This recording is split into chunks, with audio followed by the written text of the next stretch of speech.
When the golden dragon encounters the god-slaying spear, when the pinnacle of power meets the malevolent weapon of the heavenly path, within the most exalted Douluo palace, Lu Yuan, adorned with a crown, solemnly declares, "The Spirit Hall is destined to unify the continent in this life." Chapter 1. The Leader of Notting Academy. On the Douluo continent, in the southwest of the Tiando Empire, lies the province of Fasnuo. For the remote city of Notting, Notting Academy undoubtedly stands as the finest institution in the entire city, albeit merely a junior Soul Master Academy. Within an independent courtyard of Notting Academy, a child of approximately 5 or 6 years slowly retracts his stance and softly exhales a breath of murky air. His name is Lu Yuan, a child rescued by the principal of Notting Academy, who, having no offspring of his own, adopted him, and thus 6 years have passed. From a young age, Lu Yuan has been unlike ordinary children. His soul hails from another realm, a mesmerizing azure planet that lingers in his dreams. Initially, he was unaware of his whereabouts until a middle-aged man, brandishing 4 glistening soul rings, vanquished a 500-year-old saber-toothed thunder tiger. The yellow halo emanating from the beast's corpse led him to comprehend that he had arrived in the Douluo continent. This is an enchanting world, teeming with soul masters and soul beasts, adorned with an array of extraordinary martial souls, including the sacred purity of the 6-winged angel, the overwhelming dominance of the Haotian hammer, the unparalleled support of the 7-treasure glazed tile, and the incisive assault of the 7-killing sword. All of these impressions were etched into his heart from the moment he first opened his eyes as an infant. I'm also 6 years old this year, and it is time for me to awaken my martial soul. I wonder what kind of martial soul I will awaken this time. Lu Yuan murmurs to himself. On the Douluo continent, the innate conditions of a martial soul essentially dictate the future limits. A soul master with innate full soul power, provided they follow a diligent training regimen, can at least attain the rank of soul sage, and with sufficient effort, even reach the title of Title Douluo is not beyond possibility. Conversely, a soul master with innate soul power of level 1, no matter how hard they strive, cannot transcend the boundaries of the soul sect. Without delving too far, take the master, whom he is well acquainted with. Possessing the martial soul of the 3 cannons, with innate soul power at half level, he has squandered half his life and remains stuck at the threshold of the Soul Emperor. Were it not for the subsequent assistance of the 9-tier Purple G, he would likely have only been a 29th level Great Soul Master throughout his life. When it comes to his own martial soul, Lu Yuan feels a tinge of uncertainty. Unlike the inhabitants of the Douluo continent, who inherit their martial souls from their parents, he is a being from another world, and no one knows what kind of martial soul he possesses. Lu Yuan senses that he is distinctly different from others. His physical aptitude far surpasses that of children his age, even outmatching some students at Notting Academy who have already surpassed the rank of Soul Master. Hence, he harbors considerable hope regarding his own martial soul. At this juncture, Lu Yuan feels a twinge of frustration. His journey is not a mere instance of transmigration. Unlike many protagonists in novels, he possesses his own system, which, however, seems to have a penchant for feigning silence, having only bestowed a novice gift pack at the outset before retreating into dormancy. This silence has persisted until now. Perhaps I should venture outside and take a look. After his daily routine of training, Lu Yuan enjoys wandering through Notting Academy. With his formidable physical prowess and the rewards from the novice gift pack, although he has yet to enroll, he has already become a notable figure at Notting Academy. Within Notting Academy, every student who encounters him must respectfully address him as boss. With a light-hearted stride, Lu Yuan steps out of his small courtyard. "Greetings, boss." As he traverses the pathways of Notting Academy, the surrounding students spontaneously call out to him, and Lu Yuan acknowledges them with a cool nod. "By the way, when did they start calling me boss?" Lu Yuan tilts his head in contemplation. "It seems to have begun after I taught that fellow, Xiao Qinyu, a lesson." Xiao Qinyu, the son of the city lord of Notting, leveraged his father's influence to act recklessly within the academy. On one occasion, he provoked Lu Yuan, leading to an immediate and thorough beating. Since then, he has been graced with the title of boss. Lu Yuan strolls leisurely towards a modest wooden house, the residence of the master. The master shares a bond with his adoptive father, the principal of Notting Academy. Ever since the master settled here, Lu Yuan has frequently visited to seek knowledge about martial souls. The master is a scholarly figure of strict demeanor, while Lu Yuan is an eager learner. His recognition and endorsement of the master's 10 core competitive theories of martial souls have endeared him to the master, fostering a harmonious relationship between the two, despite Lu Yuan's tender age of 6. Thud, a distant sound of a heavy object hitting the ground resonates, compelling Lu Yuan to instinctively halt in his tracks. A fleeting glance revealed that not far from the corner, Xiao Qinyu's heel rested upon the head of a student, whose patched clothing indicated he was likely a work-study student. Lu Yuan furrowed his brow. Within the hallowed halls of Noting Academy, noble students held the work-study students in contempt, often subjecting them to oppression, a reality he was well aware of. Where there are people, conflict is inevitable. This is a commonplace occurrence. The long-standing discord between the nobility and the commoners is well known, and thus he generally refrained from involving himself in such matters, as did the Academy's instructors, who often turned a blind eye. However, Xiao Qinyu's act of trampling on another's head today seemed excessively outrageous.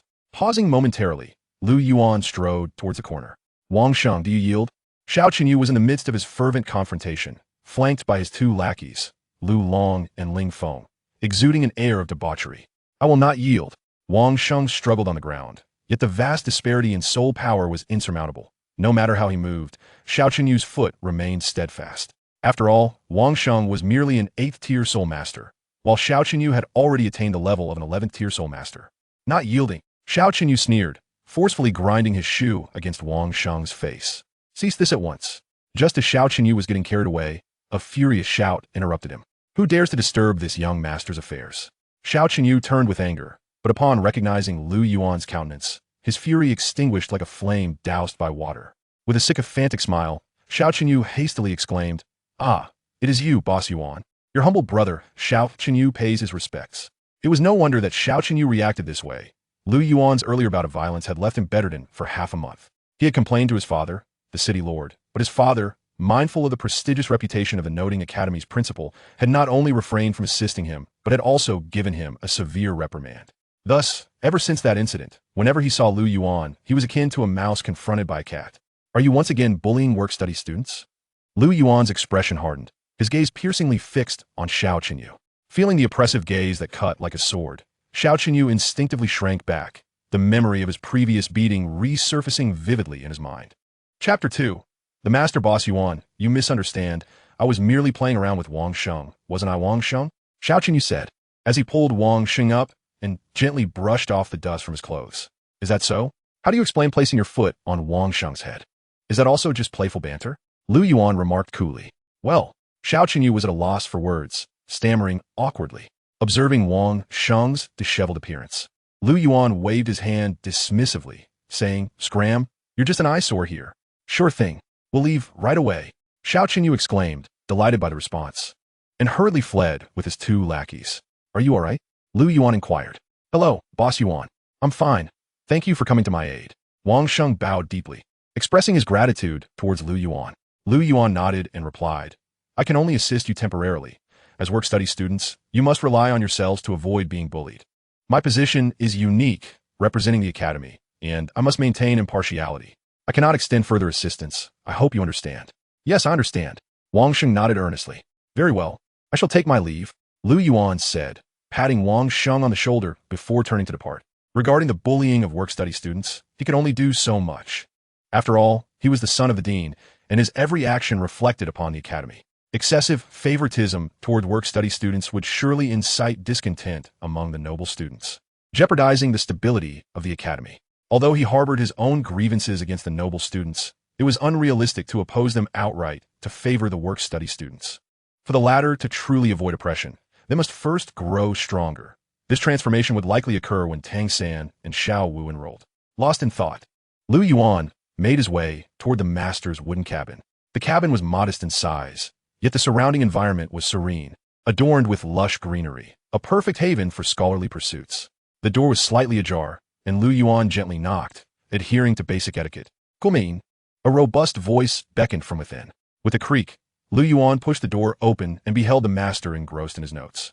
The master was a middle-aged man, roughly in his 40s or 50s, sporting a crew cut, with a stern expression and wise eyes, his posture straight and dignified, truly the visage of a scholar. It's Xiao Yuan. Come, have a seat.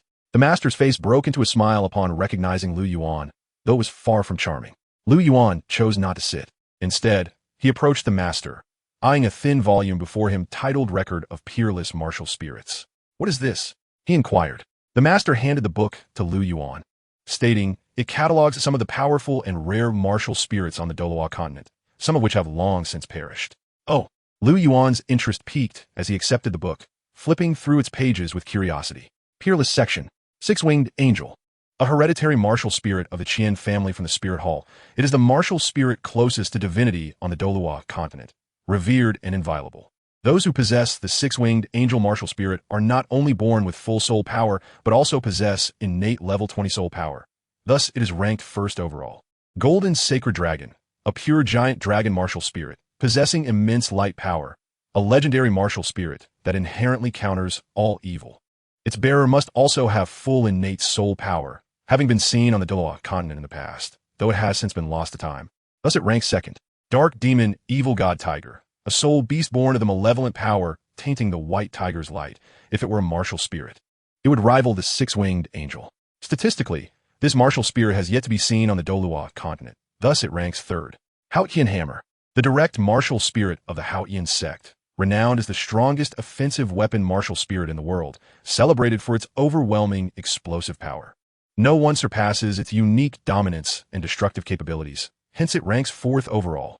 Blue Lightning Tyrannosaurus Rex, a unique inherited martial spirit of the Blue Lightning Tyrannosaurus sect, currently the strongest beast martial spirit on the continent, endowed with the explosive power of thunder and the formidable attack strength of the Tyrannosaurus Rex. Thus it ranks fifth.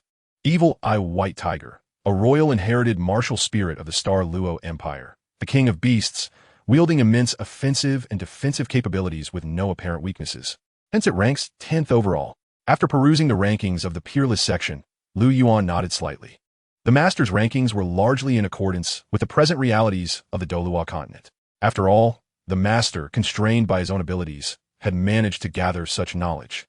And this martial spirit ranking, when presented to the outside world, would likely face little opposition. Legendary section? Lu Yuan's attention was caught by the bold title at the back of the book, causing him to pause. The legendary section, composed of legends and personal conjectures, lacks substantial evidence regarding existence. The rankings are as follows. Golden Dragon, the progenitor of strength, endowed with the ultimate attribute of power. The strongest martial spirit of the gold attribute. The mightiest beast martial spirit across the continent. It is certainly not inferior to the six-winged angel in terms of quality, perhaps even surpassing it. Possessing unparalleled physical prowess and the ability to obliterate all, its existence remains uncertain. Thus, it ranks first overall. Emerald Qilin, possessing the ultimate life attribute. An adult Qilin is comparable to a true dragon, the king of terrestrial beasts, endowed with extraordinary life capabilities and remarkable recovery abilities. Its existence remains uncertain. Hence it ranks second overall. Heavenly Emperor Hammer, a legendary martial spirit of the Haotian sect, characterized by its ultimate destructive properties. Rumored to be an evolution of the Haotian Hammer, representing the pinnacle of weapon martial spirits. Though lacking substantial evidence, its existence remains uncertain. Thus, it ranks third overall. Azure Dragon Martial Spirit, the foremost among the four divine beasts, characterized by the ultimate wood attribute, naturally able to control all wood elements and the explosive power of thunder. Its existence remains uncertain. Thus, it ranks fourth overall. Divine Beast White Tiger Martial Spirit, the Western god of slaughter, characterized by the ultimate light attribute, both sacred and immensely powerful in attack. It is said to originate from the Star Luo Empire. Its existence remains uncertain. Thus, it ranks fifth overall. 9 Treasure Glazed Tower. Evolved from the 7 Treasure Glazed Tower, undoubtedly the strongest auxiliary martial spirit. Steeped in the legends of the 7 Treasure Glazed sect, its existence remains uncertain. Thus, it ranks 10th overall. Having finished reading the rankings of the legendary section, Lu Yuan closed the book. The master's rankings possessed a degree of rationale. The martial spirits within the peerless section were those the master was certain existed or had existed in the past. Even the dark demon, evil god tiger was indeed a recognized soul beast. The master's bold conjecture that this soul beast, if considered a martial spirit, would rival the six-winged angel was logically sound. In contrast to the well-substantiated rankings of the peerless section, the rankings in the legendary section were far more intriguing. All was shrouded in mystery, derived from the legends circulated among various nations and factions, amalgamated into a martial spirit ranking. Whether accurate or not remained uncertain. But the martial spirits listed within the legendary section were undeniably formidable. Lu Yuan pondered what kind of martial spirit he might awaken. His curiosity only deepened. Chapter 3. Awakening of Martial Spirits, how was it? The master asked with a smile. Absolutely captivating. Lu Yuan could not help but admire. Though the master's personal strength may be lacking, his depth of research into martial spirits was indeed unmatched in this era. This martial spirit ranking encompassed nearly all of the predominant martial spirits on the Douluo continent, and one could assert that it was nearly flawless. Even regarding those that existed solely in legend, the master provided detailed explanations based on his understanding of martial spirits. Who in the world could achieve such scholarly prowess? The master gently shook his head and remarked, "The rankings in the Supreme Chapter are what I deem most appropriate, yet they are not infallibly accurate. On the Douluo continent, martial souls abound, many of which remain unseen. Indeed, some powerful mutated martial souls rival those listed. Ultimately, these rankings are merely a representation, holding little significance." Lu Yuan nodded in agreement with the master's assertion. The mutation of martial souls occurs frequently across the continent. Some grow stronger while others diminish. Certain martial souls indeed rival the formidable Haotian Hammer and the Blue Lightning Tyrant Dragon. A prime example is Ma Hongjun, whose lineage is replete with mediocre martial souls. Yet he emerged with the ability of flames, transforming his martial soul into the evil fire phoenix, a regal avian spirit that stands shoulder to shoulder with the white tiger and the blue lightning tyrant dragon, both of which are top-tier beast martial souls. As for the legendary chapter, the master furrowed his brow and stated, "It is merely a legend without empirical evidence to substantiate it. All is but illusion, and whether it genuinely exists is uncertain." Lu Yuan fell silent, well aware of the master's meticulous and earnest nature. However, from what he knew, martial souls such as the 9-treasure glazed tile pagoda, the golden dragon, and the emerald qilin had indeed manifested, albeit some in the present and others only after millennia or even tens of thousands of years. What piqued his interest the most was the Heavenly Emperor Hammer, a super martial soul evolved from the Haotian Hammer, which seemingly was not mentioned in the original text. Yet, since legends exist, they cannot be dismissed as mere fabrications. Perhaps they did indeed appear in the annals of the Haotian sect's history. "Surely you have come to see me for a reason?" the master inquired. Lu Yuan nodded and replied, "I have reached the age for martial soul awakening, yet my father has been absent from the academy these past few days. Thus, I wish for you to accompany me to the Martial Soul Hall for my awakening."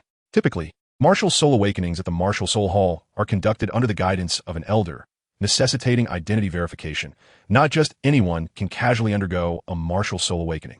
Even in remote villages, such events are organized by the village chief or other dignitaries, as per the regulations of the Martial Soul Hall. "Very well then," the master said, organizing his books. "I shall take you there." Upon hearing this, Lu Yuan exhaled in relief. The master had previously served as an honorary elder of the Martial Soul Hall. Although he had been removed from the hall's records, his reputation there remained formidable.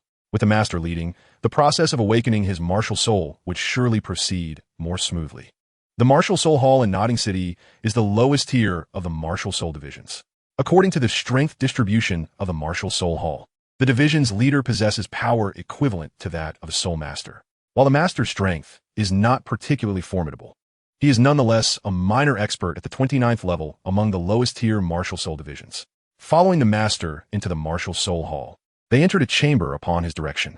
The floor of the room was inscribed with a hexagram array, each point adorned with a black stone bearing faint magical patterns. This was a designated array for awakening martial souls, a common feature in every Martial Soul Hall, be it a division or a higher-level sub-hall. A child undergoing awakening merely needs to stand in the center of the array, while the responsible soul master inputs a small amount of soul power to complete the martial soul awakening process. Tasked with awakening Lu Yuan was a female soul master named Cici, who bore a pleasant appearance, though the heavy scent of her perfume caused Lu Yuan, with his heightened senses, to wrinkle his nose slightly. "Hello, little one. I'm Cici." This female soul master displayed a warm demeanor towards Lu Yuan, her gaze constantly appraising his face. Lu Yuan's appearance was striking. His bright, expressive eyes shone with vitality, his fair skin and chiseled features rendering him as exquisite as a porcelain doll, with a hint of aloofness that enhanced his overall allure. Cici, that name seems somewhat familiar, Lu Yuan thought, recalling a time in his previous life when he had encountered this name while reading Douluo Continent. Yet, after such a long span, he had forgotten much. However, it appeared she was not a figure of great significance. Shaking his head, Lu Yuan dismissed the thought. "Stand in the center of this hexagram. We shall commence the awakening shortly." Cici gently instructed. Lu Yuan nodded and positioned himself in the center of the array. "Martial soul manifestation, pink fox," Cici declared with a low voice. A pink luminescence enveloped her, and a pink fox apparition emerged behind her, accompanied by a white and a yellow soul ring rising from her form. The pink fox. Lu Yuan gazed intently, having learned much about martial souls from his interactions with the master. The pink fox represented a type of fox martial soul, categorized as average. It was not particularly powerful. Generally, the innate soul power of a pink fox ranges between 3 to 5, with the probability of exceeding 5 being quite low. Cece, in her 20s, had only attained the level of a great soul master, suggesting her innate soul power likely hovered around 3. The most formidable among fox-type martial souls is the celestial fox, a premier beast martial soul that embodies both attack and allure, ranking just below the blue lightning tyrant dragon in the master's martial soul hierarchy. In the original text, Hulaina of the Golden Generation at the Martial Soul Hall possessed the fox spirit, an elite fox martial soul that was second only to the celestial fox. While its attack power was somewhat inferior, its enchanting abilities surpassed it. As Lu Yuan's thoughts drifted, the emergence of a faint golden barrier snapped him back to reality. The 6 black stones emitted a soft, golden light, intensifying as Cece infused her soul power, enveloping Lu Yuan entirely. Heat surged through Lu Yuan's veins, a potent force seemingly awakening within him, causing his body to tremble slightly. Waves of powerful energy radiated from Lu Yuan, and golden specks of light gathered around him like a constellation of stars. At last, in a singular moment, a surge of formidable golden light tore through the barrier, bathing the entire room in radiance, as an overwhelming presence swept through, causing Cece, a 20-something great soul master, to tremble in fear beneath its might. This was the absolute suppression of a martial soul.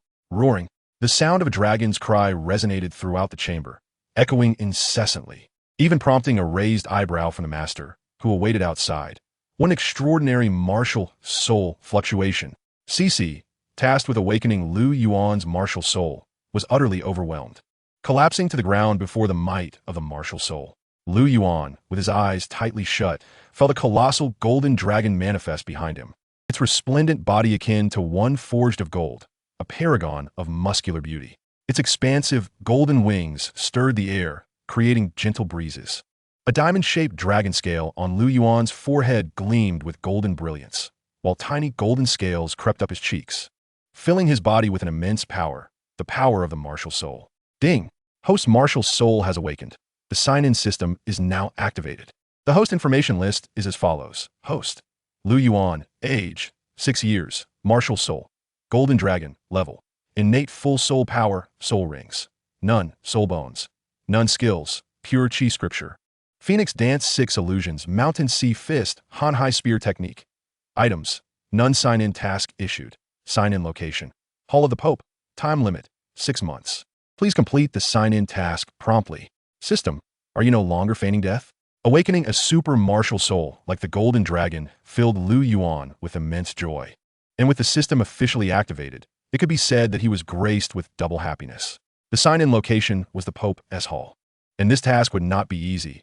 It seemed he had no choice but to join the Spirit Hall. Lu Yuan mused inwardly. His original intention was to follow in the footsteps of the protagonist, Tang San. After all, he was the main character with profound opportunities. And Lu Yuan was well acquainted with the trajectory of the plot, making it easier to seize some fortunes. However, the current sign-in task compelled him to join the Spirit Hall. As Lu Yuan opened his eyes, the imposing aura of the Golden Dragon gradually receded. Such a formidable presence was only present during the awakening of a martial soul. And now that the awakening was complete, the aura naturally subsided. Nonetheless, the overwhelming might of the dragon lingered. Lu Yuan felt a tinge of confusion regarding why he had awakened such a martial soul as the Golden Dragon. Yet regardless of the reasoning, the Golden Dragon was undeniably an extraordinary martial soul. According to the Master's martial soul ranking, the Golden Dragon topped the legendary list, illustrating the high regard held for it. Surely, the Master would be ecstatic. The emergence of a super martial soul, one that existed solely in legends, would be akin to a passionate admirer encountering a breathtaking beauty for a fervent soul researcher like the Master. It seemed that a period of unrest awaited him. Lu Yuan shook his head, feeling somewhat helpless. Based on the Master's character, he would undoubtedly not rest until he had thoroughly understood the Golden Dragon from start to finish. Lu Yuan, who had known the Master since childhood, was well aware of this. What martial soul do you possess? Cece asked, her face still showing signs of residual fear. The earlier ferocious aura of the Golden Dragon had nearly shattered her martial soul, a manifestation of the innate suppression emanating from a higher level being over a lower level one. The ancestor of power, the Golden Dragon, Lu Yuan replied calmly. The Golden Dragon, a dragon-type martial soul. No wonder it is so formidable. Cece's expression shifted to one of realization. As an ordinary soul master, she lacked knowledge about the Golden Dragon martial soul. Yet this did not hinder her understanding of its power. Not to mention the immense dragon might just displayed. The very name Golden Dragon left no doubt that it belonged to the dragon lineage. On the Douluo continent, whether it be martial souls or soul beasts, any affiliation with dragons signified a strength far surpassing that of ordinary martial souls or soul beasts, a consensus shared among all soul masters on the continent. Little one, shall we test your soul power? Cece's demeanor had markedly improved, where her attitude had previously stemmed from appreciation of Lu Yuan's appearance. It now radiated respect for his talent. Gazing at the crystal ball before him, Lu Yuan gently placed his hand upon it. A pulling force emanated from the crystal, drawing the soul power within Lu Yuan forth like a tidal wave. As Lu Yuan infused his soul power, the crystal ball began to emit a brilliant glow, bathing the room in a radiant blue light. My goodness, it's actually innate, full soul power.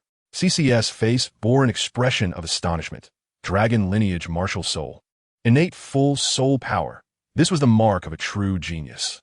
Lu Yuan casually withdrew his hand, his expression betraying no emotion. For the Golden Dragon martial soul, innate full soul power was, of course, a given. If it weren't, that would indeed be peculiar. Little one, do you wish to join our spirit hall? CC's face reflected urgency. If she could recruit a soul master possessing innate full soul power and a dragon lineage martial soul for the spirit hall, she would receive a substantial reward, significantly benefiting her future. Lu Yuan fell silent for a moment, contemplating. He desired to join the spirit hall, indeed, but the timing was not yet right. CC's status was still somewhat lowly. He wished to ensure that his talent reached the ears of the higher-ups within the spirit hall. Only by capturing the attention of the highest echelons would he have the opportunity to enter the Pope's hall. And he firmly believed that with the Golden Dragon martial soul and innate full soul power, he was absolutely qualified to do so. Such individuals, at the very least, held sway within the spirit hall and could directly relay information to those of higher rank, whereas CC clearly did not belong to such a category. May I take some time to consider? Lu Yuan did not refuse but opted for a delaying tactic. Of course, the spirit hall welcomes your presence at any time. CC felt a twinge of disappointment at Lu Yuan's lack of immediate acceptance, yet she harbored significant hope nonetheless. This is proof from the spirit hall. Please keep it safe. CC swiftly prepared the documentation, then opened the door, and the two stepped outside together. What martial soul have you awakened? The master stepped forward, inquiring. This young brother has awakened a dragon-type martial soul, and remarkably, he possesses innate full soul power. CC replied with a smile. A dragon-type martial soul? Which specific dragon-type martial soul? The master's gaze was fixed upon Lu Yuan, having chosen not to ask CC, clearly recognizing that this female soul master lacked understanding of martial souls. The ancestor of power, the Golden Dragon, Lu Yuan stated. What?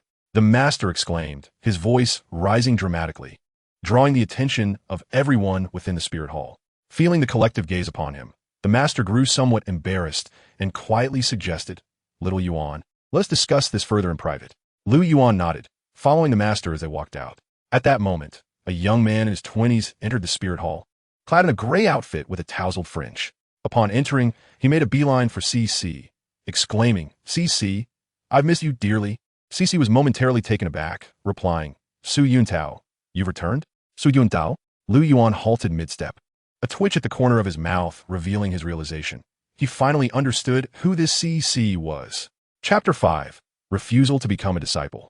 The Golden Dragon is a legendary martial soul, renowned for its unparalleled quality, and is exceedingly rare in the present day. Since the historical records of the Douluo continent, it seems that the Golden Dragon martial soul has made its first appearance upon the continent. The master was filled with intrigue regarding Lu Yuan. From the spirit hall all the way to the Nodding Academy, the master's gaze remained fixated upon Lu Yuan, observing him with keen interest. Lu Yuan, naturally, was aware of this scrutiny. In front of the master's wooden cabin, the master gently pushed open the wooden door and stepped inside. Little Yuan, release your martial soul so we may have a look. The master instructed. Lu Yuan nodded, channeling his soul power, and the Golden Dragon martial soul manifested behind him, its imposing aura instantly enveloping the surroundings. What a powerful dragon might. The master's eyes lit up, throughout his years of research into martial souls. The Golden Dragon's presence was the most potent he had ever encountered, its noble demeanor seemingly elevating it above all beings, prompting even the Master to silently commend its grandeur. The Master hailed from the Blue Lightning Tyrant Dragon sect, which, in the current continent, was regarded as the supreme beast martial soul. Even the White Tiger martial soul of the Star Luo Empire paled in comparison to the Blue Lightning Tyrant Dragon. Yet, when juxtaposed against the might of the Golden Dragon, the Blue Lightning Tyrant Dragon seemed somewhat insignificant. Truly worthy of the Golden Dragon is indeed formidable. The Master's eyes glimmered with admiration as he remarked, "The Golden Dragon martial soul is the pinnacle among golden martial souls, immensely powerful with exceptional physical qualities. You must have noticed this as well." Lu Yuan nodded. His physical prowess was already formidable, and since the awakening of his Golden Dragon martial soul, his physical capabilities had surged significantly, clearly augmented by the inherent power of the Golden Dragon. "Master, what direction should I pursue for my development?" Lu Yuan inquired. According to the classifications of soul masters, those on the Douluo continent were primarily divided into offensive, control, agility, support, and food-type soul masters. His inclination was towards the path of an offensive soul master. Indeed, without hesitation, the Master replied, "Given the characteristics of the Golden Dragon martial soul, it is unequivocally the path of an offensive soul master that you should pursue. Based on my understanding of the Golden Dragon martial soul, your development should emphasize both strength and defense. For the Golden Dragon's greatest attributes are its unparalleled might and its robust physique, which ranks among the pinnacle of beast martial souls." Lu Yuan nodded in agreement. The Master continued, "There are numerous soul beasts adept at strength-based abilities. I recommend that your first soul skill be an offensive one, with a defensive skill reserved for your second soul ring. After all, for an offensive soul master, formidable attacking power is of utmost importance. Ideally, among your first 3 soul skills, you should encompass the 3 core attributes of strength, defense, and attack, as such balanced development will serve you better in the future. Relying solely on strength would squander the potential of your Golden Dragon martial soul." Lu Yuan found the Master's words profoundly sensible. Considering the characteristics of the Golden Dragon martial soul, it was indeed most fitting for a direct and forthright combat style, with strength, attack, defense, and a measure of speed being indispensable. In my vision, your first soul ring should focus on strength and attacking power. Suitable soul beasts include the mighty gorilla, the diamond ape, and the starry earth violent bear. However, these soul beasts generally possess considerable strength, and with my current capabilities, I am insufficient to hunt them. So I must await the return of the Academy as principal. Lu Yuan suggested, "What about dragon-type soul beasts? Their strength and attacking power are also formidable." In his perspective, soul beasts with dragon lineage should naturally be better suited for the Golden Dragon. A glimmer of approval flickered in the Master's eyes as he remarked, "Your ability to contemplate this indicates that you have gained a certain understanding of martial souls. Indeed, dragon-type martial souls are the most appropriate. However, do not forget the might and rarity of dragon-type martial souls. A dragon soul beast over 400 years old can rival an ordinary 1,000-year soul beast, making such creatures exceedingly difficult to hunt." Lu Yuan fell silent. Indeed, even his adoptive father, the principal of Notting Academy, was merely an ordinary soul master and not the optimal match for such endeavors. With his current strength, hunting a 100-year dragon-type soul beast would undoubtedly be a formidable challenge. And dragon-type soul beasts are inherently elusive. Very well. The Master clapped his hands, his gaze fixed intently on Lu Yuan. "Little Yuan, would you care to take me as your mentor?" Lu Yuan's heart trembled. Naturally, he wished to become the Master's disciple. For the Master's theoretical and pedagogical prowess was unparalleled on the Douluo continent. However, he was destined to join the Spear Hall, making it improper to accept the Master as his mentor. Noticing Lu Yuan's silence, a flicker of disappointment crossed the Master's eyes as he said, "Very well. You may return for now." Lu Yuan felt a pang of guilt in his heart. He cupped his hands in a gesture of respect and said, "Then I shall take my leave, Master." With that, he departed from the Master's wooden cabin. Watching Lu Yuan's retreating figure, the Master sighed, feeling a sense of resignation. Upon returning to his own secluded courtyard, Lu Yuan felt a lingering discomfort. Indeed, his refusal to accept the Master as his mentor had wounded the bond between them. The Master, a man of strong ambition, was eager to prove his theories to the world, and the emergence of the Golden Dragon martial soul had undoubtedly placed hope upon Lu Yuan. However, since the initiation of the system's sign-in tasks, he was destined to no longer stand alongside the Master and others. In just a few days, the new student enrollment would commence, and Tang San would also be starting his studies. With his dual martial soul talent, he surely matched Lu Yuan's prowess and was undoubtedly the most suitable candidate to be the master's disciple. From every conceivable angle, Tang San was the most appropriate individual for the master's theoretical teachings, while Lu Yuan was not. When the new semester begins, the old man should be back, right? Speaking of which, the Campus Alliance meeting in the Fasnuo province has been ongoing for several days. It is about time for it to conclude. Lu Yuan settled into the rocking chair in the courtyard, gently swaying as he closed his eyes, gradually calming his mind. Deep within the recesses of his consciousness, a golden-hued colossal dragon sword, measuring over 100 feet in length, its body radiant with gold, and its enormous wings stretched wide, casting shadows over the land. The resonant dragon roars stirred tumult within his sea of consciousness. Is this the full visage of my martial soul?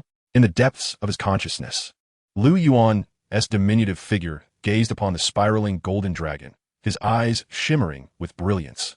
Marveling at the dragon's majestic form and the dazzling diamond-like scales that sparkled like gold, each the size of a basin. Lu Yuan's sea of consciousness had been developed from a young age, his soul power exceptional. Although his martial soul had only just awakened, he could already traverse freely within his sea of consciousness. It was precisely because of his formidable mental strength that he had acquired extensive knowledge at such a tender age. Though merely 6 years old, his mental prowess rivaled that of an ordinary soul master. Chapter 6. The first encounter with Tang San.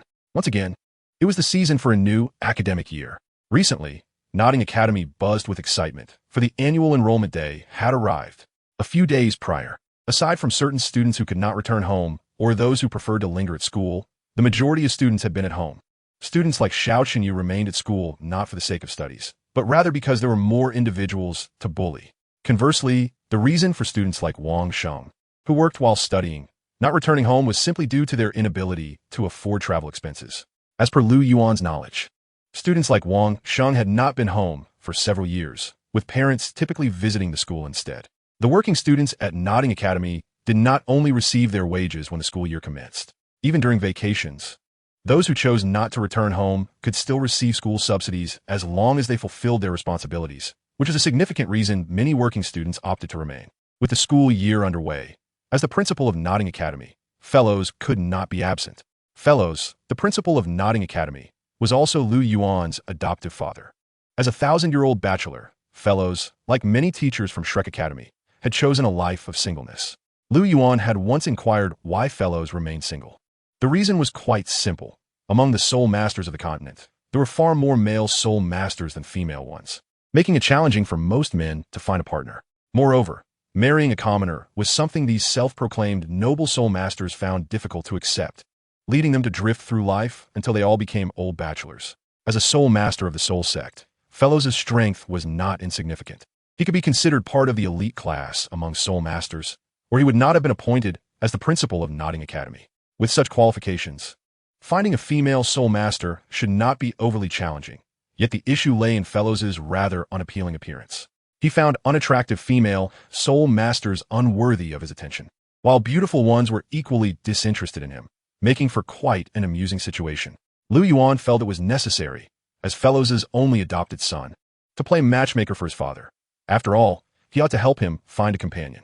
As I walked along the path of Notting Academy, a smile crept upon my face, reminiscent of a weasel that had just pilfered a chicken, prompting the surrounding students to instinctively retreat. As per usual, I arrived at the master's quaint cabin. It had been several days since I last visited, having declined the master's invitation to become his disciple. This time, I came at the behest of Phyllis to inform the master about our expedition to the soul-hunting forest for the first spirit ring tomorrow. Today, the master's cabin seemed unusually lively. Even before entering, my keen hearing detected voices emanating from within. Upon knocking, the door was opened by a boy of approximately 6 years. His appearance was quite unremarkable, the kind that could easily be lost in a crowd, yet his eyes sparkled with intelligence, indicating he was no ordinary child.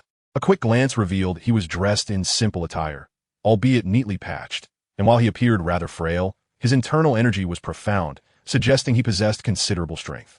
"Who are you?" the boy inquired, puzzled. "I am here to see the master," I replied with a smile. "Are you Xiao Yuan? Come in," came the master's hearty voice. Stepping into the cabin, I noticed the master was in high spirits today. A subtle smile graced his usually stern countenance, a rare sight for someone so typically austere. Xiao Yuan, what brings you here? The master asked. With a grin, I replied, I have come to discuss the matter of obtaining my first spirit ring. My father mentioned we should set out tomorrow. Tomorrow, you say? Excellent. I was just planning to take Xiao San to procure his first spirit ring as well. Even if you hadn't come, I would have sought you out shortly, the master chuckled. That's wonderful. I responded cheerfully. Who is this? I inquired, gesturing towards Tang San. The master replied, I almost forgot. This is my newly accepted disciple, Tang San. His martial spirit is blue silvergrass, and he possesses innate full spirit power. This is Xiao Yuan, the adopted son of the Academy's principal, with the martial spirit of the Golden Dragon, also endowed with innate full spirit power. Hello, Tang San. I am Xiao Yuan. I extended my hand with a smile, and indeed this boy was Tang San. Hello, I am Tang San. He reciprocated, shaking my hand. After our handshake, I remarked, Congratulations, Master, on acquiring such an outstanding disciple. It is my first encounter with a blue-silver grass possessing innate full spirit power. However, it is getting late, Master. I shall take my leave. The Master nodded. As I departed, Tang San asked, Master, is he also endowed with innate full spirit power? The Master affirmed, Indeed, his martial spirit is the Golden Dragon, a remarkably powerful beast spirit. Before meeting you, he was the most gifted soul master I had encountered. Yet, you need not worry with your twin martial spirit's potential. If both are cultivated to their fullest, you could certainly rival him. Tang San nodded silently, feeling an immense pressure emanating from me. He sensed that I would be his lifelong rival. The master, patting Tang San's head, advised, You should return now and rest well tonight. Tomorrow, we shall hunt soul beasts. Once your blue-silver grass acquires its first spirit ring, you will undergo a significant transformation. Remember, there are no worthless martial spirits, only inept soul masters. Even blue silvergrass can become formidable. Understood, Tang San replied earnestly. At this moment, curiosity stirred within Tang San. He pondered whether the elusive spirit ring had been the very obstacle hindering his advancement in the Shantian skill. Martial spirits, spirit rings, and soul masters were all novel concepts to him, marking the beginning of his fateful journey. Meanwhile, I had returned to my modest courtyard, my yearning for the spirit ring surpassing that of Tang San. The might of soul masters and the allure of the soul master realm continually captivated me. Since my arrival in Douluo continent, I had been anticipating this day. Once I acquired a spirit ring, I would truly be a soul master. In this world, only soul masters held true dominion. With my thoughts racing, I practiced my unique footwork, lightly touching the ground with my toes, my form soaring gracefully as if I were a feather in the wind. I left trails of afterimages across the courtyard, and suddenly, with a gentle push from my toes, 6 diminutive figures materialized around me, dancing elegantly like noble phoenixes, their grace fully on display. Chapter 7. The Soul Hunting Forest. The next day, at the entrance of Nodding Academy, while other students remained ensconced in slumber, I and the master, along with 3 others, had gathered at the gate. The distance to the nearest soul hunting forest from Nodding City was nearly 400 miles, necessitating an early departure to arrive on time. Phyllis had prepared a carriage, drawn not by ordinary horses, but by the 10-year-old soul beast, horn scale horse. This breed, adorned with scales, exhibited remarkable stamina, making it ideal for pulling a carriage. The carriage was spacious enough for 4 individuals, equipped with shock-absorbing mechanisms to ensure a smooth ride even at high speeds. Tang San appeared quite intrigued, having never encountered such a carriage before. Once aboard, we set off towards the northeastern direction of Nodding City, heading for the soul hunting forest. Throughout the journey, the master imparted fundamental knowledge about soul masters and soul beasts to Tang San, while I closed my eyes to rest. Having risen rather early and still feeling a bit drowsy, the journey of 400 miles was no trivial distance, even at the speed of the horn scale horse. We did not arrive near the soul hunting forest until the afternoon. The bumpy ride would have been unbearable for an ordinary person. Fortunately, as soul masters, our physical prowess was considerably enhanced, though some still experienced a touch of nausea. We arrived at the soul hunting forest at a pace significantly faster than that depicted in the original narrative. The area surrounding the soul hunting forest was always bustling with activity, filled with numerous shops and the cacophony of merchants' calls, creating a lively atmosphere. Let us disembark and gather some supplies, the master suggested. There was no dissent among us. Besides the master and Phyllis, both Tang San and I were first-time visitors to the soul hunting forest, both inexperienced in this realm. Teacher, why are you buying so many white radishes? Tang San queried, noting the abundance of white radishes filling the cart. Hearing this, I could not help but smirk, recalling the attack methods of Luo Sanpao from the original story. It instinctively procured several masks. The master did not respond, his smile tinged with a hint of bitterness as he remarked, "I'll explain later." Once we were adequately prepared, we proceeded towards the soul-hunting forest. After presenting our soul-hunting tokens, we finally entered the forest. This soul-hunting forest was primarily cultivated by the Empire. Thus, high-ranking soul beasts were quite rare. The master's martial spirit, Luo Sanpao, was endearing, plump in appearance akin to a little piglet. Luo Sanpao was quite spirited, displaying affection towards Tang San and the others. He had displayed a palpable fear of me, scarcely daring to approach my vicinity. I understood that this was due to the oppressive aura emanating from my golden dragon martial spirit. A commotion arose ahead. The master's voice echoed. And based on the information relayed by Luo Sanpao, it was evident that there were fluctuations indicative of a soul beast. What manner of soul beast could it be? Unbeknownst to him, Phyllis's martial soul had already manifested, flames enveloping him, revealing the undeniable aura of the Phyllis soul sect. Although his soul rings were merely white, yellow, and purple, a soul sect is ultimately a soul sect. Phyllis's martial soul was the Crimson Flame Dog, a relatively commendable beast martial soul, yet regrettably, his innate soul power was exceptionally low, only at the 3rd level. Thus he had languished for half his life, only achieving the realm of soul sect. Generally speaking, the stronger the innate soul power, the higher the quality of the martial soul. However, a powerful martial soul does not necessarily equate to high innate soul power. Take the Haotian hammer, renowned as the world's foremost weapon martial soul. Yet not every Haotian hammer martial soul can reach the pinnacle of innate soul power. Within the Haotian sect, there exists a spectrum from innate level 5 soul power, 6 soul power, to those boasting full innate soul power. If the prowess of a martial soul is inherited from one's parents, the level of innate soul power is a reflection of the individual's talent. While innate full soul power is not entirely scarce across the Douluo continent, it remains a rarity, demanding not only a formidable martial soul, but also significant cultivation talent from the soul master. Phyllis's cultivation aptitude was evidently lacking. According to the intelligence from Sanpao, there appeared to be a century-old blazing mountain pig and a century-old mandragora snake locked in confrontation, yet the exact age remained uncertain, requiring careful observation to ascertain. The master stated, "If it's merely a century, I should be able to handle it." Phyllis replied, although his strength was not particularly remarkable among his peers. As a soul sect, he was more than capable of dealing with a century-old soul beast, unless it were a super soul beast like the Titan giant ape, which was an entirely different matter. However, one would not expect such a super soul beast to inhabit a soul-hunting forest maintained by the Empire. Let us approach cautiously, and be mindful of any noise so as not to disturb them, the master instructed. Lu Yuan and Tang San nodded in agreement, clearly understanding the master's intent. Taking a few steps forward, the group concealed themselves behind a large tree to observe intently as the mandragora snake and the blazing mountain pig engaged in a fierce battle. The mandragora snake was agile and swift, possessing deadly venom, making it a powerful soul beast. Its poison had previously instilled fear in many soul beasts. The blazing mountain pig was no simple adversary either, standing as a paragon among pig-type soul beasts, holding a position in the hierarchy not inferior to that of the mandragora snake, its body shrouded in protective flames, boasting immense strength and formidable defense, rendering its combat prowess not to be underestimated. The master's keen gaze swept over the scene, observing this mandragora snake is approximately 3 to 4 meters in length. Likely nearing 400 years of age, its resilience and venom are highly suitable for Shaosan. Meanwhile, the blazing mountain pig also exceeds 3 meters in size, with considerable strength and defense, making it quite fitting for Xiao Yuan.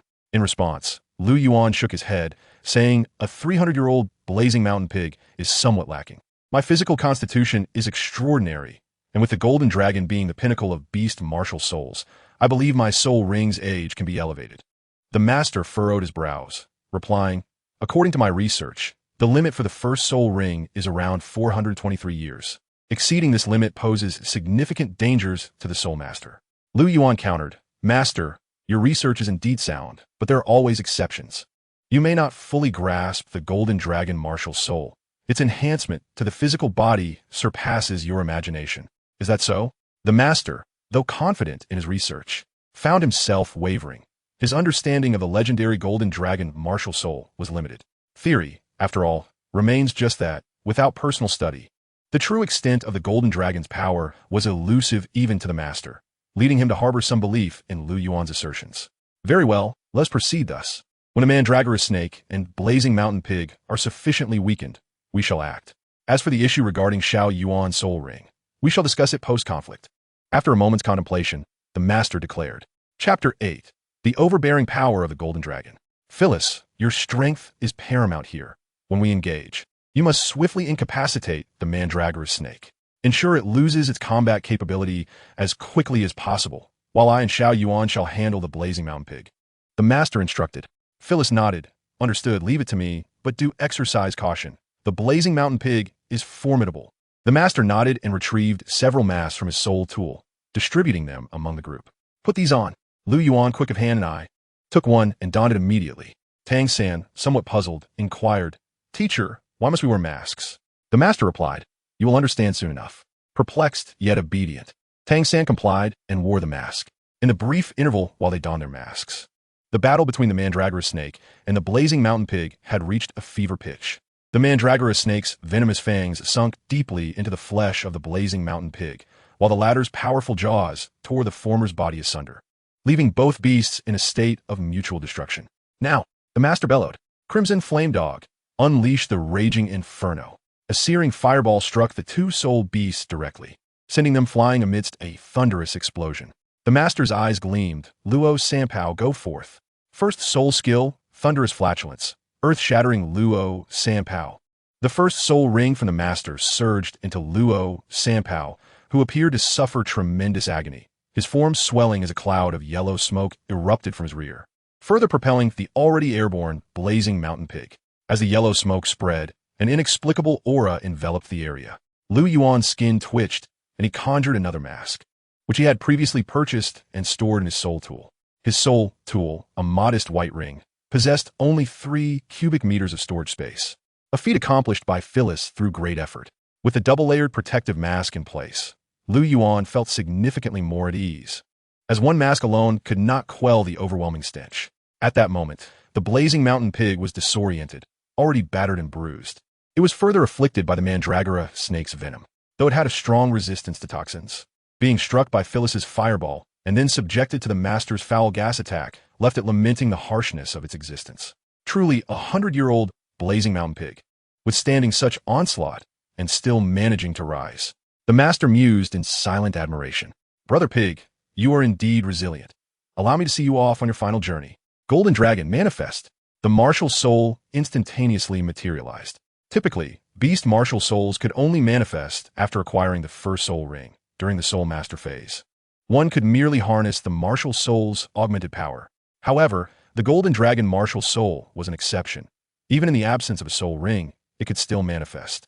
Phoenix Dance 6 Illusions. Employing the unparalleled lightness skill of Phoenix Dance 6 Illusions, Lu Yuan swiftly closed the distance to the blazing mountain pig. First form of Mountain Sea Fist, Mountain Collapse, and Earth Shatter.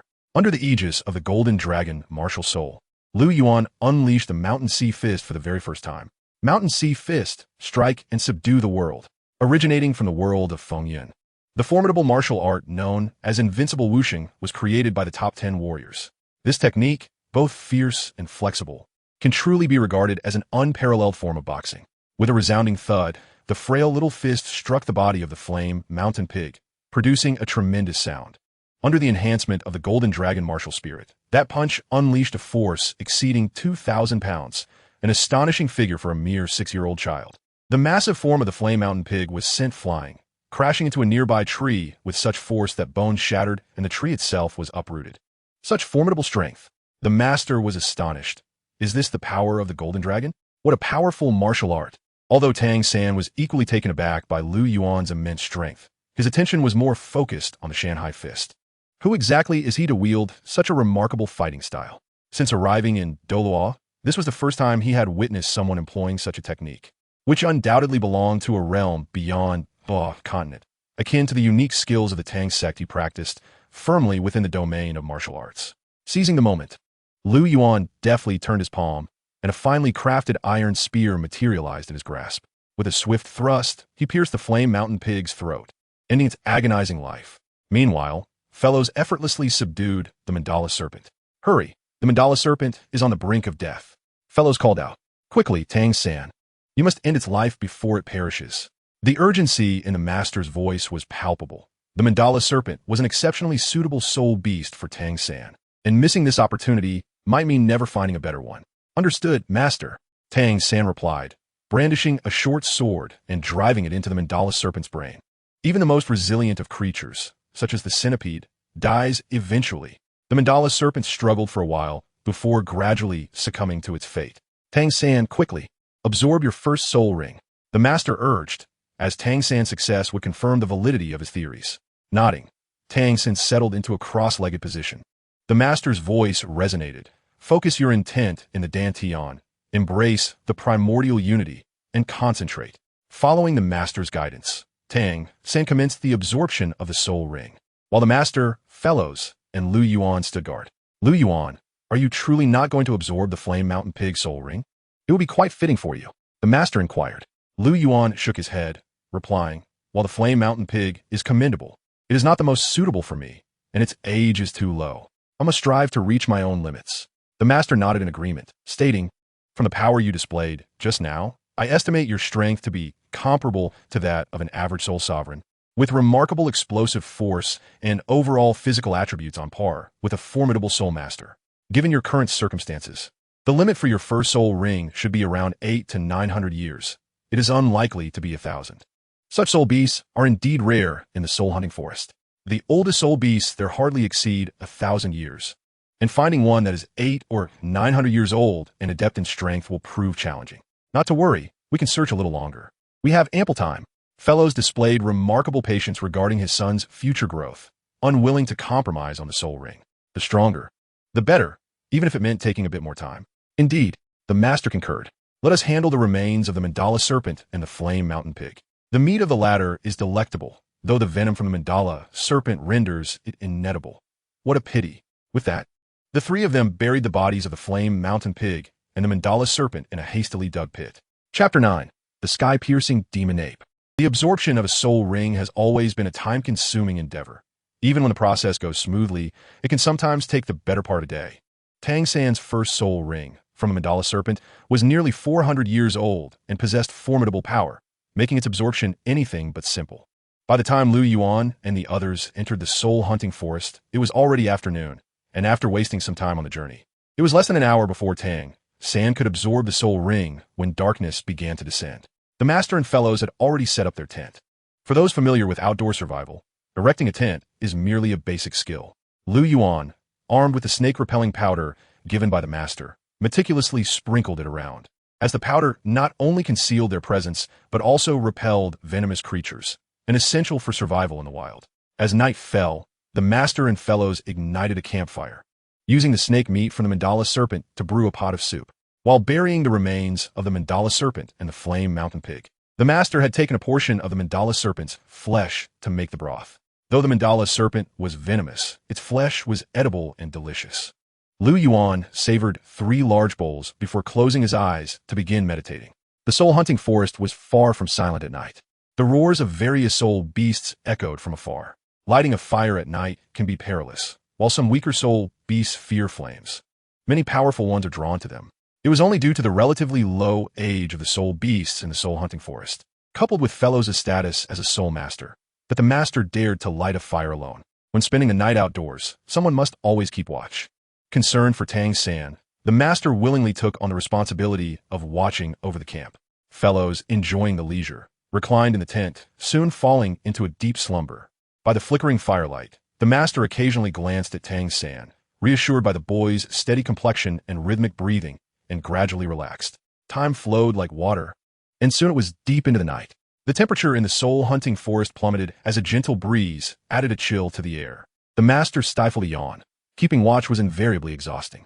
As the night wore on, the sounds of soul beasts gradually dissipated, and an eerie silence enveloped the soul-hunting forest. The master leaned closer to the campfire, seeking warmth to dispel the cold. Suddenly, his expression sharpened. Why has it become so eerily quiet? With so many soul beasts in the soul-hunting forest, there should be faint sounds even in the dead of night. Why this sudden silence? Instantly alert, the master scanned the surroundings, and his gaze locked onto a pair of glowing yellow eyes gleaming in the darkness. less than 200 meters from the camp. "Fellows, Lu Yuan, wake up. We have a situation," the master shouted, startling both Lu Yuan, who was meditating, and Fellows, who was resting in the tent. Where? Fellows' martial spirit instantly manifested, causing the air around them to heat up. With a thunderous roar, a dark figure lunged toward them. "Be careful." They all ducked out of the way. The massive figure landed, sending dust swirling around them. As they finally beheld its full form, they gasped in shock. It was the sky-piercing demon ape. The master's voice trembled with astonishment. This creature was a formidable existence among ape-type soul beasts, second only to the Titan giant ape. In the realm of apes, aside from the Titan giant ape, the sky-piercing demon ape and the earth-shaking giant ape were the most powerful. To think they would encounter one today. Pharaohs distanced the battlefield, aware that Tang San was still present. The master swiftly grasped the situation. They were too close to Tang San, and it was imperative to prevent the sky-soaring demon ape from affecting him. First soul skill, Raging Inferno. A searing fireball struck the sky-soaring demon ape, causing it excruciating pain and igniting its primal ferocity, compelling it to charge toward Pharaohs. "Master, can my father handle the sky-soaring demon ape?" Lu Yuan's heart brimmed with concern as he observed the ever-distant battlefield. The sky-soaring demon ape was no ordinary soul beast. The master's expression grew grave as he replied, "It's hard to say. This sky-soaring demon ape stands nearly 3 meters tall and possesses close to 1,000 years of cultivation, estimated roughly between 800 and 900 years.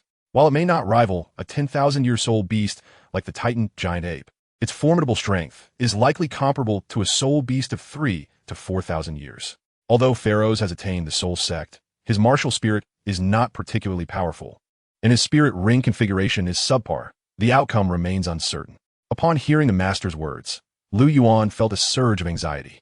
With a swift motion, he grasped his fine iron spear, declaring, "Master, I entrust Tang San to your care. I must lend a hand to my father." The master raised his hand to dissuade Lu Yuan, but, recalling the formidable strength Lu Yuan had displayed earlier, he hesitated and lowered his hand, saying, "Just be careful." Lu Yuan nodded, his golden dragon martial spirit manifesting instantly. Utilizing the Phoenix Dance 6 illusions technique, he propelled himself toward the battlefield between Pharaohs and the sky-soaring demon ape. Bathed in the luminescence of the golden dragon, Lu Yuan shone like a beacon in the night. Crimson flames roar. Not far off, Pharaohs unleashed his fourth soul skill, leaving a deep gash on the sky-soaring demon ape. The beast, in agony, let out a thunderous roar, sweeping its massive arms in a furious arc. Though Pharaohs managed to evade in time, he still felt the sting of a powerful gust from the punch, sending him flying. "Old man!"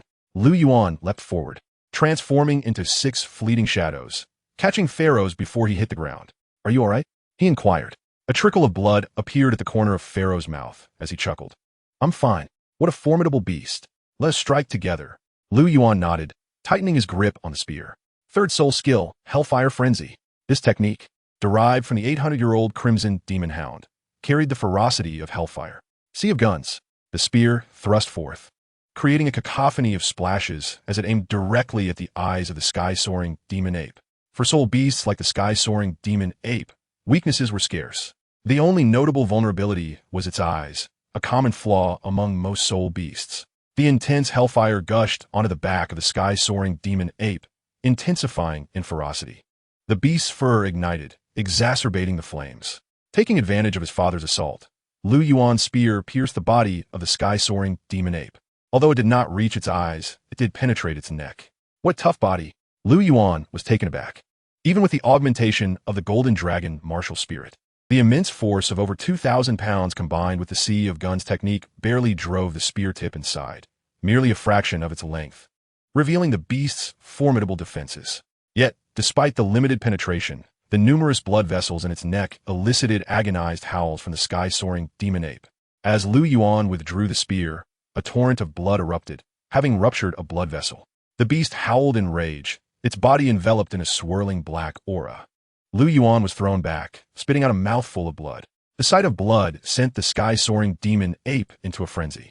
It disregarded its own wounds and charged at Lu Yuan, its powerful arms seemingly intent on tearing him apart. "Beast, how dare you!" Pharaoh's 4 soul rings ignited simultaneously, unleashing a torrent of flames infused with tremendous energy toward the sky-soaring demon ape. Yet, the beast did not flinch, enduring Pharaoh's onslaught. Despite its body being marred with burns and charred flesh, it relentlessly swung a fist at Lu Yuan. By the heavens! Lu Yuan swiftly dodged, narrowly escaping as the massive fist smashed into the ground where he had stood, cracking the earth. Just as he regained his footing, another punch was upon him. This blow came with such ferocity that Lu Yuan barely managed to raise his fine iron spear in defense, only to be struck again. His body was hurled over 10 meters, and he coughed up another mouthful of blood. Struggling to rise, he felt a fiery pain in his insides, his entire being feeling as though it had been shattered. Had it not been for the robust physique granted by the golden dragon martial spirit, that punch might have claimed his life. Observing the bent, fine iron spear in his grasp, now stained with blood from his torn palm, Lu Yuan felt a pang of concern. Xiao Yuan, Pharaohs, witnessing Lu Yuan's plight, was beside himself with rage, unleashing soul skills upon the sky-soaring demon ape as if they were free of cost. I'm fine, father. Lu Yuan coughed, blood trickling from the corner of his mouth. Aim for its neck. The small wound Lu Yuan had inflicted on the sky-soaring demon ape's neck left an irreparable damage, a result of the spear's tip. Seeing that Lu Yuan was unharmed, Pharaohs felt a wave of relief wash over him, quickly honing in on the wound on the beast's neck. Beast, perish! Relying on his agility, Pharaohs began to attack the sky-soaring demon ape from a distance. Even with the beast's formidable strength, its attacks grew weaker as its blood continued to flow, rendering it less of a threat to Pharaohs. Finally, after more than 10 minutes of relentless battle, a tremendous crash echoed as the colossal body of the sky-soaring demon ape collapsed to the ground, blood gushing from its neck. Xiao Yuan, Pharaohs called out softly. Lu Yuan, gritting his teeth against the pain, drove the now-bent fine iron spear into the wound on the beast's neck with all his might. The force pierced through its skull, churning the brain within. At long last, the sky-soaring demon ape, capable of contending with soul beasts of 3,000 to 4,000 years, was vanquished by their combined efforts. This battle had not been an easy one. Despite the collaboration of a soul sect and a golden dragon martial spirit wielder, both had sustained injuries against such a fearsome foe. As the sky-soaring demon ape lay deceased, a deep yellow soul ring with hints of purple emerged from its corpse, hovering above it. Xiao Yuan, do you believe you can absorb it? The energy of this soul ring may far exceed your expectations. Pharaohs, knowing Lu Yuan well since childhood, had faith in his ability to absorb a soul ring beyond the limits of ordinary individuals. However, the sky-soaring demon ape was no trivial adversary. The preceding battle had been arduous. Indeed, Lu Yuan nodded, asserting, this soul ring from the sky-soaring demon ape is perfectly suited to me. Soul rings from such beasts are rare treasures. Today, fortune smiled upon us, allowing us to encounter this still youthful, sky-soaring demon ape in the soul-hunting forest. Among the various soul beasts envisioned by the master, none compared to the sky-soaring demon ape, which, although slightly inferior to the titan giant ape, excelled in strength and defense, with speed that was not lacking, rendering it nearly devoid of weaknesses. For Lu Yuan, this could not have been more fitting. How could he possibly relinquish it? Be cautious, and do not overexert yourself, Phyllis warned, well aware that once Lu Yuan made up his mind, no one could deter him, and thus he had no choice but to acquiesce. Lu Yuan nodded and approached the colossal corpse of the sky-soaring demon ape, sitting cross-legged before it. With a gentle motion of his hand, the soul ring of the sky-soaring demon ape ascended and hovered above his head. A powerful and explosive energy surged from above, flooding into Lu Yuan's body, causing his meridians to throb painfully. I feared you even in life. Do you think I would dread this mere soul ring? With fierce determination, Lu Yuan summoned his golden dragon soul power, commencing the arduous process of forcibly refining the energy of the soul ring. The sky-soaring demon ape was undeniably a formidable soul beast, yet the golden dragon represented the zenith of beast martial souls, its unmatched dominance rendering it superior to nearly all other martial souls. Thus, a fierce clash ensued between Lu Yuan's golden dragon soul power and the soul ring's energy, causing his body to tremble as he absorbed the soul ring. The sky-soaring demon ape had met a gruesome end, leaving behind a potent residual resentment that intensified the difficulty of Lu Yuan's absorption. Within Lu Yuan's sea of consciousness, a massive golden dragon and a black demon ape were locked in a fierce battle. This golden dragon was an embodiment of Lu Yuan's martial soul, the golden dragon, a manifestation of its inherent spirit. Indeed, every martial soul possesses its own consciousness, though many soul masters may never realize this, for martial souls are far from lifeless. The black demon ape represented the lingering resentment trapped within the soul ring, and the two were embroiled in a chaotic struggle. Although the sky-soaring demon ape's energy was formidable, Lu Yuan's willpower far surpassed that of his peers, compounded by the golden dragon martial soul's inherent pressure over soul beasts. As time passed, the resentment of the sky-soaring demon ape began to wane. Outside, as the golden dragon martial soul gained the upper hand, Lu Yuan's condition also started to stabilize. He ceased trembling, and his breathing gradually became steady. The process of soul ring absorption had reached a favorable stage. Observing Lu Yuan's gradual stabilization, Phyllis secretly exhaled in relief, sensing that all was well. Gazing at the nearly 3-meter-tall body of the sky-soaring demon ape, Phyllis concentrated, summoning a long sword into his hand. He began to cut into the demon ape's form, and suddenly, a sound drew his attention. On the left palm of the sky-soaring demon ape, a crystalline bone radiated a ghostly glow. Chapter 11, Golden Dragon Fist. Phyllis cast a glance toward the master, noting that he seemed oblivious to the happenings nearby. With a deft flick of the sword's tip, he swiftly concealed the soul bone within his soul guide. As dawn broke, Tang San and Lu Yuan remained engaged in their absorption of the soul ring. Phyllis and the master had each kept vigil over them throughout the night. The morning dew dampened the garments of the four individuals as the sun ascended into the sky unnoticed. Time swiftly passed to midday, at which point Tang San had already completed the absorption of his soul ring. The three encircled Lu Yuan, standing guard not far from him. Is Xiao Yuan absorbing the soul ring of the sky-soaring demon ape? Tang San inquired curiously. Indeed, the master nodded, stating, this sky-soaring demon ape is approximately 900 years old. Judging by Xiao Yuan's appearance, he should be nearing completion. The golden dragon is truly an extraordinary martial soul. Tang San remained silent. Phyllis disregarded their conversation, fixating his gaze intently on Lu Yuan. Within Lu Yuan's sea of consciousness, the golden dragon remained immense. While the once mighty, sky-soaring demon ape had diminished considerably, struggling to retaliate against the dragon's onslaught. Roar! The golden dragon let out a resounding roar, its dragon song reverberating endlessly. The golden dragon's wings unfurled, and with its cavernous maw agape, it devoured the sky-soaring demon ape whole. Simultaneously, Lu Yuan's previously closed eyes abruptly opened. As his eyes flared wide, the black pupils transformed into a dazzling gold, the warmth of his gaze replaced by an icy demeanor, while the noble aura of the golden eyes radiated magnificently. Roar! Lu Yuan bellowed heavenward, the dragon's roar echoing throughout, instilling a tremor of unrest among the soul beasts of the soul-hunting forest. After a fervent release of pent-up energy, Lu Yuan stretched languidly, the golden hue in his eyes gradually fading. Xiao Yuan, how do you feel? Phyllis inquired hastily. A smile graced Lu Yuan's lips as he replied, I feel exceptional. My physical prowess has at least doubled, with significant enhancements to both strength and defense. The sky-soaring demon ape was renowned for its power and defense, so such a comprehensive elevation in physical capabilities was hardly unexpected. What is your first soul skill? The master asked. Lu Yuan chuckled and responded. My first soul skill is called Golden Dragon Fist. This technique grants a 100% increase in strength, a 50% boost in speed and defense. And with each elevation of 10 levels, strength increases by 10%, while speed and defense rise by 5%.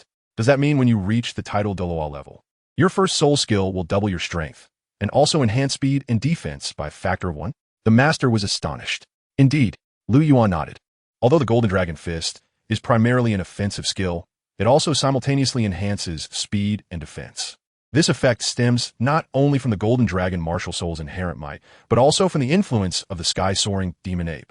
As a top-tier soul beast, second only to super soul beasts, the sky-soaring demon ape held a position in the soul beast hierarchy akin to that of the Titan giant ape and the dark golden terrorclaw bear. The master was taken aback. The Golden Dragon Fist was clearly an offensive soul skill, yet exhibited the effects of a status-enhancing skill. An unprecedented phenomenon. Is the Golden Dragon truly that formidable? May I see its effects? The master inquired, regaining his composure. Certainly, Lu Yuan declared. Golden Dragon Manifest. Golden scales crept up the sides of Lu Yuan's face, and his arm muscles bulged significantly, adorned with diamond-shaped dragon scales. A soul ring, tinged with gold and hints of purple, floated around him. Spotting a towering tree over 10 meters high, Lu Yuan lifted his right arm, invoking his first soul skill. Golden Dragon Fist. A golden dragon head emerged from his diminutive fist, and with a powerful strike, Lu Yuan slammed it against the trunk. Boom! The fist met the tree with a deafening crack, sending wood chips flying in all directions. Crash! The towering tree, measuring over 10 meters, collapsed spectacularly, sending plumes of dust into the air. Incredible! The master stepped forward, scrutinizing the severed section of the tree on the ground, where a distinct fist imprint was evident. Under the force of that single blow, all the fibers within the tree had been shattered, reducing the trunk to splinters, illustrating the immense power behind that strike. Hiss! The master inhaled sharply, exclaiming, by the degree of destruction to the trunk, this punch must possess a force exceeding 5,000 gene. 5,000 gene! What a concept! Such force, if inflicted upon a human body, could instantly incapacitate a non-defensive soul master, and those with weaker physiques might even face fatal consequences. Certainly, this does not imply that Lu Yuan can currently triumph over the soul master. If he were to truly encounter a soul master, it is unlikely they would foolishly stand still allowing him to strike. It can only be said that Lu Yuan possesses the capability to severely injure a soul master. And having the power to inflict damage upon a soul master at his current level is indeed a remarkable feat prior to the application of his spirit rings. Lu Yuan, under the aegis of the Golden Dragon Martial Spirit, could exert a maximum force of approximately 2,000 pounds. However, upon the infusion of his first spirit ring, Lu Yuan's physical attributes experienced a substantial enhancement, enabling him to surpass the 5,000-pound threshold with the Golden Dragon Fist. Tang San could not help but narrow his eyes. To be fair, could he endure such force if it were directed at him? The answer was a definitive no. While Tang San possessed twin martial spirits, the augmentation to his physical prowess, even with the combined strength of the Blue-Silver Emperor and the Haotian Hammer, fell short of that provided by the Golden Dragon. Unless Tang San were to fully imbue both of his twin martial spirits with spirit rings, surpassing Lu Yuan in the future seemed utterly implausible. Very well. Lu Yuan nodded in satisfaction, recognizing the substantial rewards bestowed upon him by the spirit ring of the sky-soaring demon ape.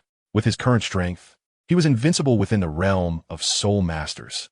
It was this very audacity that exemplified the might of the Golden Dragon martial spirit. The master turned his gaze towards Lu Yuan and remarked, "Quite impressive. It seems the spirit ring of the sky-soaring demon ape has conferred upon you considerable benefits. I surmise your spirit power now exceeds level 11. Indeed, after absorbing the spirit ring of the sky-soaring demon ape, my spirit power has surged considerably, now hovering around level 14. Lu Yuan replied. Given the power contained within the spirit ring of the sky-soaring demon ape, it was hardly surprising that Lu Yuan's spirit power had escalated by 3 levels. Observing Lu Yuan's formidable spirit abilities, fellows felt a deep sense of satisfaction. The more exceptional Lu Yuan became, the happier he felt. He then cheerfully announced, "Since you have completed the absorption of your spirit rings, it is time for us to return to the academy." "Yes, it is indeed time to return." The master concurred. Naturally, Lu Yuan and Tang San had no objections, promptly gathering their belongings to accompany the two back to the academy. Chapter 12. The Rabbit Xiao Wu. Upon their return to Nodding Academy, the students had already commenced their regular classes. "Old man, you want me to attend class?" Lu Yuan asked, bewildered as he looked at fellows. "At your age, if you're not going to class, what do you intend to do?" Fellows retorted curtly. "Fine." Lu Yuan shrugged helplessly, inquiring, "Which class am I in?" Nodding Academy, though merely a primary soul master academy, had 4 classes in the first year. "Of course, Class 1, fellows replied. Class 1, being the elite class of Nodding Academy, boasted the highest overall strength among the 4 classes, with students generally possessing innate spirit power of level 3 or above. In contrast, the other classes exhibited a mixed array of spirit powers, some as low as half a level or 1, while others reached 2, but rarely exceeded 4. Thus, students in Class 1 often felt a sense of superiority when facing their peers from other classes. "Oh, it seems that Tang San is also in Class 1. Fellows appeared to recall something. Upon hearing this, Lu Yuan nodded. Although they viewed the blue silver grass as a useless martial spirit, the sheer innate spirit power alone was sufficient for Tang San to secure a place in Class 1. "Prepare yourself. You will report tomorrow." Fellows instructed. "Understood," Lu Yuan acknowledged. The next day, "Classmates, today we have a new student joining our class. Let us welcome him with applause. New student, please introduce yourself." The homeroom teacher of Class 1 was a female instructor, a level 21 soul master. Lu Yuan stepped onto the podium, surveying the group of children below, and announced loudly, "Hello everyone, my name is Lu Yuan." A second passed, then another. "Is that it?" The female teacher's expression reflected astonishment. Lu Yuan nodded, having nothing further to add. The teacher chuckled awkwardly, saying, well then, Lu Yuan, please find a seat. Lu Yuan scanned the room and chose an empty desk next to Tang San. All right, class, let us commence today's lesson. The teacher was quite knowledgeable and well-versed in the subject of martial spirits, delivering her lecture with enthusiasm. However, for Lu Yuan, this material was already familiar to him from 2 years prior. Bored, he stifled a yawn and began to glance around the room. At that moment, he noticed a girl who, like him, was also looking around. This girl was quite adorable, dressed in a pink short skirt, her hair styled in a scorpion braid, adorned with a pink hair accessory. Sitting beside Tang San, this girl must be Xiao Wu. Their eyes met, and Lu Yuan gave a friendly nod before turning his attention away. Xiao Wu tilted her cute little head and quietly asked Tang San, Xiao San, do you know that Lu Yuan? Tang San, who was attentively listening, turned his head and replied, yes. I met him a few days ago when we went to acquire our first spirit rings together. I think his strength seems a bit extraordinary. Xiao Wu's big eyes sparkled with curiosity. Yes. Tang San paused before adding, his strength is quite formidable. The memory of Lu Yuan smashing a tree with a single punch flickered in Tang San's mind, igniting a spark of battle spirit within him. Very strong. Xiao Wu's eyes darted around, as if contemplating something. With nothing to occupy his time, Lu Yuan began doodling on his desk with a pencil. Remarkably, he engaged in such activities for many years in both his past and present lives. Revisiting it now felt somewhat enjoyable. After the last hunt for spirit beasts, his fine iron spear had been broken by a single punch from the sky-soaring demon ape, leading Lu Yuan to contemplate forging a new spear. Reflecting on this, he realized that if he possessed a spear that was more resilient and sharp than when he struck the neck of the sky-soaring demon ape, it would not merely penetrate a small portion, but would instead drive deep, delivering a significant wound, thereby preventing both him and his adoptive father from sustaining injuries. Coincidentally, now that he had some free time, Lu Yuan could utilize this opportunity to meticulously design his weapon. Gripping the pencil, he scribbled and sketched on the desk, occasionally furrowing his brow and at other times breaking into a smile, prompting Xiao Wu to wonder if he was experiencing a mental breakdown. Before long, the morning passed, and the teacher concluded her impassioned lecture. Class dismissed. With the teacher's command, the students began to disperse. Lu Yuan stretched lazily. After a morning of contemplation regarding his new spear design, he had formulated a clear idea in his mind. Now feeling somewhat hungry, he decided to head to the cafeteria for a meal. Beside him, Tang San and Xiao Wu also gathered their belongings, ready to head to the cafeteria. Shall we go together? Lu Yuan raised an eyebrow. Sure, Tang San replied. Hello, I'm Xiao Wu, as in the Dance of the Rabbit. Xiao Wu cheerfully hopped forward to introduce herself, her demeanor exuding warmth. Dance of the Rabbit? What kind of dance? Square dancing? Lu Yuan mused inwardly. Hello, I'm Lu Yuan. Lu Yuan responded with a slight smile. I know, you mentioned it during your introduction. Xiao Wu replied. You're quite amusing. The teacher's awkwardness was truly entertaining. Xiao Wu giggled, embodying the essence of a little imp. Lu Yuan could only respond with a faint smile. Tang San shook his head helplessly and said, Xiao Yuan, let us go, Xiao Wu. The three of them walked side by side towards the cafeteria. The cafeteria was a short distance from the teaching building, and their lively conversation soon brought them to their destination. Have you not yet dined on the second floor? Lu Yuan inquired. He had some understanding of Tang San's family background, and the elevated prices of the second floor would likely be beyond what Tang San and Xiao Wu could afford. As expected, Xiao Wu shook her head and said, the second floor is too expensive. We can't afford it. She then patted her meager little coin purse, where 6 silver soul coins were clearly visible. Tang San was somewhat astonished. Xiao Wu, didn't you just receive your allowance yesterday? How is it that you only have 6 silver soul coins left? Since returning from the soul ring hunt, he had followed the Master S instructions to collect his allowance at the Spirit Hall. Hearing that money could be claimed, Xiao Wu had also gone to register at the Spirit Hall, but little did she expect that after just one day, her meager wealth had dwindled to 6 silver soul coins. With a cheerful tone, Xiao Wu replied, I wanted to buy pretty clothes. Her cheeks flushed slightly, suggesting she felt a bit guilty about her lavish spending. Registration at the Spirit Hall? It seems it's time for me to pay a visit as well. He had not forgotten the sign-in task, and it was indeed time to go to the Spirit Hall. Upon hearing Xiao Wu's words, Tang San felt a bit helpless. Let us just eat on the second floor today. I'll treat. Lu Yuan declared generously, waving his hand. Yay! Lu Yuan, you're so generous. Xiao Wu exclaimed joyfully, having long yearned for the delicacies of the second floor, but reluctant to spend her own money. It is indeed peculiar how girls seem willing to splurge on beautiful clothes while hesitating to spend on meals. Isn't that inappropriate? Xiao Yuan? Tang Sen hesitated, as he was not one to take advantage of others. It's just one meal. When you have money in the future, you could treat me back. Lu Yuan reassured him with a pat on Tang San's shoulder. Hearing this, Tang Sen nodded. Since Lu Yuan had put it this way, he felt it would be impolite to refuse. The three of them entered the second-floor cafeteria together. Chapter 13, Registration at the Spear Hall. The second floor of the Nodding Academy cafeteria was relatively expensive. Generally, those dining here were the children of nobility, while ordinary self-funded students and work-study students could not afford the meals on the second floor. The primary distinction between the first and second floors lay in the quality of the food. The first floor served ordinary fare, while the second floor's ingredients were sourced from soul beasts. Although these were merely low-tier soul beasts, the nutritional value far surpassed that of regular livestock. Thus, the meals on the second floor were indeed quite pricey. Xiao Wu, unaccustomed to the concept of modesty, ordered liberally under Lu Yuan's tacit approval, while Lu Yuan selected a few of his preferred dishes.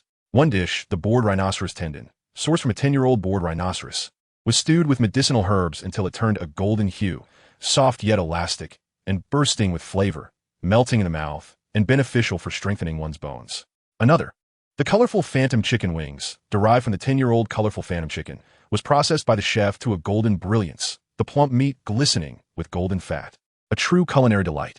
The stir-fried green vine hearts, taken from the 10-year-old green vine, had its skin peeled away, and the tender core blanched in boiling water to remove bitterness, then combined with superior yellow pepper and stir-fried, resulting in a sweet and crunchy delicacy.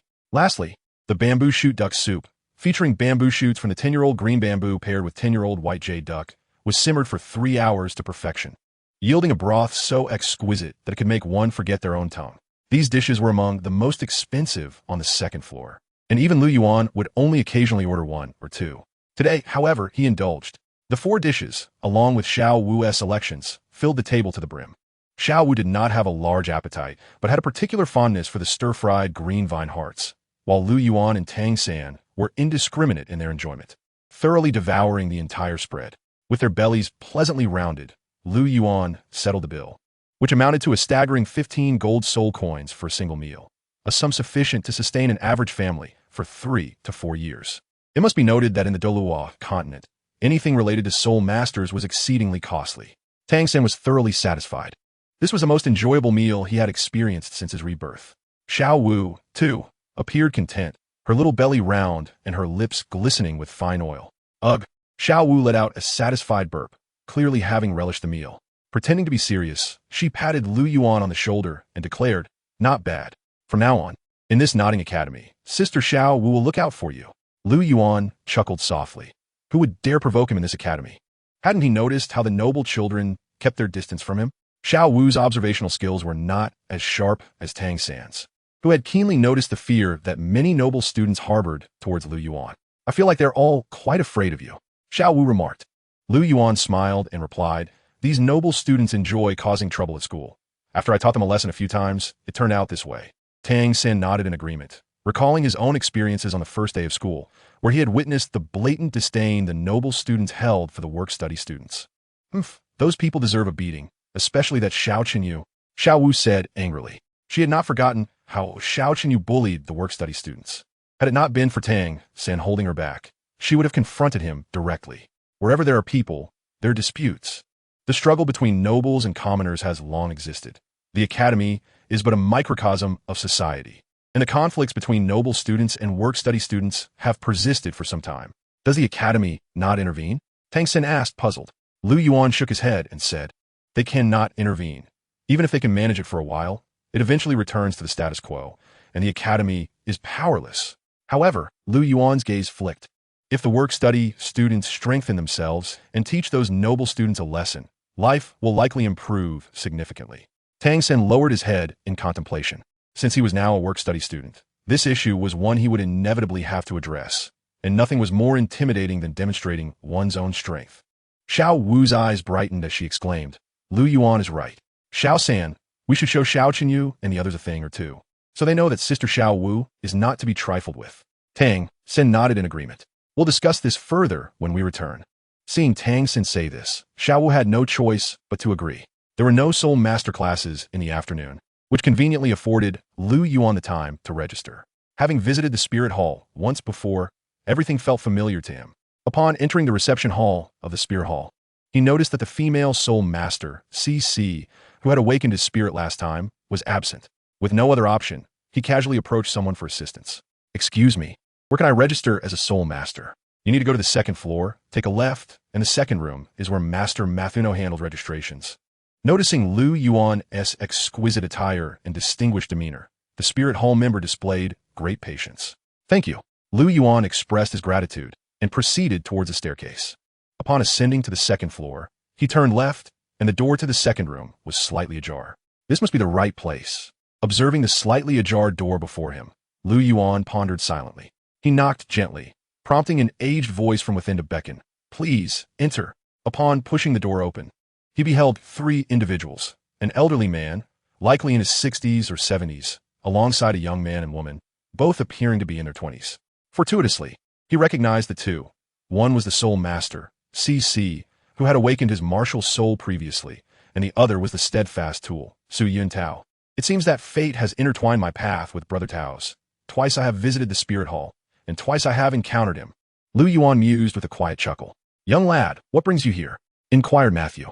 "Oh, it's you, young one." CC immediately recognized Lu Yuan, as his innate full soul power was a rare phenomenon, especially coupled with the formidable dragon martial soul, leaving a lasting impression on her. "CC, do you know him?" Su Yun Tao asked curiously. "Indeed, he is the prodigy with the dragon martial soul and innate full soul power that I awakened." CC replied enthusiastically. "Oh." Matthew's interest piqued. He queried, "Have you made your decision, young one? Would you like to join our spirit hall?" Lu Yuan responded, "I am here to register at the spirit hall.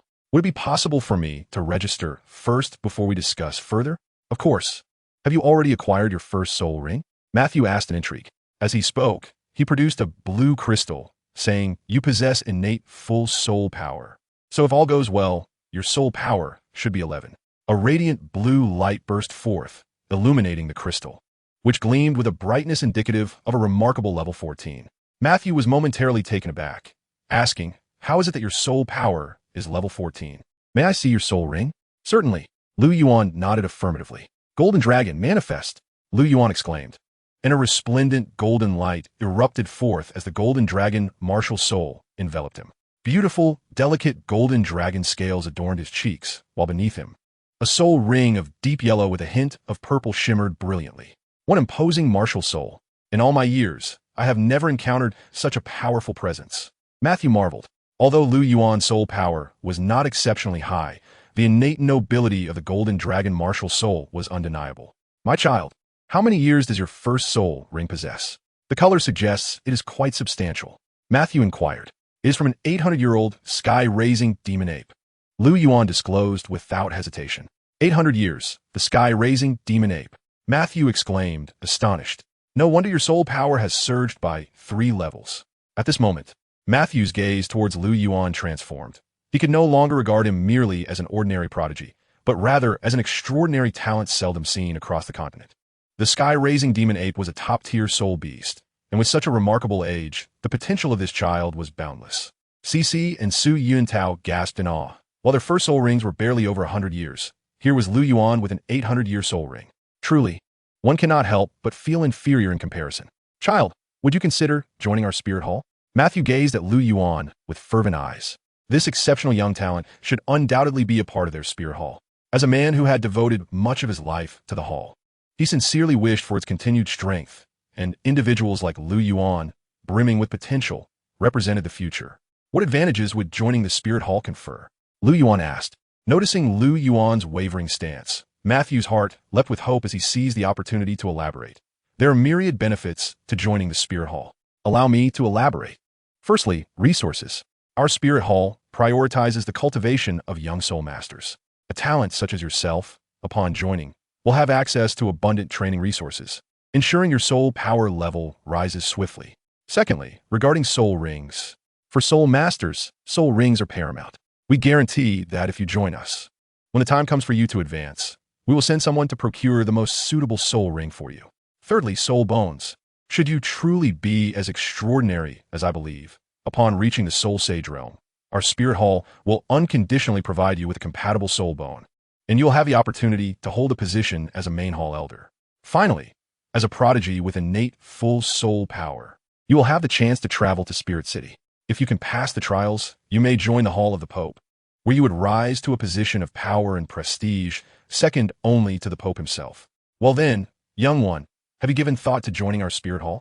Lu Yuan contemplated briefly before inquiring, if I join, would there be an opportunity to visit Spirit City? Matthew nodded affirmatively, indeed. Every year, we send a year's exceptional talents to Spirit City. If you can pass the trials, you may join the Hall of the Pope. Even if you do not join, as long as you perform admirably, opportunities to enter the next tier, the Hall of the Spirit Saints, await you, given your talents. Even if you do not speak of it, we will report to our superiors and secure your passage to Spirit City. However, whether you remain in the Hall of the Pope will depend on your own abilities, yet I believe your chances of success are high. Having heard the news he longed for, Lu Yuan no longer hesitated, declaring, then I am willing to join the Spirit Hall. Really? Matthew rejoiced, exclaiming, welcome to our Spirit Hall. I assure you, you will not regret this decision. He then retrieved a pouch from his drawer and handed it to Lu Yuan. Lu Yuan, puzzled, asked, what is this? Matthew smiled. As a prodigy joining our Spirit Hall, you are entitled to certain privileges. This contains 500 gold soul coins, serving as your salary for the first month. Subsequently, you will receive 500 gold soul coins each month, a benefit of our Spirit Hall. Is that so? Lu Yuan accepted the pouch, thinking one should never refuse free money. Observing Lu Yuan's actions, Matthew smiled and produced a contract, stating, this is the proof of your membership in the Spirit Hall. A simple signature will suffice. Lu Yuan picked up the pen and signed his name. At that moment, Matthew also presented a small booklet, saying, this is your martial soul manual, containing your martial soul and advancement proof. Take good care of it. Lu Yuan accepted the martial soul manual, nodding in acknowledgement. Matthew remarked, we will promptly report your information to the higher tier sub-hall, which will relay it to the main hall. Through this chain of communication, you can expect a dedicated escort to Spirit City in about half a month. Prepare yourself accordingly. Thank you, Grandpa Matthew. Lu Yuan responded. You certainly don't behave like a mere 6-year-old. Matthew chuckled, noting Lu Yuan's composure and thoughtful demeanor, which belied his tender age. Speaking of which, this year, your Nodding Academy has produced several prodigies. Just yesterday, I registered 2 children with innate full soul power, but regrettably, they declined to join our Spirit Hall. Fortunately, today I have found you, an even more outstanding talent. Lu Yuan smiled faintly, aware that he was referring to Tang San and Xiao Wu. Grandpa Matthew, I shall take my leave now, Lu Yuan declared cheerfully. Very well, off you go, Matthew replied. Lu Yuan turned to leave. As he watched Lu Yuan step out of the room, Matthew turned around and said, CC, with your help, the temple has unearthed such an extraordinary talent. The temple will not neglect you. I will report your merits to the temple master truthfully. The temple master he referred to was, of course, the master of the Nodding City branch. Thank you, Master Matthew. CC beamed like a blossoming flower, which made Su Yun Tao, who stood nearby, envious. Why was he not blessed with such fortune? The only one who had awakened was a full innate spirit power, yet it was the blue-silver grass martial spirit. Little did he know, he was the first to awaken on the Douluo continent, where countless great figures had awakened their martial spirits under his guidance, and without exception, they all ascended to godhood. The steadfast old man Tao Gu was no laughing matter. All right, enough joking. Let us return to the main topic. Lu Yuan strolled out of the martial spirit hall, heading towards Nodding Academy. Upon entering the school gates, he sensed an unusual atmosphere. Thus, Lu Yuan casually stopped a passing student. Greetings, Boss Yuan. The student, a third-year self-funded student, clearly recognized Lu Yuan's esteemed reputation at Nodding Academy. What has transpired? The atmosphere seems rather unsettling. Well, Boss Yuan, it appears that this afternoon, the work-study students confronted the noble offspring led by Boss Xiao, challenging them to a duel. It seems the confrontation has already begun. Oh, Lu Yuan expressed surprise. He had not anticipated that Tang San and Xiao Wu would act so swiftly, merely proposing it in the morning and executing it by the afternoon. Were they battling? Lu Yuan inquired. At the back mountain, the student pointed. All right, thank you. No need for thanks, it's only right. The student appeared somewhat shy in response to Lu Yuan's gratitude. Watching the student hurriedly depart, Lu Yuan felt a touch of helplessness.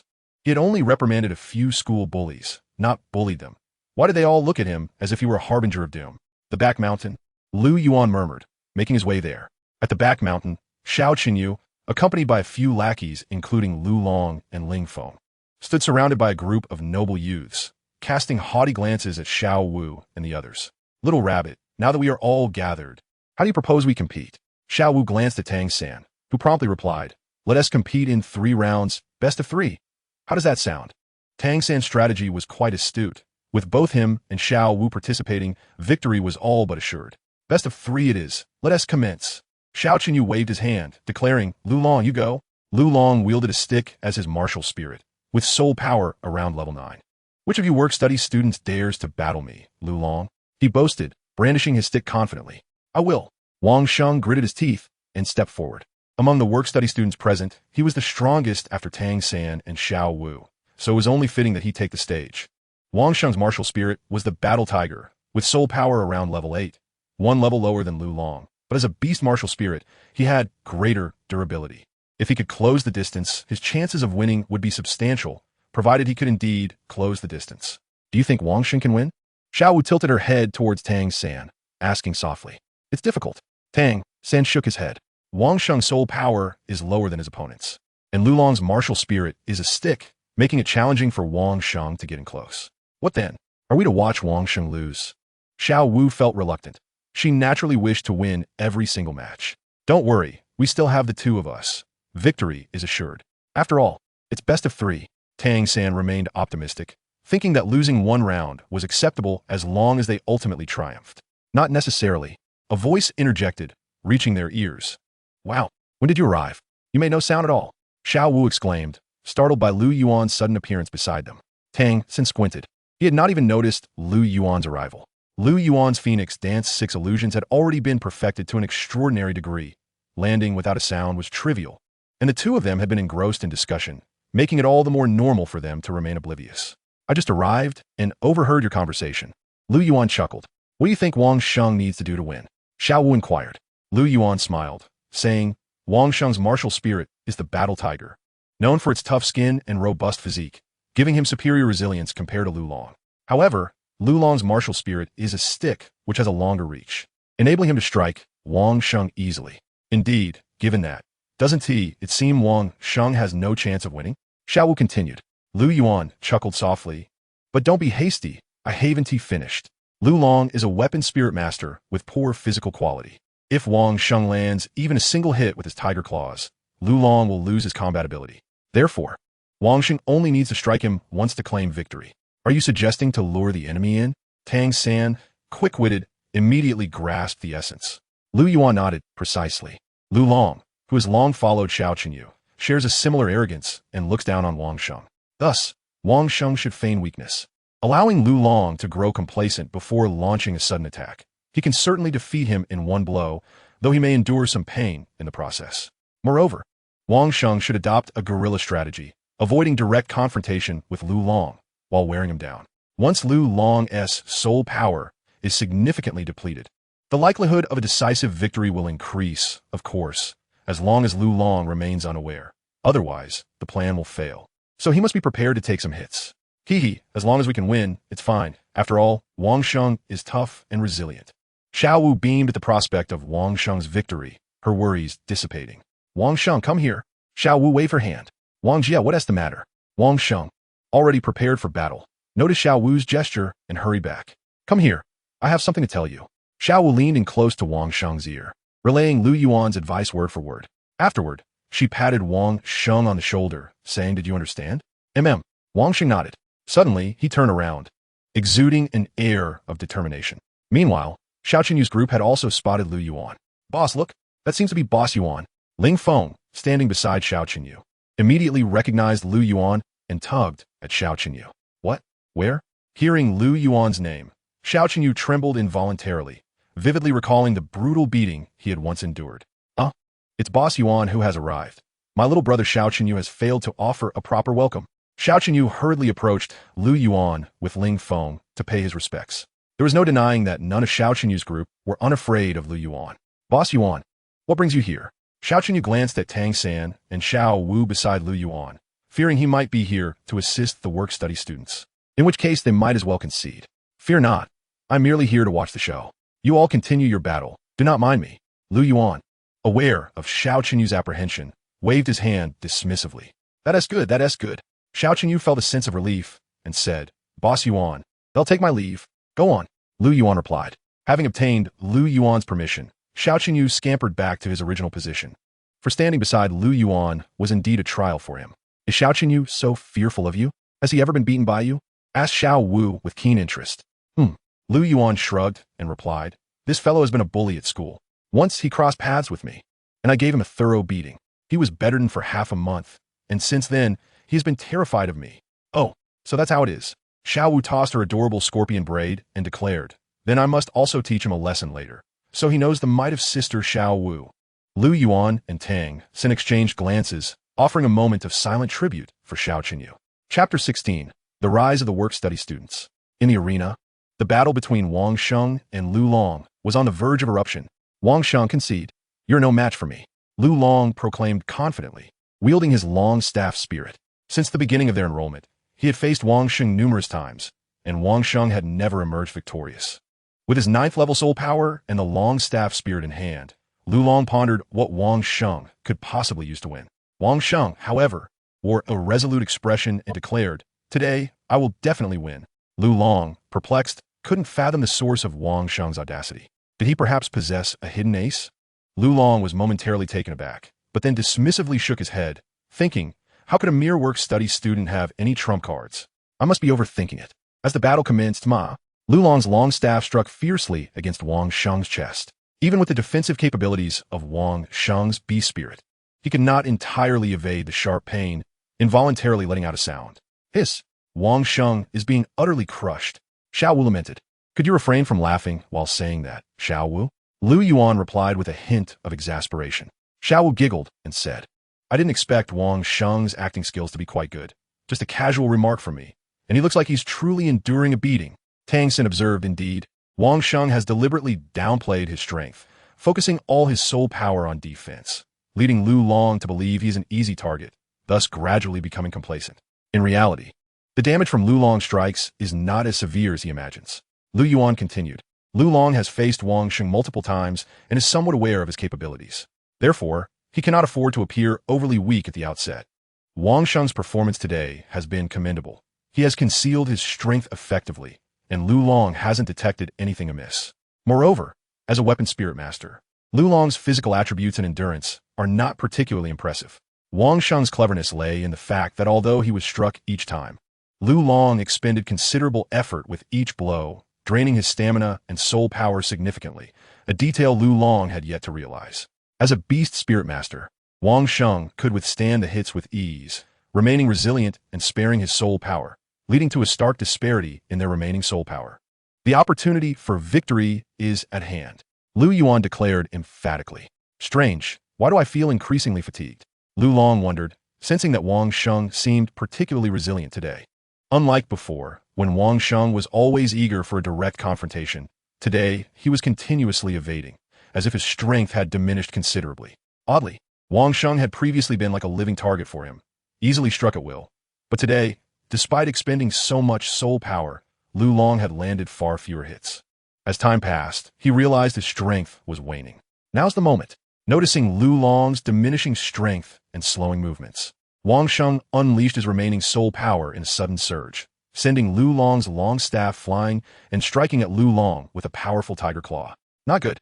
Lu Long was taken aback by Wang Sheng's abrupt burst of energy, and unable to dodge, he received a resounding slap to the cheek, propelling him several meters away, where he promptly fell unconscious. Lu Long. Witnessing Lu Long being sent flying by Wang Sheng's strike, Xiao Wu gasped in astonishment. Just moments ago, Lu Long had been dominating Wang Sheng. How had the tables turned so suddenly? Sister Xiao Wu, I won. Wang Sheng roared triumphantly, exuberant as a child. Since joining Nodding Academy, he had never defeated Lu Long until today, fulfilling a long-held dream. Well done, Wang Sheng. You've not disappointed Sister Xiao Wu. Go rest now. Xiao Wu clapped Wang Sheng on the shoulder, signaling him to take a break. Xiao Qinyu, we've won the first match. Who will you send out for the next round? Xiao Wu inquired. Ling Feng, you go. Xiao Qinyu pointed to his first general. Then I shall step up for our work-study team.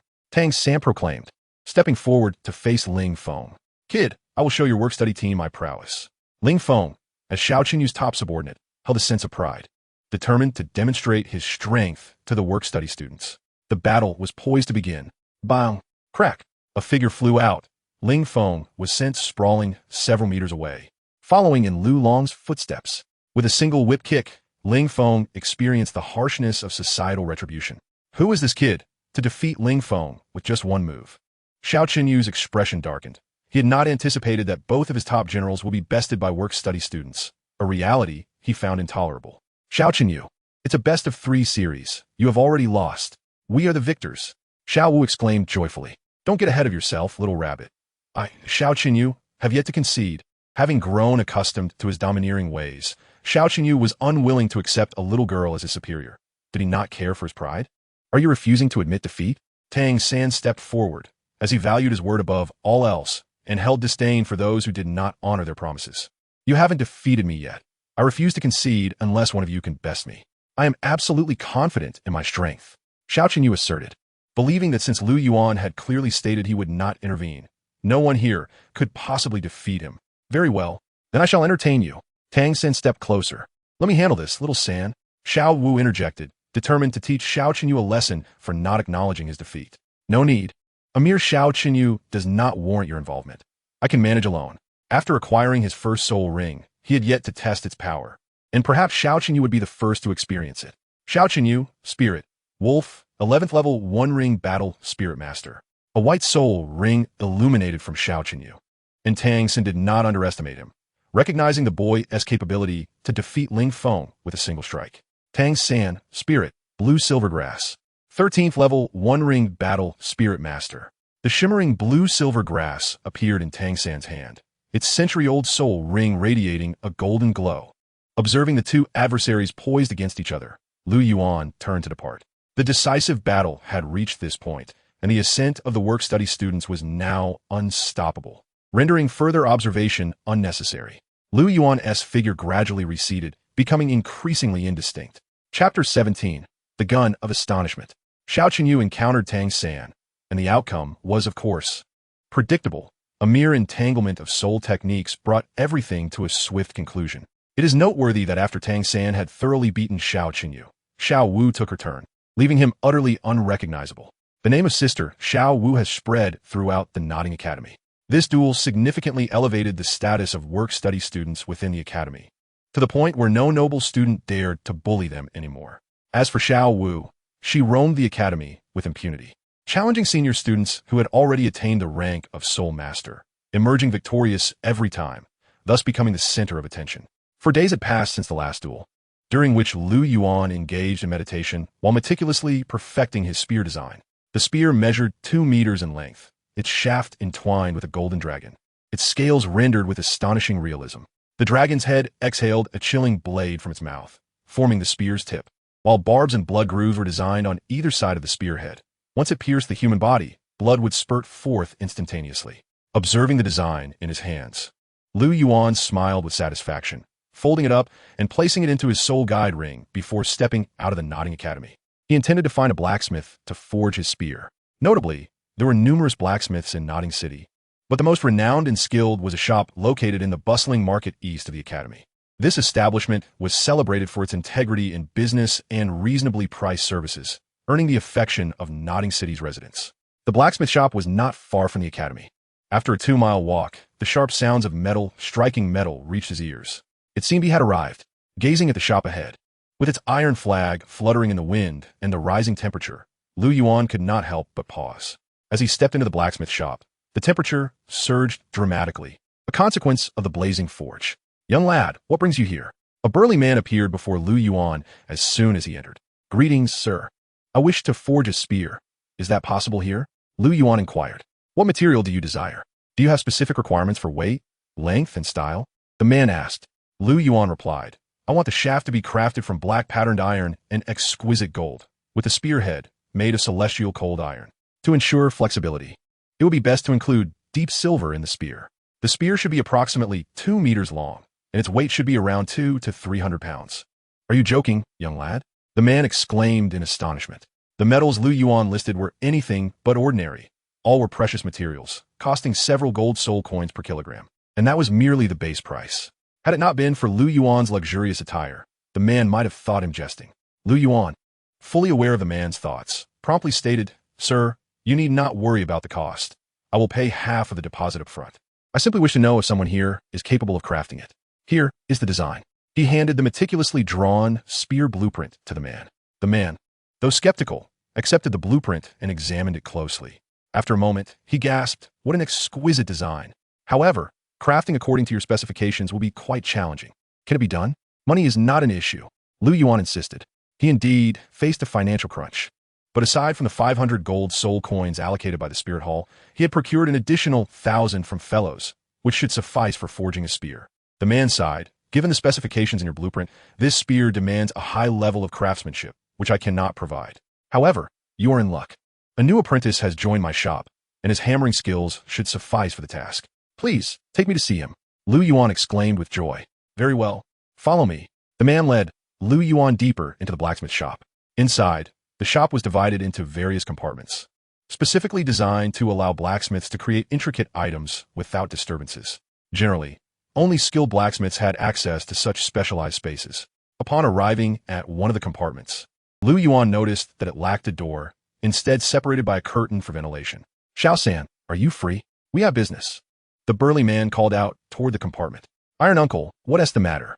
A diminutive figure emerged as the curtain was drawn aside. "Tang-san," Lu Yuan exclaimed, equally surprised. "You two know each other?" The burly man asked with curiosity. "We are both students at Notting Academy and even classmates," Tang-san explained. "What a coincidence." The man chuckled. "Lu Yuan, have you come to the blacksmith to forge something?" Tang-san inquired.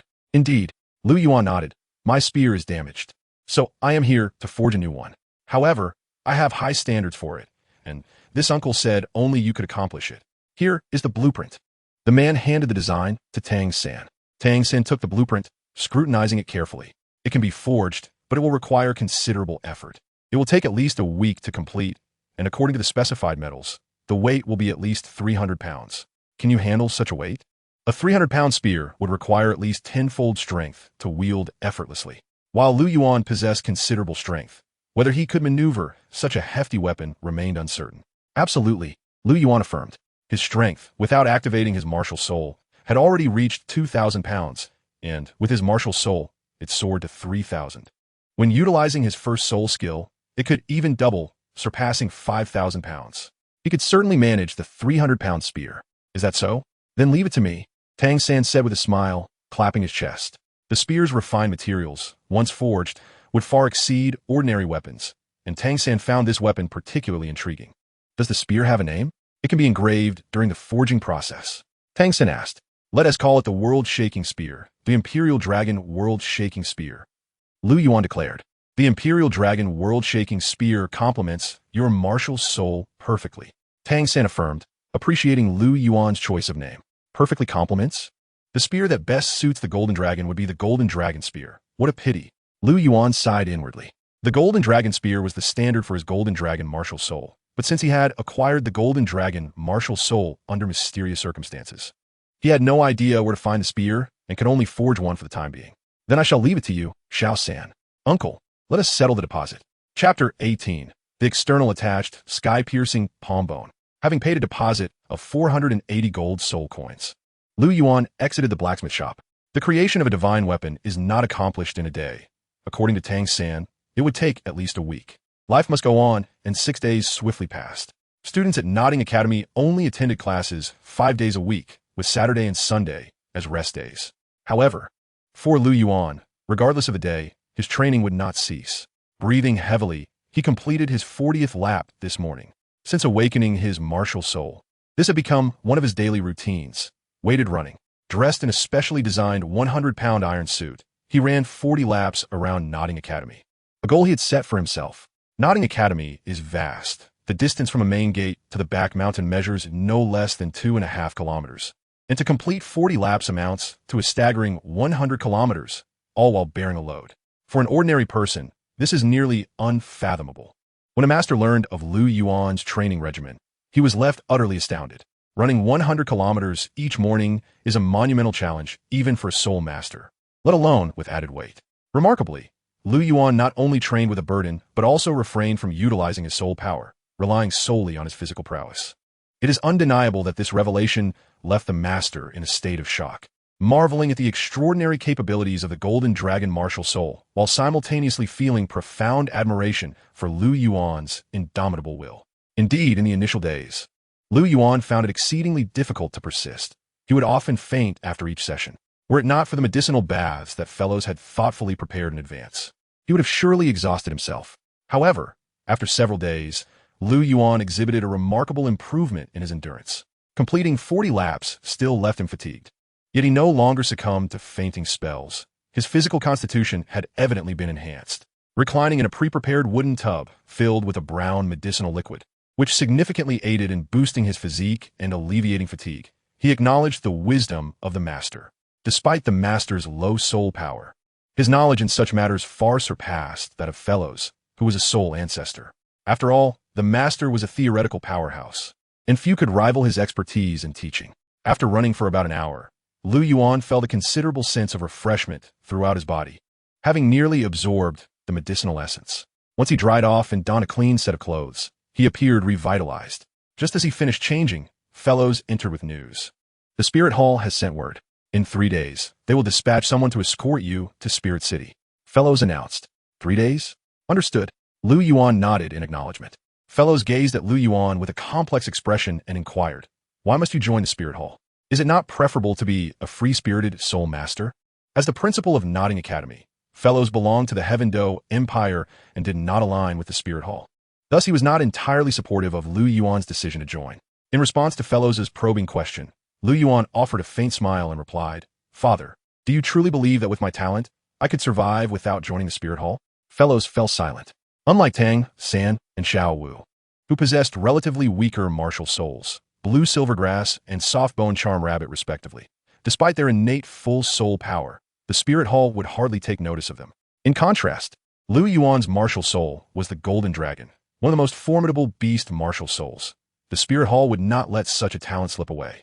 Indeed, while the subordinates of the Spirit Hall might not fully comprehend the legends surrounding the Golden Dragon, there were certainly individuals of discernment within the main and sacred halls of the Spirit Hall. Even if they had never laid eyes upon the Golden Dragon, they would undoubtedly have heard of its majesty, not to mention the current Pope, who had collaborated with the Master in the study of martial souls. Such a figure could hardly be ignorant of the Golden Dragon's prowess. Therefore, from the moment Lu Yuan's Golden Dragon martial soul was revealed, it became apparent that he was destined to join the Spirit Hall, and the systematic sign-in tasks were unavoidable. Fellows found himself unable to refute Lu Yuan's assertions. He was somewhat aware of the Spirit Hall's recent actions. If a genius is not utilized by us, then eliminate them. Such occurrences transpired almost daily across the Douluo continent. Given Lu Yuan's extraordinary talent, failure to join the Spirit Hall would likely invite an attempt on his life. And with Fellows' mere soul ancestor strength, he could not guarantee Lu Yuan's safety. Sighing, Fellows lamented his own powerlessness for the first time. Observing Fellows' discontent, Lu Yuan chuckled and said, "Joining the Spirit Hall isn't such a bad thing. With my talent, I need not fear thriving there. So you needn't worry too much." "Let us hope so," Fellows replied, waving his hand. Lu Yuan's smile broadened as he suddenly recalled something. "Old man, it would be best if news of my joining the Spirit Hall does not spread, especially to the Master." "Why?" Fellows asked, puzzled.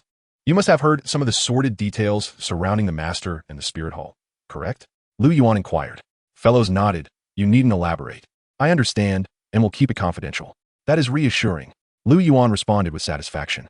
Even after joining the Spirit Hall, he knew his identity must remain discreet. It would be essential for future missions, especially in interactions with figures like Tang San and the Master, where the affiliation with the Spirit Hall could prove quite inconvenient. Fellows scrutinized Lu Yuan closely, glancing around to ensure their surroundings remained quiet. With a flicker of dark light, he retrieved a glimmering bone from his soul guide and handed it to Lu Yuan. "What is this?" Taking the bone, Lu Yuan was taken aback. This was no ordinary soul bone, but rather an external soul bone, a rare treasure beyond the 6 standard soul bones of the human body. Where had Fellows procured such a magnificent soul bone? Examining the bone closely, Lu Yuan felt a familiar aura emanating from it. "This is the soul bone from the sky-raising demon ape. I collected it when you absorbed the soul ring. It is yours to absorb," Fellows explained. "Old man, why not use it for yourself? It would significantly enhance your strength," Lu Yuan remarked. Fellows shook his head. "I'm over 60 years old. My potential for growth is limited. This soul bone would be wasted on me. You, however, are still young and possess boundless potential. It is perfectly suited for you. Moreover, absorbing a soul ring and soul bone from the same soul beast yields even greater benefits. Go ahead and absorb it. I shall protect you, Fellows declared. Upon hearing this, Lu Yuan clutched the sky-raising palm bone tightly, a wave of gratitude swelling within him. Chapter 19, Soul Bone Technique, Sky-Raising Peak. In the realm of soul masters, there exists a dream ranking, where external soul bones rank second, surpassed only by the nearly unattainable 100,000-year soul rings. 100,000-year soul beasts are akin to tidal Douluos among humans, exceedingly difficult to hunt. Across the entire Douluo continent, the number of soul masters possessing a 100,000-year soul ring is minuscule. Upon acquiring one, it is guaranteed that a 100,000-year soul bone will also manifest, which is why external soul bones hold their esteemed position just below 100,000-year soul rings on the dream ranking. Under normal circumstances, without exceptional circumstances, external soul bones reach their peak at levels equivalent to 100,000-year soul bones. The advantages of external soul bones for soul masters are substantial. In the original narrative, early on, Tang San's ability to challenge higher-ranked opponents with ease was largely attributed to his external soul bone, the 8 spider lances, which originated from the evil spirit spider. While the evil spirit spider is notorious as a malevolent killer among soul beasts, it still pales in comparison to the apex soul beast, the sky-raising demon ape. Thus, the sky-raising palm bone before Lu Yuan can undoubtedly be regarded as a treasure. This particular bone is from the left palm, and the strength of the sky-raising demon ape is formidable. Its most fearsome attack method lies in its dual arms, each endowed with immense power, with the left arm possessing even greater strength than the right. The same principle applies to the Titan giant ape. It too wields tremendous power, with its left arm surpassing its right. Certainly, there are soul beasts whose right limbs surpass their left, with the most exemplary being the dark gold fearsome claw bear. This soul beast holds a status among its kind comparable to that of the Titan giant ape. The Titan giant ape is renowned for its strength, while the dark gold fearsome claw bear is celebrated for its terrifying offensive capabilities, particularly the potency of its right claw, which can be described as relentless. Before Lu Yuan lies the left claw bone, arguably the most precious part of the Titan giant ape's body. The absorption of soul bones does not impose a time limit like soul rings. As long as one possesses soul power, even a 100,000-year soul bone can be assimilated. As Lu Yuan places the Titan's left claw bone upon his left hand and channels his soul power, the entire bone transforms into a shimmering liquid that envelopes his left hand. Majestic and domineering, this is the first impression the Titan claw bone imparts to Lu Yuan. Under this surge of power, his golden dragon martial soul instinctively manifests to assist in the absorption process. Indeed, while the absorption of soul bones has no threshold, the accompanying pain is no less diminished. Lu Yuan feels as if his left hand is being torn apart.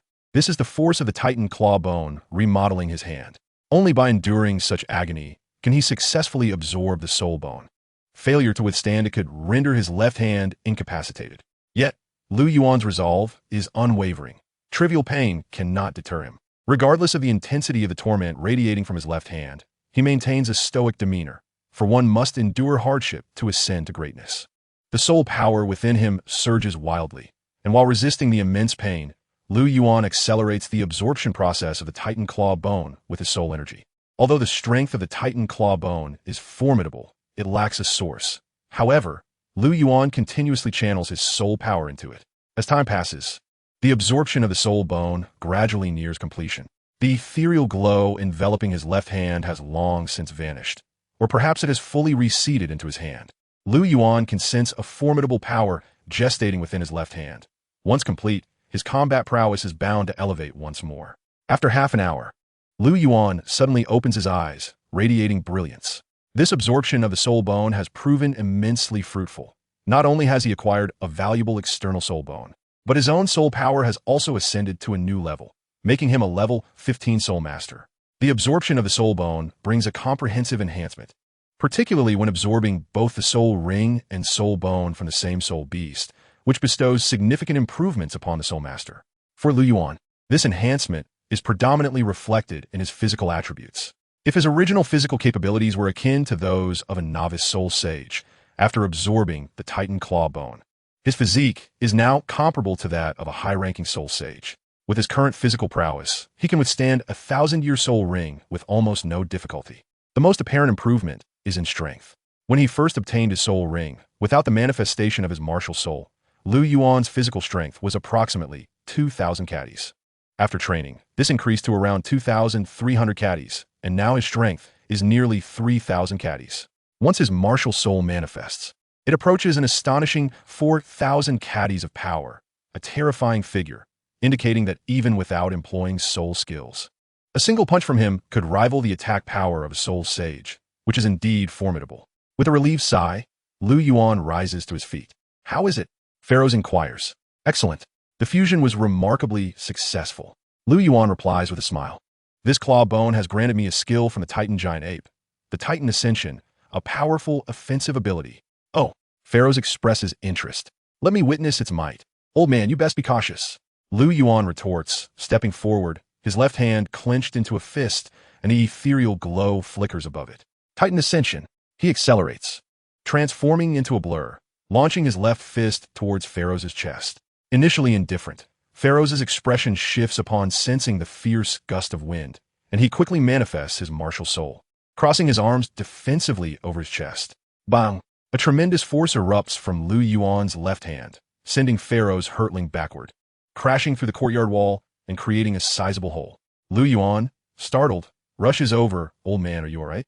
Pharaoh rises, rubbing his aching arm, and remarks, You possess tremendous strength. That Titan Ascension nearly rivals my fourth soul skill.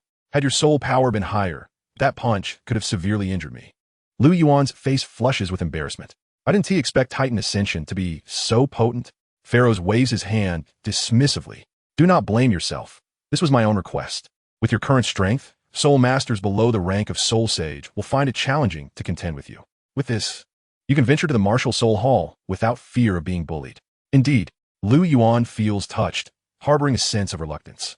In this unfamiliar Douluo continent, Pharaoh stands as his soul family. Brushing off the dust, Pharaoh glances at the wall with a human-shaped hole and says, Go enjoy yourself.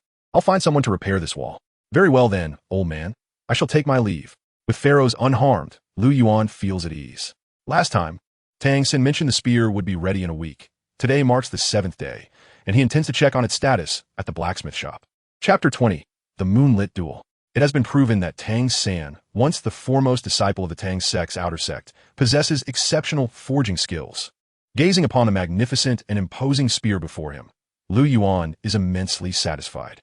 This spear, approximately 2 meters long, features a silver-black shaft coiled with a 5-clawed golden dragon, exuding an air of majesty. Each scale of the dragon is intricately carved, and the dragon's head forms the spear tip, gleaming with a sharp, bone-chilling radiance. The spear is not lightweight, weighing a substantial 300 caddies, and Lu Yuan finds it well-balanced in his grasp. Had he wielded this spear during his encounter with the Titan giant ape, he would have undoubtedly found the confrontation considerably easier. What a magnificent spear! Lu Yuan exclaims as he twirls it effortlessly. This young lad possesses remarkable strength, observes the owner of the premier blacksmith shop in Soto City. He has never encountered a child with such incredible power. The 300 caddies of the spear seem weightless in Lu Yuan's hands, while even Tang San, blessed with innate strength, struggled to move it. Indeed, Tang San nods in agreement. This spear weighs 300 caddies. With the Xiantian skill, I can manage it. But to wield it as effortlessly as Lu Yuan does, I still have a long way to go. With a smile, Lu Yuan retrieves a pouch of coins from his soul guide and presents it to the blacksmith. Uncle, here is the remaining balance. Please verify if the amount is correct. Correct. The blacksmith shakes the pouch, gauging its weight. As someone accustomed to handling metal, he can accurately assess the weight of a piece of metal merely by the feel of it, and the same applies to gold soul coins. I shall take my leave now. Lu Yuan bids farewell with a smile and departs. I'll return with you. Tang San, having overseen the forging of Lu Yuan's spear for the past 7 days, finds his task nearing completion and thus can leave work early today. Very well. Lu Yuan shoulders the awe-inspiring spear, with Tang San accompanying him as they make their way back to Nodding Academy amidst the astonished gazes of onlookers. Tang San was quite curious about Lu Yuan. The powerful fist technique and graceful movements displayed during the attack on the fierce mountain pig, along with the astonishing design of the 5-clawed golden dragon on the spear, were stirring his nerves. Could it be that Lu Yuan, like himself, was a traveler from another world? These elements were entirely absent from the Douluo continent, existing solely in his own realm. He wished to inquire about Lu Yuan, but was at a loss for words. After contemplating for a while, Tang Xin resolved to ask Lu Yuan, may we engage in a sparring match? Spow!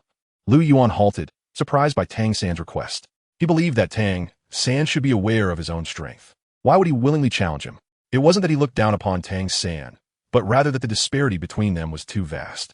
The Tang sect's martial arts and the blue-silver grass seemed trivial in Lu Yuan's eyes. Furthermore, the formidable hidden weapons Tang San possessed were currently beyond his reach and posed no threat. Nevertheless, Lu Yuan would not forsake the opportunity to unleash a thorough beating on the protagonist. Very well, Lu Yuan nodded. Let us meet at the plaza tonight at 9. Tang San proposed. The night would be quiet, allowing them to focus entirely on their sparring. I have no objections. Anywhere is fine. Lu Yuan nodded, turning to return to his courtyard. Watching Lu Yuan's retreating figure, Tang San's eyes sparkled with curiosity. Are you and I of the same ilk, Lu Yuan? As night fell, the lights flickered within Nodding Academy.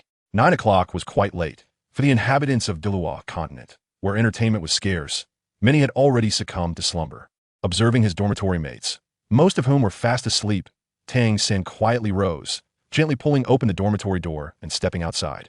His movements were so delicate that he did not rouse any of his classmates, except for one little rabbit who had not fallen asleep. Where's Xiao San off to at this late hour? Xiao Wu furrowed her adorable brow. Never mind, I'll just follow him for now. Stealthily, Xiao Wu rose and trailed behind Tang San from a distance. Tang San, eager to uncover Lu Yuan's true identity, was entirely oblivious to the little rabbit following closely behind him. The plaza at 9 o'clock was deserted, save for the occasional passing teacher. The vast expanse of the square appeared remarkably tranquil in the darkness. Lu Yuan stood with his hands clasped behind him, listening to the increasingly distinct sound of footsteps, his handsome visage remaining calm and composed. At last, the footsteps ceased. Lu Yuan turned around and spoke gently. You have arrived? Yes, I am here. I am late. Tang San replied. No, I arrived early. Lu Yuan gently shook his head. Then let us begin, Tang San declared. No ruse, Lu Yuan replied, turning his gaze to Tang San's rear. Little rabbit, how long do you intend to hide? Someone's behind me? Tang San was startled and quickly turned around to see a diminutive figure emerging from the shadows. The moonlight illuminated her face, prompting Tang San to exclaim, Xiao Wu, what are you doing here?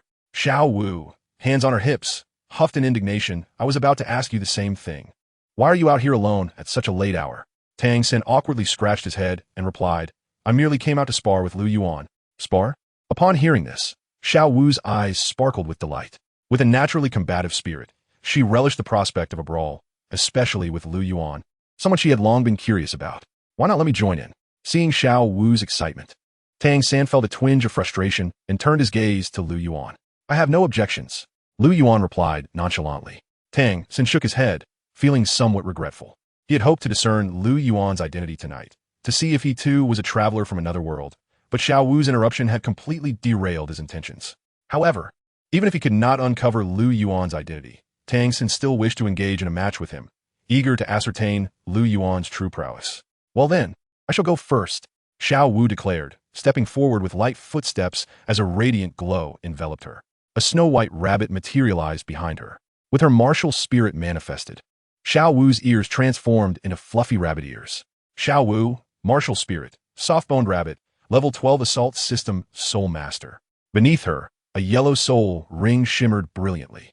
Lu Yuan smiled, and with a flash of golden light, a golden dragon's phantom appeared behind him.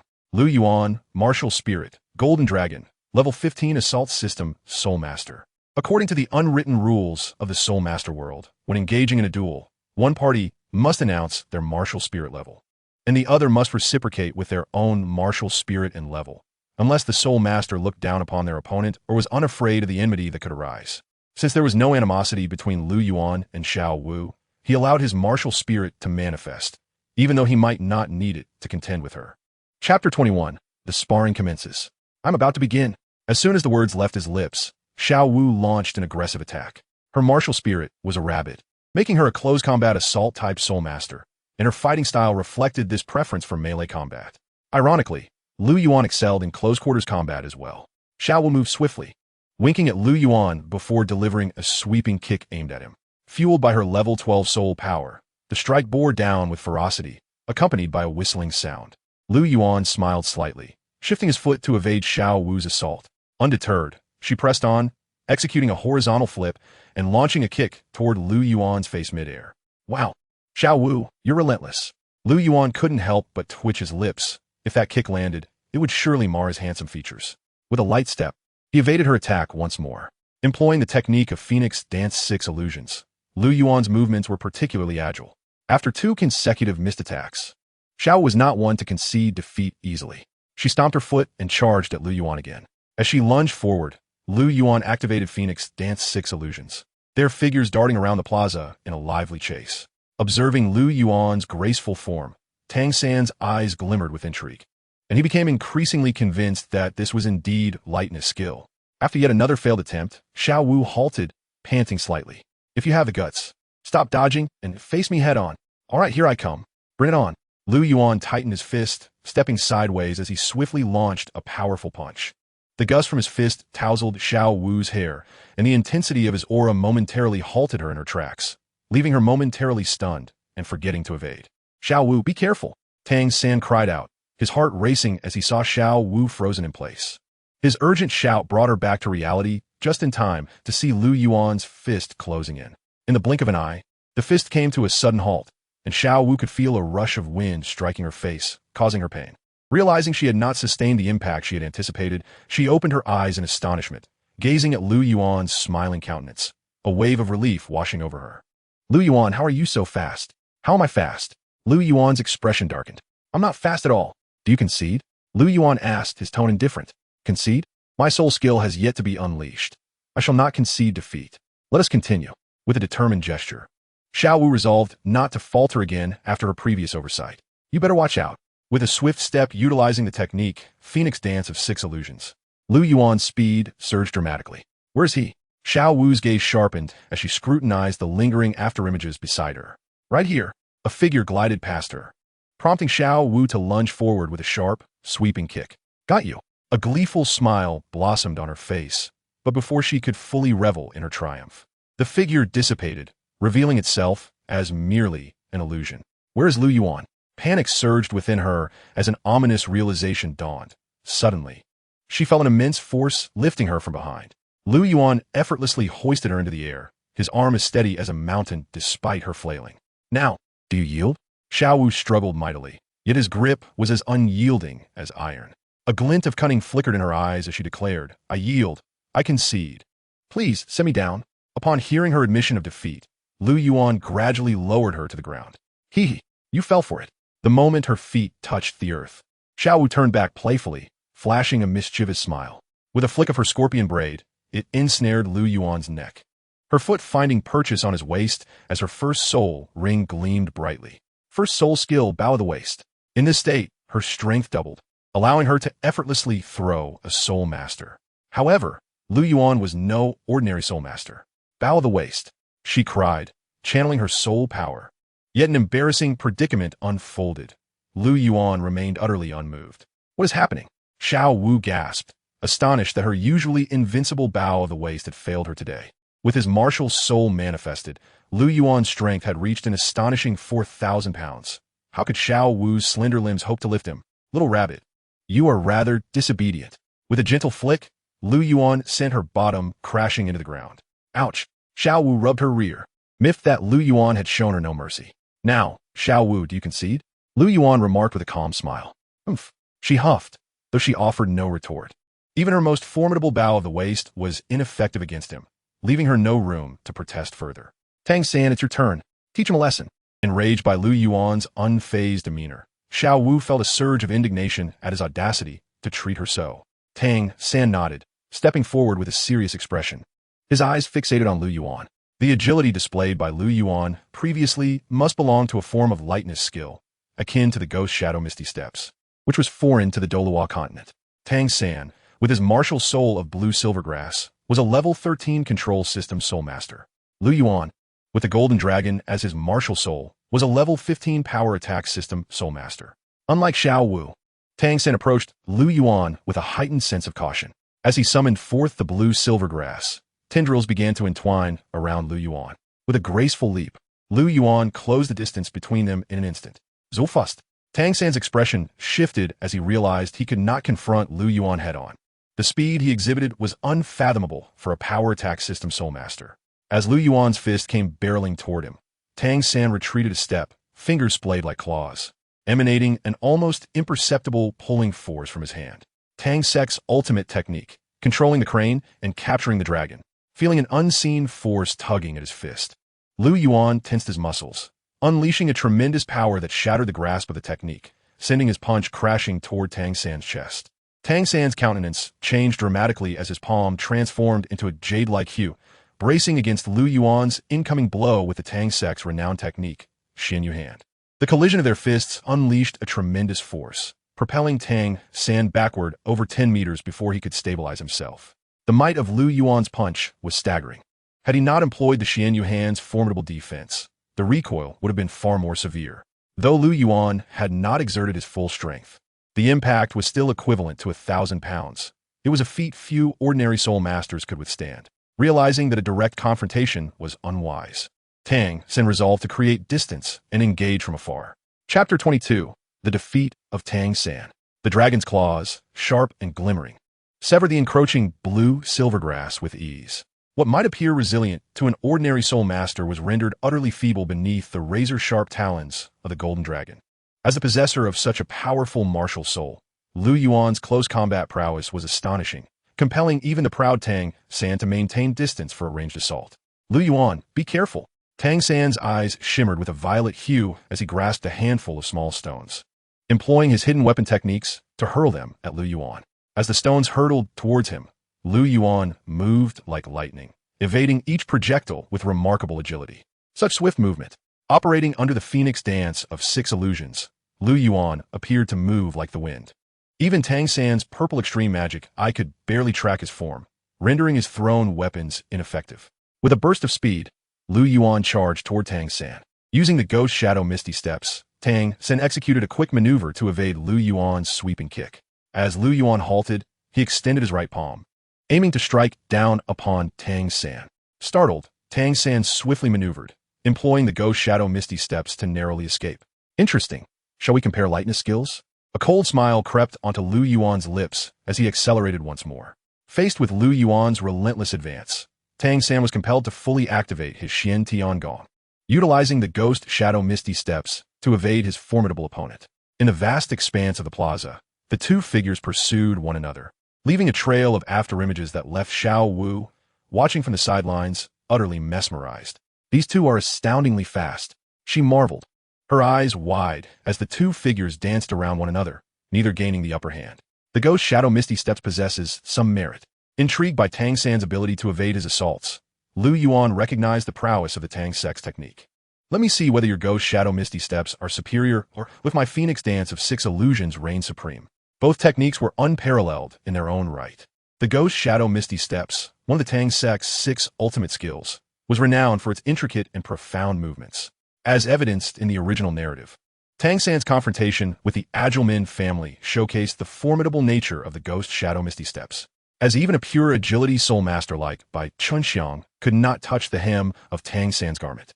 In contrast, the Phoenix Dance of 6 illusions, derived from the animated realm of Qin's moon, was the signature move of the Sandy leader Bai Feng, whose lightness skill was unparalleled, even surpassing that of the thieving Saint Mo Jia. Once unleashed, the Phoenix Dance of 6 illusions resembled a phoenix soaring through the skies, graceful and ethereal, like a whisper of the wind.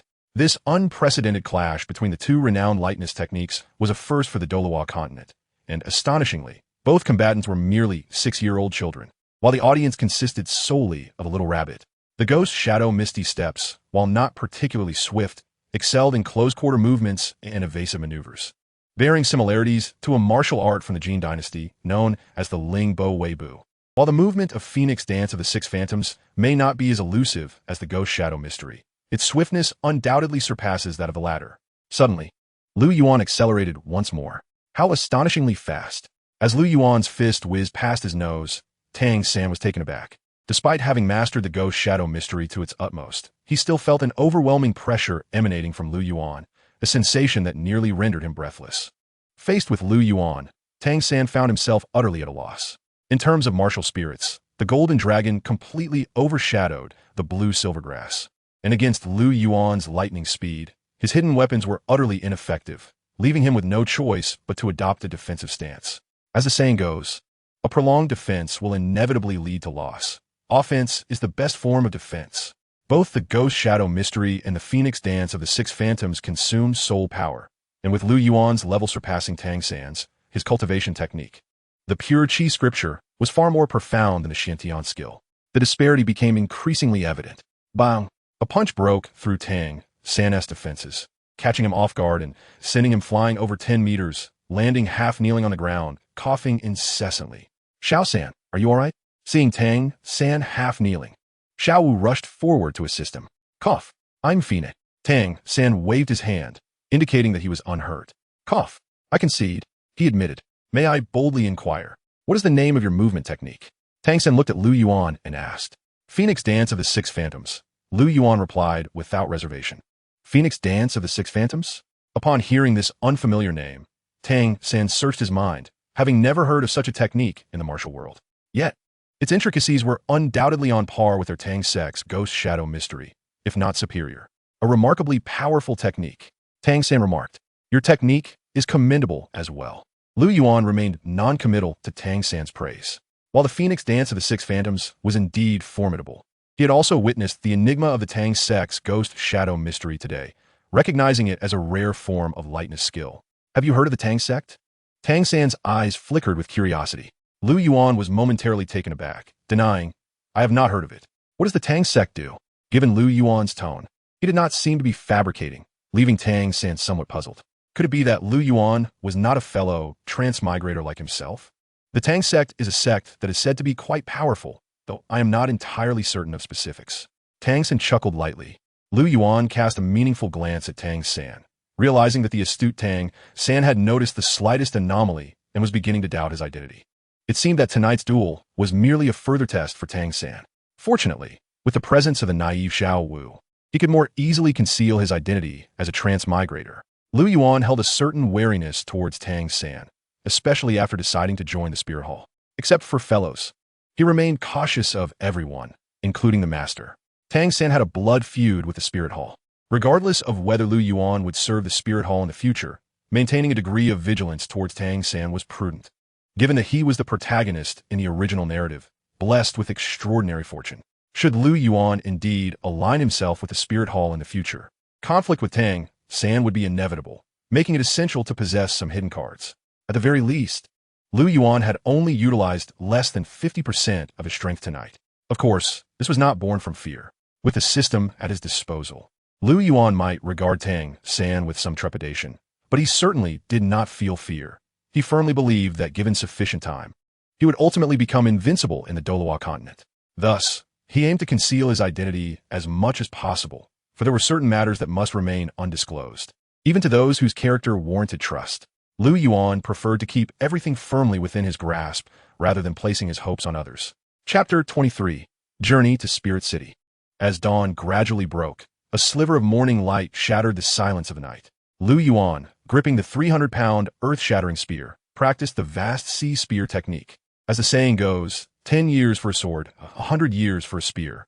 The king of all weapons requires not only talent, but also relentless practice day and night. 2 days had already passed since his last duel with Tang San. Although he had not obtained the answers he sought, Tang San remained intrigued by Lu Yuan. For the past 2 days, he had been subtly probing Lu Yuan. But with Lu Yuan on guard, how could he succeed? Their banter left Tang San with nothing to show for his efforts. According to fellows, today was the day they would head to Spirit City. So Lu Yuan practiced for only half an hour. After freshening up and with the sun fully risen, Lu Yuan joined fellows in heading towards the Spirit Hall branch. At the Spirit Hall branch, Master Matthew had a smile on his face as he regarded a middle-aged man in his 40s with respect. Lord Su Fei, thank you for your assistance. Su Fei nodded haughtily, scrutinizing Lu Yuan. Is this the child mentioned in your report? The one with the golden dragon martial spirit and innate full soul power? Indeed. Lord Su Fei, Matthew affirmed. Excellent. Observing Lu Yuan's young yet composed demeanor, Su Fei nodded in satisfaction. Fixing his gaze on Lu Yuan, Su Fei's expression softened considerably. Hello, child. My name is Su Fei, and I am an attendant of the Spirit Hall. I will be escorting you to Spirit City. Thank you very much, Uncle Su. Lu Yuan replied. It's no trouble at all. The emergence of a talent like you in our Fastno province is a matter of pride for me. The rarity of innate full soul power warranted such attention for the Fastno Spirit Hall, which had dispatched Su Fei, a Soul King attendant. to personally escort him to Spirit City, an undeniable honor. Typically, such matters would only involve a soul sect escort. So the fact that the Fastno Spirit Hall had sent Su Fei indicated that the leaders held high hopes for Lu Yuan's future, representing an early investment. Shall we set off then? Su Fei remarked, glancing at the sky. Goodbye, father. Goodbye, Grandpa Matthew. Goodbye, Sister CC. Oh, and farewell, Brother Tao. Lu Yuan waved goodbye to fellows, Matthew, CC, and others, not forgetting the steadfast Brother Tao. Take care of yourself, Xiao Yuan.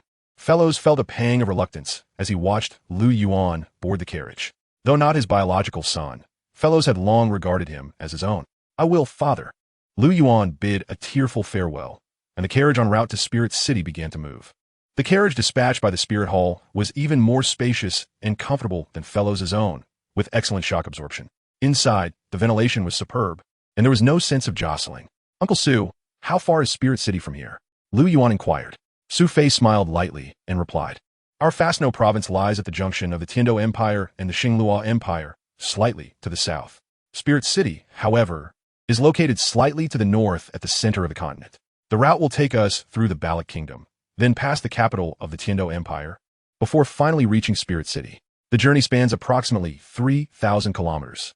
Given our pace, it will take us roughly half a month to travel from Nodding City to Spirit City. Is it really that long? Lu Yuan exclaimed. It's not too bad. Half a month will pass in the blink of an eye. Su Fei deeply. Lu Yuan shrugged and inquired, Uncle Su, could you enlighten me about the Spear Hall? I am not well versed in its matters. Very well, I shall share with you.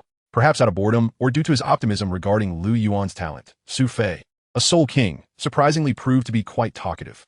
First, let me explain the hierarchy of our Spirit Hall. Our Spirit Hall is primarily divided into 6 levels. The lowest is the Spirit Branch Hall, similar to the Spirit Hall in Nodding City, which is classified as a branch. The next tier is the Sub-Hall, typically established in more developed cities, such as the Spirit Sub-Hall in Soto City of the Barak Kingdom. Above that is the Main Hall, with each province of the Empire housing one. The Spirit Hall of Fastnu, where I reside, is a main hall. The next level is the Spirit Sanctuary, with only one located in the imperial capitals of the 2 great empires. Finally, the Pope Hall and Douluo Hall are situated within Spirit City, with the latter being accessible only to those of title Douluo level or higher, a revered sanctuary in the hearts of all soul masters on the continent. With your innate full soul power, if you diligently cultivate, you might have the opportunity to enter the Douluo Hall in the future. As he finished speaking, Su Fei turned his gaze to Lu Yuan, his eyes reflecting a hint of envy. Innate full soul power is exceedingly rare, possessed only by the most gifted soul masters. Su Fei, with an innate soul power of merely level 5 at the age of 48, is only a 52-level soul king. Had he also possessed innate full soul power, he might have already attained a rank of soul emperor or even soul sage. The Douluo Hall, you say? Lu Yuan clenched his small fist, his heart brimming with determination. He would surely set foot in that place someday. Next, let me discuss the power distribution within our Spirit Hall. Depending on the tier of the Spirit Hall, the strength of the Soul Masters varies. In the lowest tier, the Branch Hall, the strength of the Hall Master is approximately at the Soul Zone level, with the core members being Great Soul Masters and Soul Masters responsible for assisting villagers in awakening their spirits and conducting Soul Master assessments. In the Sub-Hall, the leader's strength reaches the Soul King or Soul Emperor level, depending on the specific development of the city, with core members being Soul Zune and Great Soul Masters, primarily tasked with maintaining order in the Soul Master community and conducting assessments. At the Main Hall, each main hall must have at least one cardinal, a Soul Sage level powerhouse leading the charge. In some cities, the Spirit Hall may even have several Soul Sage strongholds, with core members being Soul Zone and Soul Zune, responsible for maintaining order and conducting assessments.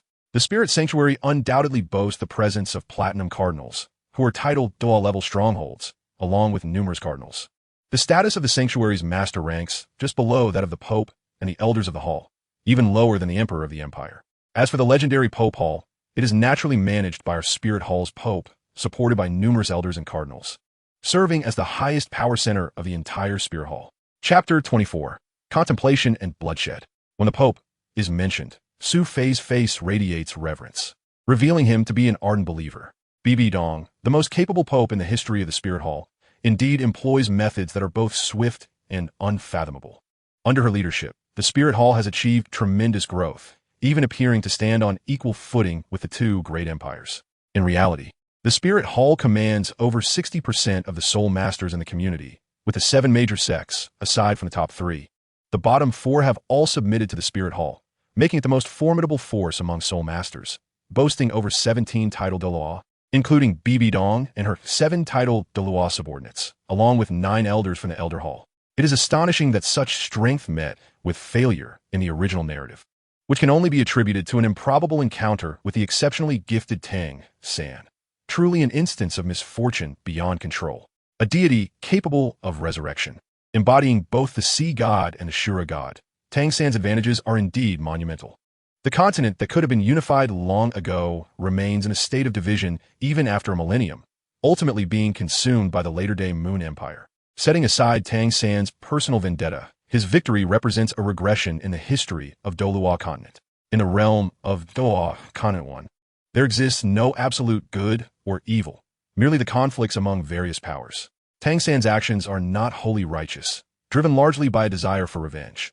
After all, the Spirit Hall was responsible for the death of his mother and the mother of Xiao Wu. His thirst for vengeance is entirely justified. Conversely, the Spirit Hall is not entirely at fault. As humans, the pursuit of soul rings for the enhancement of strength is a natural right. Did Tang San not hunt soul beasts to obtain his own soul rings? The only difference lies in the fact that the soul beasts hunted by the Spirit Hall happened to be his kin. Ultimately, it boils down to differing perspectives. The existence of the Spirit Hall holds significant importance for the entirety of Douluo continent, and its contributions are indelible. By providing free assistance to awaken the spirits of commoners, it presents them with the opportunity to rise as soul masters, distributing gold soul coins to increase their numbers, thus offering ordinary people a goal to strive for and a pathway to elevate themselves. In the broader context of Douluo continent, aside from the Spirit Hall, which other power prioritizes commoner soul masters?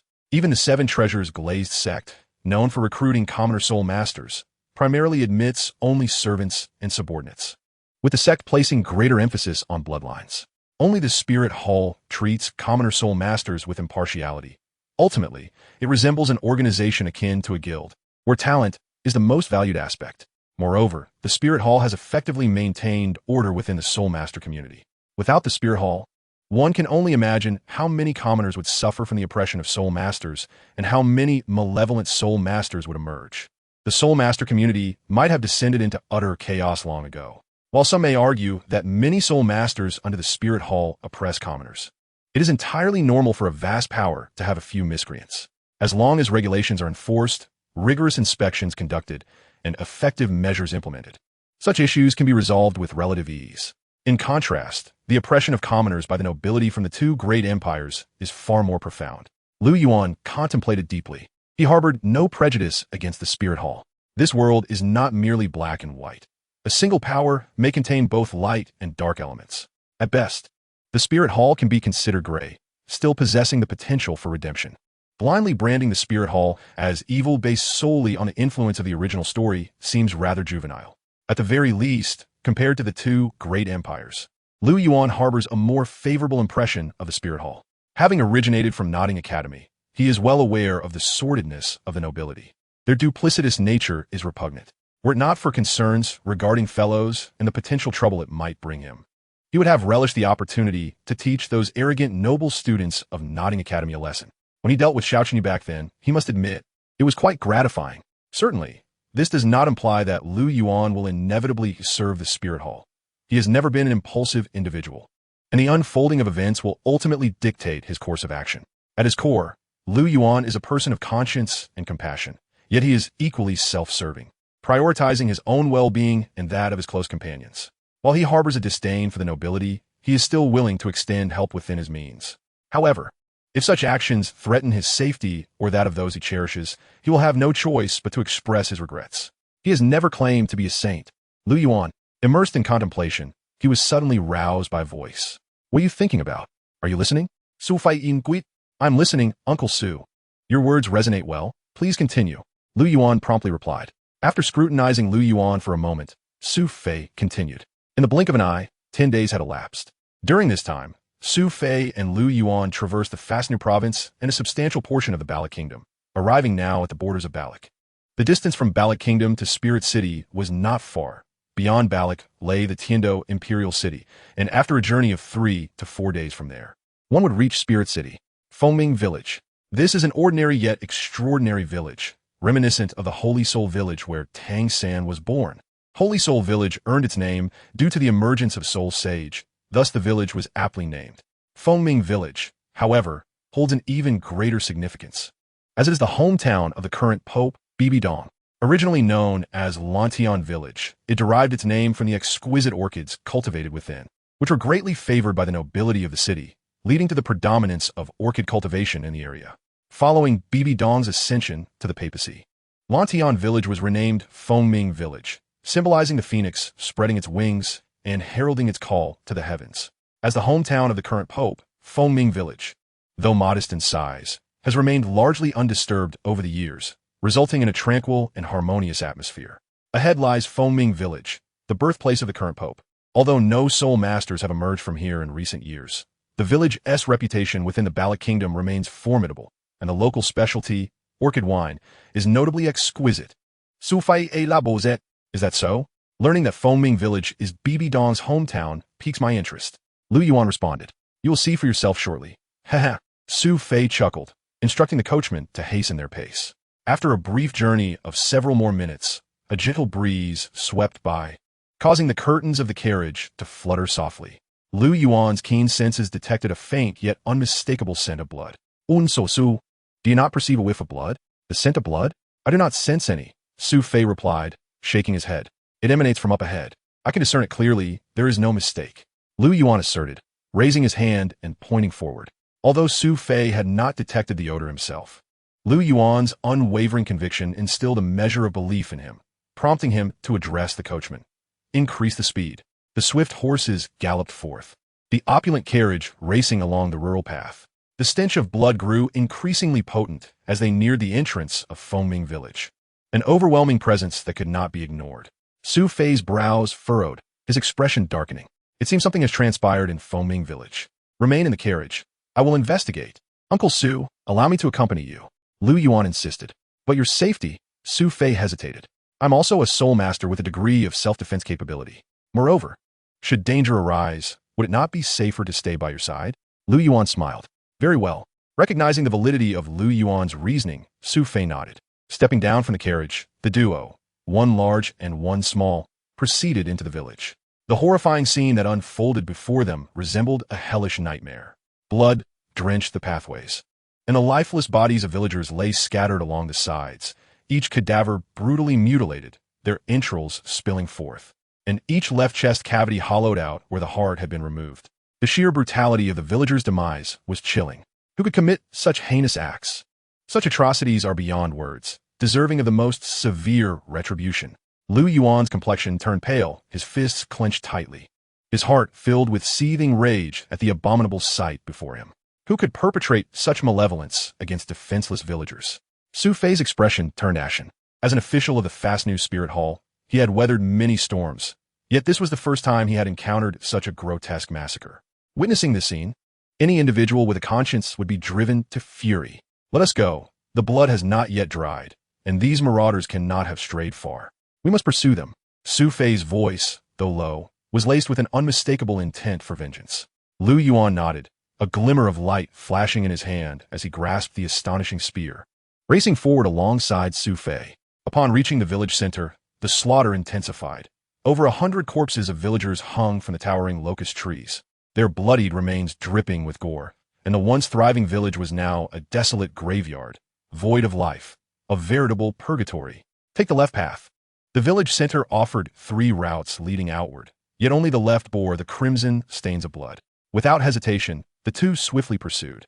Su Fei, a soul king, moved with remarkable speed, while Lu Yuan, though merely a soul master, possessed the extraordinary skill of Phoenix Dance 6 Phantoms, ensuring their pace remained unimpeded. Meanwhile, in the shadowy depths, Tang Chi savored the taste of fresh heart, his lips stained with blood as he reveled in the delight of his gruesome feast.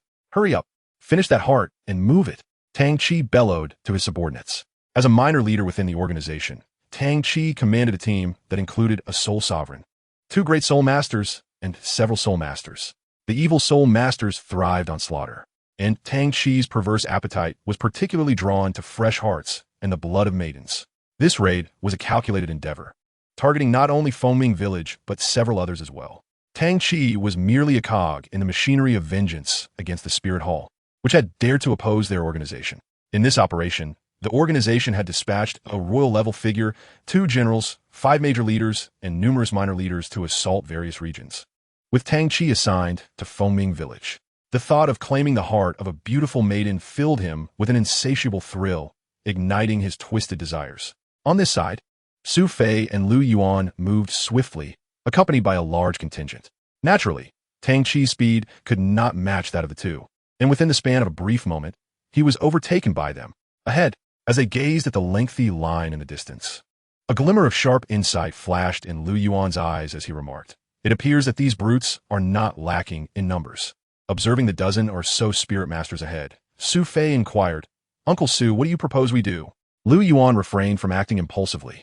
The presence of several spirit masters represented a formidable force, and the fact that they held villagers as hostages was a matter that could not be overlooked. Fixing his gaze on Tang Qi at the forefront, Su Fei's expression sharpened as he stated, "Given the current circumstances, the individual at the very front must be their leader, possessing considerable strength, at least at the spirit master level. Therefore, our first task must be to eliminate him." "How do we intend to do that?" Lu Yuan asked. Although Su Fei was indeed a spirit king, the numerical superiority of their opponents made it impractical for him to swiftly dispatch a spirit master. If they were surrounded, escape would prove exceedingly difficult. "With poison," Su Fei declared resolutely. "Poison?" Lu Yuan responded, realizing, "You mean we should poison them?" Yet, common poisons have little effect on spirit masters. Their physiques are far from ordinary. They can easily withstand standard venoms. Su Fei produced a white jade vial from his waist and handed it to Lu Yuan, saying, "This contains a highly toxic powder made from the golden mandala flower of spirit beasts. It is immensely potent, capable of spreading through respiration. I will first draw their attention. While they are distracted, you shall scatter this golden mandala powder upon them." "The golden mandala flower?" Lu Yuan exclaimed, surprised to receive such a precious item. He had not anticipated that Su Fei possessed such a treasure, for the toxicity of the golden mandala flower rivals that of the man-faced demon spider, far surpassing the venom of the mandala snake, which Tang San had harvested as his first spirit ring. "But do take care not to expose yourself to the powder. This toxin is quite troublesome." "Su Fei Gao Diun." Lu Yuan nodded, a glint of eagerness evident in his eyes.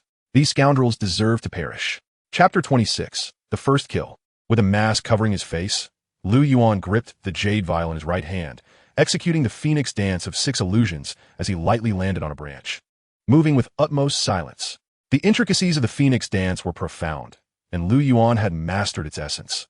Even Su Fei, a spirit king, could not help but be impressed by his stealth. As Lu Yuan stealthily approached, Su Fei fixated on the advancing group, a surge of fury welling within him. With a powerful leap, he propelled himself forward like lightning toward the enemy ranks. Tang Qi, having been in his stride, suddenly felt a jolt of alarm, a sense of impending danger washing over him. He instinctively sidestepped to the right, just as a blade of wind sliced through the air where he had stood, leaving a deep gash in the ground. "Everyone, be cautious. There's trouble," Tang Qi shouted, alerting the spirit masters present. With a thunderous roar, Su Fei had already manifested his martial spirit, his form towering over 2 meters, muscles bulging, claws sharpened, and a furious lion standing behind him, his 5 spirit rings, white, yellow, purple, and purple, radiating brilliance. A spirit king? Tang Qi felt a chill run down his spine as his crimson spirit power surged, summoning forth his martial spirit, the blood puppet, which bore 4 spirit rings, white, yellow, purple, and purple, indicating that he was a level 45 spirit master. On this side, upon witnessing Su Fei's obstruction, aside from 2 spirit masters who remained stationary, the others, a spirit scholar, 2 great spirit masters, and 8 spirit masters, surrounded Su Fei. The dazzling white and yellow lights of numerous spirit rings filled the air. Su Fei's expression grew grave. A spirit master, a spirit scholar, 2 great spirit masters, and 8 spirit masters constituted a force that even he had to confront with full seriousness.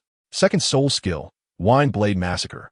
Su Fei Bao Lao, and the second of his century-old spirit rings flared to life, unleashing a torrent of fierce winds that howled as they swept toward the surrounding spirit masters, intent on obliterating them. "Dodge!"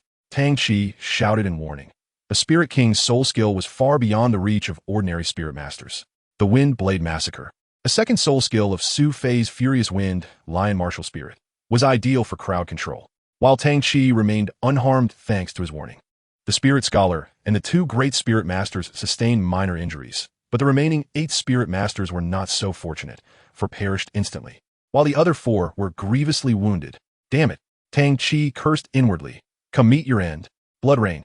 With a flash of his third purple spirit ring, he unleashed the Blood Puppet's third soul skill, Blood Rain, where every droplet bore potent corrosive toxins that would cause one's skin to rot upon contact.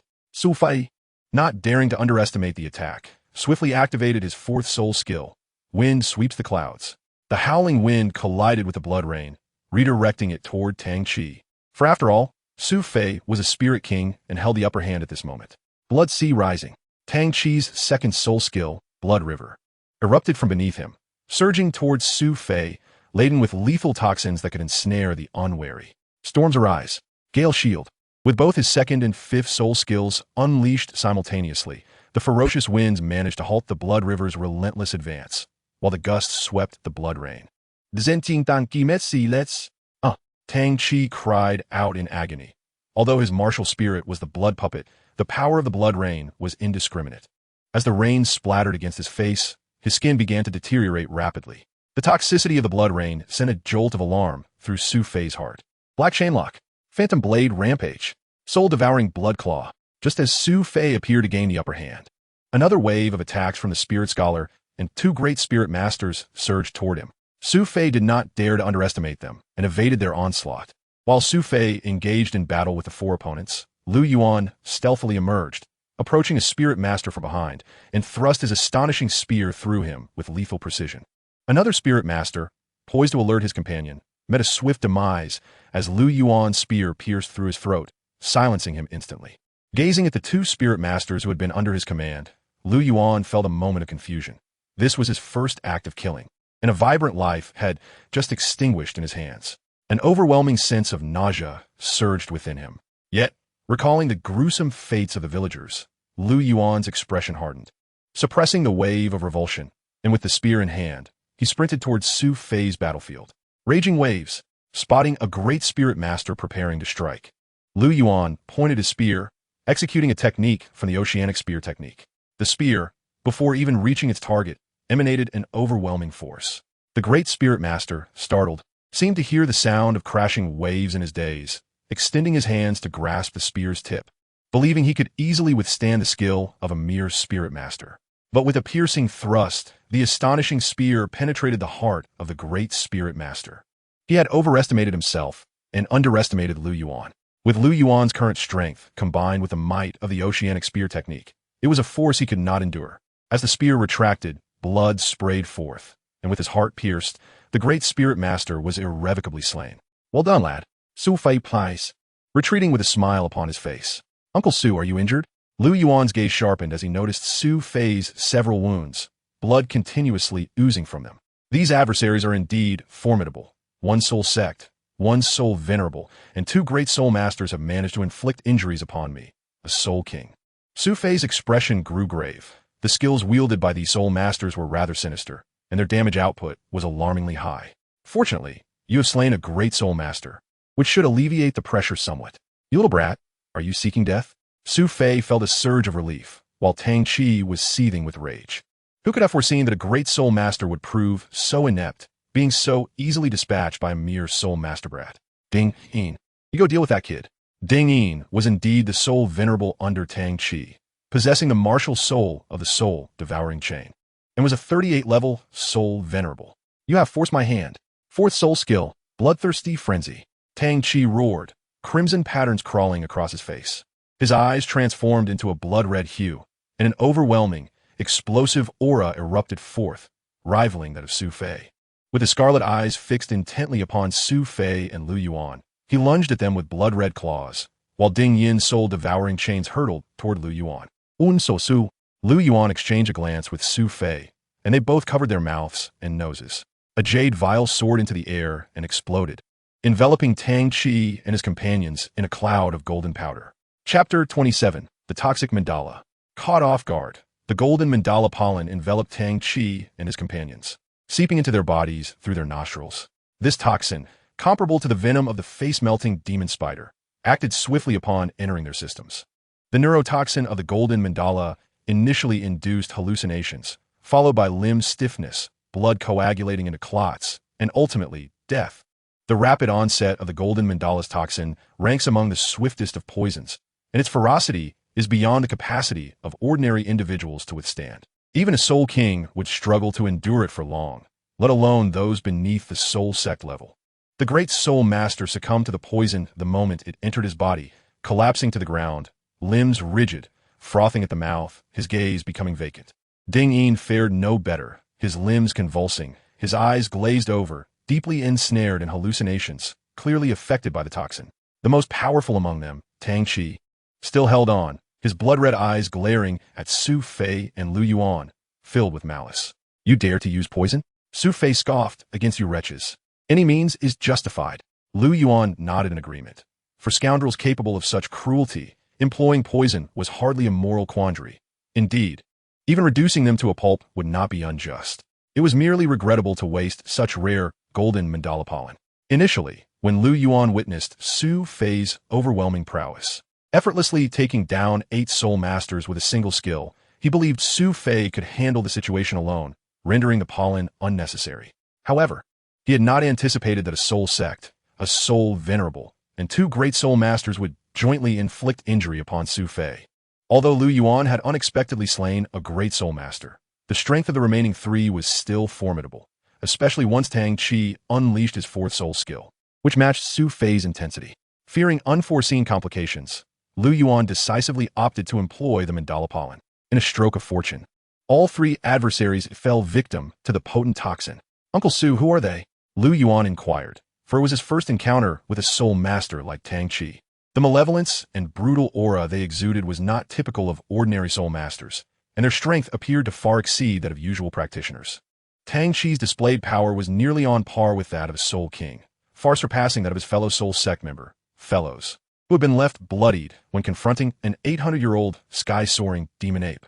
They must be the fabled evil soul masters. As a steward of the martial soul hall, Su Fei was well acquainted with the notorious reputation of evil soul masters. Evil soul masters? Lu Yuan's heart raced in alarm. Were they not active in the Do-Air world? How dare they act so brazenly in the Do-E world, slaughtering villages in broad daylight? Evil soul masters are exceedingly vile practitioners, often possessing malevolent martial souls, utilizing the blood and souls of humans or soul beasts to elevate their ranks, committing heinous acts without remorse. Over the years, our martial soul hall has dedicated itself to eradicating evil soul masters, achieving significant success in eliminating numerous of their kind. Yet, who would have imagined their audacity would extend to the bloodshed of the Pope's homeland? It appears this is an act of revenge against our martial soul hall. Su Fei's expression darkened. These evil soul masters were utterly devoid of morals, unworthy even of the title of human. What shall we do with them? Lu Yuan gestured toward Tang Chi and the others. With the golden mandala pollen's toxin coursing through their veins, their demise was inevitable. However, the 4 other evil soul masters had only sustained severe injuries and were not likely to perish immediately.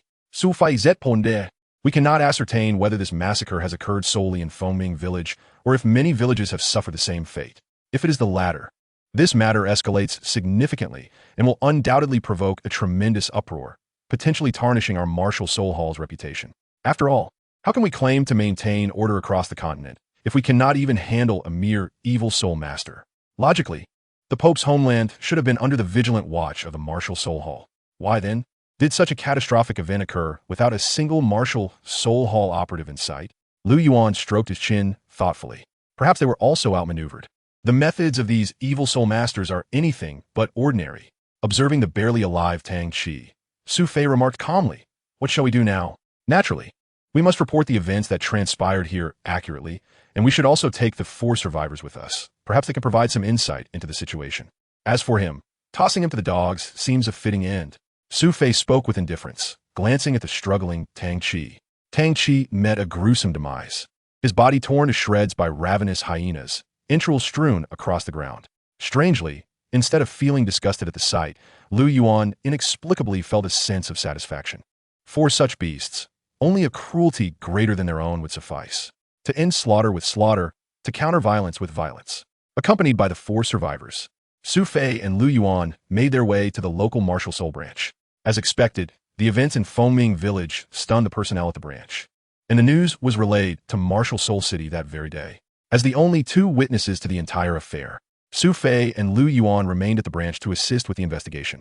The Spirit Hall's branch this time received not a whisper of news, for prior to this, their attention had already been diverted elsewhere. A mysterious murder had caught their gaze, the victim being none other than the Vice Master of the Spirit Hall. Now, with the events unfolding in Fengming village, it became evident that the Vice Master's demise was orchestrated by the malevolent Soul Masters, whose true aim lay with Fengming village. Their intent was to strike a blow against the Pope and exact vengeance upon the Spirit Hall by perpetrating a massacre in Fengming village. As for the 4 survivors, after enduring severe interrogation, they divulged all the information they possessed. Though their knowledge was not particularly detailed, it nonetheless confirmed that the events in Fengming village were not an isolated incident. The retaliation by the malevolent Soul Masters had not yet ceased. Upon receiving such news, the local Spirit Hall promptly relayed the information upwards, while Su Fei and Lu Yuan departed from the branch, making their way towards Spirit City.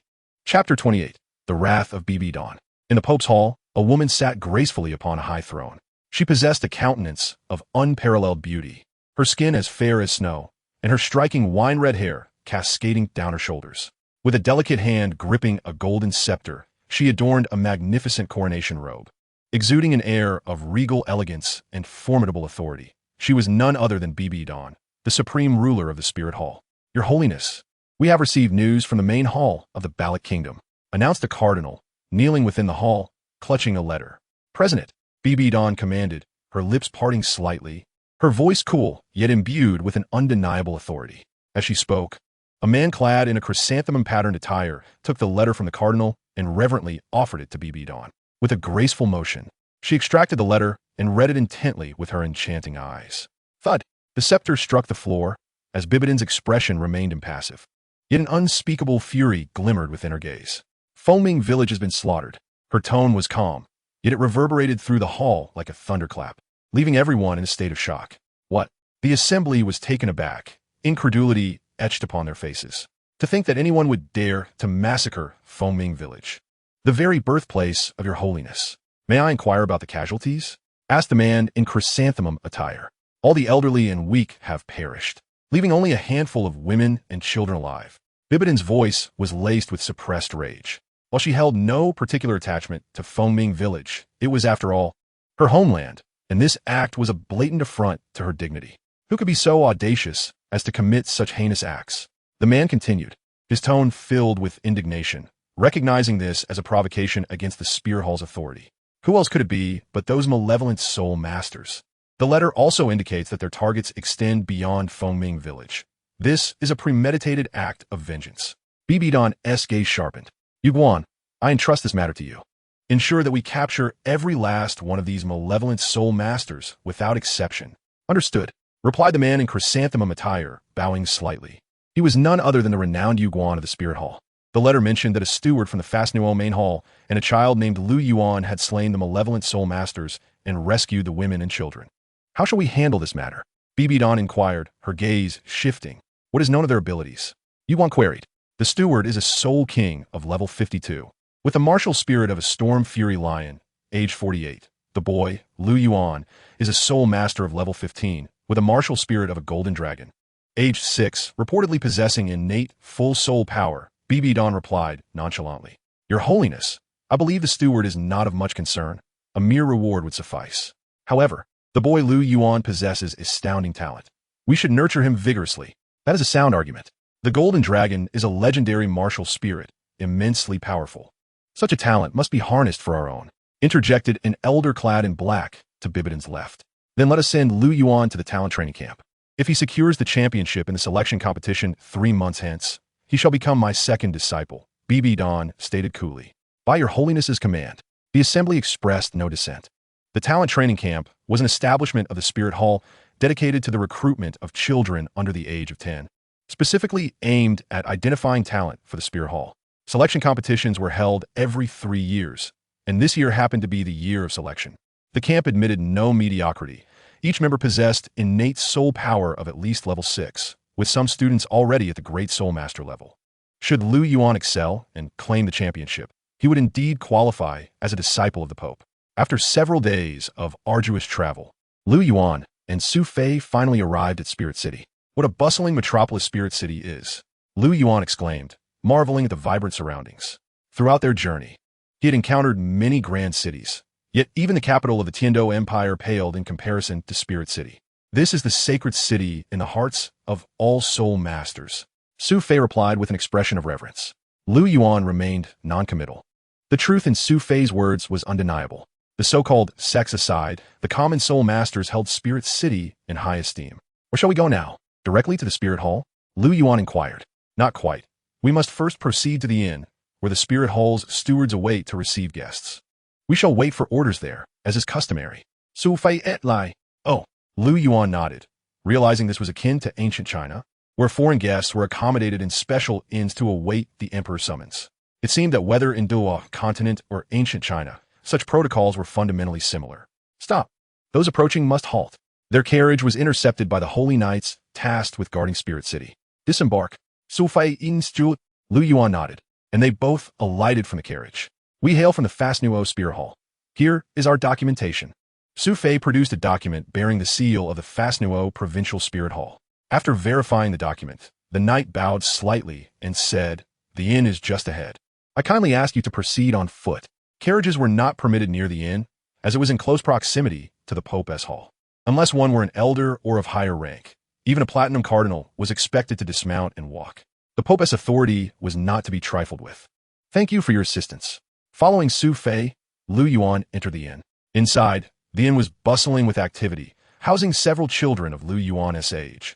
All prodigies sent from various Spirit Hall branches or sub-halls. Typically, those sent to this place possessed at least level 7 innate soul power.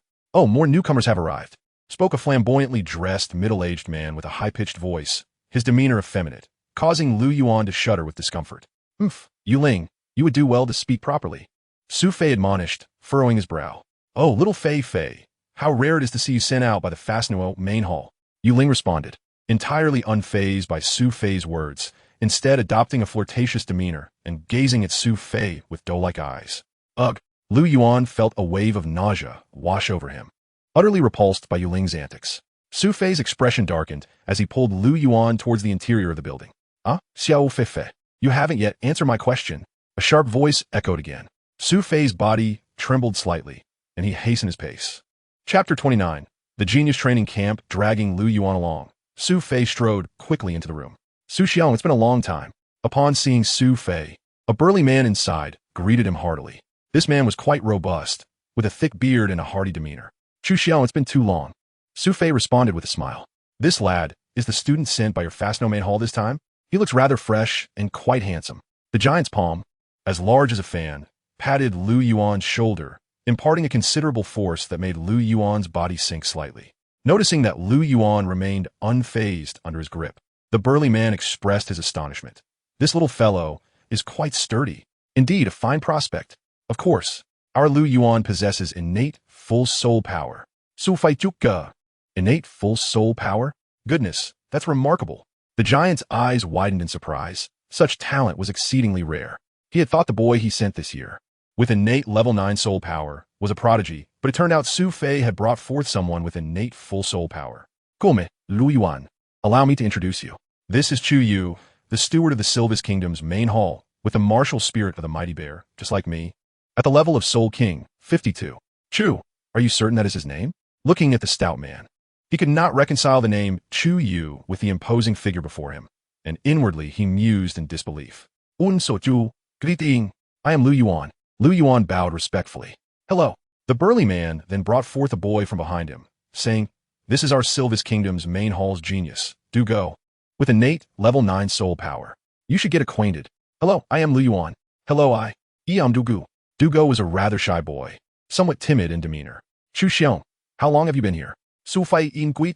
We have been here for 3 days, yet there has been no arrangement. We are uncertain about this year's assessment procedures, Chu Yu replied. Is that so? Su Fei stroked his chin, musing. I have heard that some events have recently transpired. Currently, Spirit City is on high alert, suggesting something significant is afoot. Upon hearing this, Lu Yuan's previously drooping eyes suddenly brightened, and the gazes of Su Fei and Lu Yuan intertwined midair. Do you know what has happened? Su Fei asked, maintaining a calm demeanor. I'm unclear, but it must be serious. Even the Duke of the Chrysanthemum, close to the Pope, has been dispatched, Chu Yu whispered.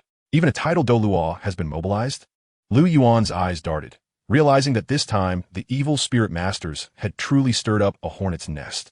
According to his speculation, the actions of the Spirit Hall were certainly directed at the evil spirit masters, for the reputation of the Spirit Hall could not be easily tarnished. Sigh, what a tumultuous time we live in. Su Fei lamented. Xiao Fei Fei, why are you sighing? Care to share your troubles with us? The sharp voice came from the back, causing everyone present to shudder. Who could withstand such a piercing tone? Su Fei instantly shivered and hurriedly replied, It's nothing. You must have misheard.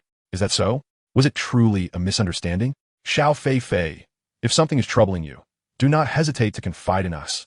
As she spoke, she shot Su Fei a flirtatious glance. Ugh, a retching sound came from beside them. It was Chu Yu, this towering figure. Chu Yu, what do you mean by that? Yu Ling, feeling both embarrassed and furious, raised her delicate finger and pointed directly at Chu Yu. And no, nothing ugh. Chu Yu retched again. Ugh, ugh, ugh. Chu Yu's retching seemed to trigger a chain reaction, causing more than half the people in the room to begin vomiting. You all. Yu Ling's face turned pale, glaring angrily at the crowd. You are utterly outrageous. Su Fei Bao Lao, Xiao Fei Fei, you are the best. Yu Ling gazed at Su Fei with admiration. Why am I not included in the vomiting? Su Fei turned away to retch. Yu Ling. Lu Yuan shook his head helplessly. These people are truly extraordinary. The bishop has arrived. Welcome, esteemed bishop. Everyone bowed in unison. The newcomer was a cardinal clad in red from the Pope's palace, possessing strength at the soul saint level, far surpassing the status of everyone present. By the decree of His Holiness the Pope, the stewards of each sub-hall, branch hall, and main hall are to escort their talented individuals to the Spirit Academy for registration tomorrow. Those who pass the Academy's assessment will remain. Those who do not must return immediately, without exception, the cardinal proclaimed loudly. Understood. The crowd responded in unison. Where are Su Fei and Lu Yuan from the Fastno main hall? The cardinal inquired. Here, my lord. Although surprised that the cardinal had personally called out their names, Su Fei still stepped forward with Lu Yuan. Are you Su Fei and Lu Yuan? The cardinal asked. Yes, my lord. The cardinal scrutinized Lu Yuan with a hint of depth in his gaze, stating, Su Fei has meritoriously slain an evil spirit master in Fengming village, rewarded with a soul elevation pill and 20,000 gold soul coins. As for Lu Yuan, His Holiness commands that you join the Genius Training Camp immediately to participate in the talented selection competition, without fail. Genius Training Camp? Lu Yuan inquired, somewhat puzzled. May I ask, what is this Genius Training Camp? The cardinal explained. The Genius Training Camp is a specialized institution for our Spirit Hall to select talents. All aspiring prodigies wishing to join the Pope's Palace must enter the Genius Training Camp and participate in the talented selection competition held every 3 years.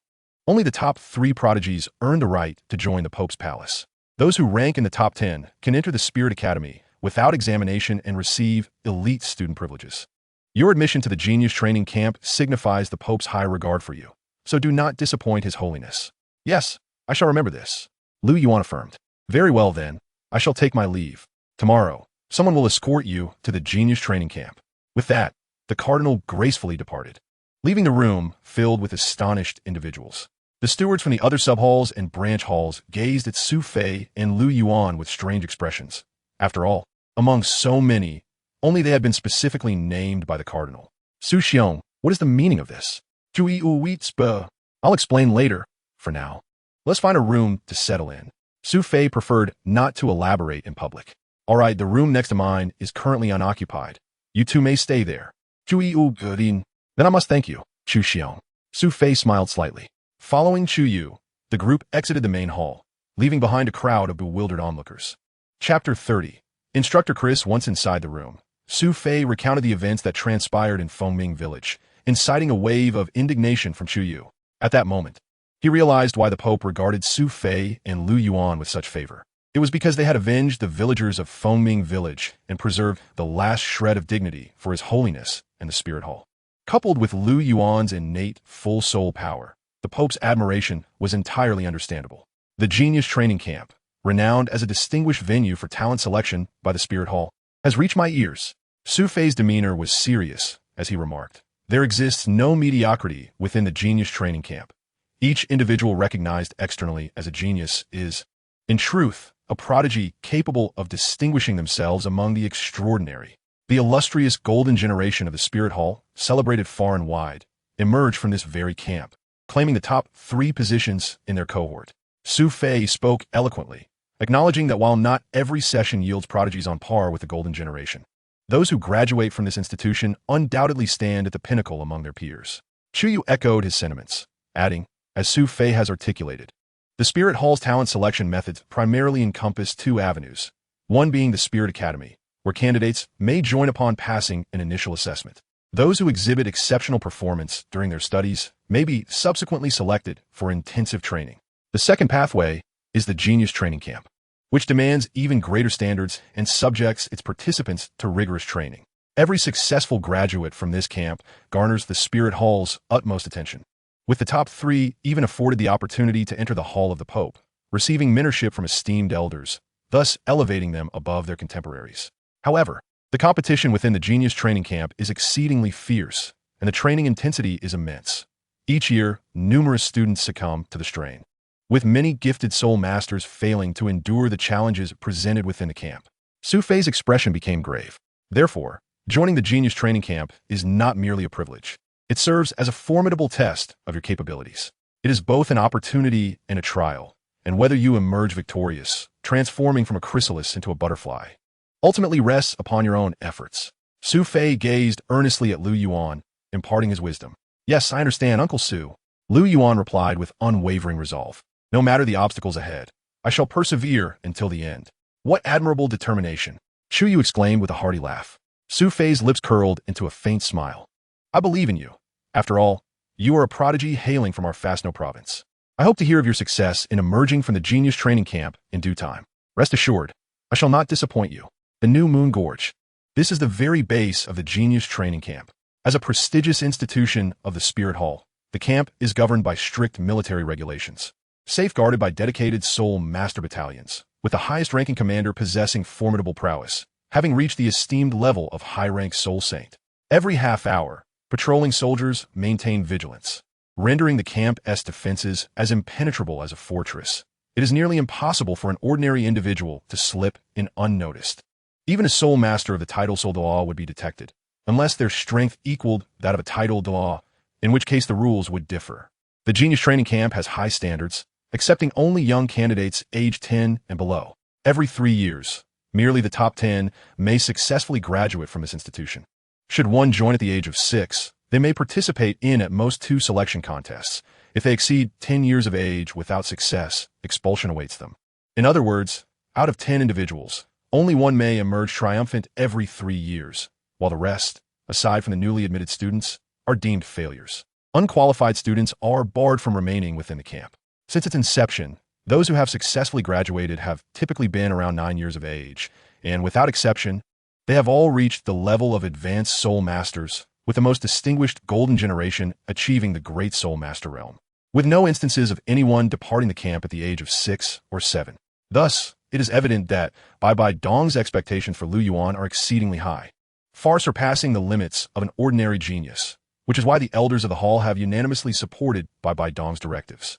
Should Lu Yuan truly manage to defeat all competitors at the tender age of 6, claiming the championship, his talent will eclipse all those who have ever attended the camp, rendering his apprenticeship under the Pope entirely justified. On this day, 2 figures approached the training camp, one tall and one short. At the entrance of the camp, a middle-aged man clad in silver armor awaited their arrival. I have come to meet Instructor Chris, sent by the command of His Holiness the Pope to escort this individual into the training camp. Here is a letter from Bishop Philo.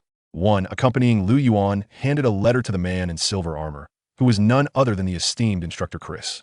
Lu Yuan, age 6, hailing from Notting City, Fastno Province, possessing the Golden Dragon Spirit, a level 15 assault-type battlemaster, with an 800-year-old sky-raising demon ape soul ring. Chris enunciated each word with precision. To think you're a genius after all, Chris remarked in a flat tone, a hint of veiled sarcasm lacing his words as he uttered the term genius. I shall take him. You may return. Chris waved dismissively at the messenger and turned to Lu Yuan, instructing, come boy, follow me inside. Within the training camp, Chris's office, Once you enter the training camp, you must adhere to our regulations. I care not who introduced you or what connections you possess. Here, your sole obligation is to obey commands. Do you understand? Chris stated coolly. Yes, instructor. Lu Yuan replied with resolute conviction. Excellent. Chris clapped his hands and commanded Hal, take him to his dormitory. Training commences tomorrow. Yes, instructor. Observing Lu Yuan's departing figure, Chris smirked slightly. Is this the one favored by His Holiness? I shall see just how capable you truly are. The training camp is vast, housing numerous students, along with returning students from previous years, totaling no fewer than 150 individuals. A mere 150, yet only 10 will successfully depart over 3 years. This ratio is undeniably ruthless. The dormitory building is not far, and it is quite spacious, with ample rooms available, allowing for 2 individuals to share a dormitory comfortably. In contrast, during my time at Notting Academy, I cannot recall how many were crammed into a single dormitory, at least a dozen, if not more. On the second floor, room number 204, Hal halted, producing a key and handing it to Lu Yuan. This will be your dormitory. The bedding will be delivered shortly. Thank you, Uncle Hal. Lu Yuan expressed his gratitude politely. There is no need for thanks. It's merely my duty. I shall take my leave, Hal replied, turning to depart. Safe travels. Uncle Hal. Inserting the key into the lock, Lu Yuan slowly turned it and gently pushed open the door. Chapter 31. Roommate and Division of Powers. As Lu Yuan opened the dormitory door, he found the space remarkably expansive. Aside from 2 beds and 2 wardrobes, there were merely 2 desks, with the rest of the room devoid of any belongings. The dormitory was immaculate, not a speck of dust in sight, indicating that it had been thoroughly cleaned. Among the 2 beds, one was piled with bedding, clearly indicating prior occupancy, while the other remained bare, its wooden frame polished and pristine. Lu Yuan understood that this would be his designated sleeping area. Taking a seat on a chair, Lu Yuan organized his belongings. Although Hal had mentioned that bedding would be provided, he still needed his own toiletries. As the sun dipped below the horizon, 2 hours had swiftly passed since Lu Yuan's arrival at the training camp. The training for the day had concluded. Who are you? The diminutive figure in the dormitory inquired, a hint of curiosity in their voice. I am a new student. My name is Lu Yuan. Lu Yuan responded, observing the boy at the door. Realizing that he was likely his roommate. Newcomer? Gazing upon Lu Yuan's youthful visage, Yuan Xian's initial wariness gradually dissipated, for he was merely a child of 6 or 7 years. Greetings, I am Yuan Xian. Yuan Xian's demeanor seemed somewhat aloof. After exchanging pleasantries, he turned his attention away from Lu Yuan, choosing instead to sit solitary at the side. Lu Yuan, not one to initiate conversation himself, found no inclination to engage further, allowing the dormitory to descend into a profound silence. Knock, knock, knock. The sound of a rap on the door pierced the quietude. Who is it? Is Lu Yuan residing here? This is the bedding entrusted by Manager Hal. A middle-aged man stood at the threshold. I am Lu Yuan. My gratitude to Manager Hal. Lu Yuan responded as he accepted the bedding from the man's hands. The man nodded and took his leave. Embracing the bedding, Lu Yuan approached his designated bunk and spread out. The bedding was generously sized, fitting perfectly on the already spacious bed, its soft texture exuding a comforting quality, evidently of good craftsmanship. Do you have an affiliation with Manager Hal? Yuan Xian's voice, cool and detached, broke the silence. What affiliation? Yuan Xian's unexpected inquiry took Lu Yuan by surprise, yet his words also stirred a sense of confusion within him. Without any connection, how could Manager Hal send someone to deliver bedding to you? Lu Yuan queried. Yuan Xian's gaze bore into Lu Yuan's, and, perceiving no change in his expression, he continued. Bedding for students is to be prepared independently. The training camp does not concern itself with such matters. Then what is this? Lu Yuan glanced at his bedding, beginning to comprehend. Perhaps Instructor Chris had communicated something to Manager Hal, given that his entrance into the training camp was at the behest of His Holiness the Pope. It seems you possess quite the background, Yuan Xian remarked, his tone nonchalant. Lu Yuan fell into silence, refraining from offering an explanation. It appeared that, regardless of location, such inquiries were inevitable. Even within the Spear Hall, one's background remained a significant factor, with ordinary individuals forever denied superior treatment. An awkward tension lingered in the air until Lu Yuan shifted the topic, having been in the training camp for a while. Are there any matters I should be aware of? Yuan Xian appeared to be between 9 and 10 years of age. The regulations of the training camp stipulated that entrance into the Genius Academy must not exceed the age of 7. Thus, it was likely that Yuan Xian had been in the training camp for nearly 3 years. There aren't many precautions to heed. Only 2 matters require attention in the training camp. Yuan Xin directed his gaze at Lu Yuan, stating, "The first is training. Each day, instructors assign different tasks tailored to the various students. Regardless of the difficulty or intensity of the tasks, they must be completed or one faces elimination. The second matter involves the other students. During the triennial selection contest for prodigies, only 10 students will be chosen. Consequently, many individuals form alliances to target those with talent, stifling their growth to ensure their own advancement. Does the training camp not intervene in such affairs?" Lu Yuan inquired. "Duan Xin Skop Lai Di, Zeppling." This is fundamentally a world governed by the law of the jungle. The training camp rather encourages such behavior. As long as no lives are lost, they are disinclined to interfere. "What factions exist within this training camp?" Lu Yuan asked. Yuan Xin cast a sidelong glance at Lu Yuan, saying, "I shall refrain from mentioning the minor factions. The principal powers are 4 in number. The most formidable is the Wind Hall, led by Lin Feng, whose martial soul is the Ghost Leopard. At the age of 10, he is a level 22 agility type Great Soul Master, commanding no fewer than 20 Soul Masters, ranking first in overall strength. Next is the Yin Min, headed by Yin Xiang, with the martial soul of the Azure Thunder Divine Elephant. Also 10 years old, he is a level 21 Great Soul Master, with over 10 Soul Masters under his command, ranking second. Following him is the Qin sect, led by Qin Yuan, whose martial soul is the Hellish Demon Wolf.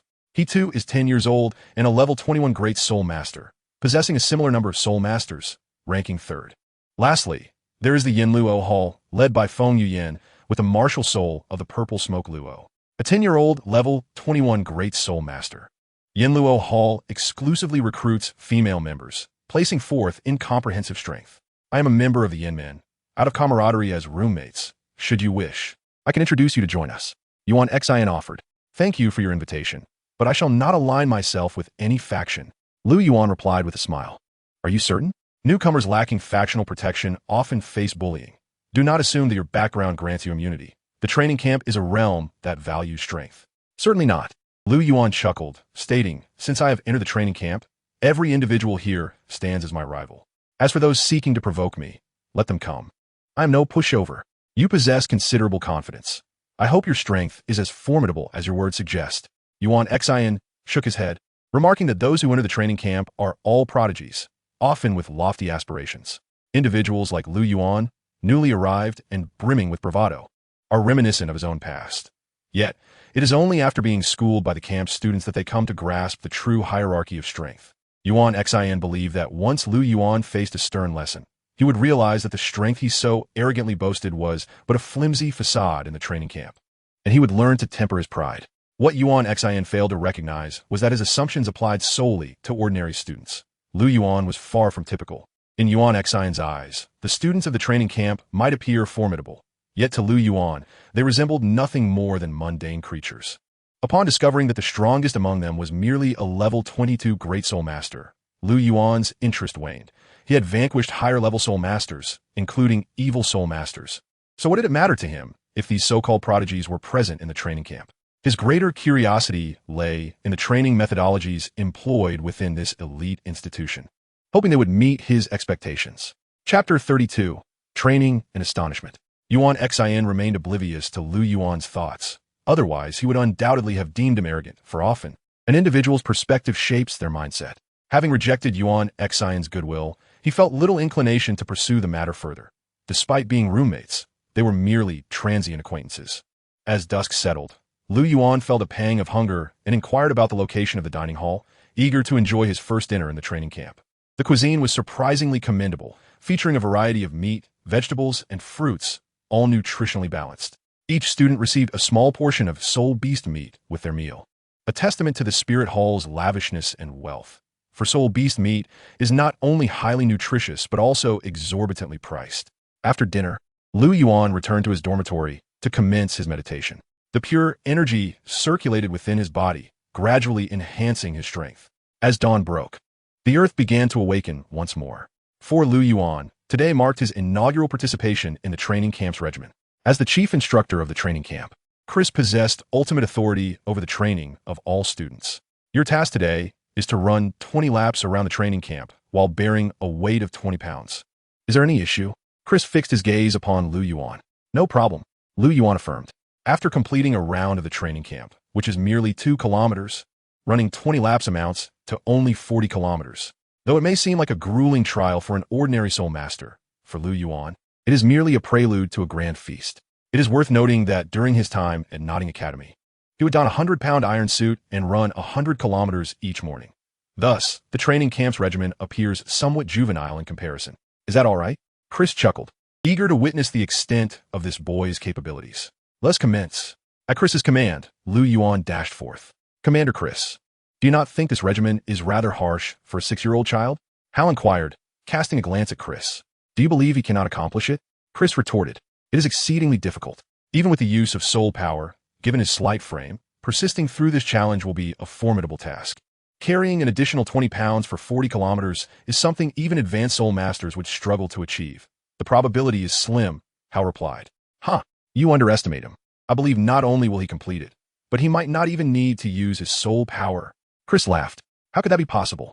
Running 40 kilometers while bearing an extra 20 pounds without utilizing soul power is a feat that perhaps only a few in this camp could accomplish. And those are all grand soul masters. How could this boy manage it? Hal expressed his skepticism. Shall we place a wager? Chris's eyes sparkled. If he was somewhat unfamiliar with Lu Yuan yesterday, after a thorough investigation, he now felt he had a solid grasp of the boy's abilities. Being able to slay grand soul masters as a soul master himself, and possessing a first soul ring that exceeds the limits with an astonishing 800 years. Lu Yuan's prowess is far from superficial. This intelligence was obtained from within the Spirit Hall, and as a high-ranking soul sage and the chief instructor of the Genius Training Camp, Chris held significant stature. The truth behind the events in Fengming Village is obscure to the common folk, yet he is privy to much more. He also understood why even the Pope had taken a liking to this child. However, winning the genius selection competition would not be a simple endeavor, as the talents of the other contenders are formidable. Now, it was time to see just how capable Lu Yuan truly is. Unbeknownst to Chris, Lu Yuan remained indifferent to his musings. This level of training intensity was trivial for him. Maintaining a steady pace, within just 15 minutes, Lu Yuan had already completed 5 laps. Is this boy's speed truly that astonishing? Chris pondered, though he noted that such velocity would deplete his stamina quickly. He shook his head, perceiving that Lu Yuan had not adequately calculated his energy expenditure. If he continued at this pace, he would tire out in a few more laps. A sense of disappointment began to creep into his heart. Commander Chris, it appears you may be on the verge of losing. Hal, having trained numerous students, noted that Lu Yuan's speed was too swift to be sustained for long. Another 15 minutes passed, and Lu Yuan had completed 10 laps. Goodness, this boy's speed seems unchanged. Has he truly run 10 laps already? Chris was taken aback. Perhaps he possesses exceptional endurance, but if he maintains this pace, no amount of stamina will suffice. After a few more laps, he will surely falter. Hal remained unconvinced about Lu Yuan's potential. Yet another 15 minutes elapsed. By now, Lu Yuan had completed 15 laps, and his speed remained unwavering. It seems we have underestimated him. This boy is no ordinary talent. Observing Lu Yuan's steadfast strides, Chris realized he had misjudged the young lad. How is this even possible? How can a level 15 soul master possess such endurance? Hal questionet incredulously. 17 laps, and Lu Yuan's pace was still unaltered. 18th lap. And Chris's eyes sparkled with delight, while Hal's mouth gaped in disbelief. 19th lap, and Chris's gaze shimmered with brilliance, as Hal's eyes brimmed with incredulity. Finally, on the 20th lap, Lu Yuan accelerated, resembling a galloping steed, his speed astonishing not only Chris and Hal, but also the other students training in the vicinity. How many laps has he completed? A robust youth inquired of a slender boy clad in purple. It must be the 20th lap. The purple-clad boy replied, astonished. Observing the iron suit on Lu Yuan's back, which must weigh 20 pounds, achieving 20 laps while carrying this weight and maintaining such speed is indeed remarkable. Remarkable indeed, though he must have employed his soul power, remarked the boy in purple. That is certain, if he did not utilize soul power. Even I could not maintain this speed while carrying 20 pounds over 20 laps. Nevertheless, even so, this boy is truly impressive, the sturdy youth asserted. Yuan Xin, if my memory serves me correctly, this lad is your dorm mate. What do you say we recruit him into our Yemen? It turned out that the boy clad in purple was Lu Yuan's roommate, Yuan Xin. Boss, I've already extended the invitation, but he declined, Yuan Xin recounted with a wry smile, relaying Lu Yuan's words from yesterday. Huh, this boy possesses quite the backbone. I find him quite intriguing. I, Yin Xiang, appreciate such spirit. The robust youth was none other than Yin Xiang, the leader of Yemen. However, I suspect that Qin Yuan has taken notice of this boy. That fellow is cunning and unscrupulous. You should warn him to be cautious. Yin Xiang directed his gaze toward a red-clad youth not far away. Understood, boss. Yu and she nodded in agreement. Chapter 33. A challenge approaches. Among the four major factions, the Wind Hall is the strongest, led by Lin Feng, a level 22 Grand Soul Master. The most formidable contender in the training camp, who is seldom provoked. As the foremost expert, he typically does not stoop to bullying other students. Following him is Yin Xiang, whose Yin Min ranks second, slightly more formidable than Qin Yuan's Qin sect. Yin Xiang himself surpasses Qin Yuan, being a straightforward man who respects strength and disdainfully avoids preying on the weak. In stark contrast, Qin Yuan embodies the predatory nature of his martial spirit. The hellish demon wolf, characterized by a wolfish cunning. He bullies the meek while fearing the strong, exerting pressure on students of exceptional talent, earning himself a notoriously vile reputation throughout the training camp. However, he possesses considerable strength and wields the influence of the Qin sect, making even Yin Xiang and Lin Feng reluctant to provoke him. Thus, he reigns unchecked within the training camp. Various scattered students and smaller factions frequently fall victim to his tyranny. Now, with Lu Yuan's remarkable performance, it is evident that Qin Yuan has taken notice. Naturally, Lu Yuan is oblivious to these machinations, and even if he were aware, his character would not deign to concern himself with such petty clowns. Completing a full 20 laps left a sheen of perspiration on Lu Yuan's forehead. Chris gazed at Lu Yuan in astonishment, realizing he had indeed underestimated this young man. Lu Yuan, did you truly refrain from using your soul power? Hao regarded Lu Yuan, his eyes still reflecting a hint of lingering astonishment. Not at all. Lu Yuan replied confidently. 40 kilometers is but a trifle. I do not yet require soul power for such a distance. Your training tasks for today conclude here. Tomorrow, I will arrange for you to engage in practical combat exercises. You may return now. Though Chris was still astounded, his extensive experience as a soul sage enabled him to quickly regain his composure. Yes, instructor. Lu Yuan expressed no dissent as he completed the 40-kilometer run. To be honest, while he did not feel excessively fatigued, he was nonetheless drenched in sweat, which clung uncomfortably to his body. It would be wise to return to his dormitory for a quick wash and a change into fresh attire. With that thought, Lu Yuan began to depart. Chris suddenly broke into a smile. What is so amusing, Instructor Chris? Hal inquiret, sommelhat perplexet. Huh, ever since the last generation of golden talents graduated, I have not encountered a student of such extraordinary caliber. I am intrigued to see just how formidable this young man truly is, Chris replied, a glint of excitement flickering in his eyes. The upcoming sparring session would pit Lu Yuan against Qin Tian, allowing them to assess his practical combat abilities. Although Lu Yuan had a noteworthy record of defeating a Grand Soul Master, Chris believed that such an achievement, achieved by surprise, did not accurately reflect Lu Yuan's true strength. Qin Tian, being a genius second only to a select few within the training camp, might just compel Lu Yuan to reveal his authentic prowess. After all, Qin Tian was a level 19 Soul Master, merely a step away from becoming a Grand Soul Master. While Lu Yuan was only 6 years old, it seemed implausible that he could contend with him.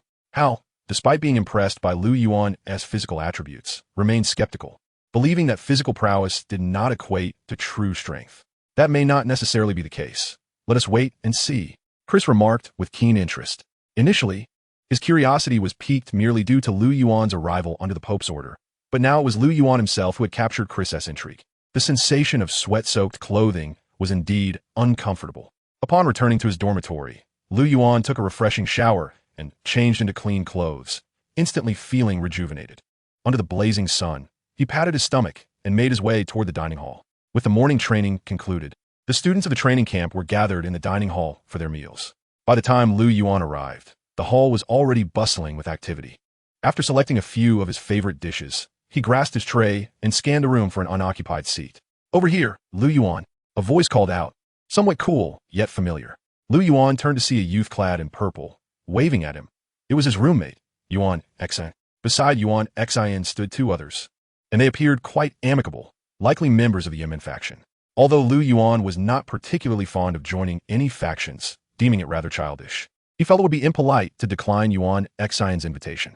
He walked towards Yuan Xin's direction with his tray in hand. As he stepped forward, the lively atmosphere of the dining hall abruptly fell silent at Yuan Xin's call, leaving Lu Yuan's footsteps resonating clearly in the now quiet space. Is this the kid from this morning? A red-clad youth at a nearby table remarked. That's the one. Big Brother Qin. I heard he's in the same dormitory as Yuan Xian, replied another, identifying himself as Qin Yuan, being Yuan Xian's roommate. It seemed that this young man was likely to join the Yemen faction. Qin Yuan's gaze toward Lu Yuan was far from friendly. Big Brother Qin. Should I teach him a lesson? A blonde youth beside Qin Yuan suggested. Sure, Li Ji, go give his kid a try. Qin Yuan smirked maliciously. All right, boss. Li Ji grinned and rose from his seat. Hey there, newcomer. You seem unfamiliar. What do they call you? Li Ji interjected, blocking Lu Yuan's path. Lu Yuan raised his head, his expression neutral, and replied, Senior, is there something you need? Our big brother Qin requests your presence. How about you show some courtesy? Li Ji insista. Apologies, but my friend is waiting for me. Lu Yuan shook his head, declining the request, having no idea who this big brother was. You should consider yourself fortunate that our big brother Qin wishes to see you. Do not refuse a toast only to be punished with a drink. Li Ji lowering his head slightly, his tone menacing. Huh. Lu Yuan let out a light chuckle. I quite enjoy being punished with a drink. What do you have to advise? Hearing Lu Yuan's words, Li Ji's eyes narrowed. Kid, you're asking for trouble. Clenching his fist, he launched a punch toward Lu Yuan's chest. Li Ji, do you dare?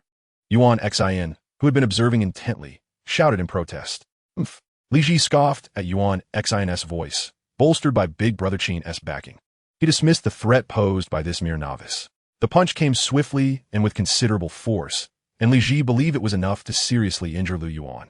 But just as Li Ji's fist was about to connect with Lu Yuan, a hand intercepted it with remarkable ease. No matter how much effort Li Ji exerted, he could not advance even an inch. At that moment, a calm voice resonated. Is this your punch? How disappointing. Li Ji looked up to see a face that bore a hint of cold indifference. Is this your punch? Slow and weak. Lu Yuan remarked with a smirk of disdain. Are you a coward? You dare insult me? Li Ji's ange fladat. Take this. He bellowed, unleashing a punch fueled by all his strength, even without his martial spirit activated. With a mere flick of his hand, Lu Yuan effortlessly deflected Li Ji's full-force punch. Seems you're not all that impressive either. Lu Yuan, holding his tray with one hand, seized Li Ji's fist with the other. This is impossible, Li Ji exclaimed in disbelief, yanking his arm back with all his might. It remained unmoved. Off you go. With a gentle kick to Li Ji's chest, he sent him flying several meters, rendering him unconscious. Gasp. The students in the dining hall were taken aback. This young man, though small in stature, exhibited remarkably fierce skills. Li Ji. A chair crashed to the floor as one of the students sprang up. Kid, you're asking for death. A red-clad youth approached, flanked by over 10 others. Clearly the leader of the group. You must be the so-called Big Brother Qin. Lu Yuan sneered. If you want to stir up trouble, do it yourself instead of hiding behind schemes. Only a coward would resort to such tactics. You have quite the audacity. Qin Yuan's fury transformed into a mocking laugh. I've always had a great deal of courage. Lu Yuan smiled, especially when it came to certain rabid dogs. I particularly enjoy putting them down with a single blow. He was not foolish. Li Ji's provocation was clearly orchestrated by Qin Yuan behind the scenes. From Yuan Xian's remarks and his own deductions, Lu Yuan had already unraveled the origins of this incident, and thus he would not hold back against Qin Yuan. Do you dare call me a rabid dog? Qin Yuan seethed, knowing his martial spirit was the purgatory demon wolf, which abhorred being likened to a dog. I didn't say that. You merely inferred it yourself? Lu Yuan shrugged, feigning innocence. You little brat. You're courting death. Qin Yuan's fist clenched, ready to explode. With a punch that carried a fierce gust of wind, he launched an unexpected attack. None anticipated that Qin Yuan would strike first. Many felt a surge of concern for Lu Yuan. After all, Qin Yuan ranked among the top 3 experts in the training camp, and Lu Yuan was a newcomer likely to suffer a severe setback. Huh. Lu Yuan chuckled lightly, retaliating with a punch of his own. Amidst the sympathetic gazes of those around, 2 fists collided. Bang! The impact resonated with a crisp sound. Hud, hud, hud. Lu Yuan staggered back 3 steps before regaining his balance. Surprisingly, he had exerted merely 50% of his strength in that punch. Yet he did not anticipate that Qin Yuan's might would be formidable enough to force him backward. Conversely, Qin Yuan retreated 7 steps before stabilizing himself, his fist clenched tightly, his expression darkening as he realized the force behind Lu Yuan's blow had overwhelmed him, leaving his palm tingling with numbness. The cafeteria erupted in astonishment. It turned out that Lu Yuan had gained the upper hand in that exchange. Although Qin Yuan had refrained from summoning his martial soul, Lu Yuan had likewise not invoked his own. Who could have predicted that Lu Yuan would not only emerge unscathed, but also managed to repel Qin Yuan. This lad, Yuan Xian's eyes widened in disbelief, astonished that his roommate possessed such capabilities. This is intriguing. Yin Xiang's eyes lit up, for he was a typical power-type soul master who revered strength above all. The fact that Lu Yuan could fend off Qin Yuan piqued his interest, as the force embedded in that punch was noteworthy. It should be acknowledged that while Qin Yuan's hellish demon wolf was not a power-type martial soul, its soul power was considerable, and being a beast martial soul, its strikes held significant power. Lu Yuan's ability to withstand it without any injury certainly suggested an impressive strength. However, what Yin Xiang was unaware of was that Lu Yuan's punch had solely relied on raw power, devoid of any soul energy. Otherwise, Qin Yuan would have found it difficult to endure. "You've angered me." Qin Yuan's expression shifted dramatically as he called forth the hellish demon wolf. Flames erupted fiercely, the air around them growing intensely hot as a massive wolf engulfed in fire appeared behind Qin Yuan, his martial soul, the hellish demon wolf. Beneath him, 2 yellow soul rings shimmered brightly. A howl echoed through the air as Qin Yuan glared fiercely at Lu Yuan, his 2 green eyes gleaming with menace. Lu Yuan's gaze sharpened, and he gently set down his food tray, preparing to summon his martial soul. "Qin Yuan, bullying new recruits is hardly an impressive feat. How about we spar?" Just as Lu Yuan was about to summon his martial soul, a voice emerged. Lu Yuan's brow twitched as he dispersed the soul energy in his hands. "Yin Xiang, is that you?" Qin Yuan's expression darkened. "What? Do you intend to defend this kid?" Yin Xiang chuckled heartily and replied, "I've struck up an acquaintance with this young brother and wish to befriend him. I cannot allow you to bully him." Yin Xiang was not lying. Lu Yuan's strength genuinely intrigued him, and his instincts told him that this was not the full extent of the young lad's capabilities. Yet strength does not equate to absolute power.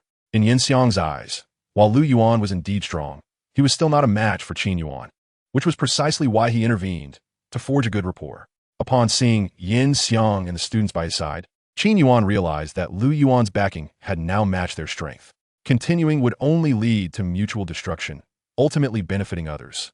Thus, it was wiser to cease hostilities, for there would surely be another opportunity to deal with this brat in the future. "Since you've spoken up, I shall grant you this favor." Qin Yuan's gaze shifted to Lu Yuan, his expression fierce. "Boy, today's incident is far from over. I remain at your service." Lu Yuan paid no heed to Qin Yuan's threats. He never indulged in such bravado, preferring to act decisively in the moment. Only the inept would resort to mere bluster. "Let us go." Qin Yuan waved his hand, and a throng of followers trailed behind him, exiting the cafeteria in a grand procession, even carrying away a certain fainted blonde boy. "Thank you, senior." Lu Yuan expressed his gratitude to Yin Xiang. Although he harbored no fear of Qin Yuan, he appreciated Yin Xiang's willingness to assist him, and such kindness warranted acknowledgement. "No need for thanks. As a friend of Xiao Xian, you're my friend too. Such trifles are nothing." Yin Xiang chuckled. A smile unconsciously spread across Lu Yuan's face. Indeed, as Yuan Xian had mentioned, Yin Xiang was quite generous. "Brother Lu, let us eat together."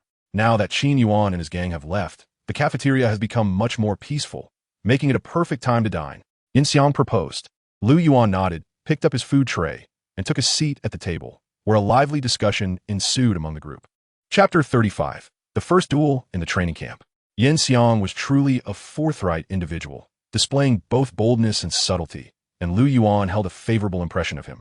After their meal, Lu Yuan returned to his dormitory to meditate. He approached his training with utmost seriousness, refusing to squander even a moment of his precious practice time. Meanwhile, the news of Lu Yuan and Qin Yuan's confrontation spread throughout the training camp, and soon, all the students were aware of a new recruit named Lu Yuan. This lad is rather interesting. The events in the cafeteria did not escape the attention of Chris, the chief instructor. Although Lu Yuan had repelled Qin Yuan without the aid of his martial soul, the fact that he was only 6 years old made this feat all the more remarkable. "I find myself increasingly eager for tomorrow's practical exercise," Chris mused with a smile. Beside him, Hal, upon hearing Chris's words, nodded in agreement. After training so many recruits, only Lu Yuan could evoke such a peculiar sensation within him. It seemed as though he was inherently different from others, whenever Hal believed something was beyond Lu Yuan's reach. The boy's performance shattered his expectations. From the weighted run in the morning to repelling Qin Yuan in the afternoon, all had exceeded Hal's imagination. Perhaps tomorrow, this lad may indeed triumph over Qin Tian. Hal's thoughts began to shift unconsciously. He had once firmly believed Qin Tian would win, but now, His internal scale tipped favorably towards Lu Yuan. What an intriguing young man. Room 204, Lu Yuan's dormitory. Yuan Xin gazed intently at Lu Yuan, astonished to discover that he possessed some strength. You truly surprised me. Lu Yuan smiled slightly and replied, if I lacked any ability, I would not be here. Indeed, Yuan Xin affirmed Lu Yuan's statement. Generally, those willing to join the genius training camp are not to be underestimated. Do not underestimate that Li Ji you encountered at noon. He is quite a formidable character. Is that so? Lu Yuan chuckled lightly, truly unaware of that. He had not regarded Li Ji's strength as particularly noteworthy. Indeed, while Li Ji's prowess might seem inconsequential to you, those around Qin Yuan are not to be trifled with. Tomorrow, you may find yourself in a bit of trouble. Duan Xin Wen, I would like to hear more. Yuan Xin turned slightly, took a sip from his teacup, and began to explain. Are you familiar with the rules of the training camp? I assume you are not. Without waiting for Lu Yuan's response, Yuan Xin continued. In a training camp, there exists an unwritten rule that every new recruit must inevitably face, a strength assessment. Typically, this assessment is divided into 3 aspects. The first is physical prowess, the second is practical combat exercises, and the third is a mental evaluation. All new recruits must undergo these 3 tests, and the instructors will estimate the comprehensive strength of the new recruits based on their performance in these areas to determine the subsequent training regimen. So, what I experienced this morning was, what you experienced this morning was the physical training. It is evident that your physical condition is exceptional. Reflecting on Lu Yuan's impressive performance, Yuan Xin was somewhat astonished. So, you mean I will face practical combat exercises tomorrow? Lu Yuan quickly grasped the implications. Indeed, Yuan Xin nodded and remarked, every new recruit must inevitably face an experienced one, and the selection of the latter is determined by the chief instructor. Had it been under normal circumstances, given your prowess, this trial would not pose much difficulty.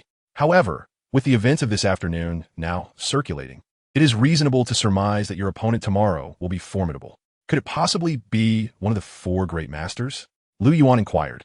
For those 4 esteemed soul masters were the only aspect of the training camp that piqued his interest. Not quite. Yuan Xin responded, casting Lu Yuan a peculiar glance. All 4 masters are grand soul masters. The chief instructor would not arrange a contest with such a disparity in strength. However, it is highly likely that you will face a high-level soul master. Furthermore, to ensure you can perform at your fullest, there is a significant chance that the instructor will assign you an opponent with whom you have a conflict. Considering all factors, this experienced recruit is likely to be one of Qin Yuan's subordinates, especially since you had a confrontation today. They will undoubtedly show you no mercy. Is that so? Lu Yuan replied with a faint smile. Then I find myself rather eager for it. Do not underestimate the strength of Qin Yuan's subordinates. Your power is indeed considerable. Yet strength does not equate to skill. If you cannot land a hit, even the mightiest strength is rendered useless, Yuan Xin cautioned. Are you suggesting that I might be facing an agile attack type soul master tomorrow? Lu Yuan chuckled. Indeed, it is quite possible.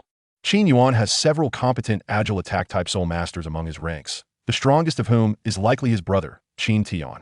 This individual possesses a mutated martial spirit, the Wind Wolf, known for its extraordinary speed. Within the training camp, his swiftness is second only to Lin Feng, making him a perilous adversary. If you encounter him tomorrow, it could prove exceedingly dangerous for you, Yuan Xin stated with a serious expression. Qin Tian, martial spirit Wind Wolf. Lu Yuan murmured, then suddenly asked, what is his level? 19 level soul master, merely a step away from becoming a grand soul master. 19 level. He should serve as an excellent target for establishing my reputation, Lu Yuan mused softly. What did you say? Yuan Xin inquired, unable to catch Lu Yuan's quiet words. Nothing. Lu Yuan smiled. I appreciate your warning. Otherwise, I might have been caught off guard. Regardless of Yuan Xion's intentions, his actions were enough to elicit Lu Yuan's gratitude.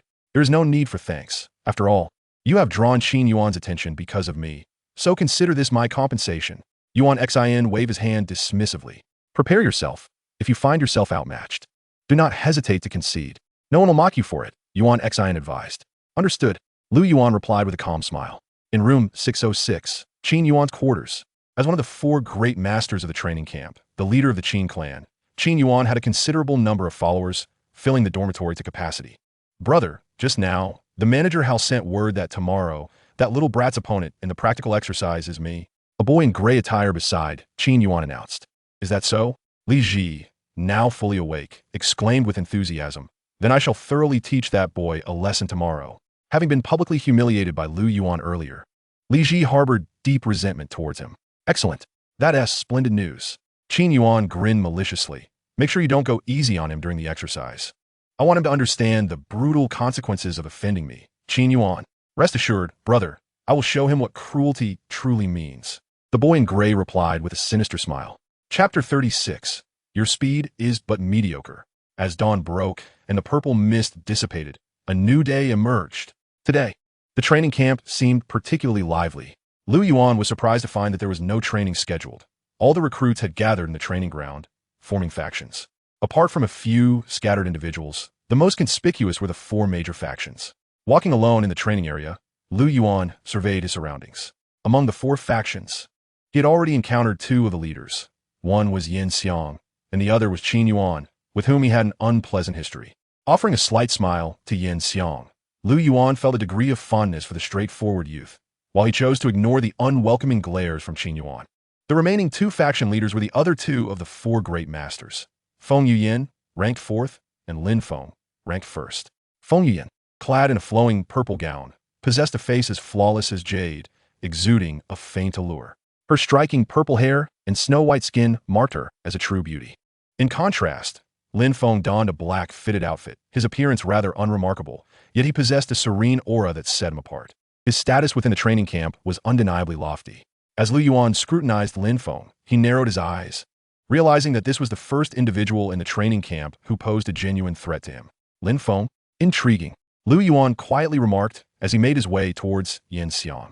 Is this the much-discussed Lu Yuan of the training camp? Quite an impressive character. Upon noticing Lu Yuan, Lin Feng also took note of him. His keen intuition immediately sensed the subtle aura of danger surrounding Lu Yuan. It appeared that this newcomer was indeed extraordinary. Lu Yuan, my young brother, you've arrived. Yin Xiang exclaimed heartily, clapping Lu Yuan on the shoulder. Yin Xiang, is there no training today? So many people gathered here. Lu Yuan queried. Isn't today your practical exercise? You don't know that during such exercises, the instructors always allow everyone to watch. So, no tasks are assigned today. Yin Xiang explained. Is that so? Lu Yuan nodded slightly. Come, Lu Yuan, let me introduce you to the brothers from our faction. Yin Xiang said warmly, enthusiastically introducing each member to Lu Yuan. Before long, the chief instructor arrived. Standing at the center of the training ground, Chris gazed intently at the gathered recruits and declared, Students, today we have no training assignments, but there is a battle that requires your witness. Lu Yuan stepped forward. Upon hearing Chris's voice, Lu Yuan moved forth, halting less than 2 meters from him and turning to face the assembled crowd. This student is Lu Yuan, a new addition to our ranks. Perhaps you are not yet familiar with him. However, this is of little consequence. Chris continued, I believe that from today onward, each of you will come to know him. According to the regulations of the training camp, every new recruit must engage in a practical exercise with an experienced recruit. Today marks Lu Yuan's practical exercise, and I hope that not only will he grow through this experience, but that you will also learn valuable lessons from today as exercise. Now, let the practical exercise commence. With a command from Chris, the atmosphere shifted. For today as practical exercise, Lu Yuan's opponent was the agile attack-type Soul Master, Qin Tian. Please welcome student Qin Tian to the arena. Hal announced, as the overseer of the training ground, following Chris's directive. Xiao Tian, observing Qin Tian. Qin Yuan subtly gestured with a hand across his throat. With a playful smirk, Qin Tian formed an assurance with his lips, fear not. At the tender age of 6, Lu Yuan stood at approximately 1 meter and 20 centimeters tall, while 10-year-old Qin Tian towered over him at more than 1 meter and 50 centimeters. Together, they presented quite the contrast, with Qin Tian easily surpassing Lu Yuan by a head and more. Qin Tian, age 10, wielded the Wind Wolf martial soul and was a level 19, one-ring agility-type battle spirit master. In contrast, 6-year-old Lu Yuan possessed the Golden Dragon martial soul, boasting a level 15, one-ring strength-type battle spirit master. Level 15? Upon hearing Lu Yuan's declaration, the training ground erupted in gasps of astonishment. To reach level 15 at such a young age was nothing short of prodigious. Level 15, Yin Xiang chuckled heartily, remarking, This lad is indeed remarkable. I anticipated he would be at most level 11 or 12. Yuan Xian nodded in agreement, reflecting on his own experience of reaching level 15 at the age of 8. Level 15? It appears he possesses innate, full soul power. Not far from Yin Xiang and the others, Feng Yuyin, adorned in a flowing purple dress, blinked her beautiful eyes and commented, Innate full soul power. Lin Feng observed Lu Yuan at the center of the training ground, a flicker of intrigue crossing his gaze. Damn it. Unlike the others, Qin Yuan's expression darkened. He realized that, like them, he too could fathom the implications. His innate soul power was a mere level 8.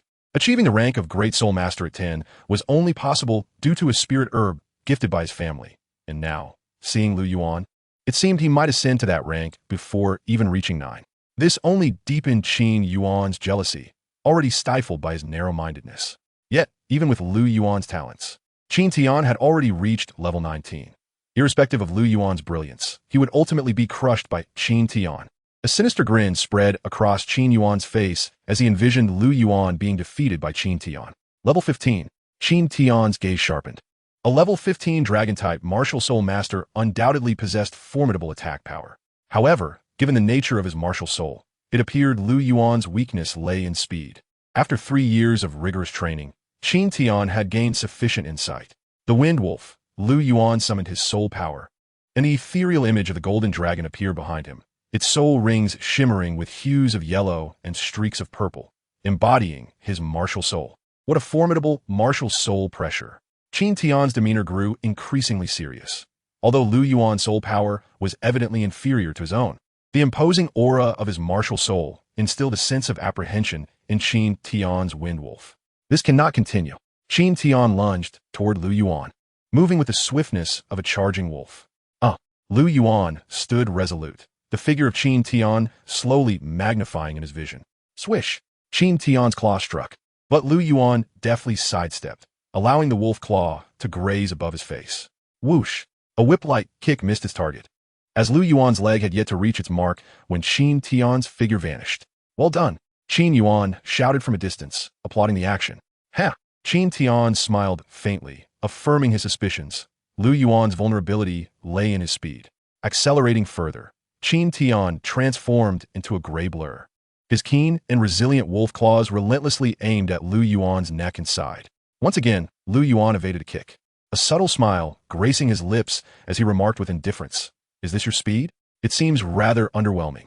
Chapter 37. What truly constitutes speed? Arrogant. Qin Tian seethed internally. As an agility-type soul master, he prided himself on his speed, and Lu Yuan's dismissal of it was intolerable. Even the other trainees on the field found Lu Yuan's words audacious. For Qin Tian's speed, ranked second in the entire training camp, surpassed only by Lin Feng. First soul skill, Knight's Assault. Qin Tian's first soul ring glimmered, activating the Knight's Assault skill, derived from the 300-year-old soul beast, the Night Phantom Wolf. This skill allowed him to conceal himself while augmenting his speed by 50%, making it a formidable technique. Vanished? As Qin Tian disappeared from sight, Lu Yuan furrowed his brow. That fool is doomed. Qin Yuan laughed heartily. Qin Tian's skill was indeed impressive. If he had not already advanced to Great Soul Master, he too would find it challenging to contend with Qin Tian at the same level. This, Yuan Xin observed Lu Yuan, who remained stationary, and turned to Yin Xiang, saying, "It appears Lu Yuan is in a precarious situation." Do not underestimate Lu Yuan. He is far from simple. Yin Xiang remained unfazed. The strength of agility-type soul masters lies in their speed. While Qin Tian's Knight's Assault was indeed vexing, with sharp senses and strong battle awareness, it could be countered. He believed Lu Yuan possessed such capabilities. TSK. Observing the empty battlefield, Lu Yuan gradually closed his eyes. If sight failed him, then he would rely on other senses. His tone was calm, yet brimming with confidence. What a charade. Qin Tian, hidden in the shadows, was infuriated by Lu Yuan's demeanor. Die. Stealthily approaching Lu Yuan's side, Qin Tian's razor-sharp claws lunged toward his neck. Should he connect, the lethality of the wolf claws could potentially spell doom for Lu Yuan. With eyes tightly shut, Lu Yuan began to empty his mind. His mental prowess was exceptional from a young age, endowing him with a perception far superior to others. Here it comes. Sensing the air's disturbance from his right, Lu Yuan smiled faintly. Snap! Contrary to his expectations, the sensation of claws tearing into his throat did not materialize. Instead, Qin Tian was astonished to find his wolf claws firmly grasped by a golden glimmering dragon claw. Before he could react, a swift kick struck him.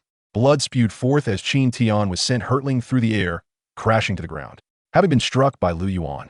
The effect of Qin Tian's soul skill naturally dissipated, leaving the onlookers to witness only Lu Yuan's sudden kick, followed by Qin Tian's bloodied exit. What has transpired? The crowd was bewildered. It was the air. A voice resonated, drawing everyone's attention. The speaker was none other than Lin Feng, the top contender of the training camp. Regardless of how one conceals themselves, the flow of air cannot be hindered. It was his keen awareness of air movement that allowed him to counter Qin Tian's soul skill. Now it makes sense. Upon hearing Lin Feng's explanation, the crowd experienced a moment of clarity, realizing the utilization of air currents. However, do not presume that perceiving air movement is a simple feat. It requires extraordinary sensitivity. Sensing the thoughts of the trainees, Lin Feng added, "This Lu Yuan possesses remarkable perception." Lin Feng's gaze lingered on Lu Yuan, a glint of admiration flashing in his eyes. So that was it. Qin Tian rose, having overheard Lin Feng's remarks. "Yield. You stand no chance." Lu Yuan spoke with a calm demeanor. "Yield? Impossible. Since the concealment technique has failed, I shall defeat you with my absolute speed." Qin Tian roared. To concede to a mere 6-year-old newcomer in the training camp was unthinkable. Qin Tian was a person of pride, and he believed that with his unmatched speed, victory would ultimately be his. Transforming into a fleeting shadow, Qin Tian charged once more at Lu Yuan. "Stubborn fool." Lu Yuan shook his head, his gaze sharpening. "Then let me show you what true speed is." Phoenix Dance, 6 Phantoms. In an instant, Lu Yuan's figure became ethereal, vanishing from his starting point in the blink of an eye. Where has he gone? Qin Tian was momentarily taken aback. Just moments ago, Lu Yuan had been standing right there. Yet in an instant, he had vanished without a trace. What were you pondering? A soft whisper echoed in Qin Tian's ear, causing his body to involuntarily shudder. The wolf claw, sharp and menacing, slashed towards his side, but the figure had dissipated, merely an afterimage. How could this be? Qin Tian could hardly believe it. How could Lu Yuan possess such astonishing speed? "Your swiftness is truly disappointing." A voice laced with subtle disappointment rang out, followed by a swift kick that sent Qin Tian soaring into the air. Bang! Qin Tian's form crashed to the ground, and this time he could not rise again. Until the very end, he could scarcely believe that he had been defeated without even laying a finger on Lu Yuan's shadow. Such speed! Lin Feng's expression grew grave, tinged with a hint of eager anticipation. The velocity Lu Yuan had just demonstrated reignited a fire within him. This speed was nearly on par with his own. The crowd in the training ground erupted in astonishment once more. Lu Yuan had once again astounded them. If yesterday, Lu Yuan had showcased his formidable strength by repelling Qin Yuan, today his display of speed was even more eye-catching, transcending the capabilities of a soul master. Indeed, this young man possesses remarkable skills. My desire to engage him in combat only grows stronger. Yin Xiang was equally taken aback by Lu Yuan's speed. As a power-type soul master, speed was not his forte, and although he was a grand soul master, he could not rival Qin Tian, let alone surpass the swiftness of Lu Yuan. Ah, what an impressive younger brother. Feng Yiyin twirled a strand of her long hair, her enchanting eyes fixated on Lu Yuan, radiating intense curiosity. Damn! The scene on Qin Yuan's side was starkly different. He could hardly fathom that Qin Tian had been so easily defeated by Lu Yuan. Moreover, Lu Yuan's show of strength and speed instilled a palpable sense of crisis within him. This version of Lu Yuan now posed a threat to him. If this continued, the selection competition 3 months hence might see this young man becoming a formidable adversary. Qin Yuan's expression darkened, his gaze filled with resentment directed at Lu Yuan. Lu Yuan, however, paid him no mind. The enmity between him and Qin Yuan was inexplicable, rooted in nothing more than Qin Yuan's own penchant for trouble and provocation. Observing Qin Yuan's expression, Lu Yuan couldn't help but chuckle inwardly. To him, Qin Yuan was merely a stepping stone, unworthy of his concern. The contest concluded, and Lu Yuan emerged victorious. Hal announced the end of the match. Observing Lu Yuan's calm demeanor, Hal couldn't help but nod in quiet approval. Indeed, this young man was unlike any other, and he had triumphed in this bout.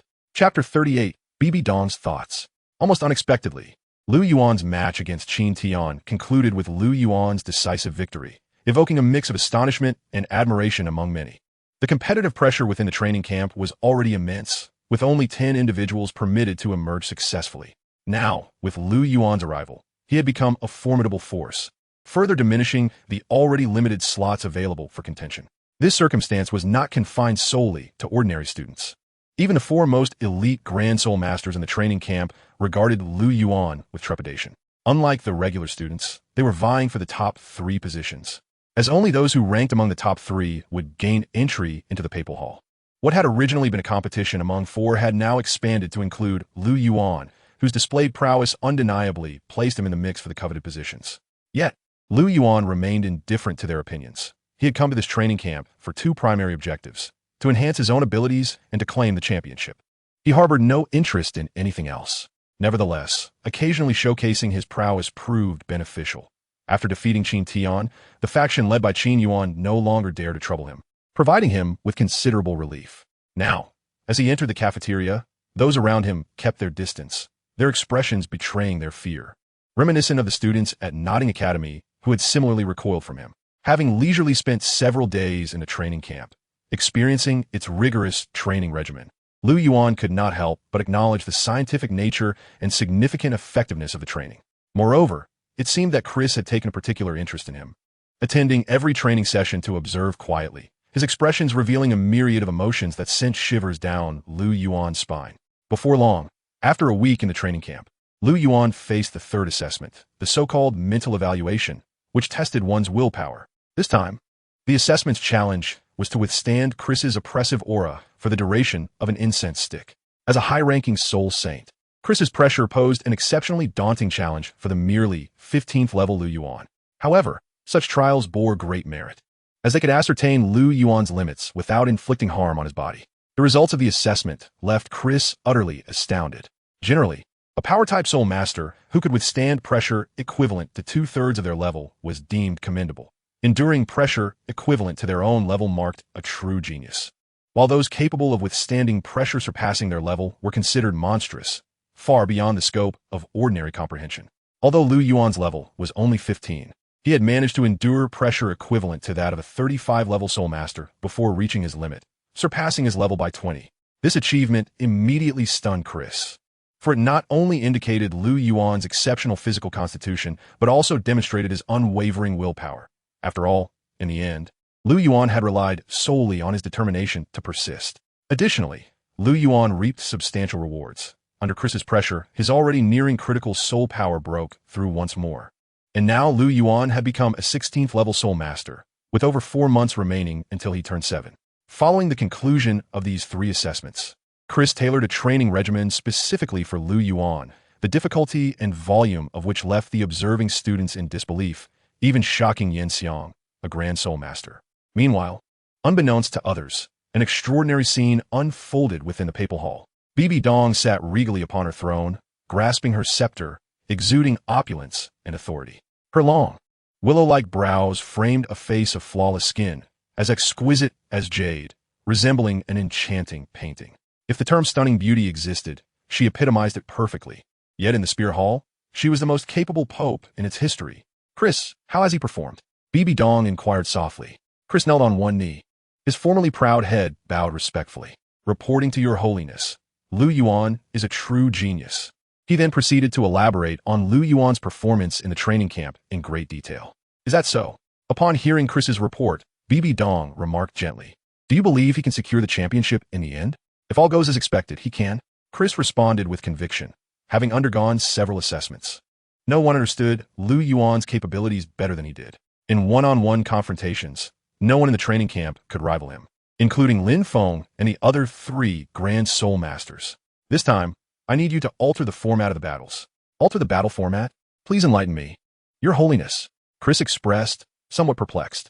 "In this election tournament, aside from the preliminary matches, the championship round has been transformed into a challenge match after reaching the top 4. Lu Yuan, as the one being challenged, is required to face 3 opponents simultaneously." "Your Holiness, what is the meaning of this?"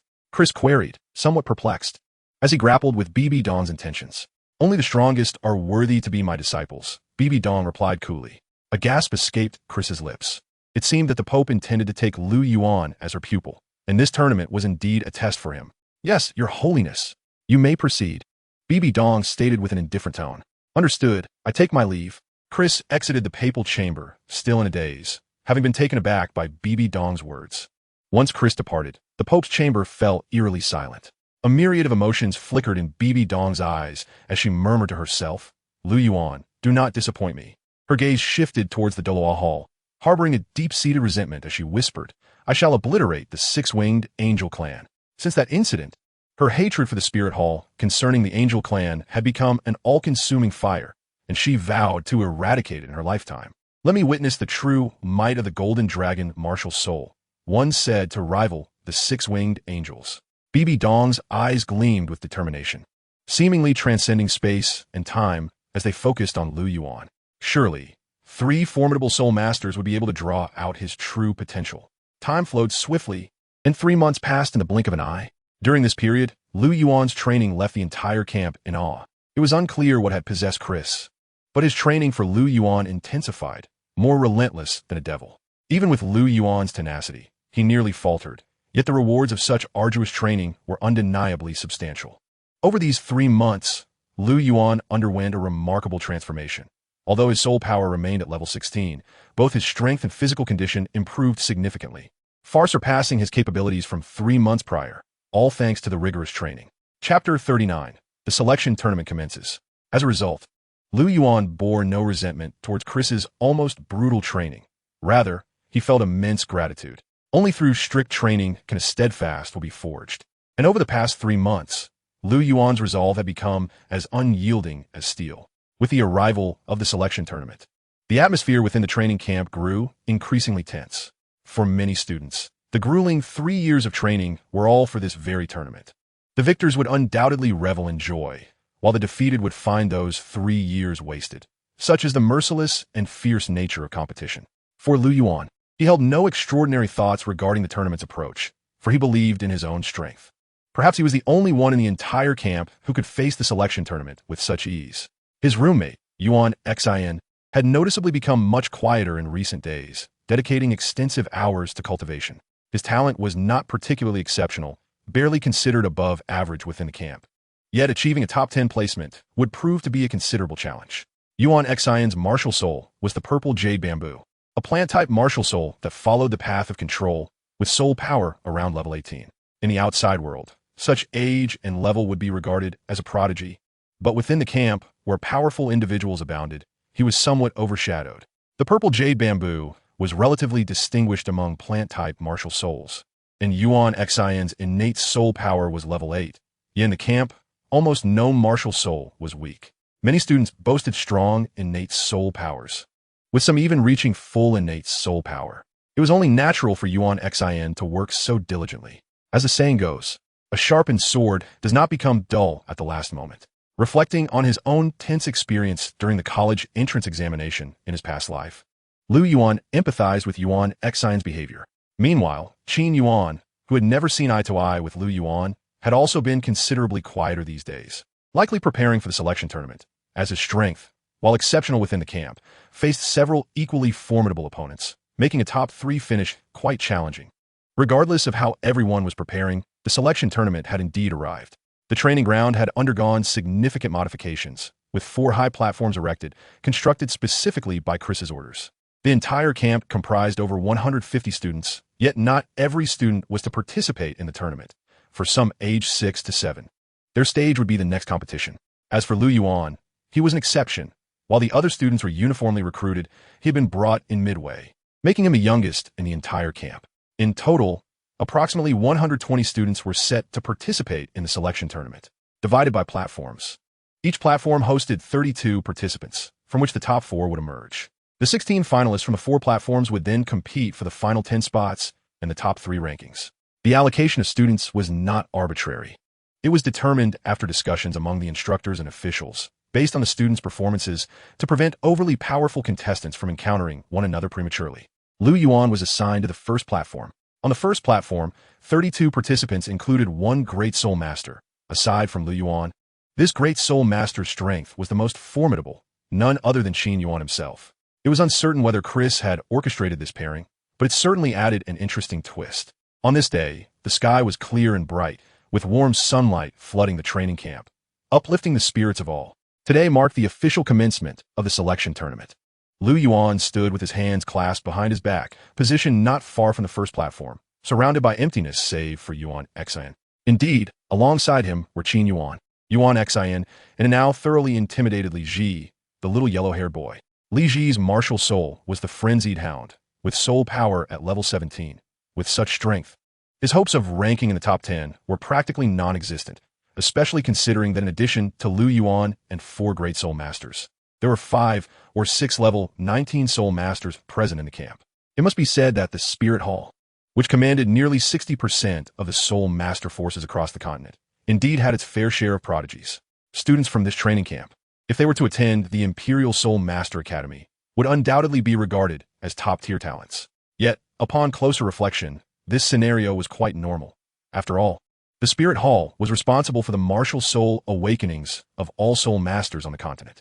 Although commoners lacked noble bloodlines or inherited martial souls with sheer numbers, a few prodigies were bound to arise, and most of these gifted individuals ended up joining the Spirit Hall, ensuring that the hall would never lack for talent. Duan Xin, you seem a bit nervous, Lu Yuan remarked, observing Yuan Xian's tense expression as he gazed at the platform, his fists tightly clenched and breathing somewhat rapid. After 3 months of camaraderie, Lu Yuan had come to understand Yuan Xian better. Are you not feeling anxious? Duan Xin Guit. Through their time together, their relationship had grown significantly closer, and Lu Yuan discovered that Yuan Xian, despite his seemingly aloof exterior, was quite warm-hearted. Gradually, the two had forged a genuine friendship. I'm not nervous at all. What is there to be anxious about? Lu Yuan shrugged his shoulders and chuckled. Indeed, with your prowess, there's no need for apprehension. Yuan Xian retorted with irritation. Nowadays, who in the entire training camp does not know the renowned Lu Yuan, who alongside Lin Feng and 3 others, is hailed as one of the 5 greatest masters of the training camp, despite being merely at level 16. I, on the other hand, possess mediocre strength. The first arena is teeming with formidable opponents aside from you and Qin Yuan. The first arena not only features Lu Yuan and Qin Yuan, but also boasts a level 19 Soul Master and 2 or 3 level 18 Soul Masters, making it understandable for Yuan Xian to feel anxious. After all, with so many competitors, securing a spot among the top 4 in the first arena is a daunting task. Failing to do so would eliminate any chance of contending for the final top 10, hence Yuan Xian's restlessness. Relax. Given your capabilities, your chances of advancing are quite favorable. Do not frighten yourself unnecessarily. If the pressure overwhelms you and hinders your full potential, you shall indeed have regrets. Lu Yuan advised. You have a point. Yuan Xian inhaled deeply and remarked, I hope my luck holds out and I don't encounter any overly tough adversaries. All right. Lu Yuan waved his hand and said, look, the chief instructor and Hall are coming. Following Lu Yuan's gaze, Chris and Hall were approaching the training ground, bathed in the morning sun, capturing the attention of all the trainees present. Chapter 40. Enemies are not drawn together without reason. Today, Chris appeared particularly dashing, with a mesmerizing gaze and handsome visage. If only he had a whimsical beard, it would be even more perfect. Holding a roster, Chris surveyed the crowd and announced, today marks the triannual selection tournament for prodigies. There are 4 arenas, and I've already briefed you on the division of these arenas, so I want to repeat myself. Please proceed to your respective arenas to assemble. The selection tournament is about to commence. Let me clarify the rules of the tournament. First, any weapon may be used, but it must be inspected beforehand, and no poison may be applied. Second, fights must be conducted with restraint. Deliberate killing is prohibited. Violators will not only be disqualified, but will also face corresponding consequences. Third, the use of drugs or toxins is forbidden, except for those whose martial souls inherently possess toxins. Lastly, during the tournament, contestants are strictly prohibited from employing any means to harm other contestants. If discovered, they will be disqualified, and private brawling is also forbidden. Violators will face disqualification. That concludes my announcements. Now, let the selection tournament begin. After Chris concluded, numerous trainees made their way to their respective arenas to prepare for battle. Each arena was overseen by an official, with Hall supervising Arena 1. Arena 1. First match. Huang Jing versus Fu Tai Luo. The match begins now. Huang Jing was a level 17 Agile Attack Soul Master with a Black Cat Martial Soul, while Fu Tai Luo was a level 17 Power Attack Soul Master with a White Bull Martial Soul. This clash was indeed intriguing. A black and white spectacle reminiscent of a duo of contrasting forces battling upon the stage. In terms of spectacle, it was rather average, as both Soul Masters possessed only one soul skill. However, the combat between the Black Cat and the White Bull was filled with humor. These two fighters certainly did not adhere to conventional tactics. Huang Jing leaped about, evading Fu Tai Luo's strikes while occasionally landing a few hits, whereas Fu Tai Luo steadfastly endured Huang Jing's assaults, retaliating with sudden ferocity. Their exchanges were outrageous. One would jab at the other's kidney, and in retaliation, a kick would be aimed at the groin. They even resorted to the most outrageous tactics, sending shivers down Lu Yuan's spine from the sidelines. Ultimately, Huang Jing, the agile attacker, emerged victorious, albeit with considerable injuries, needing assistance to leave the arena, indicating that a few days of recovery would be necessary. It was hard to fathom that these two had put on such a comical display in front of an audience, even causing Hall, the supervisor, to twitch at the corners of his mouth. Beside Lu Yuan, Yuan Xine anxiously touched his rear, evidently shaken by the earlier match. The competitions continued. Next match, Yuan Xine against Chen Jia. Upon hearing Hall's voice, Yuan Xine's body jolted. "Go on, Yuan Xine," Lu Yuan encouraged, patting his shoulder with a smile. Yuan Xine nodded, secretly relieved, and strode confidently toward the arena. His opponent, Chen Jia, was someone Lu Yuan was somewhat familiar with. His martial soul was a mighty ape, a strong attack type, and he was also a level 17 soul master. Generally speaking, control-type souls have an advantage over strong attack types, though it is not absolute. Yet Yuan Xine's level was one higher than Chen Jia's, so victory seemed probable. As expected, after an intense battle, Yuan Xine triumphed over Chen Jia, claiming victory in this match. Panting heavily, Yuan Xine returned to Lu Yuan's side. Although he had exerted considerable effort, his expression was notably bright. "Well done, a splendid start," Lu Yuan exclaimed. Yuan Xine chuckled heartily. A good start was certainly a cause for celebration. He clapped Lu Yuan on the shoulder and remarked, "Your turn should be up soon." Lu Yuan nodded in acknowledgement, choosing not to comment further. Before long, an hour had passed, and 7 matches had already taken place in the arena. Next match, Lu Yuan versus Li Ji. Please prepare, both contestants. Upon hearing Hall's words, Lu Yuan and Yuan Xine exchanged a knowing smile. It's him. Not far from the first arena stood Qin Yuan and Li Ji. "Boss, it's Lu Yuan. What should I do?" Li Ji panicked, knowing that facing Lu Yuan was tantamount to courting disaster. Defeat was inevitable. "What do you want me to do? I can't help you." Qin Yuan coldly shook off Li Ji's hand. "Boss, you." Li Ji pointed at Qin Yuan, feeling a chill in his heart. Was this really the leader he had followed for 3 years? "What can I do?" Qin Yuan turned his head away, choosing to ignore Li Ji's pleading gaze. Li Ji felt a coldness enveloping him. It seemed his journey in the training camp was drawing to a close. "Li Ji, please ascend the arena promptly." Hall's voice rang out. "Why aren't you going up?" Qin Yuan's icy tone cut through the air. Li Ji, Daza, made his way to the arena, gazing at Lu Yuan across from him, his heart a tumult of emotions. "Ah, we truly are not drawn together without reason." Lu Yuan smiled faintly and said, "So, will you descend on your own, or shall I assist you in that regard?" Li Ji raised his head, his eyes filled with confusion. The fear he harbored towards Lu Yuan and his resentment towards Qin Yuan drove him to madness, causing his eyes to blaze crimson. "I will tear you apart." With blood-red eyes, Li Ji appeared to transform into a feral beast. "Is that the berserk state of the madhound martial soul?" Lu Yuan remarked nonchalantly. "Those who possess martial souls like the madhound, when severely provoked, are highly susceptible to entering such a frenzied state. I will shred you." With the madhound martial soul activated, Li Ji charged towards Lu Yuan.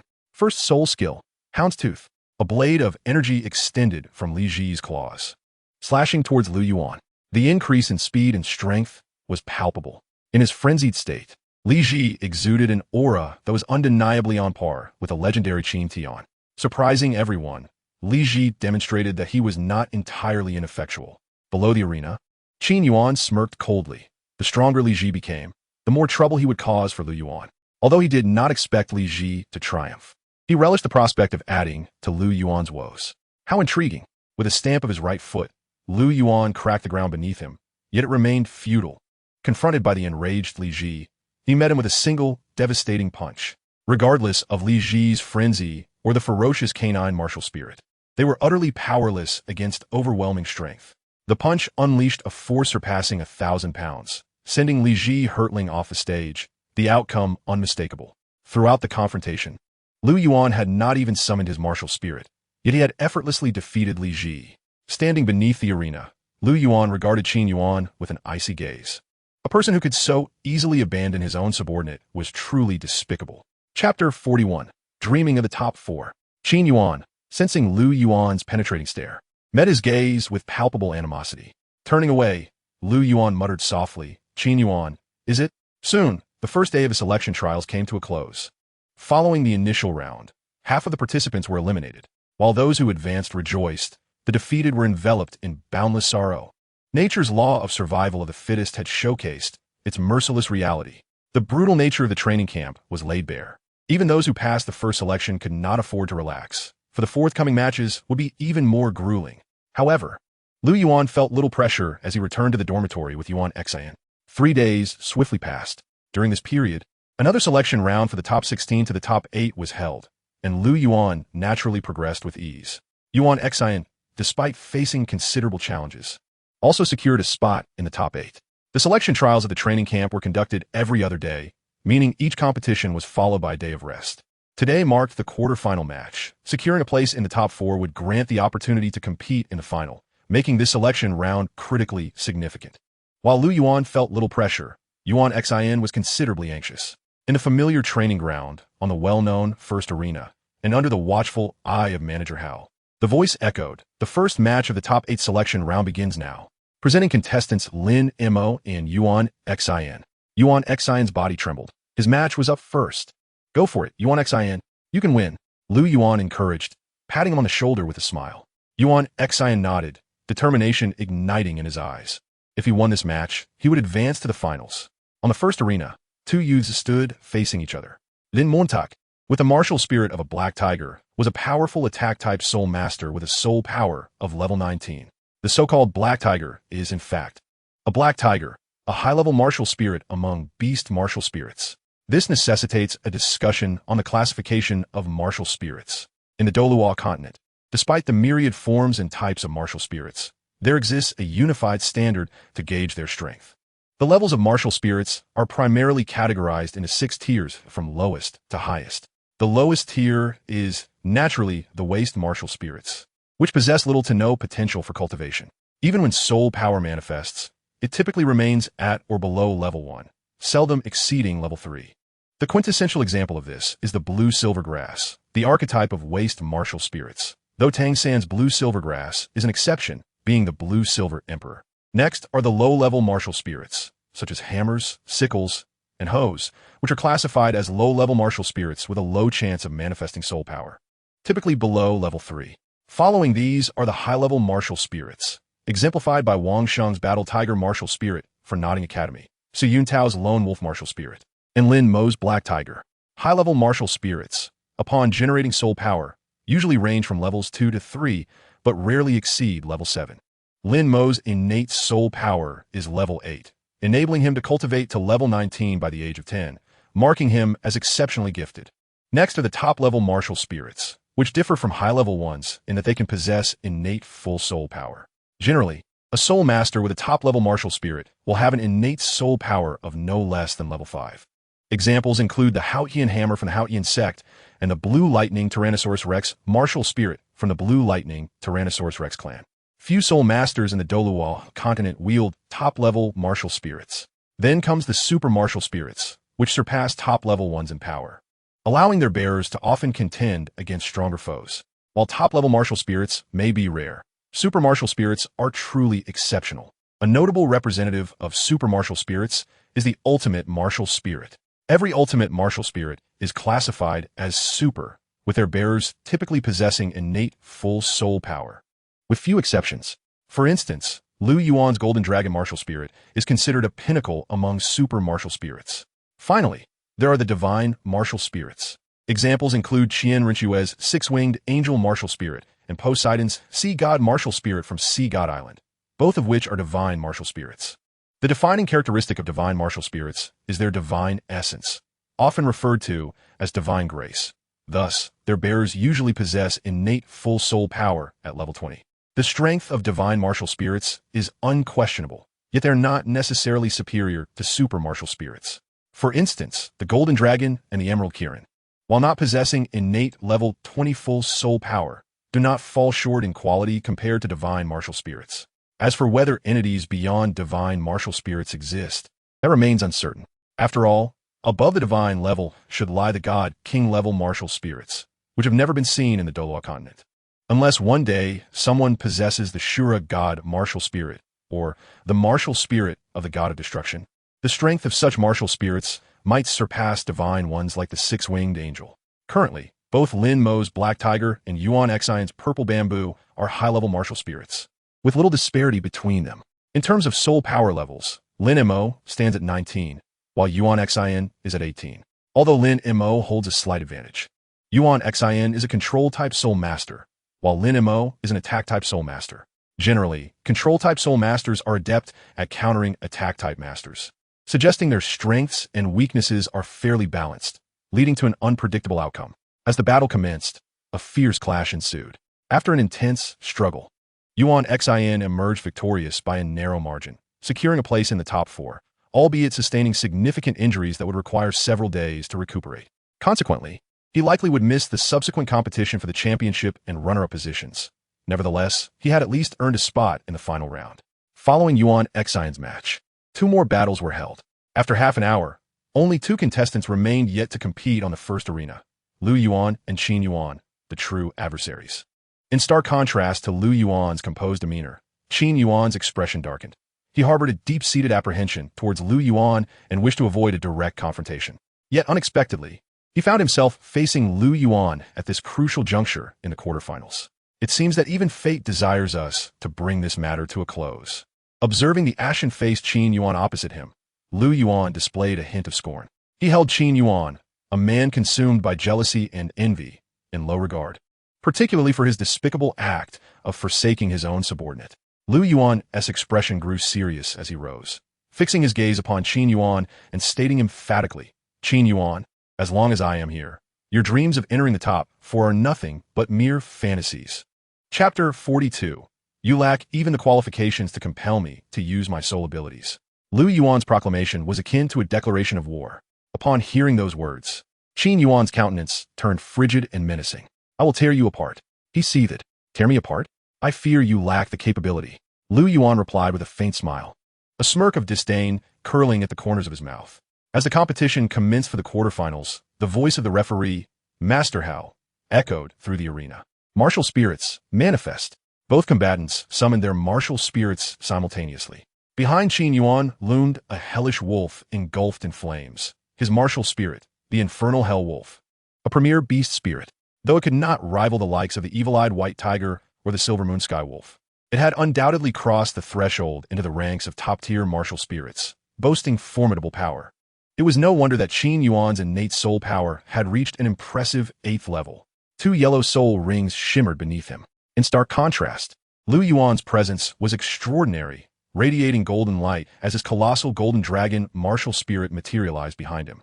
The massive dragon wings flapped, unleashing a reverberating roar that enveloped the arena with an overwhelming aura of dragon might, prompting all onlookers to sense an immense pressure. The golden dragon martial spirit, a pinnacle among beast spirits, held a natural superiority over other beast spirits. Beneath Lu Yuan, a yellow and purple soul ring emitted a soft glow. Despite being merely a 16th level soul master, Lu Yuan exuded an aura that rivaled, if not surpassed, that of Qin Yuan. Qin Yuan's expression grew grave. Although he was a great soul master, he had never underestimated Lu Yuan. "Come on, Lu Yuan." Yuan Xin cheered from the sidelines, his apprehension palpable. After all, while Lu Yuan was indeed strong, he was still just a soul master, whereas Qin Yuan was a bona fide great soul master. Huh. A slight smile graced Lu Yuan's lips. Today marked the first step in his conquest of the training camp. With a thud, Lu Yuan's foot struck the ground, propelling him swiftly towards Qin Yuan. For Lu Yuan, his strength lay in close combat. "Bring it on," Qin Yuan bellowed, brandishing his wolf claws as he charged at Lu Yuan. Boom! The clash of dragon claws and wolf claws erupted in a shower of sparks. Thanks to his profound soul power, Qin Yuan's strike matched Lu Yuan's in intensity. Neither yielded an inch. Lu Yuan's muscles tensed as he unleashed his terrifying strength. For the golden dragon, nothing was beyond its capacity to shatter. With a resounding slap, Lu Yuan deflected Qin Yuan's wolf claws, delivering a knee strike that slammed into Qin Yuan's abdomen, sending him staggering back several steps. Once Lu Yuan fully embraced the combat stance, even the great soul master Qin Yuan found himself swiftly overpowered in this fierce battle. Damn it! Pain radiated from Qin Yuan's abdomen as his complexion soured. In the recent direct confrontation, he had suffered a swift defeat, his infernal hell wolf martial spirit utterly crushed in terms of strength. No, I cannot match this brat in sheer force. Qin Yuan's mind raced. Lu Yuan's punches and kicks had demonstrated a might that rivaled that of the violent Yin Xiang, far exceeding his own strength. Yet his infernal hell wolf had never excelled in raw power. First soul ability, Infernal Hell Flame. Qin Yuan shouted. The first yellow soul ring illuminating as a surge of black flames erupted from him towards Lu Yuan. The Infernal Hell Flame possessed remarkable adhesion and corrosiveness, rendering it a formidable flame. Qin Yuan's first soul ring was that of a 200-year-old nether flame wolf, and this Infernal Hell Flame was the soul ability endowed by it. Huh! Lu Yuan leaped, evading the approaching inferno, his sharp dragon claws aimed at Qin Yuan. Though the Infernal Hell Flame might pose a significant threat to an ordinary foe, it was utterly inconsequential against Lu Yuan's speed. Second soul ability, Infernal Aegis. A layer of black flames enveloped Qin Yuan, enhancing his strength, speed, and defense by 50% while also providing a magical barrier, an exceptionally powerful skill. As the two clashed again, feeling the considerable increase in Qin Yuan's force, Lu Yuan narrowed his eyes. Channeling his soul power, he extinguished the burning magic flames on his hands, smiling faintly. Interesting. Is this truly your full strength? Prepare-toi, Lu Yuan. Qin Yuan's countenance twisted into a snarl, his eyes brimming with hatred that seemed ready to engulf Lu Yuan. Let us see just how much you can handle. Clenching his dragon claws into fists, he prepared to unleash his true power. Mountain crushing, ocean covering. This punch stemmed from the mountain sea fist. Faced with Qin Yuan's dual soul abilities, Lu Yuan began to take the fight seriously. The two figures clashed violently, golden light and black flames intertwining. The spectators below widened their eyes. Such a fierce battle was rare within the training camp, a true testament to raw power. Lu Yuan and Qin Yuan exchanged blows in heated contest. Each punch met with another, creating a spectacle that thrilled the audience. To the untrained eye, it appeared as though the two were evenly matched, but to true experts, it was evident that Qin Yuan was at a severe disadvantage. For while Qin Yuan had exhausted his strength, Lu Yuan had yet to unleash any soul abilities, and he bore little damage, whereas Qin Yuan's attire bore numerous claw marks. As he channeled his energy to extinguish the black magic flames, Lu Yuan reflected on the minor inconveniences the flames had caused him during their earlier engagement. Otherwise, Qin Yuan would have been defeated long ago. However, at this juncture, Lu Yuan had grown weary of the contest and intended to conclude this match. Crack! The sound of bones creaking echoed as Lu Yuan clenched his fist.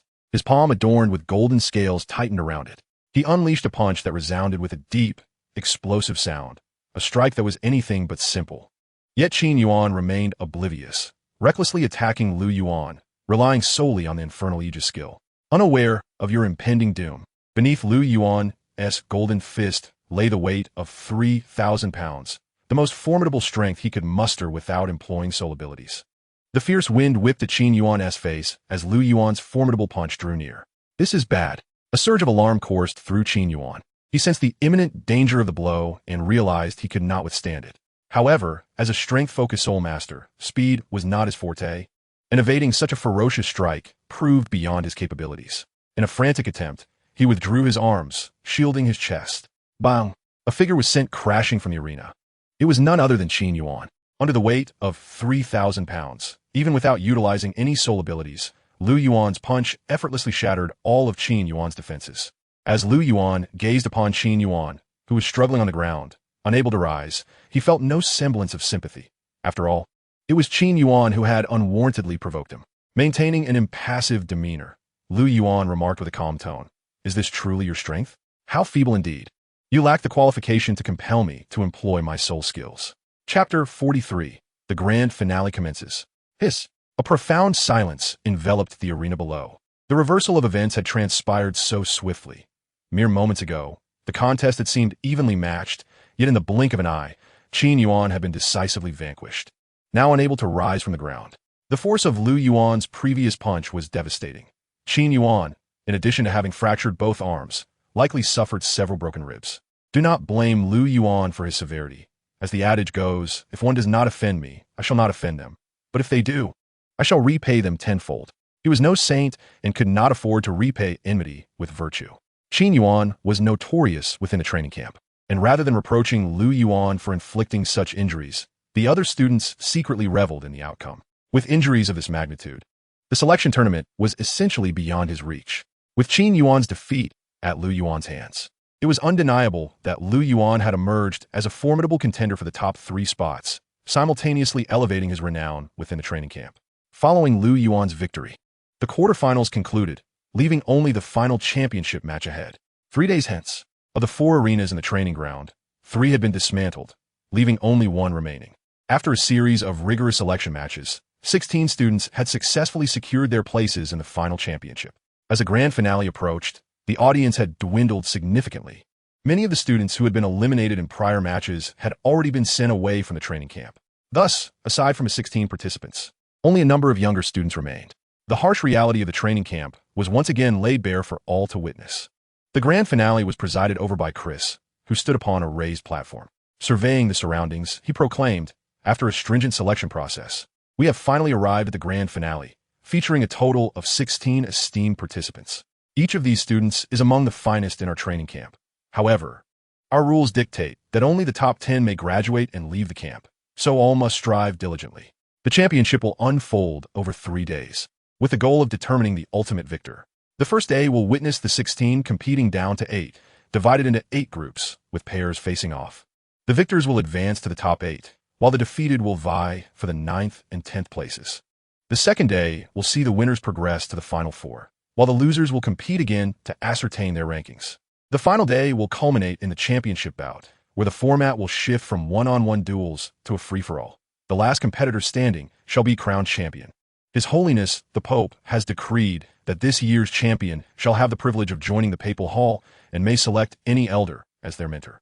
The rewards are bountiful, so I urge everyone to give their utmost. In conclusion, I wish you all the best in achieving satisfactory results. Let us now commence the grand finale."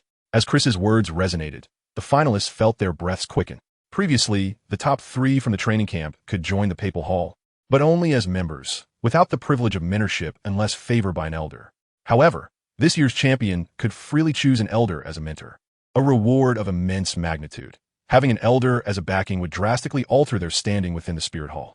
Among the 16 students, only Lin Feng, Yin Xiang, Feng Yuan, and Lu Yuan were deemed the most likely to seize the championship, thus drawing the attention of their peers. After all, their capabilities paled in comparison to these 4. It was the fervent hope of the other competitors that they would face each other early on. Under the scrutinizing gazes of the crowd, each of the 4 displayed a distinct demeanor. Yin Xiang wore a smile, yet his gaze was resolute, occasionally darting toward Lu Yuan and Lin Feng with caution and solemnity. Feng Yuan scrutinized Lu Yuan intently, her eyes glimmering with intrigue. Lin Feng remained composed, his expression tranquil, although his previously steady breathing had slightly intensified. Lu Yuan cast a sidelong glance at the trio, appearing unfazed, yet his thoughts were a tumultuous whirl. He could not shake the sense that the format of this championship was orchestrated with ill intent, perhaps specifically targeting him. While others might be unaware, Chris, who oversaw his training, was privy to the majority of his abilities. In a one-on-one match, victory would be nearly assured. Yet now, with the altered format, the prospect of triumph might devolve into a scenario of facing 3 adversaries simultaneously. Achieving victory would not be so simple against 3 formidable soul masters. This alteration of command was undoubtedly not of Chris's design, but likely stemmed from a higher authority, with only one individual possessing the power to issue directives to the elite training camp. She, the supreme ruler of the Papal Hall. So, is this a test to gauge the extent of my abilities? Lu Yuan murmured to himself, his gaze resolute. The first match of the grand finale commenced, featuring student Li Tian against student Zhang San. The championship had begun. Contrary to the expectations of the other competitors, Lu Yuan, Lin Feng, Yin Xiang, and Feng Yuan did not face each other, but instead were matched with different opponents. This outcome was hardly surprising, given that the 4 were the strongest, and the camp's overseers were not naive enough to allow them to clash prematurely. If predictions held, they would undoubtedly be the final 4 standing. Lu Yuan's opponent was named Xiong Meng, a soul master of the powerful bear spirit, akin to Zhao Wujia's spirit in the original tale. At 10 years of age, he was a level 19 soul master.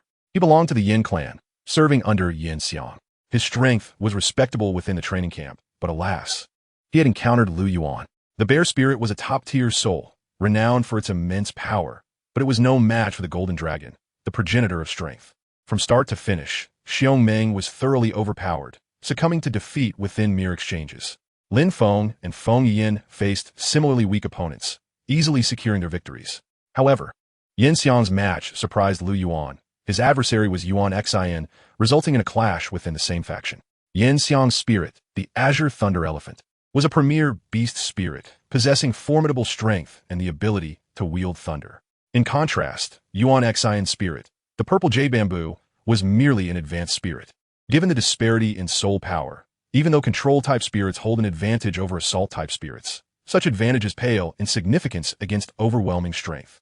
The inevitable result was Yuan Xian's defeat, while Yin Xiang advanced smoothly. Yuan Xian, however, would have to contend for the 9th and 10th places in the loser's bracket. In light of this outcome, Lu Yuan could only sigh, recognizing that the training camp ultimately revered strength above all. Notably, following an intense struggle in the loser's bracket, Yuan Xian managed to secure the 10th position, albeit at the cost of significant injury. A surprising twist indeed. Chapter 44. The Thoughts of Feng Yuyan. Having secured the 10th position, Yuan Xian was elated and offered words of encouragement to Lu Yuan before retreating to his dormitory to recuperate. Although his injuries were severe, the healing soul masters at the training camp assured a complete recovery within a week, without any lingering aftereffects. Meanwhile, Yuan Xian's journey had concluded, while Lu Yuan's own odyssey was just commencing. The finals continued, and the quarterfinals posed no obstacles for Lu Yuan as he effortlessly advanced. The other 3 competitors similarly faced no surprises, all advancing into the top 4. Notably, Lin Feng's opponent was Qin Tian, the younger brother of Qin Yuan, whom Lu Yuan had previously bested. To his astonishment, Qin Tian had made it into the top 10 and even advanced to the quarterfinals.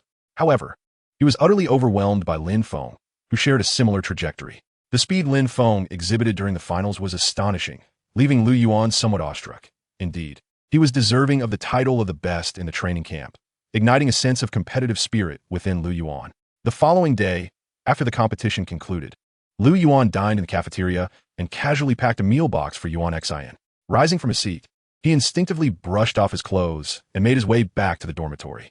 The series of competitions had thinned the ranks of participants, rendering the training camp unusually quiet, with only a solitary figure or 2 occasionally traversing the expansive training grounds. The cafeteria was not far from the dormitory. Crossing the training field brought him to his destination. As Lu Yuan walked, holding the meal box, he suddenly paused, his voice flat. "Having followed me for so long, you may reveal yourself now." Well, little brother, your perception is quite sharp." A melodious, alluring voice chimed, accompanied by the appearance of a striking figure before Lu Yuan. She had elegantly arched brows, a delicate face akin to jade, cascading purple hair draped over her shoulders, and wore a purple dress that accentuated her allure. Even Lu Yuan, with his discerning eye, could not deny her remarkable beauty and undeniable charm.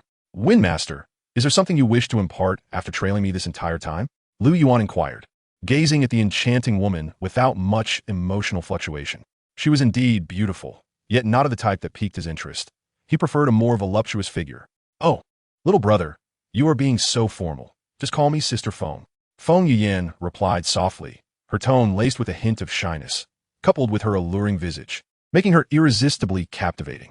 If it had been another 6-year-old child, they might have found it hard to resist her charm. However, despite being 6, Lu Yuan's psychological age surpassed 20, leaving him disinterested in a 10-year-old girl. Unless she were more mature. "Ahem, if you have matters to discuss, please do so. Otherwise, I must take my leave as I have other matters to attend to," Lu Yuan stated.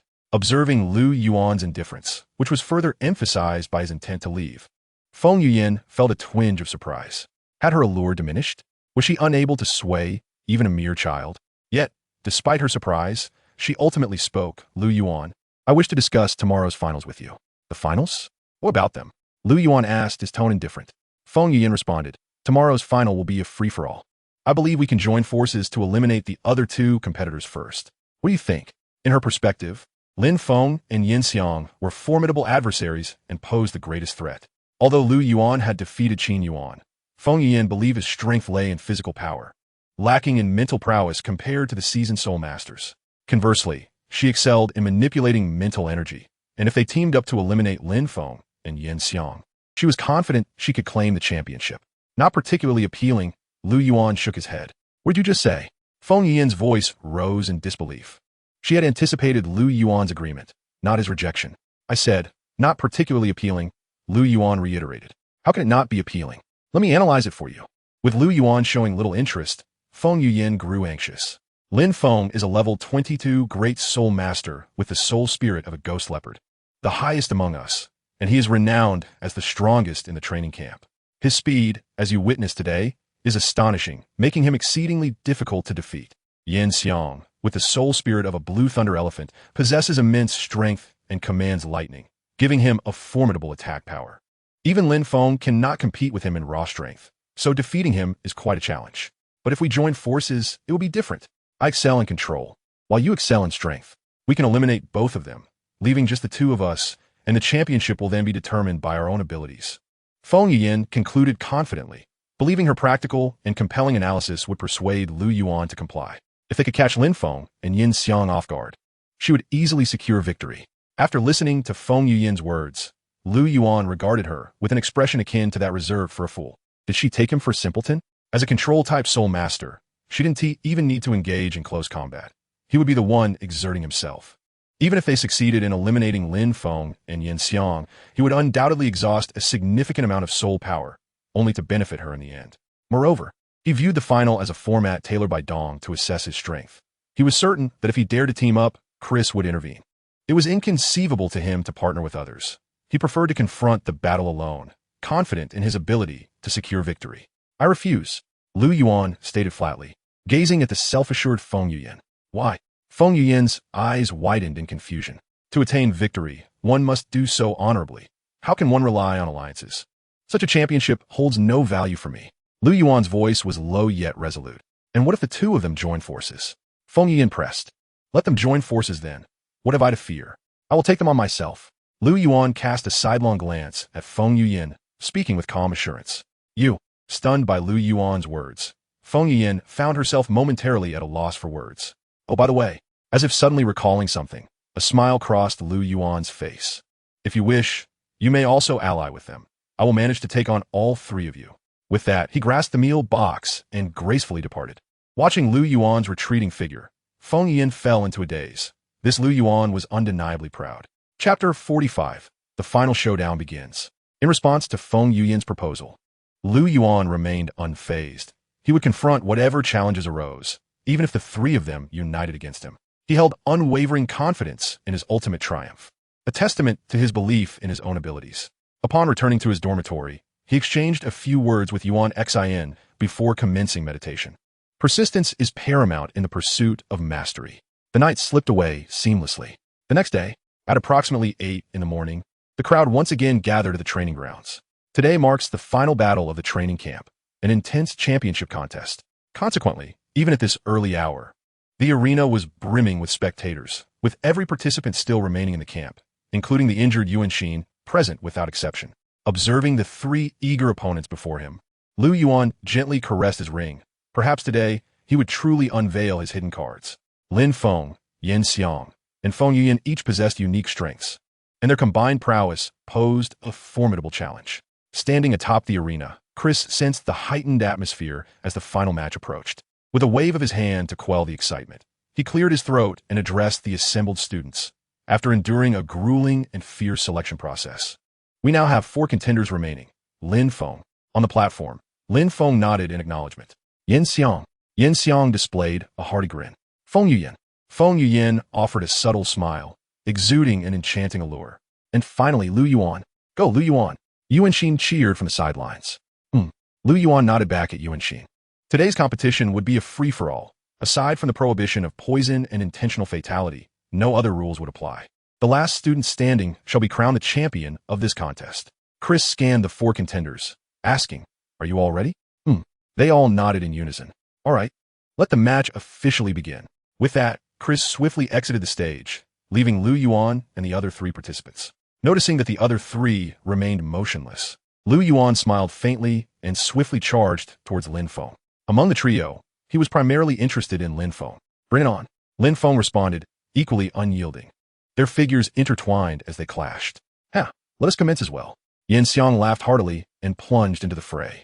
Feng Yuan's expression slightly altered as she exuded a purple mist.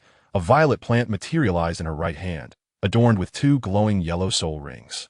It was her martial spirit, Purple Smoke Luo, a premier plant-type martial spirit with the abilities of illusion and poison. The purple mist enveloped the area, gradually creeping towards the 3 combatants. Martial spirit manifestation.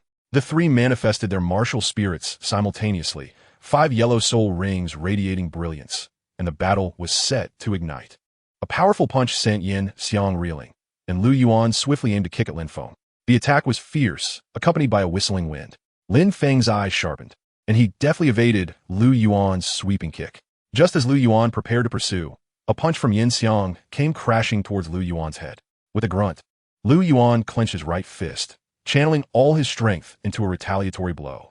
The two fists collided, causing Lu Yuan to stagger back 2 steps while Yin Xiang was sent flying. Damn, that has some power. Yin Xiang steadied himself, feeling the numbness in his fist as he patted his chest with a sigh. Lin Feng's expression shifted. He had directly sent Yin Xiang flying with a single punch. The strength was formidable. Paying little heed to Yin Xiang, Lu Yuan continued his advance towards Lin Feng, as Lin Feng represented the greatest threat to him. Ghostly Shadow Leopard. Lin Feng's footwork shifted, his form becoming elusive. This was his first soul skill, enhancing his stealth and speed. Lin Feng's figure multiplied into several illusions, and Lu Yuan's successive strikes met only afterimages, failing to inflict any damage. Intriguing. Lu Yuan halted, his form becoming ethereal as he executed Phoenix Dance 6 illusions. His figure split into 6, creating multiple afterimages that swiftly closed in on Lin Feng. What astonishing speed! Lu Yuan's fist brushed past Lin Feng's nose, the fierce gust sending chills down Lin Feng's spine. With a swift motion, Lu Yuan's foot struck the ground, encircling Lin Feng with 6 afterimages.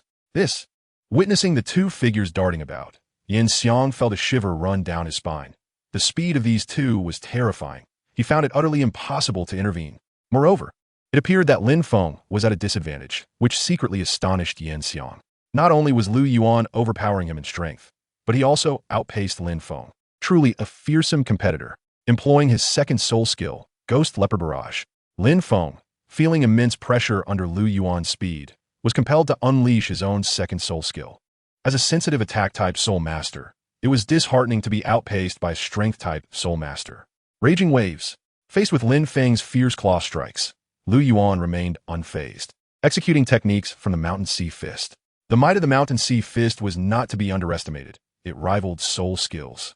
Being a signature martial art of the top 10 warriors, Wu Wudi was renowned as one of the elite masters in the world of Fengyun, a figure whose prowess would rank above even the soul sage in this realm. Thus the strength of his martial arts was undeniable. The tier of the Fengyun world was perhaps not significantly inferior to that of Douluo continent. However, though Lu Yuan had mastered the Mountain Sea Fist, his comprehension of its essence remained somewhat lacking. This was understandable, considering he was merely 6 years old. This martial art could serve him well into the ranks of Soul Kings and Soul Emperors. Lin Feng's speed was swift, and the power of the Ghost Leopard Barrage was substantial, yet posed little threat to Lu Yuan, who matched him in speed and far surpassed him in attack power. With sheer force breaking through all techniques, Lu Yuan's punch negated Lin Feng's barrage, continuing its trajectory towards Lin Feng's chest. Witnessing the massive fist so close, Lin Feng hastily turned his body but was still grazed by the punch's wind, sending him tumbling several meters. Cough! Lin Feng landed on the ground, blood trickling from the corner of his mouth. Lu Yuan pressed his advantage, embodying the added strike while the iron is hot. Suddenly, a cloud of purple smoke enveloped Lu Yuan, its sweet scent enticing one to breathe it in. Lu Yuan was startled, sensing a haze clouding his mind. He swiftly circulated his qi to dispel the drowsiness. Indeed, the clear qi scripture was an extraordinary technique. In mere moments, Lu Yuan's clarity returned. Lu Yuan's expression shifted as he sensed a sudden force approaching. Crossing his arms before him, a colossal fist struck the point where his arms intersected. The tremendous impact forcing Lu Yuan to retreat 7 steps before he steadied himself. Gazing at the figure across from him, Lu Yuan's expression turned grave. Chapter 46. The Vast Sea and the Universe. Steadying himself, Lu Yuan faced 3 figures. Lin Feng had regained his footing, with Feng Yuyin not far from him, while it was Yin Xiang who had just delivered the punch to Lu Yuan. It appeared that Yin Xiang, witnessing Lu Yuan ensnared by Feng Yuyin's purple mist, attempted a surprise attack to eliminate him, aware of the illusory effects of the purple mist from their years of training together. However, he had not anticipated how swiftly Lu Yuan would recover, almost unaffected by the purple mist. That formidable punch had only caused Lu Yuan to retreat a mere 7 steps, displaying that he had not sustained significant damage. Shall we join forces against him? In Feng Yuyin's eyes sparkled with brilliance as she softly inquired. Lin Feng and Yin Xiang fell into a moment of silence before nodding in agreement. The prowess of Lu Yuan was simply overwhelming, far surpassing their own. If they did not eliminate Lu Yuan, the championship would undoubtedly slip from their grasp. Observing the trio, who seemed to have reached some form of consensus, a slight smirk danced on Lu Yuan's lips as he delicately brushed his fingers over a ring, summoning a long spear into his hand, the magnificent Emperor Dragon Spear.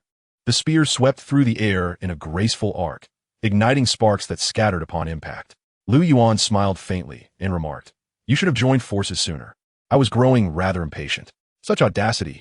Chris chuckled lightly upon hearing Lu Yuan's brazen words, recognizing that the true battle had only just commenced. How brazen indeed. Lin Feng's countenance remained indifferent, betraying no joy or sorrow, yet a surge of indignation welled within him. Once, he had been the pinnacle of the training camp, yet now he found himself thoroughly defeated by Lu Yuan, compelled to ally with others. Even with his typically apathetic demeanor, a sense of resentment could not be quelled. "It begins." Feng Yin's expression was placid, almost prophetic, as she echoed his word from the previous day. 1 against 3. I shall take the lead. Ensure you support me, Yin Xiang declared before charging towards Lu Yuan. As a formidable assault-type soul master, he naturally sought to confront Lu Yuan head-on. Observing Yin Xiang's advance, Lu Yuan's expression remained unperturbed. The three adversaries, Yin Xiang as the powerful attacker, Lin Feng as the agile striker, and Feng Yuyan as the controller, formed an impressively harmonious trio. Together, they were not merely the sum of their parts. They represented an exponential increase in strength. However, even in the face of such a combination, Lu Yuan felt no fear. He would simply shatter their attempts. It was as simple as that. Yin Xiang's martial spirit was the Azure Thunder God Elephant, a top-tier beast martial spirit, endowing him with fierce, offensive momentum. Mighty Charge. Yin Xiang unleashed his first soul skill, a quintessentially power-focused ability, harnessing both his forward momentum and innate strength. The force of his charge was indeed formidable. Lu Yuan, undaunted, positioned his spear with the swiftness of a majestic dragon, executing the Azure Dragon dives into the sea. This technique, drawn from the Hanhai Spear technique, was an unstoppable thrust that combined sheer power with extraordinary skill. Under Lu Yuan's immense strength, the spear was nothing short of transcendent.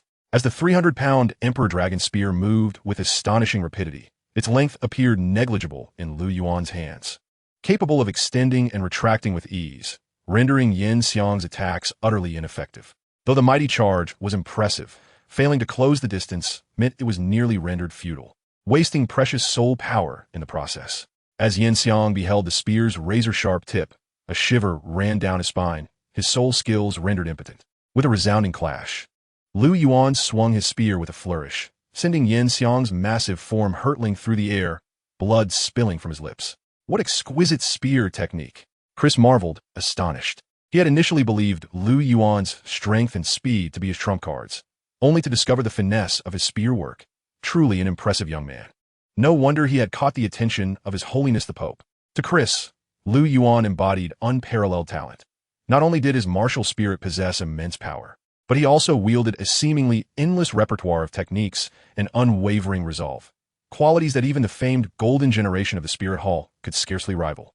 Devoted to the Spirit Hall, Chris felt fortunate to witness such a prodigious talent emerge. If Chris was astounded, the audience of students below the arena was utterly spellbound. Yuan Xian's eyes glimmered with astonishment. His roommate was truly extraordinary, facing 3 opponents without faltering. Reflecting on Lu Yuan's earlier proclamations upon entering the training camp, Yuan Xian could not help but concede that Lu Yuan was indeed a monstrous talent, far surpassing conventional expectations. Meanwhile, Qin Tian, who had barely scraped into the top 10, was equally taken aback by Lu Yuan's strength. Any remnants of defiance faded. When faced with someone slightly stronger, one might feel jealousy. But when confronted by someone who towered above, all that remained was admiration, devoid of any complaints. Having been utterly trounced by Lin Feng, he could only imagine the vast chasm of difference upon witnessing Lu Yuan's prowess against 3. The current Lu Yuan and Qin Tian inhabited entirely different realms of existence. With each thrust of the spear, a gust of wind followed, accompanied by the sound of crashing waves as the relentless barrage continued. Each strike flowed like the tide, unrelenting and continuous.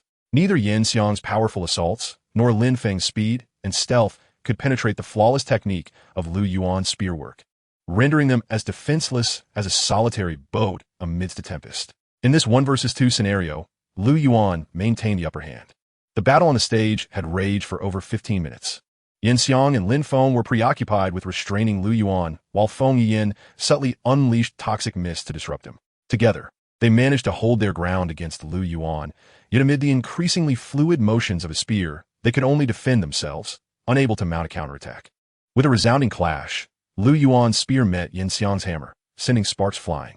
Observing Lu Yuan wielding the spear, Yin Xiang and Lin Feng each summoned their respective weapons, a hefty iron hammer and a flying dagger. One engaged in close combat, while the other launched stealthy strikes, supplemented by Feng Yuyin's control, just managing to withstand Lu Yuan's onslaught. Suddenly, a flying dagger sliced through the air before Lu Yuan. Lin Feng's weapon, imbued with the wind, emitted a barely audible sound while traveling at incredible speed, making it exceedingly difficult for an average person to evade. Yet Lu Yuan, with his heightened spiritual perception and unmatched speed, evaded the dagger effortlessly. As he dodged Lin Feng's flying dagger, a golden glow enveloped Lu Yuan as he activated his first soul skill, Golden Dragon Fist. Despite its name suggesting a punch, it was actually an enhancement skill, increasing his power by a staggering 110%, while his speed and strength surged by 55%, propelling his prowess to unprecedented heights. Be careful, Yin Xiang. Feng Yuyin, with keen insight, noticed the stillness in Yin Xiang's movements and urgently called out while rushing towards him. We must assist. Lin Feng's figure flickered, swiftly joining Yin Xiang's side, channeling his soul power fervently. One strike to end you all. Han Hai Qian Kuan. This ultimate technique from the Han Hai Spear technique was an immensely powerful attack, and with the augmentation of the Golden Dragon Fist, its might surpassed anything Lu Yuan had ever unleashed. Thunder Elephant Shield, Phantom Leopard Barrage, Pourple Vine Barrière. In the face of Lu Yuan's ferocious thrust, the three unleashed their strongest skills. Blue, green, and purple energies intertwined, forming an immense protective barrier that shimmered with a radiant three-colored glow, appearing unbreakable. Within Lu Yuan, pure energy surged wildly as golden soul power flooded into the spear. The Emperor Dragon Spear radiated a dazzling golden light, and the golden dragon depicted upon it seemed to come alive, coalescing into a massive dragon head at the spear's tip as it charged mercilessly towards the tricolored barrier. Boom! The golden dragon head collided violently with the barrier, rippling waves of energy emanating outward as the shield began to tremble violently. Hold firm. Yin Xiang clenched his teeth tightly, the soul power within him surging forth in a frenzy. Upon witnessing this, Lin Feng's azure soul power also erupted like a relentless tide. A fierce glint flashed in Feng Yuyin's eyes as she bit her lower lip, her violet soul power continuously emanating. Break for me. A hint of madness flickered in Lu Yuan's gaze as he unleashed all his soul power without reservation. A tremendous force, surpassing 5,000 pounds, erupting forth, causing his spear to collide violently against the protective barrier. Crack! Cracks began to appear across the barrier, echoing in the ears of Yin Xiang and the others like the ominous death knell of a demon. The fissures multiplied, golden light tearing through the tricolored veil like a deluge, until with a resounding boom, the entire barrier shattered. The spear, still carrying the remnants of its force, struck the three individuals, the immense power propelling them into the air, blood gushing from their mouths. Lu Yuan gracefully descended to the ground, his youthful face pale, for that strike had nearly depleted all his soul power. However, the outcome was favorable. Gazing at the three unconscious figures on the arena, a smile unwittingly crept onto Lu Yuan's lips. Defeating three great soul masters, especially those of higher rank, was a feat not easily accomplished by the ordinary. Go check on them, Chris urged, patting Hal on the shoulder, directing him to assess the injuries of the other three, for they too were rare talents, and it would be unfortunate for them to suffer irreparable harm here. Hal examined the three, nodding at Chris to indicate that there was no immediate danger to their lives. Chris breathed a sigh of relief, his admiration for Lu Yuan, who stood resolutely on the stage, rising within him. Truly, he was worthy of being the disciple chosen by His Holiness the Pope. He was exceptional indeed. Ahem. Chris ascended the stage, proclaiming in a clear voice, esteemed students. After an intense battle, our champion has emerged, Lu Yuan. Let's cheer for him. The students below were momentarily taken aback before erupting into applause. The other contestants who made it into the top 10 could only regard Lu Yuan with profound respect. To defeat three great soul masters single-handedly was a commendable achievement that warranted admiration. Even they could not help but concede. Meanwhile, the younger students, aged 6 or 7, looked up to Lu Yuan as a role model, aspiring to emulate his brilliance in the selection competition 3 years hence, each silently setting their own goals. Chris raised Lu Yuan's arm high, marking a moment of glory that belonged solely to him. Observing the faces of admiration below, a sense of satisfaction blossomed within Lu Yuan. This feeling was indeed delightful. In the Pope's chamber, a vision materialized before Bibi Dong, showcasing the scene of Lu Yuan's duel. Although technology was not advanced on the Douluo continent, a soul beast, known as the Mirror Beast, existed, and tools could be crafted from its skull to preserve images. Grasping her scepter, Bibi Dong's eyes sparkled with brilliance, a smile gracing her exquisite cheeks. "Teacher, what is this?"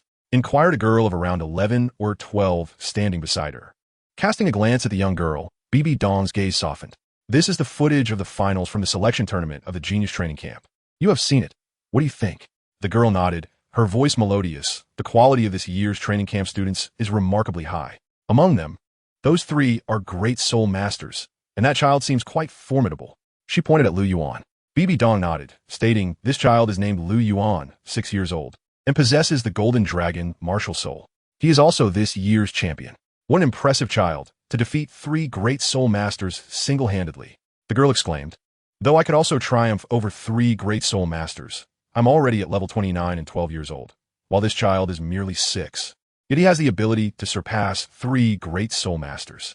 Such talent is somewhat terrifying. Nana, I intend to take him as my second disciple. What do you think?" Bibi Dong inquired softly. The girl, known as Ulaina from the Golden Generation, was in fact Bibi Dong's first disciple. "Teacher, you may decide. I support your decision. Given Lu Yuan's demonstrated talent, he indeed deserves to be your disciple."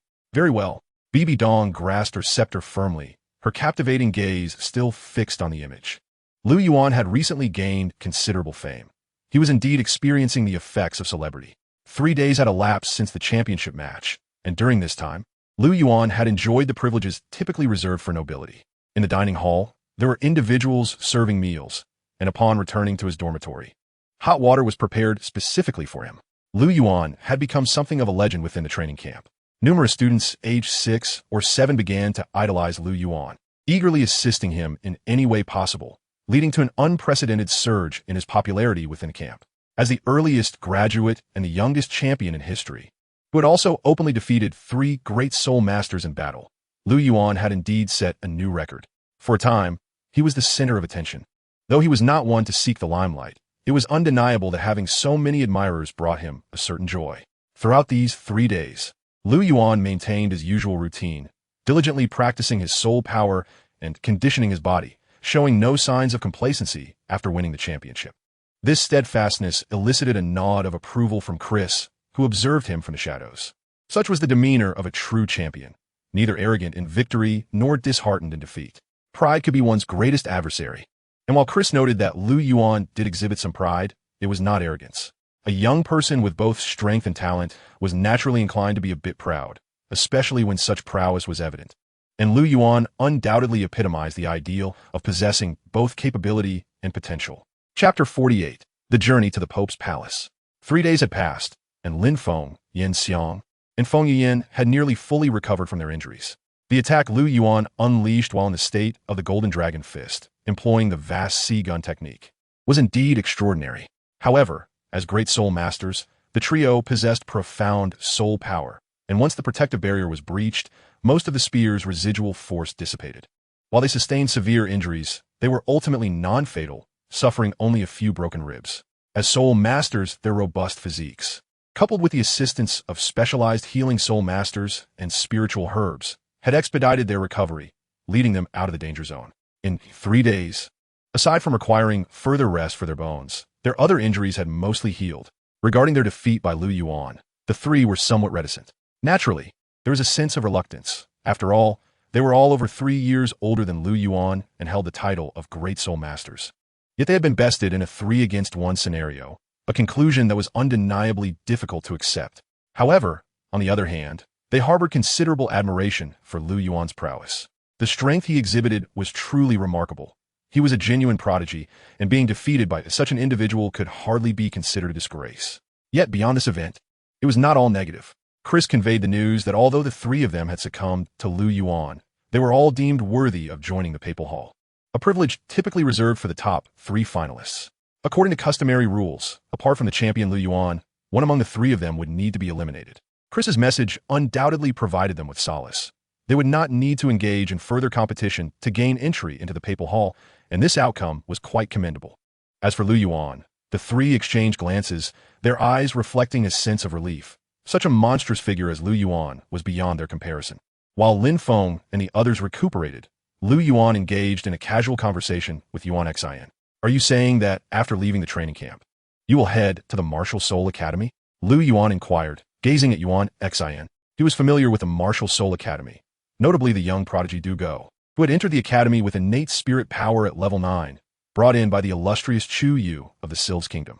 Indeed, Duan si not that ap fi mai si, continuing.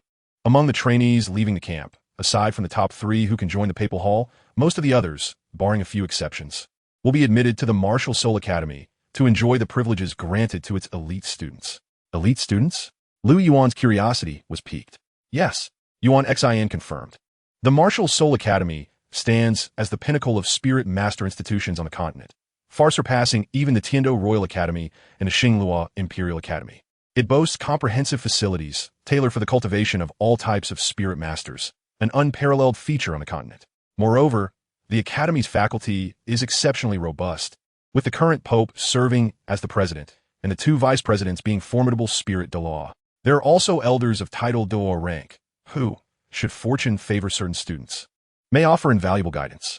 As Yuan Xian spoke, a glimmer of yearning appeared on his face. The Martial Soul Academy also places significant emphasis on talent, categorizing its students into various tiers. The most basic level consists of ordinary students, who represent the vast majority. Following them are advanced students, who enjoy certain privileges, including several days each month to train in the simulated cultivation environments, a significant number within the academy. Next are the elite students, who not only have unrestricted access to the simulated training environments, but also receive monthly resources to aid their cultivation, a status held by no more than 100 students across the entire academy. The highest tier comprises core students, who, as the name suggests, occupy a central position, with prioritized access to resources, guaranteed meals of spirit beast meat and medicinal herbs, and dedicated instructors tasked with procuring optimal spirit rings.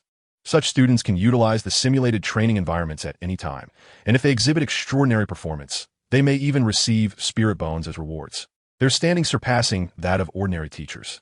Remarkably, the number of such individuals within the Martial Soul Academy does not exceed 5, with the Golden Generation being a quintessential example.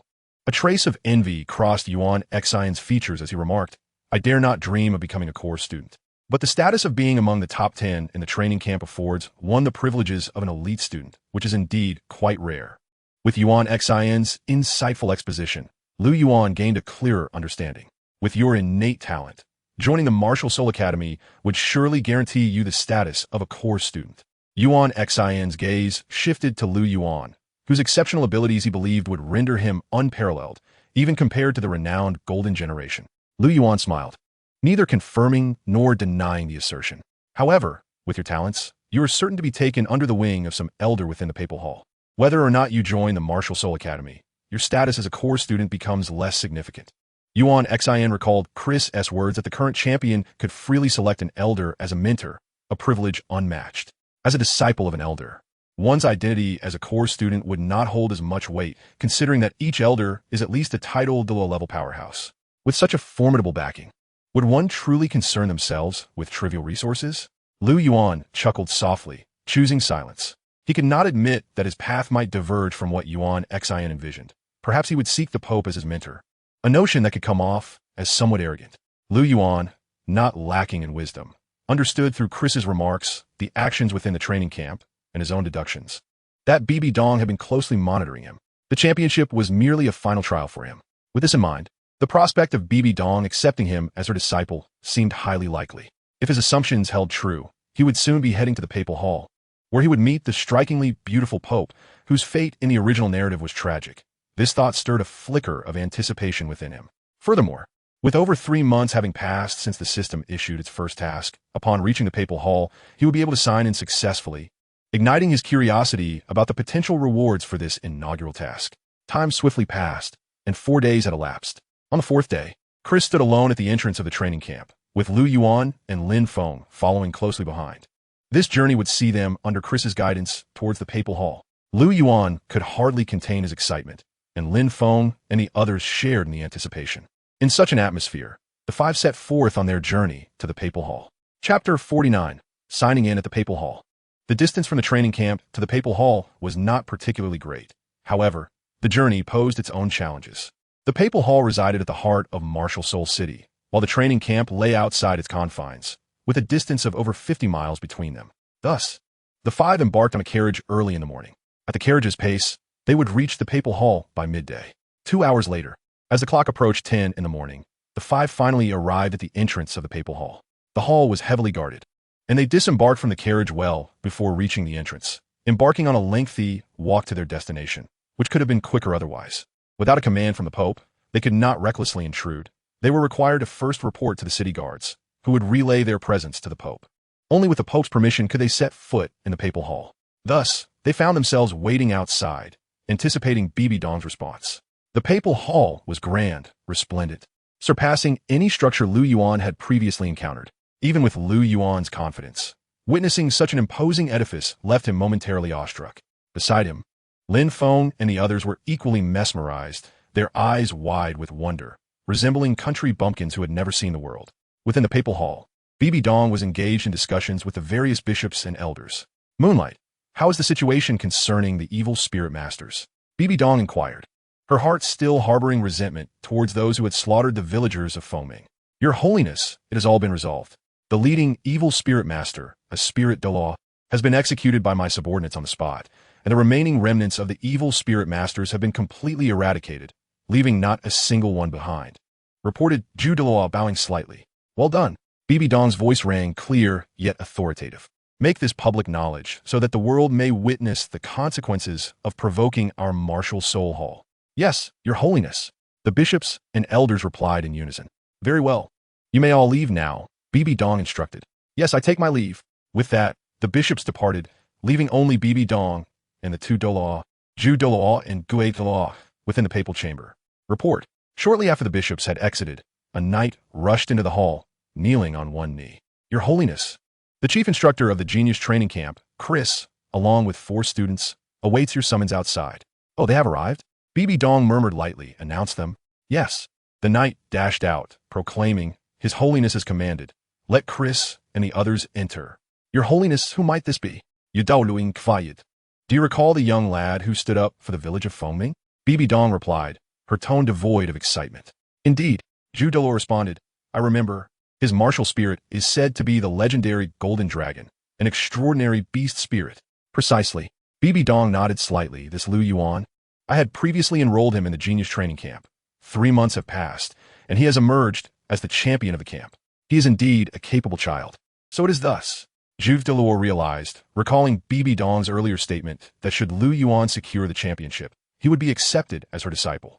Does this imply that Lu Yuan is about to become Your Holiness's second disciple? The thought piqued Zhu Douluo's interest, for he had yet to meet Lu Yuan and was eager to discover what made him so special.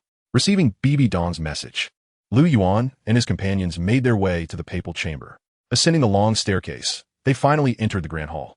Just as Lu Yuan stepped into the chamber, the voice of the system echoed in his mind. You have arrived at the papal hall. Check-in has commenced. You have 5 minutes. The timer begins now. Breathing a sigh of relief, Lu Yuan felt a surge of exhilaration upon hearing the long-awaited announcement. Pay your respects to His Holiness. Following Chris, the 5 knelt in unison, adhering to the prescribed etiquette. Rise. Bibi Dong's calm voice resonated through the chamber.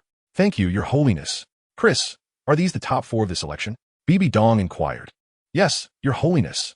Chris replied respectfully. Which among you is Lu Yuan? Bibi Dong asked.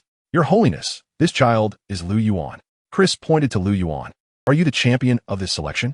Quite remarkable. A smile graced Bibi Dong's face, her voice softening considerably. Thank you for your kind words, Your Holiness. I'm unworthy of such praise.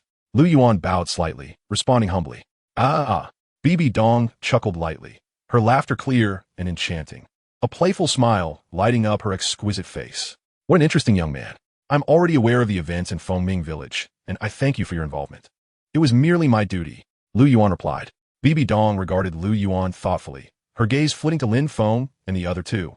Since you three have made it to the top four, you are eligible to join the Papal Hall. Specific details will be communicated to you in due course.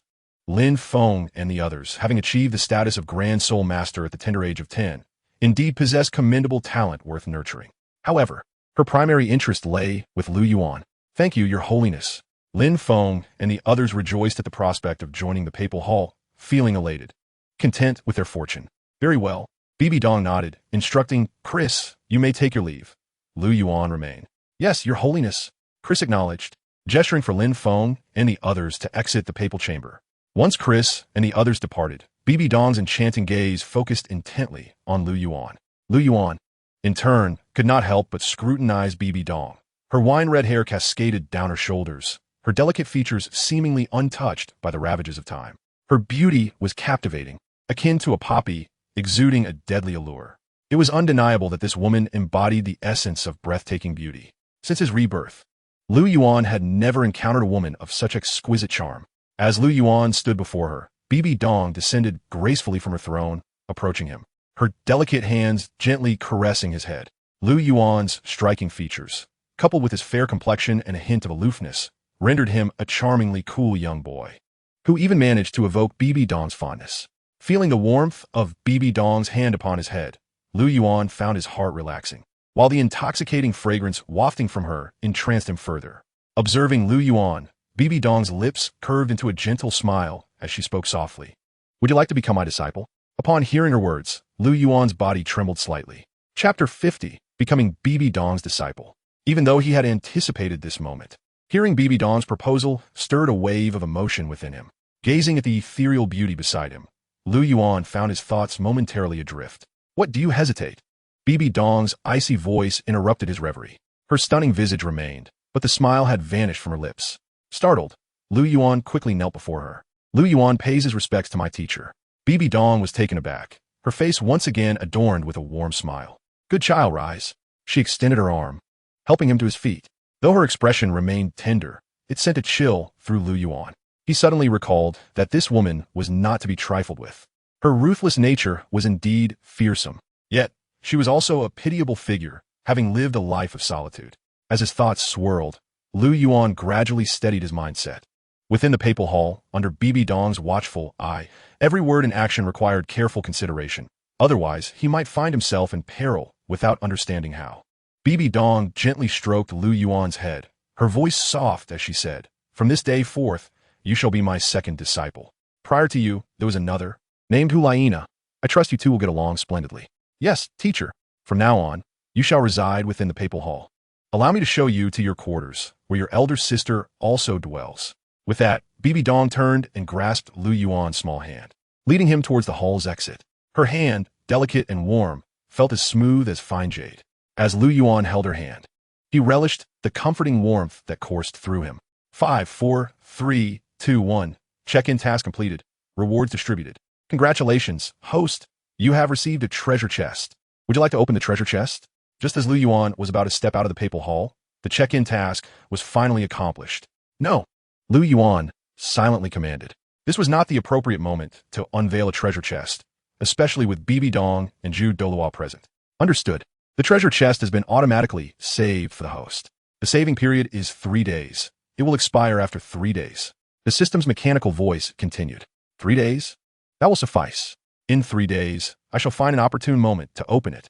Bibi Dong held Lu Yuan's hand as they strolled near the papal palace, instantly capturing the attention of numerous bishops and deacons within.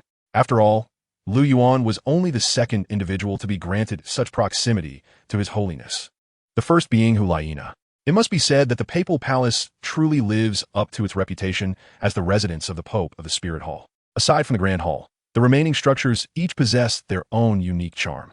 Every floral arrangement and architectural design is crafted with exquisite ingenuity, and each railing and stone carving is a masterpiece, undoubtedly the work of the most esteemed artisans.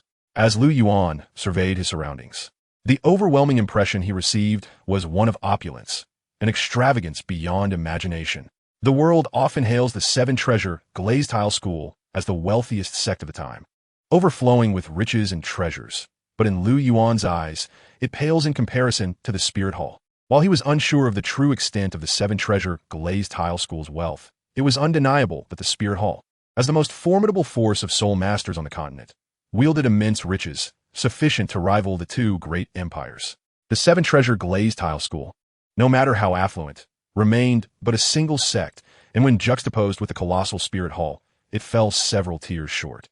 Not far from the papal palace lay a series of opulent residences, where Bibi Dong mentioned the bishops resided. The elders, too, had their own distinct quarters, a symbol of their esteemed status. Lu Yuan's quarters were in close proximity to Bibi Dong's. Continuing their walk, they soon arrived at a crystal-clear lake, its surface shimmering with gentle waves, adorned with vibrant lotus flowers that perfumed the air with their delicate fragrance. It was difficult to fathom that such a serene lake existed within the confines of the papal palace. In the heart of the lake stood a few small, exquisitely crafted pavilions, embodying the essence of a water town. This lake and its central isle were constructed at my behest. What do you think? Bibi Dong inquired softly. Absolutely stunning, Lu Yuan exclaimed in admiration. It must be noted that the islet was indeed breathtaking.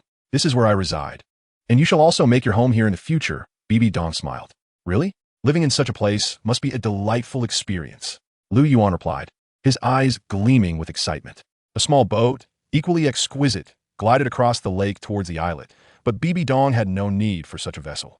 With Lu Yuan in tow, she lightly stepped and soared across the air, followed closely by Ju Thuo and Ghost Luo. The sensation of flying through the air was a novel experience for Lu Yuan. The gentle breeze caressed his face, and the fragrant aroma of the lotus flowers filled the atmosphere, making it an utterly splendid feeling. Gently landing, Bibi Dong set Lu Yuan down, taking his hand once more as they approached the small pavilion ahead. The islet was also lush with flowers and grasses, vibrant green blades of grass and delicate white wildflowers creating an enchanting scene. Naturally, the ubiquitous blue-silver grass of the Douluo continent was not absent here. The door stood ajar, flanked by two maidens of about 15 or 16 years, each emanating a faint ripple of soul power. Laina, Bibi Dong called softly, and shortly thereafter, a girl of around 11 or 12 dashed out to greet them.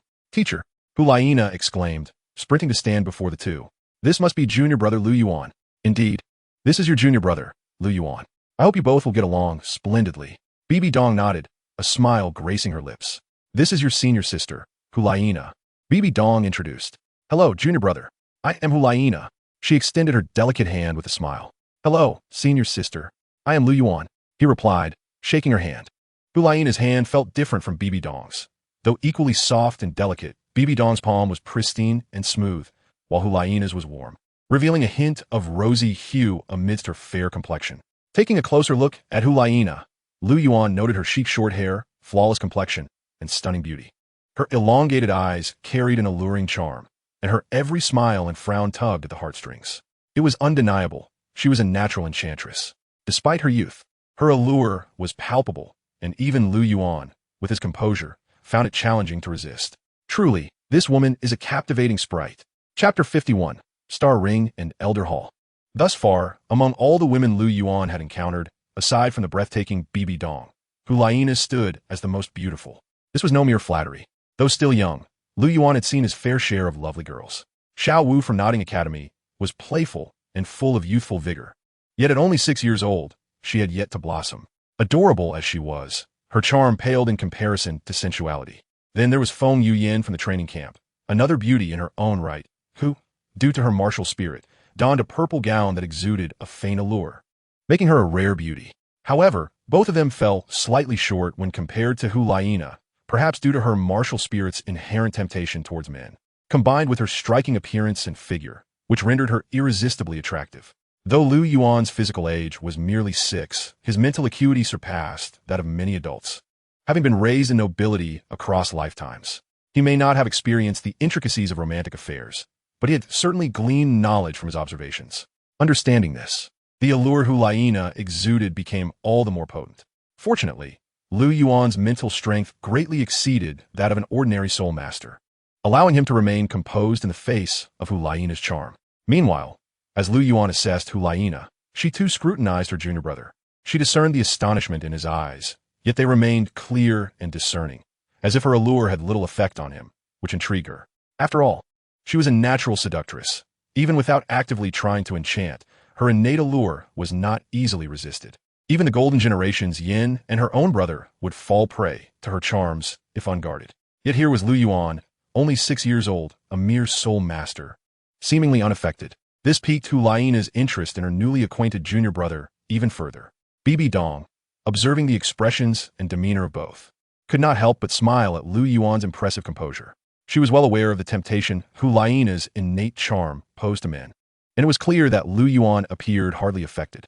It seemed her little disciple was not only physically formidable, but possessed remarkable mental fortitude as well. Withdrawing her hand gently, Bibi Dong noted Hu Lai's keen interest as she gazed curiously at Lu Yuan.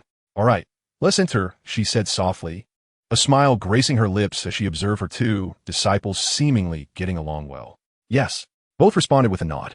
Upon entering the room, one is immediately struck by its immaculate cleanliness and impeccable organization, a true reflection of its female occupant, in stark contrast to the male dormitories at the training camp, which are far less orderly. This space exudes an air of serenity.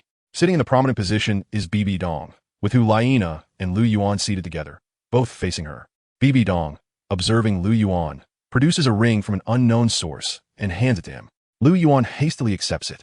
The ring is exquisitely beautiful, featuring a silver band and a centerpiece of a vibrant blue gemstone, sparkling and translucent, adorned with flecks of silver light that bestow an air of deep mystery. "Teacher, what is this?" Lu Yuan cannot help but inquire. "This is the star ring, a type of advanced soul guide. Consider it a token of my mentorship," Bibi Dong replies. "Your previous ring was rather rudimentary." Lu Yuan is momentarily taken aback, admiring the ring in his hand, thoroughly impressed by its appearance. The name Star Ring is indeed befitting. The Star Ring possesses an internal storage capacity of 50 cubic meters, capable of holding both living and inanimate objects. You may experiment with it yourself. Bibi Dong adds. "Thank you, teacher." Lu Yuan feels a surge of gratitude.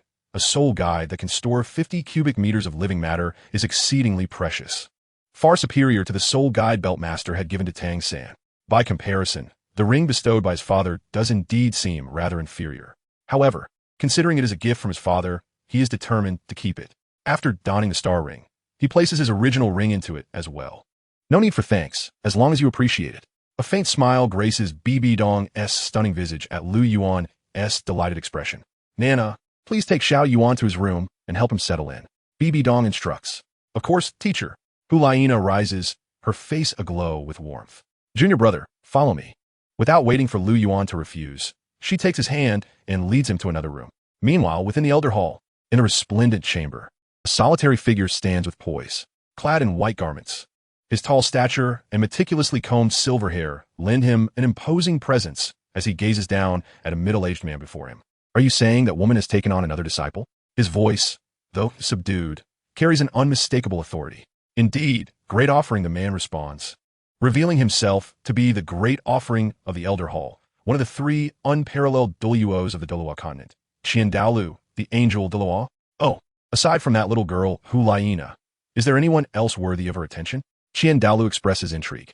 He is well acquainted with Bibidong's character, as their intertwined fates are deeply rooted in enmity. After all, his son surpassed Bibi Dong, who, in turn, had slain his only child. Were it not for his granddaughter, he would have long since taken action against her, let alone consider passing the Pope's position to her. However, he must concede that Bibi Dong possesses exceptional skill, as her leadership has propelled the Spirit Hall to new heights, making it a formidable rival against the two great empires. Even he now finds himself uncertain of defeating Bibi Dong. Thus, he is genuinely curious about her second disciple. "Tell me more about that boy," Qian Daolu states indifferently. The middle-aged man nods, detailing Lu Yuan's information. "Golden Dragon Martial Spirit, the youngest champion of the Genius Training Camp?" Qian Daolu's voice carries a hint of astonishment. No wonder even Bibi Dong was moved to take him as a disciple. It turns out he possesses the legendary Golden Dragon Martial Spirit, which rivals even Xiao Shui's six-winged angel. It seems Bibi Dong has indeed acquired an extraordinary disciple. Qian Daolu's tone holds an enigmatic quality. "Great offering." Do you think the middle-aged man gestures at his neck, revealing a glint of malice? "That is unnecessary." Qian Daolu waves dismissively. "Regardless, Bibi Dong's disciple is still part of our Spirit Hall, and I'm quite curious about the Golden Dragon Martial Spirit." Chapter 52, Welcoming Feast. Lu Yuan finds himself in a rather helpless situation, especially with Hu Laina as his roommate. He had anticipated having his own space, only to discover another person sharing a room with him. Sister, is it really appropriate for us, two unaccompanied individuals, to reside together? Lu Yuan mopes, his head hanging low. Little junior brother, with your petite stature, what are you worried about? Do you fear that I might devour you? Hulaina playfully presses Lu Yuan's forehead, giggling. It is rather peculiar how some individuals, despite daily interactions, remain mere acquaintances, while others, though recently acquainted, quickly form a close bond. Such is the case with Lu Yuan and Hulaina. For Lu Yuan, the companionship with Hulaina feels exceptionally comfortable and harmonious. This is not to imply any romantic inclination towards Hulaina. Rather, it is a pure sense of friendship that he feels. Conversely, Hulaina finds Lu Yuan's demeanor to be immensely entertaining, particularly when his typically aloof expression shifts to one of exasperation, prompting her to stifle laughter. With an exasperated roll of his eyes, Lu Yuan feels a sense of despair. Sharing a room with such a captivating being, he fears he may lose control of the primal power within him. Gurgle. His stomach emits a loud protest of hunger. Hulaina, who has been observing Lu Yuan, bursts into laughter. Lu Yuan's face flushes with embarrassment. Such an awkward moment has been caught by Hulaina, making it quite uncomfortable for him. How can he maintain his aloof persona now? That wretched stomach of his is wholly uncooperative. Little junior brother, you must be hungry, right? Hulaina beams, her face radiant with joy. Come, let sister take you to eat. Eat? Where do we go? Lu Yuan is taken aback. There are no dining establishments on the Lake Heart Island. You are unaware of this, but there are maidens who bring meals to us. They should have arrived by now. Hulaina replies with a smile. Oh, that makes sense. Lu Yuan slaps his forehead, realizing he had forgotten that Bibi Dong, as the Pope, would have arrangements made for meals, eliminating the need for him to seek food himself. Clearly, his mindset has yet to adapt. He must make an adjustment. Upon exiting the room and walking a short distance, they arrive at a pavilion. The pavilion, located by the lakeside, is accompanied by gentle breezes and delicate willows, with vibrant lotus flowers, creating an exceptionally pleasant atmosphere. At this moment, Bibi Dong is already waiting in the pavilion, where a table is laid out with a feast of exquisite dishes. Nana, Xiao Yuan, Bibi Dong softly calls as she observes the two emerging from a building. Teacher. Upon hearing Bibi Dong's voice, Hulaina responds, taking Lu Yuan's hand and hurrying toward the pavilion. Teacher. Lu Yuan whispers, gazing at Bibi Dong, who appears as a celestial being. Just in time, I was about to send someone to summon you. Bibi Dong smiles, gently ruffling Lu Yuan's hair, her lips curving into a slight smile. Come, take your seats. She invites warmly. Wow, teacher, are the dishes today this extravagant? Hulaina gazed upon the sumptuous feast before her, unable to suppress her admiration. Today marks your junior brother's first day in the sect. Let this meal serve as a warm welcome for him, she remarked. Bibi Dong smiled softly. Come, taste and see how it delights your palate. She deftly picked up a piece of golden brown roasted meat and placed it into Lu Yuan's bowl. The surface of the meat bore no trace of sinew, and a tantalizing aroma wafted through the air. Thank you, teacher. Lu Yuan felt a surge of gratitude, touched by Bibi Dong's kindness. The three of them sitting together truly created an atmosphere akin to that of family gathering. As he took a gentle bite of the meat, he found it exquisitely tender, smooth as it melted in his mouth, releasing waves of savory flavor that provided an unparalleled experience of indulgence. What is it? Bibi Dong inquired. It's incredibly delicious, Lu Yuan exclaimed, savoring the taste. As expected of the culinary talents of the Spirit Hall, this roast surpasses all the delicacies I have ever encountered. Then eat more, Bibi Dong said with a gentle smile, adding another piece to Lu Yuan's bowl. With her stunning beauty enhanced by such a tender expression, she resembled a celestial being from the heavens, overshadowing any semblance of the Pope's authority, exuding the warmth of a nurturing mother instead. Teacher, you are biased. You only care for the junior brother and have forgotten about me. Hulaina pouted, a mischievous glint in her eyes as she observed Bibi Dong's attentiveness towards Lu Yuan. Bibi Dong chuckled, pointing playfully at Hulaina's head.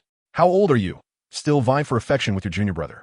With that, she too added a piece of meat to Hulaina's bowl. Thank you, teacher. Hulaina was unfazed, eagerly stuffing the golden roasted meat into her mouth, her face alight with joy as she chewed.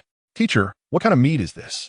Lu Yuan inquired with curiosity, for this roasted meat was extraordinarily delectable, far superior to any of the 10-year-soul beast meat he had previously tasted. This is the flesh of a 1,000-year-soul beast, the armored dragon rhinoceros. Quite exquisite. Wouldn't you agree? Bibi Dong replied with a smile. Meat from a 1,000-year-soul beast? Lu Yuan thought to himself, astonished by the wealth of the spear hall. The armored dragon rhinoceros possessed a faint trace of dragon lineage, and a 1,000-year specimen was exceedingly rare. For a powerful assault-type soul master, it would undoubtedly be an ideal choice for a third spirit ring, yet the spear hall had merely used it as a meal, truly extravagant. And what about these dishes? Lu Yuan asked, gesturing towards the other delicacies on the table. This is the flesh of a 1,000-year soul beast, the cod arrowfish, served as sashimi. Rich in flavor and smooth in texture. This is the 1,000-year soul beast 8 treasure chicken, tender and melting in your mouth. And this is the 1,000-year soul beast, the spiked shell turtle, perfect for making soup. Listening to Bibidong's descriptions, Lu Yuan was left dumbfounded. The entire spread was composed of 1,000-year soul beasts. Incredible, simply incredible. As if sensing Lu Yuan's astonishment, Bibidong shared a knowing smile and exchanged a glance with Hulaina. Hulaina set down her utensils and playfully said, "Junior brother, you seem to misunderstand. 1,000-year soul beasts are indeed rare. Even we do not dine on them daily. Today's feast is a special welcome for you. Typically, we consume meat from 100-year soul beasts, which is considerably less extravagant." "Oh, so that's how it is." Lu Yuan nodded in understanding. With that, he relished the meal even more, as it seemed such delicacies were not something one could enjoy often, prompting him to indulge further. It must be said, the flesh of 1,000-year soul beasts was indeed extraordinary. Not only was it delicious, but it also contained immense energy that greatly benefited one's cultivation. After this meal, Lu Yuan felt his soul power, which had already reached the pinnacle of level 16, beginning to stir once more. Chapter 53. The first terrifying weapon of Heaven's will. Truly, the meat of 1,000-year soul beasts was incomparable to that of ordinary soul beasts. During his time at Nodding Academy, the 10-year soul beast meat he consumed would leave him feeling somewhat refreshed, a pleasant warmth enveloping his body. However, after indulging in the flesh of the 1,000-year soul beast, he soon felt a warm current flowing within him, significantly enhancing his soul power. It was indeed true that one gets what one pays for. The meat of 1,000-year soul beasts contained immense energy, which ordinary low-level soul masters could hardly endure. Fortunately, Lu Yuan was no ordinary soul master. His spirit was the golden dragon of ultimate power, endowing him with formidable physical strength that allowed him to perfectly absorb the energy within the meat. Had it been an ordinary soul master, they might have experienced adverse effects from overindulgence. It seemed Bibidong had already considered Lu Yuan's physical condition when arranging the banquet. As for Hulaina, she was perfectly capable of handling it, being a soul master of level 29, sufficient to endure the essence and energy of 1,000-year soul beast meat.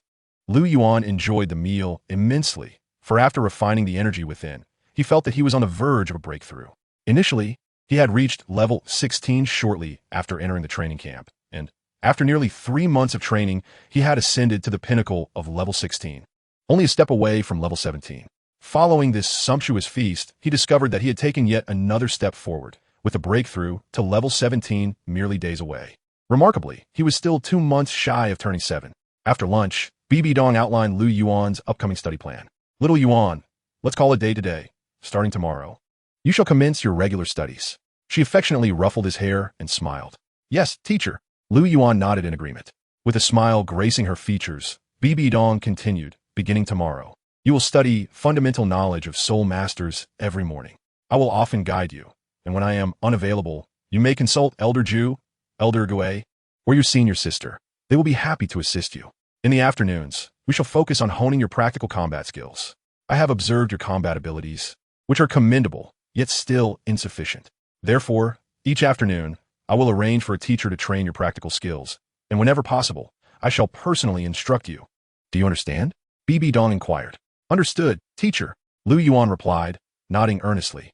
"Very well." Bibidong smiled. "For today you may go off and play." Lu Yuan nodded in acknowledgement, bidding farewell to Bibidong as he returned to his room. "Nana, come with me." Observing Lu Yuan's retreating figure, Bibidong called out to Hulaina. Hulaina rose and followed closely behind Bibidong, and they made their way back to her room. Upon entering the pink-hued room, Lu Yuan felt a twinge of exasperation. Why did fate decree that he must share quarters with Hulaina? If he truly were only 6 years old, it might be more acceptable, but the truth was, his mental age far exceeded that of a mere child. After some internal deliberation, Lu Yuan surveyed his surroundings. Fortunately, Hulaina had not followed him, and there was no one else around. System opened the treasure chest. With no one around, Lu Yuan seized the opportunity to unlock the treasure chest and discover what treasures lay within. He silently connected with the system. Affirmative, the treasure chest is now opening. Before Lu Yuan, a treasure chest materialized, visible only to him, slowly revealing itself as it opened, emitting a radiant golden light. Congratulations, host. You have acquired the second martial soul, the God-slaying spear. A dark crimson light emerged from the chest, piercing directly into Lu Yuan's brow. Startled, Lu Yuan pondered whether it was indeed the fabled God-slaying spear of the primordial world, the most fearsome weapon of the heavenly Tao system. Is this the legendary God-slaying spear of the demon ancestor, Rahu? Lu Yuan inquired breathlessly. Indeed, came the system's mechanical response. It was true. Upon hearing the system's confirmation, Lu Yuan's pupils constricted. It was truly the God-slaying spear. This was rather formidable. It is well known that the God-slaying spear, while not an innate supreme treasure, possesses greater offensive power than such artifacts, reputed to have the capacity to slay saints. One can only imagine its tremendous might. It stands alongside the sword array of the immortal slayers, both hailed as the foremost instruments of destruction in the heavenly Tao, treasured weapons of the demon ancestor Rahu. Their power is simply cataclysmic. Although Lu Yuan's God-slaying spear was merely a martial soul, its strength undoubtedly surpassed all martial souls in the Douluo continent. Even the so-called divine-level martial souls would pale in comparison before it. The name God-slaying is not without merit. God-slaying spear, Lu Yuan exclaimed softly, and in his right hand, a black long spear materialized, emitting a faint crimson glow. The spear appeared somewhat ethereal, yet the moment it manifested, an overwhelming aura enveloped the entirety of the Douluo continent. This aura was nebulous, its origin unknown, yet it swiftly swept across the entire continent, resonating with every place that bore divine heritage. In the angel's sanctuary, a colossal angelic statue radiated a blinding golden light, trembling violently, its thundering echoes resounding incessantly. Underneath the statue, Qian Oliu's expression turned grave. Perplexed by the occurrence that caused the angelic statue, embodying the legacy of angels, to tremble. Could it be that a deity has emerged? He murmured, contemplating that perhaps only the power of a divine being could incite such a disturbance in the angelic statue. On Sea God Island, as she observed the quivering sea god's trident, the stunningly beautiful Poseidon was struck with disbelief, for she sensed an aura of fear emanating from the trident before her, which sent shivers through her, a devotee of the sea god. What power surpasses that of the sea god? Poseidon mused, her mind racing. In the city of slaughter, the Slaughter King gaped in terror, his sharp fangs appearing particularly menacing as he gazed at the trembling, blood-red magic sword upon the altar, his heart swelling with dread. The malevolence he once prided himself on was utterly subdued beneath the aura that enveloped the entire Douluo continent, as if in the presence of an ancestor, leaving him with no choice but to prostrate himself. Even the Shura magic sword, infused with Shura divine power, radiated a sense of fear. Change is upon us. The Slaughter King's crimson gaze flickered. In the papal palace, while conversing with Hu Laina, Bibi Dong suddenly sensed something amiss. A black scythe mark appeared on her forehead, causing her internal Rakshasa divine power to swirl chaotically, requiring immense effort to quell. What power is this? She pondered, her heart trembling, a shadow passing through her eyes. Chapter 54. Respect the pure, suppress the turbid. In the Douluo continent, in the unfathomable depths of darkness, there lay a vast abyss. In this pitch-black chasm, not a ray of sunlight penetrated. Only the silence of death reigned supreme. Alarmingly, the waters of this abyss were entirely black. It was a forbidden zone within the Douluo continent, a place seldom trodden by mortals. At the abyss's bottom lay an empty expanse, within which lingered an unknown shadow, shrouded in a veil of black mist, rendering its visage indistinguishable. Two chains, one purple and one red, seemed to have materialized from nowhere, binding this figure tightly. No matter how fiercely it struggled, it remained steadfastly restrained. Yet, every attempt at escape sent tremors through the entire abyss. Shura, annihilation, you shall pay dearly. Once I break free, I will make you regret this. The shadow howled, writhing in agony. Suddenly, the shadow froze, its form quaking. What is this? As it sensed the overwhelming power that dominated the Douluo continent, its struggles began to wane, the black mist dissipating gradually, revealing 12 dark wings. In the Stardow forest, at the Lake of Life, it was hard to fathom that such beauty could exist within the treacherous depths of the Stardow forest. The Lake of Life, a realm unto itself, cradled at its depths a large white flesh caterpillar bound by golden light, encircled by dozens of massive soul beasts in slumber. Abruptly, the leading black dragon opened its eyes, revealing a pair of aloof golden pupils. "My lord, what is your command?" The black dragon prostrated, uttering an ancient dragon tongue. "The world shall change. Await the opportune moment." In a deeper realm of the space, a silvery figure lingered. On Lake Heart Island, in Lu Yuan's chamber, he gazed at the still, ethereal spear in his hand, pouring forth his soul power into it without reservation. As the golden soul power coursed through him, the black spear gradually solidified. "Consolidate," he commanded, his soul power flooding into the spear as if it were limitless. Finally, when Lu Yuan's soul power was nearly expended, the entire spear became solidified. The spear was ancient, devoid of any embellishments or magical runes. Its body was a deep black, shimmering with a faint red glow. This was the God-slaying spear. As the God-slaying spear took form, the overwhelming aura that had enveloped the Douluo continent began to swiftly dissipate, vanishing without a trace.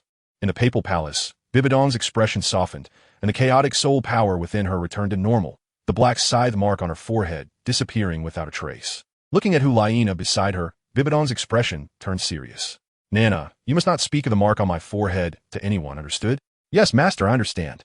Nodding in comprehension, Hu Laina recognized the gravity of Bibidong's demeanor. In the Angel's Sanctuary, Sea God Island, and City of Slaughter, all disturbances gradually settled into tranquility. Lu Yuan cried out in anguish, his handsome face contorted with fury, his eyes turning a deep crimson. The God-slaying spear wielded tremendous power, inflicting harm both upon others and upon itself. The unfathomable killing intent it contained surged forth, potent even without provocation. Yet, Lu Yuan's mental fortitude was evidently insufficient to contain this violent force, teetering on the brink of losing control. In simple terms, the murderous aura of the God-slaying spear had seized hold of Lu Yuan's consciousness. Although the God-slaying spear was his own martial soul and would not harm him, if Lu Yuan could not master it, he would inevitably succumb to its killing intent, transforming into a beast driven solely by the lust for slaughter. In ancient times, the attainment of unity brought clarity to the heavens, tranquility to the earth, vitality to the spirits, abundance to the valleys, life to all beings, and a righteous authority to rulers. When the clarity was compromised, Lu Yuan found himself on the brink of annihilation, consumed by a frenzy of slaughter. At that critical moment, a resounding and lucid voice echoed within his mind, awakening the last vestiges of his discernment. Seizing the fleeting clarity, Lu Yuan hastily dissipated his soul power, causing the God-slaying spear to vanish from sight. As he touched his forehead, a cold sweat trickled down. The God-slaying spear was indeed treacherous. He had narrowly escaped utter ruin. Gasping for breath, Lu Yuan felt a mix of relief and apprehension. Could he really have been killed by his own martial soul? System, what is happening? He pondered deeply, seeking to connect with the system. Why has this occurred? Host, this is due to the overwhelming slaughterous aura of the God-slaying spear, coupled with your insufficient mental fortitude, which nearly led to a loss of sanity. Fortunately, your timely reaction and the protective aura of clarity have rendered you unharmed for the moment, the system replied mechanically. Are you suggesting that the God-slaying spear will pose a danger to me in the future? Lu Yuan furrowed his brow. He had thought he had awakened an extraordinary martial soul, only to find it nearly led him to his doom before he could even utilize it. Yes, however, with the protective aura of clarity, your spirit will be safeguarded. As long as you refrain from using the God-slaying spear, significant issues should not arise, the system stated. Must the God-slaying spear then remain inactive? Lu Yuan felt a sense of dissatisfaction. Such a powerful martial soul, left unused, would be a tremendous loss. Not necessarily. Once your mental strength reaches a certain level, you may wield the God-slaying spear without risk, the system explained. What level must I attain to freely wield the God-slaying spear? Lu Yuan inquired. At the very least, your mental strength must be comparable to that of a soul sage to initially wield it, and ideally, you should be at the rank of a spirit Douluo for unrestricted use, the system elaborated. What? Lu Yuan's eyes widened. Does that mean I must wait a long time? This is all for your consideration. Please reflect on it carefully, the system replied. Furrowing his brow, Lu Yuan mused that a martial soul he could not utilize was akin to a useless trinket. Clenching his fist in frustration, he ultimately relaxed his grip, resigned to the circumstances. Very well then, the Golden Dragon martial soul is sufficiently formidable. I shall cultivate it, and when my strength has grown, I can then practice with the God-slaying spear. He reassured himself, System, you mentioned earlier that even without wielding the god-slaying spear, it would still have some influence on me, correct? Lu Yuan suddenly recalled. Yes, the might of the god-slaying spear is immense, and even if sealed away, its martial soul will subtly affect you, potentially making your temperament colder and your anger harder to control, the system confirmed. Is there a way to mitigate this? Lu Yuan asked. You could delve deeper into the study of the aura of clarity. This technique has a remarkable effect in calming the mind and dispelling inner demons, providing substantial assistance to you, the system advised. The aura of clarity? Lu Yuan recalled the scriptures that had surfaced in his mind when he was plunged into a state of slaughter. Those very texts had roused him from that murderous trance. What is the origin of the aura of clarity? He inquired with curiosity. It is the method of the sages, exalted in purity and suppressing turbidity. The system's voice resonated softly. The method of the sages? Lu Yuan's eyes widened in disbelief. Is it truly that powerful? He had practiced the aura of clarity since the age of 3, recognizing it as a formidable technique, but he had never considered it a method of the sages. It seemed no more than an ordinary martial art, devoid of any transcendent abilities. Your version of the aura of clarity is a truncated version. A truncated version? Lu Yuan raised an eyebrow. Indeed, the original is the Tai Ching Immortal Sutra, a pathway to the realm of saints, while your aura of clarity is merely a simplified adaptation of it. A simplified adaptation? Surely, it cannot have been simplified to such an extent. Lu Yuan rubbed his forehead in exasperation. To reduce a path to the saintly realm into a mere martial technique is, I must admit, quite remarkable. This simplification was tailored to the specific conditions of your world. After all, the Douluo realm possesses a lower tier of existence, and overly potent techniques are not permitted by the rules, hence the adaptation to its current form. Nevertheless, even in this modified state, the aura of clarity is considered the foremost technique on the Douluo continent. Though it lacks methods for immortal cultivation, the aura of clarity greatly benefits the growth of mental strength and possesses formidable purifying capabilities, naturally resisting malevolent forces. Furthermore, once mastered, it provides a continuous and inexhaustible source of soul power, granting you exceptional endurance in battle. It is the aura of clarity that enables you to escape the influence of the god-slaying spear as slaughterous aura. The system clarified. Is that so? Lu Yuan stroked his chin, realizing that he would need to dedicate more effort to mastering the aura of clarity. Moreover, your aura of clarity is incomplete. Incomplete? Lu Yuan questioned, perplexed. Yes, you possess only the upper half. Once you attain the 9th layer of the aura of clarity, you will have a chance to acquire the lower half. Only when both halves are combined will you possess the truly unparalleled technique, the aura of clarity. Is the lower half powerful? Lu Yuan's interest was piqued. Very much so. It pertains to an entirely different level of power. What kind of power? Divine? Lu Yuan asked. No comment. The system responded. Please, host, remain grounded and avoid lofty aspirations. When you reach the rank of title Douluo, all will be revealed. TCH. Lu Yuan scoffed, rolling his eyes.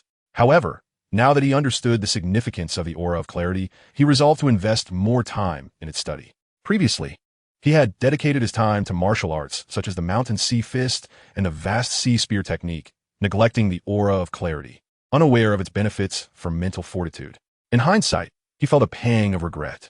Techniques for cultivating mental strength are exceedingly rare, and the aura of clarity not only cultivates energy, but also enhances mental power, placing it leagues ahead of the Xintian skill.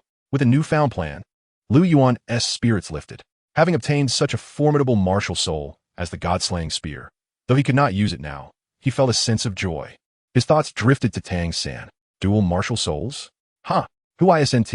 After taking a moment to rest and feeling his soul power replenish, Lu Yuan stood. The god-slaying spear was indeed fearsome. Merely manifesting it had nearly drained all his soul power, and he had a long journey ahead before he could wield it freely.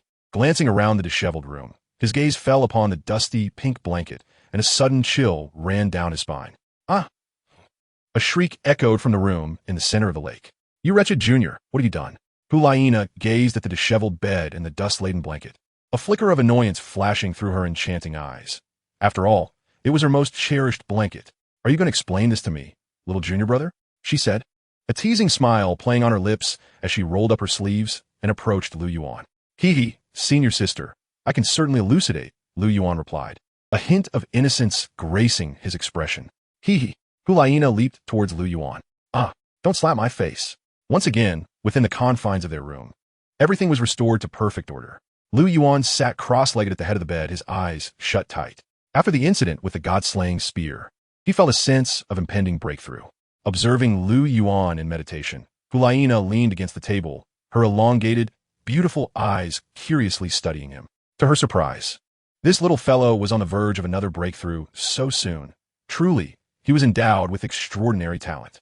Approaching 17 levels before even reaching the age of 7 instilled in Hulaina a sense of urgency. If she did not intensify her training, it would not be long before this junior brother caught up to her.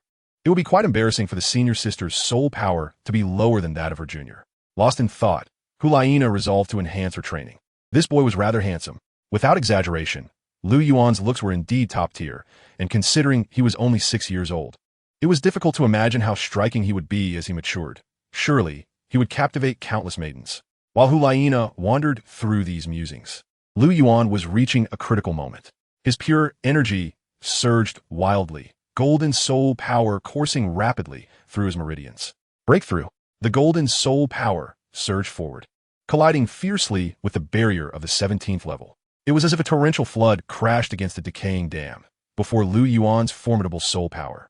The barrier shattered instantaneously, marking another ascent for him. Gently exhaling a breath of stale air, Lu Yuan slowly opened his eyes, feeling the additional soul power surging within him. A smile blossomed on his face. He had advanced yet again. Junior brother, have you broken through? Hulaina inquired, observing Lu Yuan's radiant demeanor. Yes. Lu Yuan nodded, stating, I am now at the 17th level. Congratulations, junior brother. Hulaina blinked her beautiful eyes, her expression sincere. Thank you, senior sister. I will continue to strive. Lu Yuan patted his chest, indicating his determination to persist. Very well. Hulaina was pleased with Lu Yuan's attitude. He had not become blindly confident or arrogant due to his accomplishments. He truly was worthy of being her junior brother. Lu Yuan smiled faintly, neither confirming nor denying. Now that you have broken through, come with me. It's time for dinner. Grasping Lu Yuan's small hand, Hulaina led him outside. Is it? Lu Yuan paused for a moment, surprised that it was already time for dinner. Stepping out of the room, the sky had begun to dim. Chapter 56, That Graceful Figure. Time flowed like water, and in the blink of an eye, Lu Yuan had turned 7 years old. It had also been 2 months since he joined the Spirit Hall. During these 2 months, Lu Yuan's performance had completely captivated Bibi Dong and her companion, Elder Gue Ju. Even they had to acknowledge that Lu Yuan was indeed a prodigious talent. This was not merely evident in his exceptional golden dragon martial soul, but his astonishing capacity for learning and combat prowess left them astounded. Regardless of the knowledge imparted, Lu Yuan could grasp it in a single attempt. Truly embodying the essence of to hear is to understand, to learn is to master, and quickly delving into a profound comprehension. His learning aptitude was exceedingly rare. In terms of practical combat, Lu Yuan had also made significant progress. Although his original strength was remarkable among his peers, it stemmed from the intricacies of martial arts combined with a powerful martial soul. His actual combat experience was not particularly extensive, often relying on sheer force to overwhelm opponents. However, he now engaged in battles with various soul masters almost daily. The Spirit Hall, abundant in soul masters, offered a plethora of combat types. Over these 2 months, Lu Yuan had continuously improved through countless encounters, developing his unique combat experience. This combat experience manifested not only in technique, but also in his grasp of battle, precisely wielding every ounce of his strength without waste. Adapting his combat methods to suit different soul masters, Lu Yuan had already excelled in this regard, though there remained some gaps. Such performance at his age was exceptionally rare. Plum Garden. This exquisite plum blossom grove was meticulously crafted by the Spirit Hall. As winter approached, the trees adorned with pure white petals exuded an enchanting fragrance. Ever since discovering this garden, Lu Yuan had grown fond of practicing martial arts here. It was not only secluded, but also breathtakingly beautiful. With ample space, truly an ideal place for training. Swish! The shadow of the spear danced as the 300-pound formidable spear in Lu Yuan's hands resembled a majestic dragon emerging from the sea, emanating an overwhelming might. This set of how-high spear technique was remarkably exquisite. Although Lu Yuan had mastered it, he had yet to fully grasp the essence of the spear technique. This was not due to a lack of talent, but rather the gap in his current realm. This spear technique aimed for a higher pinnacle of the spear path. Just as swordsmanship encompasses realms such as sword technique, sword momentum, sword intent, and sword soul, spear techniques similarly possess analogous realms. The so-called spear technique, spear momentum, spear intent, and spear soul. Despite Lu Yuan's genius, he was still young, having only just broken through the spear technique realm and taken his first steps into spear momentum. Momentum refers to the aura of might that a practitioner of spear or sword naturally emanates upon reaching a certain realm. This aura not only enhances the destructive power of their technique, but also exerts pressure on opponents, diminishing their strength. Yet, this realm stood before Lu Yuan like an insurmountable wall. To successfully transcend it and comprehend spear momentum, he still had a journey ahead. Once spear momentum coalesces to a certain extent, a qualitative change occurs, allowing for the comprehension of spear intent. The so-called intent represents a realm of understanding, an ineffable force that is both mysterious and immensely powerful. If one comprehends spear intent, even at the mid to low levels, surpassing ranks becomes commonplace. Even at the level of title Douluo, intent holds immense significance. For instance, the sword Douluo of the Seven Treasure Glazed Tile School is one who has comprehended the realm of intent, being a swordsman who understands sword intent. Similarly, even among the likes of 96th level Super Douluo, if an elder from the Elder Hall, such as Qianjun Douluo or Jiaoma Douluo, were to face the sword Douluo one-on-one, they would find themselves at a disadvantage. This exemplifies the power of sword intent. While sword intent is formidable, spear intent is no less so. For instance, now that Lu Yuan is at the 17th level, if he were to comprehend spear intent, he could easily overpower even a soul sovereign, a testament to the potency of such realms. Regrettably, on the Douluo continent, most individuals focus solely on their martial souls, overly reliant on them. Apart from select few, hardly anyone has managed to comprehend the realm of intent, including characters like Tang San, Bibi Dong, and Qian Renshua, who achieved godhood in the original narrative. As for the ultimate realm of the gun soul, it transcends to a higher echelon altogether. In the contemporary world of Douluo, no one has yet comprehended the soul realm. Upon attaining this realm, the weapon in hand transforms from a mere object into a living entity, capable of communication with its master. At such a zenith, the intrinsic quality of the weapon becomes negligible. Even a decayed branch can unleash powers surpassing those of divine armaments. For it is the wielder, not the weapon, that emerges as the true force. Of course, should one possess a divine artifact or a super artifact, one might disregard my words. However, how many individuals across the vast expanse of the world have the opportunity to wield such artifacts? The might of the gun soul or sword soul is formidable, providing significant enhancements in battle. It can be said that if a peak Douluo of level 98 comprehends the gun soul or sword soul, he could contend with a peer of level 99 without falling short. The disparity between level 98 and 99, while not insurmountable, poses a considerable obstacle. Typically, a level 99 can easily dispatch a level 98 with just a few blows, illustrating the evident gap in their powers. Yet, the strength of the soul realm can obliterate this divide, which is its remarkable essence. Regrettably, the number of individuals who grasp the concept of intent in Douluo continent is still scant, let alone the soul realm. This is a realm that remains virtually untouched. For Lu Yuan, who has been immersed in martial arts since childhood, comprehending the gun soul is one of his aspirations, with his ultimate ambition being to ascend to divinity. If even characters like Tang San from the original narrative can attain godhood, then as a transmigrator familiar with the plot, and with the aid of system, it would be a disgrace to fail in achieving divinity. Thus, from the very beginning, his aspirations have been lofty. This also serves as the motivation for his relentless training every day. Having been reborn in Douluo continent, he vows never to be inferior to anyone. In his lifetime, he shall not be outdone. Ahem, pardon the jest. Lu Yuan stepped forward, wielding his spear with a flourish, showcasing impeccable technique. The biting cold wind swept around him, and scattered plum blossoms danced through the air. Beneath the swirling petals, Lu Yuan's figure rose and fell gracefully. What exquisite spear technique! A sudden voice chimed in, crisp and melodious, akin to a lark in spring, imbued with a hint of haughty pride, reminiscent of a phoenix soaring in the skies. As Lu Yuan sheathed the spear, he exhaled a breath of stale air, slowly turning, his gaze flickering, only to be captivated by an ethereal figure. Chapter 57. The resplendent Qian Renshua. Golden hair cascaded down her waist. With gracefully arched brows, her skin glowed with a translucent radiance, fair and tender.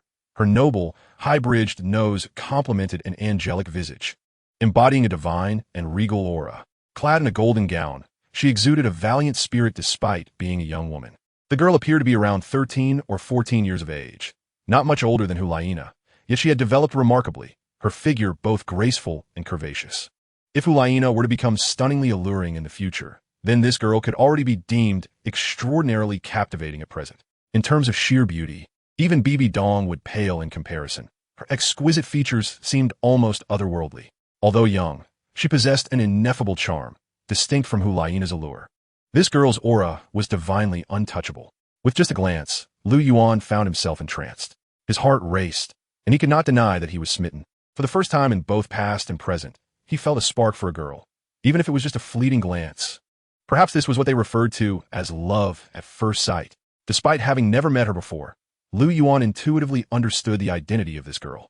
In the Spirit Hall City, possessing such beauty and grace, and being able to freely enter the Plum Blossom Garden, there could only be one person, the former Pope's daughter, the future angel god, and the impending most beautiful woman of the continent, Qian Renxue.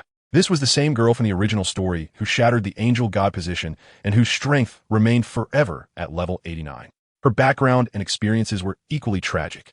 Her father was murdered by her mother, and she faced disdain from her mother, left only with her grandfather for companionship. In her teenage years, she infiltrated the Heaven Do Empire, masquerading as Xue Qinghe for a so-called plan, a facade that consumed her most precious youthful years, only to have her efforts thwarted by Tang San. In later chapters, her beloved grandfather sacrificed himself for her to inherit the angel god position, only for the Spirit Hall, her emotional refuge, to be destroyed. The one man she loved did not reciprocate her feelings, and ultimately, even her mother met her demise at the hands of the one she cherished, leaving her to a solitary existence. The misfortunes of this girl were profoundly tragic, and as Lu Yuan pondered this, a flicker of compassion welled up in his eyes.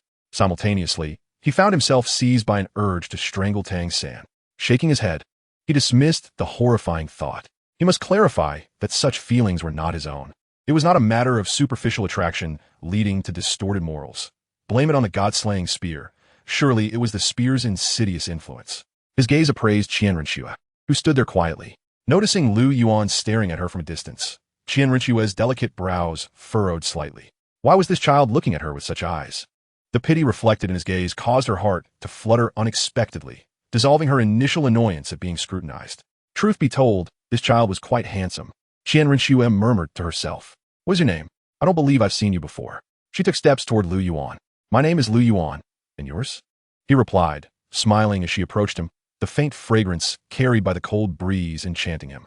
This gentle smile was unprecedented for Lu Yuan upon meeting someone for the first time. Even with Bibi Dong or Yuan Xin, he maintained a sense of wariness. His smiles were often tinged with insincerity. Yet before Qian Renxue, he seemed to lay down all caution, a behavior that was decidedly uncharacteristic. Having experienced the treachery of his past life, Lu Yuan had nurtured a vigilant heart towards nearly everyone, save for the elderly pharaohs. The saying, "One must harbor no ill will, but must remain cautious of others," echoed in his mind. Yet, before Qian Renxue, he found himself opening his heart, devoid of the slightest suspicion. This sensation was entirely new to him, particularly after joining the Spirit Hall, where even a single guardian knight could threaten his safety. His vigilance reached its zenith, as his current strength remained woefully inadequate. Even though Bibi Dong treated him kindly and Hulaina regarded him as a brother, he appreciated their gestures and attempted to accept their affections, yet the underlying vigilance within him never truly waned. Before Qian Renxue today, the vigilance that once enveloped him vanished without a trace. Lu Yuan's smile radiated warmth, a striking contrast to the aloof demeanor typically adorning his countenance. His smile possessed a contagious charm, and as Qian Renxue beheld it, her heart inexplicably settled into an eerie calm. "Qian Renxue," she exclaimed. Indeed, a silent sigh escaped Lu Yuan's heart. The enchanting woman before him was undeniably Qian Renxue. "Little brother, your name seems somewhat familiar. Which master do you serve?" Qian Renxue mused, feeling as though she had encountered the name Lu Yuan before. Moreover, Lu Yuan's ability to freely traverse the Meiyuan indicated that he was no ordinary disciple, as entry into the Meiyuan demanded a certain status. At Qian Renxue's words, Lu Yuan's heart skipped a beat. He was aware that her current sentiments towards Bibi Dong were laced with resentment. If she were to discover he was Bibi Dong's disciple, it could lead to complications. Nevertheless, Lu Yuan had no intention of concealing his identity, for such a facade was futile, and he resolved to be forthright with Qian Renxue. I am a newly accepted disciple of His Holiness the Pope, Lu Yuan declared. Oh, I remember now. You are the one hailed as an extraordinary talent, Lu Yuan. That explains why your name seemed familiar, she replied. Hee, those are merely rumors and should not be taken seriously. Lu Yuan quickly waved his hand dismissively. Were it anyone else making such claims, he would have readily accepted them, but before Qian Rinxue, he wished to leave a favorable impression. After all, how could he pursue her otherwise? Ahem, is that so? Qian Rinxue's gaze sharpened, locking onto Lu Yuan. I have heard your martial soul is the legendary golden dragon. Quite formidable indeed. I would love to witness it myself. From her conversation with Qian Douluo, she was aware that Bibi Dong had taken on a disciple with a golden dragon martial soul, reputed to rival her six-winged angel. This stirred a sense of defiance within Qian Rinxue, who had nurtured grievances against Bibi Dong since childhood, preferring to shower kindness upon her disciples rather than her own flesh and blood. The unexpected encounter with her disciple today caught her off guard. Though she found Lu Yuan quite impressive, she resolved to give him a thorough beating, albeit perhaps a lighter one since he was rather handsome. She was curious to see the reaction of that woman upon discovering her disciple had been bested by her.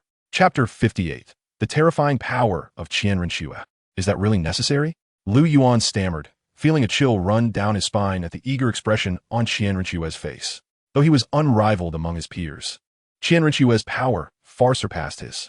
Presently, he might struggle even against Hu Laina, let alone Qian Rinxue. While he indeed harbored feelings for her, he was not keen on being beaten. I find it quite necessary. Qian Rinxue replied with a smile, her beauty causing flowers to wilt in comparison. Prepare yourself. In an instant, she flashed forward, positioning herself before Lu Yuan. How swift! Lu Yuan had barely regained his composure when her fist was already upon him. Reacting quickly, he stepped back and executed the Phoenix Dance of 6 illusions, narrowly evading Qian Rinxue's strike. Qian Rinxue gasped softly, taken aback by Lu Yuan's agility. She advanced once more, her delicate fist aimed at him. It must be noted that Qian Rinxue's speed was remarkable, even without her martial soul activated. She outpaced Lin Feng by a significant margin. This was not only due to her superior martial soul, but also because her soul power was exceptionally high. Despite not releasing her martial soul, the fluctuations of her soul power were unmistakable to Lu Yuan. With his acute perception, he could distinctly sense the immense soul power contained within her slender frame, far surpassing Hu Laina's, at least on par with a high-ranking soul master.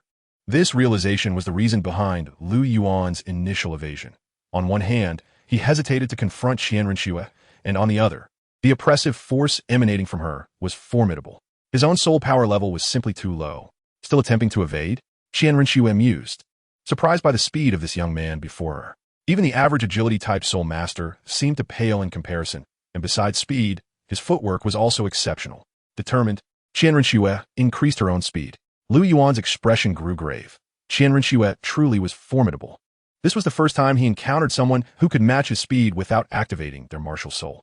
Even Lin Feng, when utilizing soul skills, had been outclassed by Lu Yuan in speed, yet now he found himself struggling to keep up. This was not due to a deficiency in the Phoenix Dance of 6 illusions or a lack of mastery on Lu Yuan's part, but rather because the disparity in soul power was too vast. Furthermore, Lu Yuan's current strength did not allow him to fully harness the essence of the Phoenix Dance, leading to this predicament. Moreover, speed had always been Qian Rinxue's advantage. With a sharp whoosh, her punch grazed Lu Yuan's shoulder, the force ripping a tear in his garment. As he observed the gash on his shoulder, Lu Yuan's eyes narrowed. Lu Yuan was now serious. He had entered a combat state, and even against the woman he had fallen for at first sight, he would not hold back. Individuals like Lu Yuan were inherently born for battle. Oh! Sensing the subtle yet palpable pressure emanating from Lu Yuan, Qian Rinxue was astonished. This young man was indeed extraordinary, his fighting spirit remarkably intense. Interesting, she smiled, her form shifting as her fists flew towards Lu Yuan.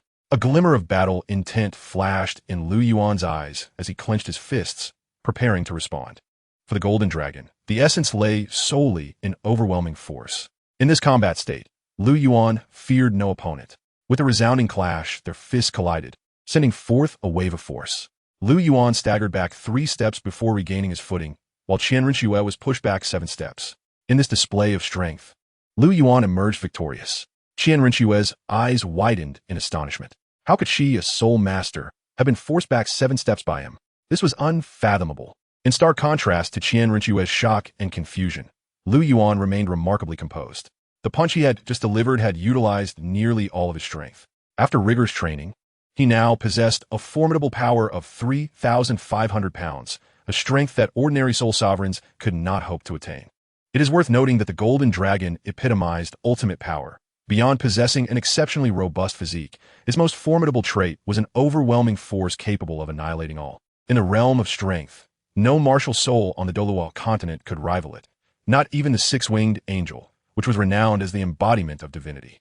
While the six-winged angel excelled in holiness and purification, boasting considerable speed and attack power, its strength fell short in comparison to that of the Golden Dragon.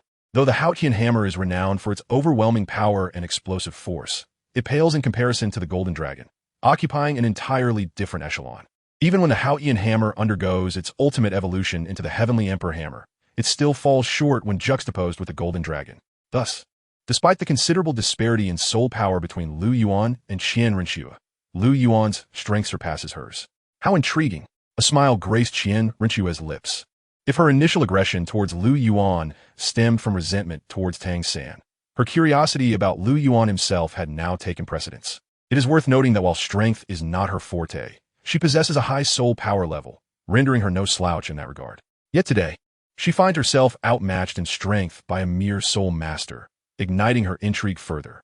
Wuhu in possession, Qian Renshue exclaimed, and a brilliant golden light erupted around her, casting a sacred radiance. Ethereal chants echoed through the air as a stunning figure with 6 wings materialized behind her, accompanied by her 4 soul rings of yellow and purple. 4 rings, soul sect. Lu Yuan's eyes widened. Although he was already aware of Qian Renshue's extraordinary talent, it was astonishing that at merely 13 years of age, she had attained the rank of soul sect. Even Tang San, the protagonist of the original narrative, was only a soul master at 13. Indeed, she is formidable. The 6-winged angel, hailed as the closest Wuhuan to divinity, is the sole divine Wuhuan within the entirety of the Douluo continent. Before Lu Yuan, it unveiled its true form, noble and sacred. This was Lu Yuan's first impression of the 6-winged angel Wuhuan. The overwhelming pressure it emanated was unlike any other Wuhuan he had encountered. And in Qian Renshue's hands, the 6-winged angel was indeed a genuine celestial entity, a true divine Wuhuan, unlike Qian Douluo and Qian Xuanji, who had not earned its recognition. This sanctity and inviolability made Lu Yuan feel stifled, as though he were but an insignificant insect before it, which left him secretly alarmed. Following this shock, a surge of uncontainable fury erupted within him. Chapter 59. Lu Yuan was struck. Feeling the oppressive force of the 6-winged angel, 2 tremendous powers erupted from within Lu Yuan. His aura soared as a crimson and a resplendent golden force burst forth uncontrollably. The golden hue, of course, belonged to the Golden Dragon. The Golden Dragon Wuhuan is the mightiest among beast-type Wuhuans, descended from the dragon god S2 avatars, the Golden Dragon King, possessing the purest bloodline of the Golden Dragon King. It has always been the one to suppress other Wuhuans. Never has any Wuhuan dared to exert pressure in its presence. The divine might released by Qian Renshue's 6-winged angel immediately provoked the Golden Dragon's majesty, prompting it to retaliate before Lu Yuan could even make a move. The crimson light represented the god-slaying spear. What is the god-slaying spear? It transcends any Wuhuan within the Douluo continent, an overwhelmingly powerful Wuhuan that even its master, Lu Yuan, cannot fully control. Such a Wuhuan is far beyond the capacity of a mere 6-winged angel to oppress. Responding to the pressure from the 6-winged angel, the god-slaying spear unleashed its own might. The combined crimson and golden lights shattered the 6-winged angel's oppressive aura and launched a counterattack against Qian Renshue. Qian Renshue let out a muffled groan, a trickle of blood escaping her lips as the oppressive force of the 6-winged angel dissipated completely. The retaliation from the Golden Dragon and the god-slaying spear had injured Qian Renshue. The Golden Dragon, while formidable, remained on a comparable level to the 6-winged angel. And even though it retaliated, Lu Yuan's relatively low strength would not inflict significant damage upon Qian Renshue. However, the god-slaying spear was another matter entirely. Its power was colossal, and even a mere passive counterattack could directly harm Qian Renshue's spirit. The god-slaying spear, renowned for its physical prowess, is even more formidable in its ability to directly assault the soul, and just a hint of its might had dealt Qian Renshue a severe blow. Qian Renshue's eyes glimmered with a fierce light as she regarded Lu Yuan, a trace of trepidation evident in her gaze. What was that power? As she sensed the eruption of the god-slaying spear's strength, Lu Yuan felt a jolt of alarm. The first time he summoned the god-slaying spear nearly left him incapacitated. and now it was actively radiating its might. How could he not be concerned? Yet the god-slaying spear's aura was fleeting when Lu Yuan attempted to channel his energy. The presence of the god-slaying spear had completely receded, leaving only the persistent golden glow of the golden dragon. Roar. The dragon's roar reverberated as Lu Yuan summoned the golden dragon, its colossal golden silhouette manifesting behind him, a yellow and purple soul ring rippling around them. With the emergence of the golden dragon, the supreme aura of beasts enveloped the arena, an overwhelming dragon might pervading the atmosphere. Qian Renxue fixated her gaze on Lu Yuan. The earlier momentum of the god-slaying spear had been utterly astonishing, rendering even the six-winged angel powerless. Yet now, upon closer inspection, she noted that the aura of the god-slaying spear had completely vanished. What was that aura? Qian Renxue inquired in a calm tone. What aura? Lu Yuan's heart raced. Could it be that Qian Renxue had uncovered something? It was not that Lu Yuan wished to conceal the god-slaying spear Wuan, but rather that it was so powerful he could scarcely control it. Should it be exposed, the consequences would be unimaginable. The golden dragon was already a legendary Wuhuan, and with the addition of the god-slaying spear, whose might surpassed even that of the golden dragon, such talent was undeniably alarming. Those who stand out are bound to be brought low by the winds. A single golden dragon Wuhuan might not draw much attention, but should the secret of his dual Wuhuans come to light, the ramifications would be unpredictable. His current strength was still too feeble. Thus, even though he harbored fondness for Qian Renxue, there were matters he must conceal when it came to his own life. How could it have vanished? Qian Renxue's lovely brows knitted together in perplexity. She was certain that the menacing aura that had nearly made her tremble had emanated from Lu Yuan. Yet now it had completely dissipated. Lu Yuan remained silent, unsure of what words to offer. Qian Renxue scrutinized him, seemingly attempting to discern something, but regrettably, aside from the aura of the golden dragon, there was nothing else to be found. Is this the golden dragon? Having failed to detect the presence of the god-slaying spear, Qian Renxue shifted her focus to the golden dragon, whose aura was no less potent than that of her six-winged angel. Indeed, Lu Yuan nodded. My grandfather's words hold true. Based on the pressure emanating from the golden dragon, she could ascertain that this Wuhuan truly belonged to the same tier of formidable Wuhuans as her six-winged angel. This young man was indeed extraordinary, and he seemed to harbor an enigmatic veil that remained perpetually unlifted. I care not what secrets you possess, but should you dare to act against the spirit hall, I shall not spare you. Even without discovering the aura of the god-slaying spear from Lu Yuan, Qian Renxue remained undeterred. A woman's intuition is often remarkably accurate, and she was certain that the chilling aura of slaughter had emanated from him. The spirit hall is my home, and I'm a part of the spirit hall. Lu Yuan met Qian Renxue's gaze, his voice resolute and unwavering. Bibi Dong and Hu Lai's goodwill towards him was palpable, making it inconceivable for him to act against the spirit hall. Moreover, with the encounter of Qian Renxue, betrayal was utterly out of the question. Lu Yuan's gaze was earnest, and Qian Renxue was convinced. She chose not to disclose Lu Yuan's situation to Qian Douluo, perhaps harboring an inexplicable and unique sentiment towards this extraordinary youth. The enigma surrounding him stirred her curiosity, prompting an instinctive desire to unravel it. Very well. Qian Renxue smiled again, her smile radiant and enchanting, leaving Lu Yuan momentarily entranced. It seems our duel has yet to conclude, she remarked playfully, her soul rings shimmering with dazzling brilliance. Although she found Lu Yuan's mystery intriguing, her current desire was to deliver a sound thrashing to him. Not again, Lu Yuan lamented, as the commotion from the god-slaying spear and the golden dragon jolted him from his combat mindset. Observing the four soul rings encircling Qian Renxue, he was acutely aware of the chasm that lay between them. Ha! Qian Renxue chuckled lightly as the six-winged angel surged towards Lu Yuan, enveloped in radiant golden light. Please, no slaps to the face. Lu Yuan's pitiful cry echoed. As expected, he was soundly defeated. When Qian Renxue refrained from directly comparing strength with Lu Yuan, he stood little chance. Utilizing the speed and purifying power of the six-winged angel, Lu Yuan suffered greatly, thoroughly overwhelmed. In a contest where the disparity in spirit levels was negligible, the outcome of this battle was unequivocal. Gently touching his swollen face, Lu Yuan felt a wave of despair wash over him. Time passed swiftly. With his battered visage held high, he made his way towards the island at the center of the lake. Qian Renxue's strikes had been particularly ruthless, despite his pleas to avoid his face. Her fists had mercilessly targeted his handsome features. Encountering Qian Renxue had left Lu Yuan feeling somewhat powerless. Her strength was formidable. In that recent battle, he had exerted nearly all his capabilities, feeling as though he could contend with a soul sovereign, yet he had still been soundly vanquished by Qian Rinxue. Qian Rinxue's second soul skill, Angelic Phantasm, rendered her immune to physical assaults and mitigated 50% of energy attacks, making it a perfect counter to Lu Yuan's strengths. With his physical attacks rendered ineffective, Lu Yuan had no chance of victory. Seizing the opportunity, Qian Rinxue unleashed a torrent of blows upon him. Lu Yuan mused that perhaps only by comprehending the essence of his spear could he hope to triumph over Qian Rinxue, for Angelic Phantasm was indeed an incredibly potent ability. While the Golden Dragon was not devoid of energy attacks, Lu Yuan had meticulously planned his first 3 soul skills around strength, defense, and assault. It was likely that only from his 4th soul skill onward could he acquire spiritual or energy-based attack capabilities. However, should he grasp the essence of the spear, the power derived from it would likely bypass the immunities of Angelic Phantasm, as the attack's essence neither fell under the category of physical nor energy assaults, resembling more of a spiritual attack, an onslaught that Angelic Phantasm could not evade. One day, when my strength has increased, I shall ensure she receives a proper lesson for daring to lay hands upon my unparalleled visage, Lu Yuan silently vowed. Qian Rinxue was a woman he was determined to pursue.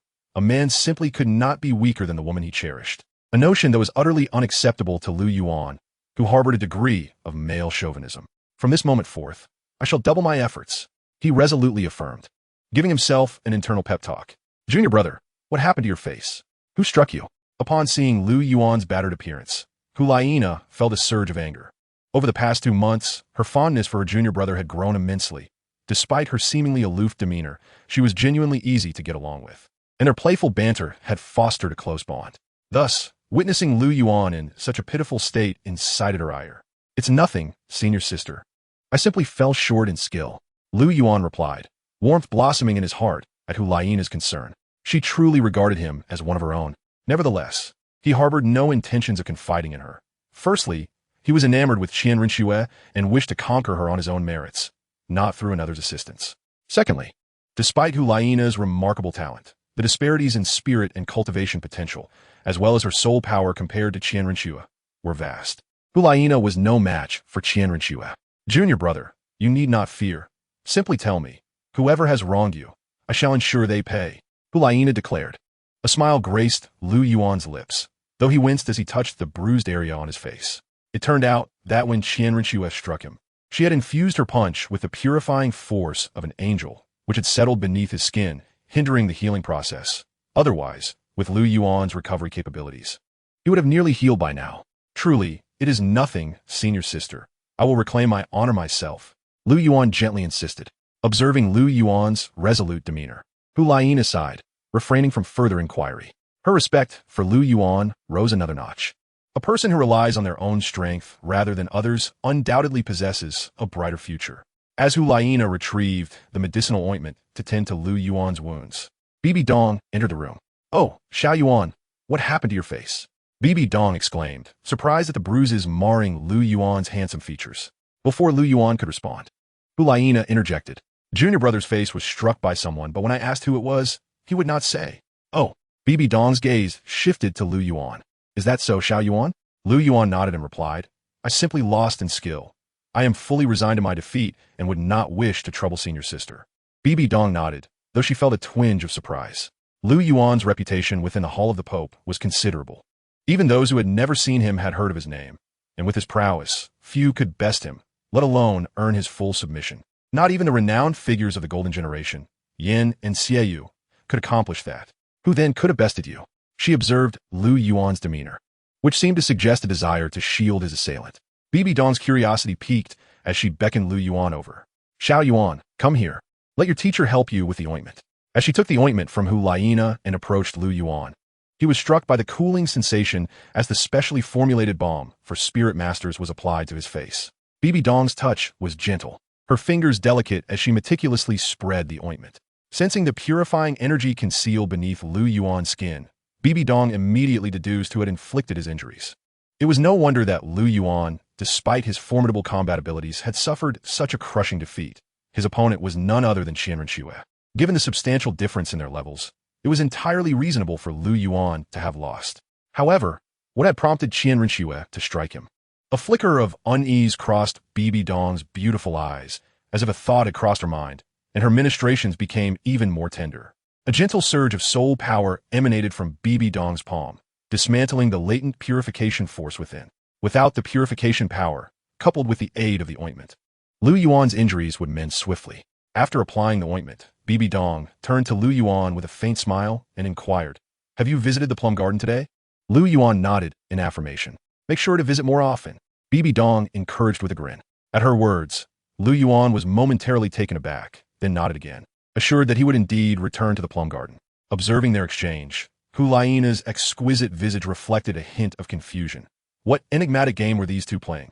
However, despite her curiosity, she refrained from prying further.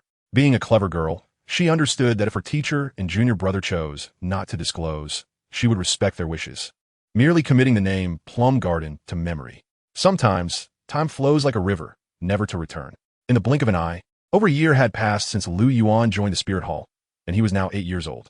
During his time at the Spirit Hall, Lu Yuan frequented only two places: the library, filled with various old beast compendiums and inherited rare texts chronicling many legends of the continent, and the plum garden, which he visited almost daily, for it was the place where someone dear to him would always appear. Chapter 61. Qian Rinxue's Mission. The plum garden remained unchanged.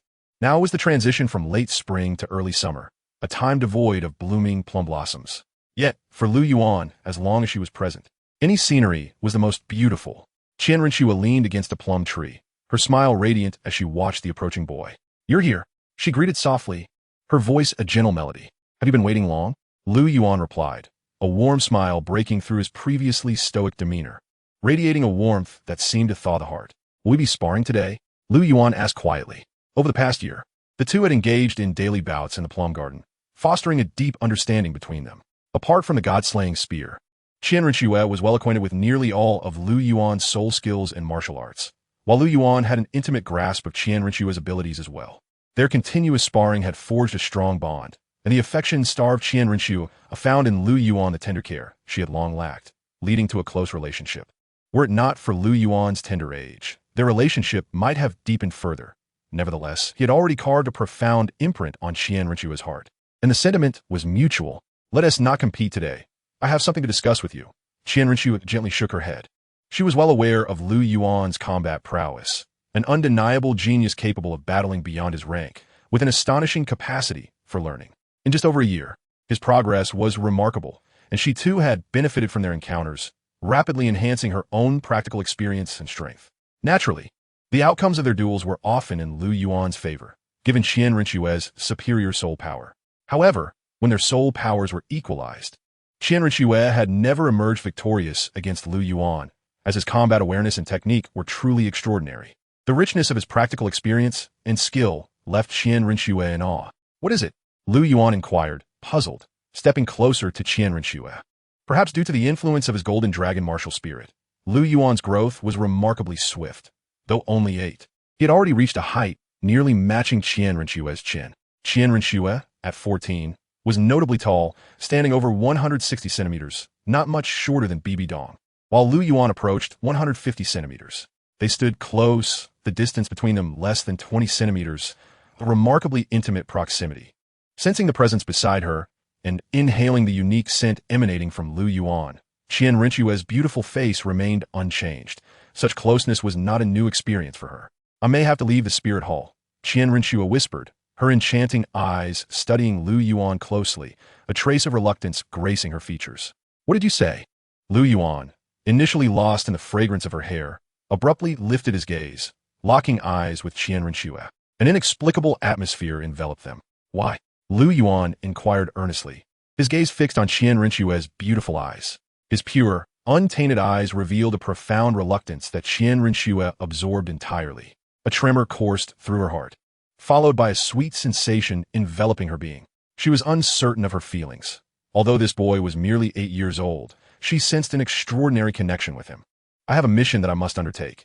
It is crucial for our Spirit Hall." Qian Rinxue met Lu Yuan's gaze with a smile. "A mission?" Lu Yuan's brow furrowed, a wave of memory surfacing. "Is that plan about to commence?" "This plan is highly confidential. I cannot disclose the details." Qian Rinxue's voice carried a hint of regret, as if she felt guilty for concealing the mission from Lu Yuan. "You're going to Tiando, aren't you?" Lu Yuan stated matter-of-factly.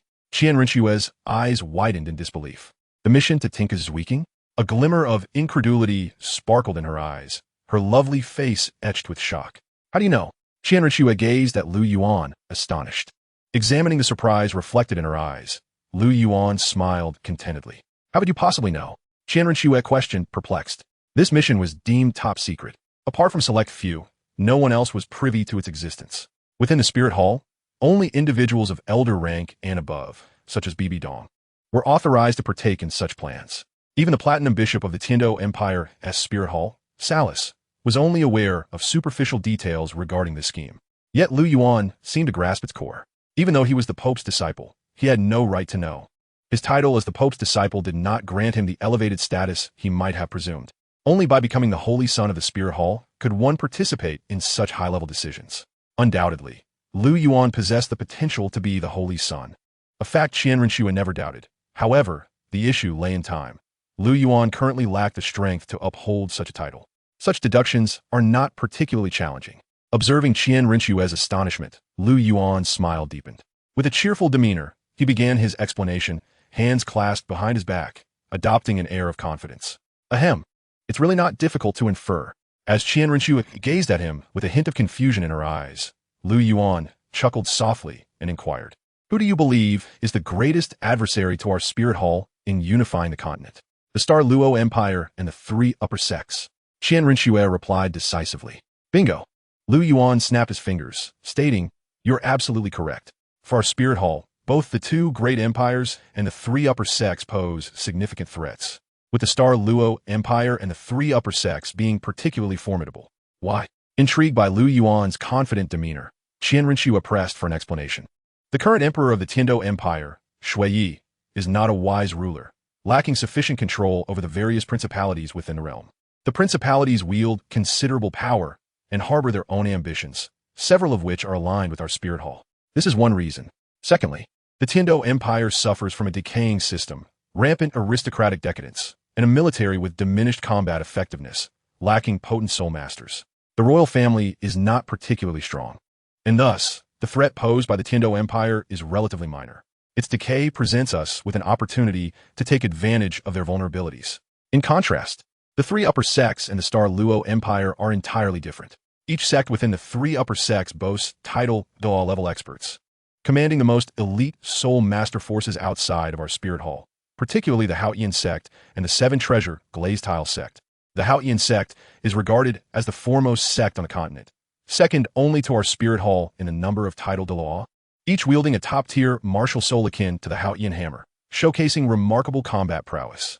Moreover, the Haotian sect harbors a deep-seated enmity towards our Spirit Hall, rendering them a faction that is nearly impossible to win over. Although the Haotian sect has chosen to remain hidden from the world, they have never abandoned their ambitions, quietly amassing strength, and thus must not be underestimated. Then there is the Seven Treasure Glazed Tile sect, which has assumed the mantle of the foremost sect following the Haotian sect seclusion. It is home to title Douluo, such as the Sword Douluo and the Bone Douluo, both of whom are extraordinary, boasting levels exceeding 95, with the Sword Douluo even reaching 96, coupled with the unparalleled support of Ning Fengji, who is hailed as the best auxiliary spirit master in the world. Their combined strength is tantamount to that of four title Douluo, making them a formidable force that we must regard with utmost respect. While the Seven Treasure Glazed Tile sect does not share the same animosity towards us as the Haotian sect, they undoubtedly lean towards the Tiando Empire, viewing our Spirit Hall with suspicion, thus making them a primary concern. As for the Blue Lightning Tyrant Dragon sect, though it may be the weakest, it cannot be dismissed. For its leader, Yu Yuanjin, is also a title Douluo at level 95. Regarding the Star Luo Empire, unlike the Tiando Empire, it enforces a policy of iron-fisted governance. Each emperor of Star Luo has ascended the throne through the blood of their kin, and none can be deemed incompetent. Their control over the principalities is formidable, making it exceedingly challenging for our Spirit Hall to infiltrate. Historically, the Star Luo Empire has been allied through marriage with the Zhu family, and the fusion technique of their martial souls, the Spectral White Tiger, is immensely powerful. Moreover, the military might of the Star Luo Empire is exceptionally strong. Although they command a limited number of soul master forces, their sheer troop numbers pose a significant threat to our Spirit Hall, particularly in scenarios where we are outnumbered. Thus, comparatively, The three upper sects and the star Luo Empire represent a greater threat to us, while the Tiando Empire poses a relatively smaller risk. If the three upper sects were to ally with the star Luo Empire, the combined forces of the sects and the star Luo Empire's million-strong army would present the most significant obstacle to our unification of the continent. But even so, what makes you so certain that my mission is to infiltrate the Tiando Empire and impersonate Xueqinghe? Qian Renxue inquired. Lu Yuan shot her an incredulous glance, momentarily speechless. You couldn't figure that out yourself? Very well. Allow the all-knowing Lu to enlighten you. But be patient. Let me dissect this matter piece by piece. First and foremost, the number of tasks that warrant confidentiality is exceedingly rare. To my knowledge, there are currently no missions within the Spirit Hall that require secrecy from me. Unless they pertain to the Hall's further expansion, our Spirit Hall is already sufficiently powerful, and to advance further, we must target the two great empires. Based on information received from my mentor, she has harbored intentions of taking action against the two empires. Thus, logically deducing, your mission is highly likely to be related to the two empires, with the Tiando Empire being the weaker of the two, making it more feasible for you to operate there. Furthermore, let me elaborate on the advantages of infiltrating the Tiando Empire and impersonating Xueqinghe.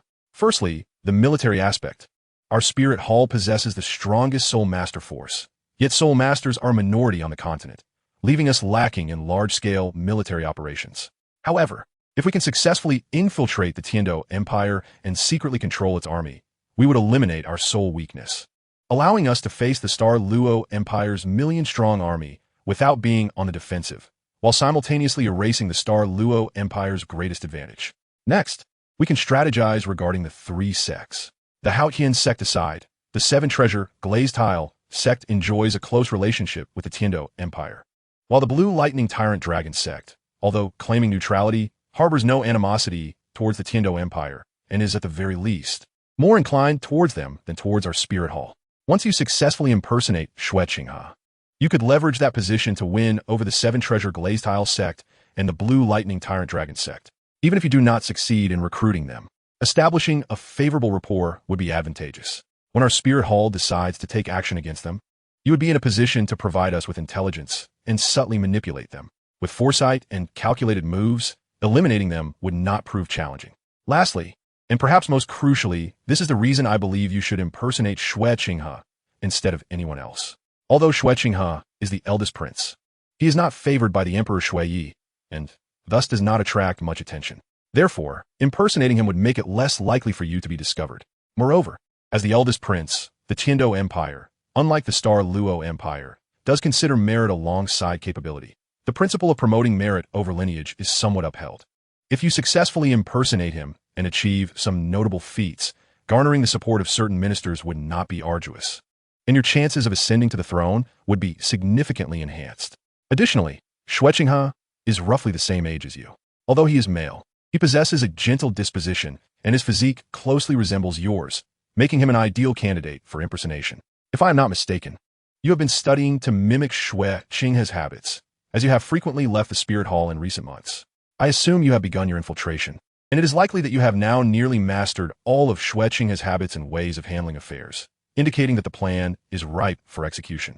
As Lu Yuan spoke with eloquence, Qian Renxue felt a surge of astonishment within her.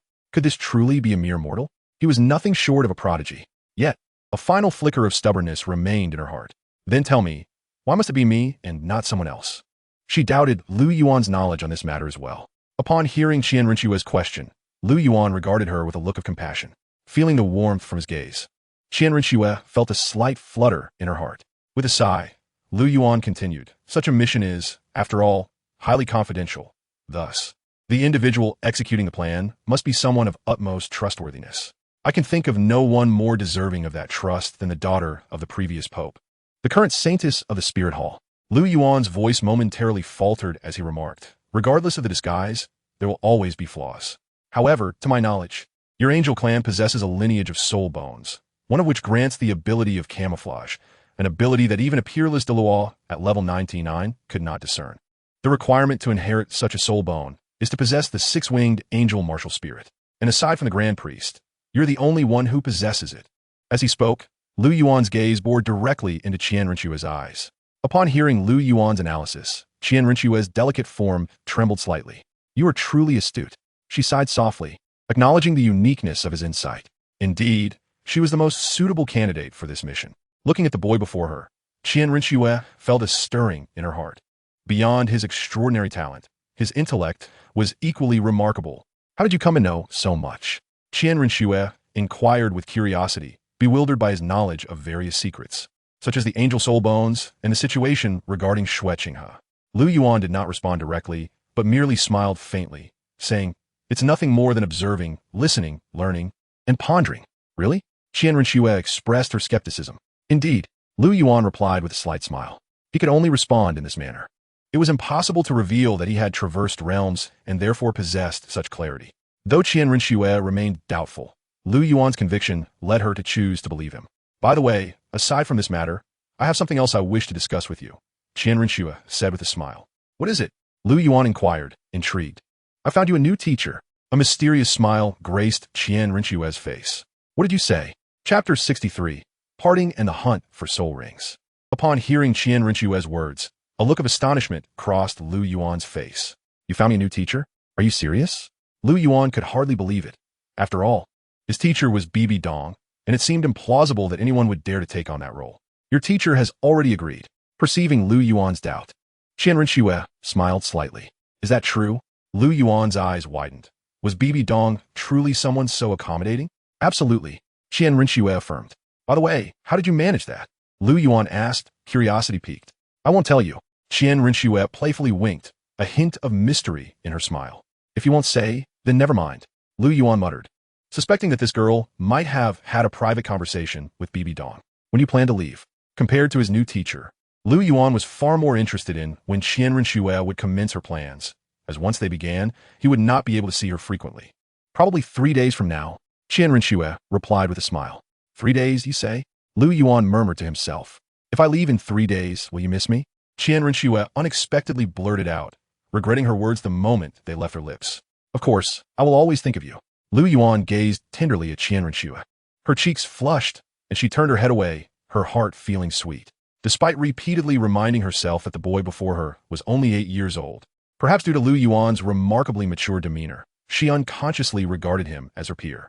Having grown up in the spirit hall, surrounded by deceit and hardship, she was exceptionally mature, with a mind and cunning that were second to none. Lu Yuan, too, concealed an adult's soul beneath a child's visage. After more than a year of sparring and exchanging ideas, an invisible thread had long since connected them, binding them inseparably. However, being entangled in their own feelings, neither had realized it. Yet, as time passed, this thread would draw them ever closer. You have already broken through to level 20, haven't you? Qian Rinxue inquired. Lu Yuan nodded. Just a few days prior, he had indeed achieved that milestone at the tender age of 8, a talent unmatched within the Spirit Hall, save for Qian Rinxue, who was inherently at level 20. What kind of soul ring do you plan to hunt? To escape the awkward atmosphere, Qian Rinxue proactively shifted the subject. Lu Yuan, not having given it much thought, smiled lightly and replied, I plan to seek a defensive soul skill, so I should hunt some soul beasts with strong defenses. The strongest defensive soul beast would be the black tortoise, wouldn't it? Qian Rinxue remarked with a gentle laugh. Indeed, Lu Yuan nodded. The black tortoise was indeed the optimal choice, though not easily found. After all, the black tortoise was on par with the Titan giant ape, a super soul beast whose soul rings were treasures, rare and elusive. In Lu Yuan's opinion, the black tortoise was undoubtedly the best choice for a soul ring. However, if he could not locate it, he had set his sights on several secondary alternatives. For instance, the black-scaled tortoise, a soul beast with a faint Qilin bloodline, was also among the top tier in the soul beast realm, boasting considerable defensive capabilities and excellent toxin resistance, beneficial for enhancing physical strength. The golden tortoise, a beast of auspicious omen, while not on par with the imperial auspicious beast, possessed its own remarkable fortune. Though lacking in offensive power, its defense was formidable, nearly rivaling that of the black tortoise, and, as a golden-type soul beast, it might provide Lu Yuan with an exceptionally powerful defensive soul skill.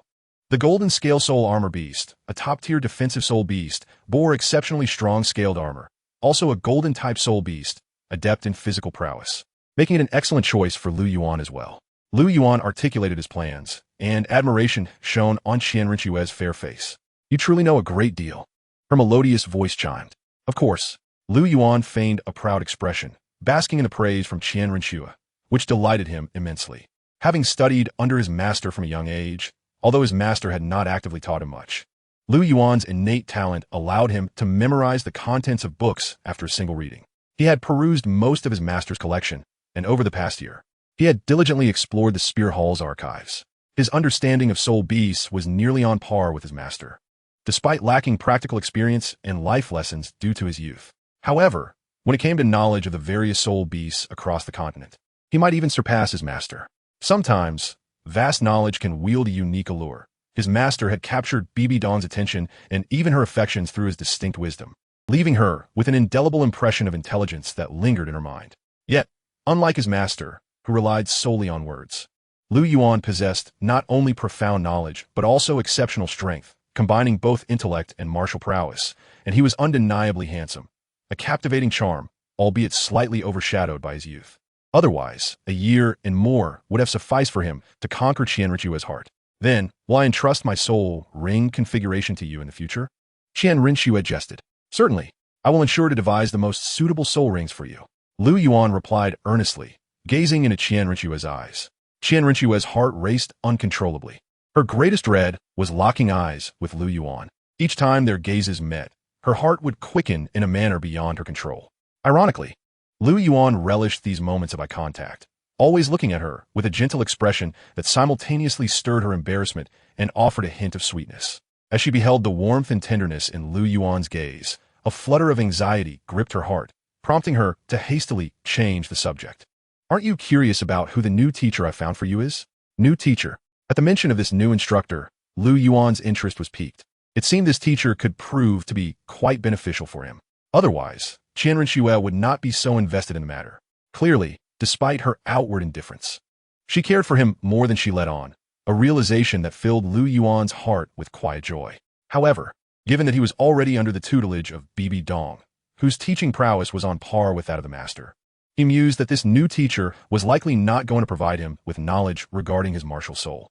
Instead, it suggested a similarity to himself, perhaps in the realm of martial souls. Chapter 64, a stamp for you. In terms of martial soul peculiarities, aside from the hidden god-slaying spear, only the golden dragon remained. The golden dragon excelled in physicality and strength. Although Bibi Dong possessed immense soul power, her expertise did not lie in these areas. Her two martial souls, the Death Spider Emperor and the Soul-Devouring Spider Emperor, were both of the dark attribute, known for their toxicity, which was clearly misaligned with Lu Yuan's development trajectory. Within the entirety of the Spirit Hall, there was only one individual proficient in strength and physicality, who was qualified to instruct Lu Yuan and could rightfully be called a teacher. The second elder of the Elder Hall, the Golden Crocodile Douluo, possessing the Golden Crocodile King martial soul. He was a peak Douluo at level 98. Only he could step in as Lu Yuan's mentor while he was already apprenticed to Bibi Dong. Indeed, he was far more suited to guide Lu Yuan in the realms of strength and physical training, as their martial souls fell strictly within the golden category. The Golden Crocodile King represented the apex of the golden martial souls, while the Golden Dragon was the finest among them. If I am not mistaken, it must be the Golden Crocodile Douluo, right? Lu Yuan remarked with a smile directed at Qian Rinchue. How did you guess? Qian Rinchue's face displayed genuine astonishment. She was truly taken aback. She had said nothing, yet he had deduced it. Quite simply, Lu Yuan chuckled inwardly at Qian Rinchue's astonished expression. Ever since he had come to know her, her demeanor had been one of cold arrogance. Even as she gradually shed her pride in his presence, her beautiful visage remained aloof, thawing only on rare occasions. Lu Yuan found great amusement in witnessing her typically haughty face transform into one of shock and bewilderment. It was indeed quite entertaining. Thus, he often indulged in playful banter before her, delighting in teasing her. As Qian Rinchue glared at Lu Yuan, her teeth clenched in frustration. He reveled in her irritation at his deliberately mysterious demeanor, which inexplicably vexed her. "We not speak?" She pressed in a hushed tone. Of course. Of course." Seeing her stern countenance, Lu Yuan ceased his playful antics and proceeded to reveal his deductions, which predictably earned him another astonished look from Qian Rinchue. "Your intellect is truly remarkable. Fortunately, you are one of us in the Spear Hall." Qian Rinchue regarded Lu Yuan with newfound seriousness. This boy was indeed exceptionally clever, possessing a remarkable ability to perceive the subtlety in situations. Should such a genius arise in the two great empires, it would pose a significant threat to the Spirit Hall. Thankfully, he was one of them, and a wave of relief washed over Qian Rinchua's heart. Raw courage alone is not formidable, nor is mere intelligence. However, when wisdom and strength converge within a single individual, it becomes a truly terrifying prospect. Such a person is exceedingly daunting. Are you shocked by me? Lu Yuan waved his hand before Qian Rinchua's eyes, observing her solemn expression. Enough of the antics. Qian Rinchua seized Lu Yuan's hand, her beautiful eyes locking onto his. Promise me, never do anything that would betray the spirit hall. Having never witnessed such earnestness from Qian Rinchua, Lu Yuan's expression turned grave. What's the matter? Just promise me first. Without addressing Lu Yuan's inquiry, Qian Rinchua clutched his hand tightly, speaking each word with deliberate clarity. Seeing her serious demeanor, Lu Yuan reciprocated by holding her hand firmly in his grasp. As long as you remain in the spirit hall, I shall never commit any act of betrayal. Really? Qian Rinchua's eyes sparkled. Indeed, Lu Yuan nodded. Although he enjoyed jesting with Qian Rinchua, he never trifled when it came to serious matters. Qian Rinchua scrutinized him closely, and in Lu Yuan's gaze, she found only sincerity and tranquility, coupled with a gentleness that made her heart believe. Yet, she could not help but inquire. What if I were no longer here? She yearned to know if, in the event of her untimely demise, Lu Yuan would still remain devoted to the spirit hall. That is impossible. Lu Yuan interjected immediately. I mean, what if? There are no what ifs. Lu Yuan firmly interrupted, each word resonating with conviction. As long as I am alive, I will ensure that you remain safe from any harm. Qian Rinchua smiled, her smile breathtakingly beautiful. She was uncertain of her feelings for Lu Yuan, yet his words brought her immense joy and overwhelming happiness.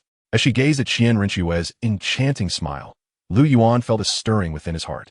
In a moment of impulse, he pulled her into an embrace amidst her startled gasp. Qian Rinchua was initially taken aback, yet inexplicably, she did not resist. Allowing herself to be held by Lu Yuan, the warmth of her soft figure enveloped him. He found himself tightly grasping her slender waist. The sensation of her softness against his body compelled him to remark internally on her flawless figure, perfectly proportioned without any excess. Qian Rinchua stood taller than Lu Yuan, and as he held her, their foreheads aligned with her delicate lips. This was Lu Yuan's first embrace with Qian Rinchua, and he had to admit it felt extraordinarily pleasant. In that moment, embracing her felt akin to embracing the entire world, the only dissatisfaction being his own height. I wish I could grow taller, Lu Yuan silently lamented. The two remained in their tranquil embrace, the world around them seemingly frozen in time. After a considerable while, Lu Yuan finally released Qian Rinchua, though his hands lingered on her waist. Was that comfortable?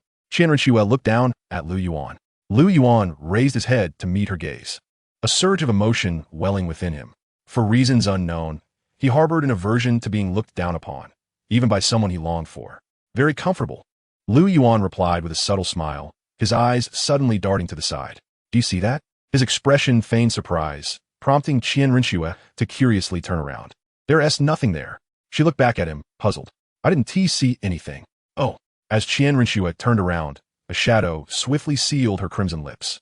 Startled, she widened her eyes, feeling her mind go blank. The voice of Lu Yuan echoed in her ears. I shall mark you, and from this moment forth, you shall be mine. With that, he deftly pivoted and vanished like a wisp of smoke, executing the phoenix dance of 6 illusions. By the time Qian Rinchua regained her senses, Lu Yuan's figure had already fled the plum garden. You little rogue, you scoundrel. Annoyed at having fallen prey to Lu Yuan's antics, Qian Rinchua stamped her foot in frustration, but with him already gone, she could only vent her ire into the empty air. After her outburst, she gently touched her red lips, muttering, that infuriating little rascal. Yet her tone betrayed a softness, tinged with a hint of shyness, a sensation she found rather delightful. A smile graced her stunningly beautiful face, captivating enough to enthrall nations. Meanwhile, Lu Yuan had swiftly executed the phoenix dance of 6 illusions to escape the scene before Qian Rinchua could react. Otherwise, being caught would undoubtedly result in a severe beating. The truth lay in the wisdom of seizing the advantage and fleeing. Nevertheless, he had accomplished something he had long desired, filling his heart with elation. The sensation of Qian Rinchua's soft, sweet lips lingered in his mind, leaving him determined to savor that experience again in the future. With a cheerful hum, Lu Yuan made his way to the island at the heart of the lake. The task assigned to Qian Rinchua that day had awakened him to the dangers of the Spirit Hall's web. As she ventured alone into the Heaven Do Empire to infiltrate, a perilous endeavor indeed. Although she had succeeded in the original tale, her hasty retreat had ultimately revealed her flaws. Yet with him present this time, unforeseen complications might arise, prompting his resolve to strengthen himself promptly so he could offer assistance when the time came. He had decided to ask Bibi Dong to arrange for his second soul ring upon his return. Upon reaching the island, Lu Yuan lightly stepped onto the small boat, rising gracefully to the ground. Since beginning daily sparring sessions with Qian Renxue, his mastery of the Phoenix dance had undoubtedly deepened. His timing was fortuitous, as both Bibi Dong and Hu Laina were present. "Xiao Yuan, you've returned." Bibi Dong greeted with a gentle smile. "I'm back, senior sister." Hu Laina, swaying her delicate waist, approached and stood beside Lu Yuan. "Teacher, senior sister." Lu Yuan first bowed respectfully to Bibi Dong and then flashed a smile at Hu Laina. She eagerly seized his arm, drawing him inside. Bibi Dong regarded Lu Yuan with a hint of surprise. "Xiao Yuan, have you made a breakthrough?" Due to her busy schedule, she had not seen him for 3 days, and to her astonishment, he had already advanced to the 20th level. My junior brother broke through 3 days ago, but I didn't get a chance to tell you." Hu Laina interjected before Lu Yuan could respond. "Indeed, quite impressive." Bibi Dong nodded in approval. "Xiao Yuan, have you decided on a soul beast? Would you like me to guide you?" Her voice was filled with a fondness for her remarkably gifted disciple. "No need, teacher. I've already made my plans," Lu Yuan replied. "Oh, pray tell." Although he declined, Bibi Dong was not displeased, for she recognized her junior disciple's independence. Lu Yuan shared his list of potential soul beasts, and Bibi Dong nodded in satisfaction, acknowledging that his choices were remarkably astute, even rivaling her own capabilities. Particularly, the aura surrounding Lu Yuan evoked a sense of nostalgia within her, reminiscent of her own scholarly pursuits. Teacher, noticing Bibi Dong lost in thought, Lu Yuan softly called out, "Oh, where were we?" Her voice snapped back to the present. "We were discussing the soul beasts to be hunted." Lu Yuan reminded her. Your envisioned soul beasts are quite suitable for you. Have you considered their ages?" Bibi Dong inquired. "My first soul ring is already 800 years old. I aim for a 1,000-year soul ring for the second." 1,000 years, you say? That is certainly feasible," Bibi Dong affirmed, recognizing that with Lu Yuan's robust physique, acquiring a 1,000-year soul ring would pose no significant challenge. "Then it is settled. I shall have Elder Ju accompany you for the hunt tomorrow," Bibi Dong declared. "Thank you, teacher." Lu Yuan expressed his gratitude. That evening, after dinner, Lu Yuan returned to his quarters. With the soul ring hunt scheduled for the next day, he chose to forego further training in favor of rest. As he lay in bed, contemplating the events of the following day, he was suddenly jolted by a weight pressing down on him, a delicate head appearing before him. A fragrant scent, reminiscent of musk, wafted into his nostrils, interrupting his thoughts. He turned to find Hu Laina perched beside him, her beautiful face alarmingly close, her enchanting eyes fixed intently on his. "Senior sister, why are you so close? Aren't you going to sleep?" Lu Yuan asked, slightly taken aback. "What is wrong, junior brother? Is it forbidden for your senior sister to be near you?" She teased, leaning in even closer, her breath brushing against his face. It's fine." Lu Yuan felt a bead of cold sweat trickle down his forehead, the sweet scent of Hu Laina's presence stirring an unsettling warmth within him. This enchanting temptress had always possessed an alluring charm, and now, with half her body draped over him, even his self-control faltered. Recalling Qian Renxue's name, he forced himself to suppress the unwelcome thoughts. Giggling at the heat radiating from Lu Yuan's gaze, Hu Laina found amusement in his apparent innocence. "Junior brother, you seem to carry the scent of a woman today," she remarked, wrinkling her delicate nose as she drew closer still. "I don't." Lu Yuan shook his head vehemently. "Surely not. Junior brother, you wouldn't deceive your senior sister, would you? If you do, I might have to punish you," she said playfully, blowing a gentle breath that sent a shiver through him, her weight pressing down even more. Watching the heat in Lu Yuan's eyes intensify, Hu Laina smiled with satisfaction, reveling in her teasing of her aloof junior. Had Lu Yuan known of Hu Laina's intentions, he would have been astonished, as he harbored similar inclinations toward Qian Renxue. "Senior sister, do not play with fire." Lu Yuan lowered his voice. What is the matter? Junior brother, what do you wish to do?" Hu Laina laughed lightly. Gazing at her alluring red lips, so close, Lu Yuan felt a rush of heat, a strong desire to close the gap. Just then, a breathtaking image of Qian Renxue flashed through his mind. Lu Yuan's spirit trembled, and he instinctively channeled his inner energy, extinguishing the fervor within him. The tranquility in his gaze restored, Lu Yuan gently pushed Hu Laina's head aside, shifting his form to seize the blanket nearby, enveloping Hu Laina snugly within its folds. Tapping her lightly on the forehead, Lu Yuan advised, "Senior sister, You ought to retire early. The hour is growing late. With that, he crossed his knees and commenced meditation. With Ulaina's persistent allure surrounding him, he found solace only in focusing on his inner peace. Cocooned within the blanket, Ulaina let out a soft hum, her beautiful eyes glinting with a flicker of melancholic reproach as she observed Lu Yuan diligently cultivating beside her. I do not believe my allure has no effect on you, she thought to herself. Chapter 66, The Soul Beast Forest. The next day, as the first light of dawn broke, Lu Yuan opened his eyes to find a strikingly beautiful face before him. Startled, he focused closely and realized it was Ulaina. Her captivating gaze was fixed unwaveringly upon him, sending a shiver down Lu Yuan's spine. Senior sister, what troubles you? He inquired cautiously. Little Yuan, do you think your senior sister is unattractive? Lu Yuan found himself perplexed, unsure of Ulaina's intent, and replied, Senior sister is indeed beautiful. Do you truly believe I am beautiful? Ulaina pressed further. Lu Yuan nodded earnestly, affirming, of course, senior sister is beautiful. His sincerity was undeniable. It was true that Ulaina was exceptionally stunning. Then why does my charm seem to have no impact on you? Ulaina's large, expressive eyes bore into Lu Yuan. He paused momentarily before responding. It's not that it lacks effect. My mental fortitude is simply stronger, Lu Yuan stated. In truth, Ulaina's allure was indeed potent. Had his heart not been occupied by Qian Renshua, he might have faltered. Had it not been for his calming techniques, he feared he could have stumbled into irrevocable regret. Is that so? Ulaina queried. Lu Yuan nodded resolutely. Senior sister, your captivating ability is genuinely formidable. It's merely that my mental strength has always been exceptional. And yesterday, I was nearly ensnared by you. Sensing her mood was somewhat dampened, he hastily added, recalling how flustered I was yesterday seems to have amused you. With a light-hearted chuckle, Ulaina rose, saying, You should freshen up. We must depart shortly. Lu Yuan nodded, standing up to prepare for his morning routine. As the sun ascended, its radiant beams began to cast their golden glow. The sunlight spilled onto the ground as Lu Yuan and Ulaina walked toward the hall of the Pope, basking in the warmth. Standing outside the hall was Bibi Dawn, flanked by two figures, one clad in a dark silhouette and the other in a chrysanthemum-colored attire. None other than her two formidable subordinates, Zhu Thuo and Gui Thuo. Upon spotting Lu Yuan and his companion, a subtle smile graced Bibidan's face. Her gaze shifted to Zhu Thuo, Yueguan. The soul ring for little Yuan is entrusted to you. Zhu Douluo inclined his head slightly, assuring, Rest assured, Your Holiness.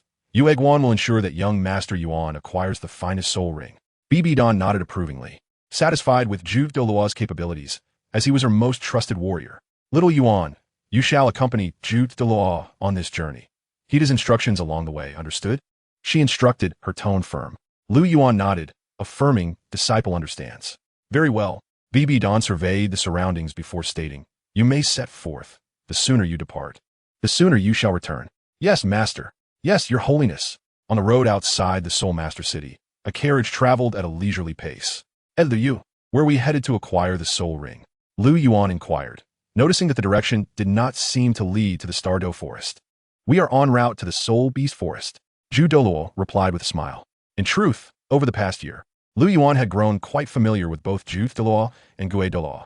Their unwavering loyalty to Bibi Dawn led to Lu Yuan being treated with great respect as her disciple. The Soul Beast Forest, isn't that one of the 3 premier forests overseen by our Spear Hall? Lu Yuan remarked, unperturbed upon learning their destination, as he was well acquainted with the place. The Spirit Hall governed 3 major high-grade Soul Beast forests, the Soul Beast Forest, the Scarlet Thorn Forest, and the Misty Forest, each possessing unique characteristics. The Soul Beast Forest boasts the greatest diversity of soul beasts, featuring a plethora of attributes. However, it is somewhat lacking in high-grade soul beasts compared to the other 2 forests, with virtually none exceeding 50,000 years. Conversely, the Scarlet Thorn Forest, situated in the frigid north, harbors fewer species, predominantly ice-type soul beasts, with scarce plant-type soul beasts, though it is rife with high-grade soul beasts. Its name derives from the numerous frost-resistant crimson thorns within. The Misty Forest, the most enigmatic of the 3, is home to rare psychic soul beasts and hosts many ancient species, potentially having the highest number of high-grade soul beasts among the trio, including those reaching 100,000 years. Yet it is also fraught with peril. At merely level 20, Lu Yuan sought a 1,000-year defensive soul beast, making the Soul Beast Forest the most suitable choice for him, as its rich variety of soul beasts and the absence of high-grade threats, coupled with Zhu Douluo's protection, significantly lowered the risks involved in finding a fitting soul ring. The Soul Beast Forest was not far from the Soul Master City. Traveling by carriage would take just over a day to reach. Inside the carriage, Douluo gazed at Lu Yuan with an affable smile, causing Lu Yuan to feel a shiver run down his spine. Being scrutinized by someone like him was decidedly uncomfortable. Douluo's sole flaw was his somewhat flamboyant appearance, which Lu Yuan, as a straightforward young man, found challenging to accept at times. Thus, he opted to close his eyes and rest. Seeing Douluo stirred memories within Lu Yuan. For instance, Douluo's martial spirit was the extraordinary heavenly chrysanthemum, and there existed a location that bore such a divine herb, the ice and fire yin-yang eye. He resolved to scour that place in due time, though he was not well acquainted with many of the divine herbs there. Nevertheless, he recalled that Douluo possessed knowledge of these treasures in the original narrative. Perhaps there were tomes that documented such information. It seemed prudent to seek an opportunity to borrow such books for further enlightenment. A thought lingered in his mind. If he were to gather all the treasures from the ice and fire yin-yang eye, would the Shrek 7 monsters still flourish as they did? Moreover, these divine herbs were invaluable to the Spirit Hall, benefiting many, including Qianrenxue and Hulaina. As for others, their fates were of no concern to Lu Yuan. Should he acquire the divine herbs from the ice and fire yin-yang eye? While it was uncertain regarding Qianrenxue, Hulaina, with her remarkable talents as a member of the Golden Generation, might very well ascend to inherit the position of a deity after consuming such elixirs. After all, in the original story, aside from Tang San, the talents of the other Shrek 7 monsters were on par with Hulaina's. If they could ascend to divinity, there was no reason to believe Hulaina could not. In addition to Bibi Dong and Qianrenxue, the three individuals he cared for most within the Spirit Hall could ascend to divinity, achieving immortality and remaining together eternally. Wouldn't that be a splendid outcome? Is it not enticing? Chapter 67. The Golden Armored Dragon Turtle. Indeed, it is quite alluring. Lu Yuan nodded vigorously, expressing his approval of this delightful notion. His greatest concern had always been Hulaina, for this senior sister had treated him exceptionally well. Both Bibi Dong and Qianrenxue were destined to attain godhood and had already begun their journey toward divinity. Although he himself was currently at only level 20, he had never doubted his potential for ascension. Unless the gods were utterly deranged, he would undoubtedly have ample opportunities to undergo divine assessments. Hulaina, however, was not so fortunate. While her talent was commendable, she still had some distance to cover before she could face the divine trials. Should she fail to achieve godhood, she would ultimately become dust. Yet, with the right celestial herbs to enhance her talent, there was hope for her to pursue the divine realm. However, there is no need for haste, as that fool Douluo was completely unaware of those celestial herbs and would not dare to act recklessly. All he needed to do was harvest those herbs before Tang San arrived at the Eye of Ice and Fire. He was quite eager to witness Tang San's expression when he finally discovered the Eye of Ice and Fire, only to find that the celestial herbs had been entirely picked, leaving behind a scene of utter devastation. Lu Yuan's thoughts whirled, and he found himself somewhat looking forward to it. The carriage continued its journey. The following morning, after a day of arduous travel and a night of rest, Lu Yuan and his companion set out before dawn, finally arriving at the Spirit Forest just as the sun began to rise. The Spirit Forest is one of the three major high-level soul beast forests under the jurisdiction of the Spirit Hall. Although it is not entirely enclosed like the low-level soul beast forests, the Spirit Hall has established checkpoints on every necessary path leading to the Spirit Forest. Only those possessing the Spirit Hall's command token, and of at least 3rd rank or higher, are permitted passage. These high-level soul beast forests differ significantly from ordinary soul beast forests. While they are naturally occurring woodlands, they have been meticulously cultivated by the Spirit Hall, with many of the soul beasts captured from other regions over a history spanning thousands of years. It can be said that the current grandeur of these three soul beast forests is inseparable from the efforts of the Spirit Hall, and things obtained through hard work should not be freely available for others to use. After all, no one is a saint. Lu Yuan and Douluo, both key figures within the Spirit Hall, especially Douluo, who was an elder, easily passed through the checkpoints and entered the Spirit Forest. Compared to the soul hunting forest that Lu Yuan had previously visited, this Spirit Forest was immensely more formidable, as one was a low-level soul beast forest while the other was a high-level soul beast forest. The Spirit Forest was lush with vegetation. Towering trees reaching dozens of meters high were abundant, and soul beasts of 100 years in age could be seen everywhere, truly worthy of its title as a high-level soul beast forest. Of course, it cannot be compared to the Stardow Forest, which is the largest soul beast forest on the continent, but it was not far off from the Sunset Forest. As Lu Yuan and his companion advanced, the 100-year soul beasts were not to Lu Yuan's taste. Only the higher-level 1,000-year soul beasts were his target. With Douluo's imposing presence, their progress was remarkably smooth, and no soul beast dared to approach them foolishly. After all, in general, soul beasts possess a far more acute sense of danger than humans.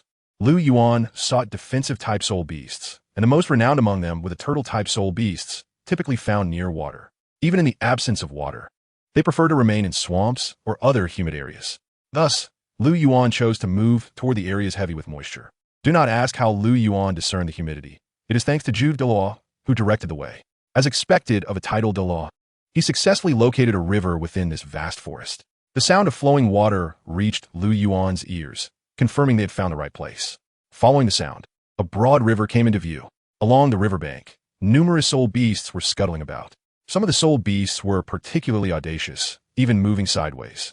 They were a group of crabs the size of wash basins, each waving their large pincers in a display of bravado. Lu Yuan decided that they would be the centerpiece of today's lunch. These were 10-year soul beasts known as iron armor crabs, boasting a layer of chitinous armor, dark and formidable in defense. While a 1,000-year iron armor crab would indeed be a commendable choice for a defensive soul master, Lu Yuan found them beneath his notice. In addition to their armored exoskeletons, the flesh of the iron-armored crab was exceptionally delectable. It required little seasoning, merely a sprinkle of salt to transform into a rare delicacy. This was undoubtedly irresistible to Lu Yuan, who had a penchant for gourmet cuisine. However, the priority was to find a suitable soul ring for himself. By the river, a few turtle-type soul beasts were also crawling about, their bodies a muddy brown, and of considerable size, lazily making their way along. These were 100-year soul beasts known as rock turtles, ideal for Earth attribute soul masters, possessing a unique ability called rockification, which allowed them to transform their outer skin into a rocky armor, offering considerable defense. While rock turtles could barely be classified as high-level soul beasts, they did not catch Lu Yuan's interest, as he sought only the most elite soul beasts or even higher-tier super soul beasts. He strived for excellence in each of his soul rings. Continuing upstream along the river, as they were still in the river's lower reaches, the water was narrow and shallow, and correspondingly, the quality and level of the soul beasts encountered were lower. However, as they moved upstream, where the water source was abundant and the river wider, the quality and age of the soul beasts would also increase. For soul beasts, the hierarchy of levels and territorial awareness is far more stringent than that of humans. It is exceedingly rare for low-level soul beasts to intrude upon the territories of high-level soul beasts, as doing so could threaten their very lives. As they ascended the river, the levels of the soul beasts indeed grew higher, and Lu Yuan even encountered a 1,200-year-old black-scale mystic turtle, which nearly tempted him. Ultimately, however, he instructed Douluo to remember its aura and continued onward, for while the black-scale mystic turtle was a rarity, its age still fell short of his expectations. According to his plans, the optimal second soul ring should be at least 2,000 years old, so even though the black-scale mystic turtle was quite precious, he decided to temporarily forego it. If he could not find a better option, he could always return to absorb it later. After traveling another kilometer, they reached a region abundant with 1,000-year soul beasts, where the occasional 100-year soul beast was of considerable bloodline quality, capable of contending with their 1,000-year counterparts. Numerous turtle-type soul beasts were present here, each of commendable quality. Suddenly, Lu Yuan's eyes brightened as he spotted a golden figure at the entrance of a cave. Unable to contain his astonishment, exclaiming, "The golden armored dragon turtle." Chapter 68, The Second Soul Ring. It is no wonder that Lu Yuan was so shocked, for the golden armored dragon turtle was indeed extraordinary. The golden armored dragon turtle is the supreme among turtles, an exceedingly rare and magnificent soul beast, being one of only 2 super soul beasts within its kind. The other is the Xuanwu turtle, also a super soul beast, renowned not only for its formidable defense, but also for its proficiency in water attribute energy attacks, making it a formidable force among the super soul beasts. In addition to its unparalleled defensive capabilities, the golden armored dragon turtle possesses a remarkable offensive power, derived from its immense physical strength. This creature is classified as a golden-type soul beast, evident from its resplendent golden hue, and it also carries the bloodline of dragons. According to ancient texts, the lineage of the golden armored dragon turtle's dragon blood is extraordinary. On the Douluo continent, the common ancestor of all soul beasts is the dragon god, who has long since vanished. Presently, the most potent dragon bloodlines belong to the golden dragon king and the silver dragon king, the 2 avatars of the dragon god. Beneath these two dragon kings lie the 9 great dragon kings, personally created by the dragon god: the golden dragon, the mountain dragon king, the fire dragon king, the ice dragon king, the earth dragon king, the wind dragon king, the light dragon king, the dark dragon king, and the space dragon king, each inheriting a unique power from the dragon god. Among them, the mountain dragon king is the uncrowned king, celebrated for its unique achievements, deemed the foremost among the 9 great dragon kings. However, when it comes to sheer strength, the golden dragon is undoubtedly the mightiest of them all. The golden dragon and the golden dragon king share similarities, with the former's might also rooted in physical strength.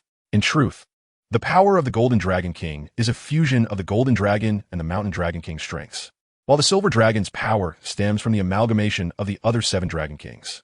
The golden dragon king and the silver dragon king are quite analogous. One wields the physical might of the dragon god, while the other commands the elemental forces. It is evident that the golden dragon king, combining the strengths of the golden dragon and the mountain dragon king, is on par with the silver dragon king, which amalgamates the powers of the remaining 7 dragon kings. The prowess of the golden dragon and the mountain dragon king significantly eclipses that of the others. At their pinnacle, the 9 great dragon kings were comparable to first-level deities, with the golden dragon being in close proximity to the realm of the divine king. However, the golden dragon's formidable strength may have led to its demise in the divine realm war. The fate of the golden dragon remains ambiguous, but it is presumed to have perished. What is clear to Lu Yuan is the connection between the golden armored dragon turtle and the golden dragon. The golden armored dragon turtle possesses a faint trace of the golden dragon's bloodline, which, despite being exceedingly diluted, still retains the essence of the strongest first-level divine bloodline, granting it formidable physical strength. Among super soul beasts, the golden armored dragon turtle originally ranked high. However, due to its rarity, coupled with its poor reproductive capabilities and the relentless hunting by human soul masters for its high-quality soul rings, records indicate that this soul beast had become extinct a millennium ago. Thus, Lu Yuan was astonished to encounter one today. Consequently, he never considered the golden armored dragon turtle as an option for his second soul ring. Yet, undoubtedly, it seems tailor-made for him, more suitable than the Xuanwu turtle, as they both belong to the golden category and share a similar bloodline. The golden dragon martial soul, inherited from the golden dragon king, indeed bears similarities to this lineage. Elder Ju, do you see that golden turtle? Lu Yuan inquired. Elder Ju nodded, gazing at the golden armored dragon turtle. I see it. Are you considering using that turtle as your soul ring? Lu Yuan nodded in affirmation. I appreciate your assistance, Elder Ju. Elder Ju smiled. It's a trivial matter. Observing Elder Ju's advancing figure, Lu Yuan felt a sense of relief. A cursory glance had failed to reveal the true age of the golden armored dragon turtle, but its length of approximately 3 meters suggested it was under 5,000 years old. The age of such soul beasts is typically assessed by their size. A 10,000-year-old golden armored dragon turtle should reach 4 meters. Thus, a 3-meter turtle likely has an age of around 5,000 years. And since the one before him is less than 3 meters, it would be a maximum of 4,000 years, which Lu Yuan found acceptable. A 4,000-year-old golden armored dragon turtle possesses combat capabilities that far surpass those of ordinary 10,000-year soul beasts. It is likely that even soul emperors among humans would struggle against it, given its extraordinary lineage and astonishing defensive strength. However, Elder Ju, as a title de law, specifically a level 95 super de law, would find even a 1,000-year golden armored dragon turtle to be no match. Nevertheless, should it reach an age exceeding 50,000 years, Elder Ju would need to flee. However, such a scenario is purely hypothetical, and thus, with Elder Ju's power, subduing a 1,000-year golden armored dragon turtle would be relatively effortless. Before long, Elder Ju returned, carrying the wounded golden armored dragon turtle. The creature bore significant injuries. Its armor was cracked, covered in gashes, likely inflicted by the petals of the miraculous sky-connecting chrysanthemum and stained with golden red blood. Some fissures even revealed glimpses of its innards, indicating it was gravely injured and near death. Yet, its expression remained fierce, its massive jaws lined with sharp fangs, and its green eyes flickered with unyielding resentment and malice. Witnessing the state of the golden armored dragon turtle, Lu Yuan sighed, not out of sympathy, but rather in lamentation for the state of the world, where the law of nature prevails, survival of the fittest. Regardless of the realm or species, the eternal theme of the strong preying upon the weak remains unaltered. To avoid oppression or even death, one must grow stronger. Having examined the golden armored dragon turtle, Lu Yuan discerned its size to be approximately 2 meters and 70 centimeters. placing its age around 3,500 years, which he deemed a worthy contender. Lu Yuan, are you truly intent on absorbing the soul ring of this soul beast? I have never encountered such a formidable 1,000-year soul beast. It rivals the titan giant ape of the same rank. Subduing it requires considerable effort, and its imposing presence is quite significant. Are you certain you can endure it? Elder Marquiet. Indeed, Lu Yuan nodded. This golden armor dragon turtle is a rare find, even more precious to me than the titan giant ape, so I wish to give it a try. I kindly ask for your protection. Elder Ju, seeing Lu Yuan's resolute demeanor, Elder Ju waved his hand. Very well, but should you feel overwhelmed at any point, do not hesitate to withdraw. It is of no consequence if we waste this opportunity. We can seek another as long as you remain safe. Understood. Thank you, Elder Ju, Lu Yuan affirmed, gradually approaching the golden armored dragon turtle. Chapter 69. The Mystery of the Bloodline, the Golden Dragon Armor. As Lu Yuan slowly approached, the golden armored dragon turtle's expression remained menacing, its eyes fixed intently on him. Generally, soul beasts gain a degree of intelligence after reaching 10,000 years. But super soul beasts can develop this awareness in just 1,000 years. This is a privilege of their kind. The golden armored dragon turtle, possessing a diluted golden dragon bloodline, holds a prestigious lineage, and with its current cultivation of over 3,500 years, it has attained intelligence comparable to that of a 10,000-year soul beast. Though it could not yet articulate its thoughts, it had grasped certain fundamental concepts. It understood that the reason the elderly human had hunted it down was to provide a soul ring for the young man before it, which instilled the golden armored dragon turtle with a profound resentment towards Lu Yuan. Observing the malevolent expression and vengeful glimmer in the creature's eyes, Lu Yuan remained unfazed. The extermination of soul beasts by soul masters was a natural order, and he bore no psychological burden.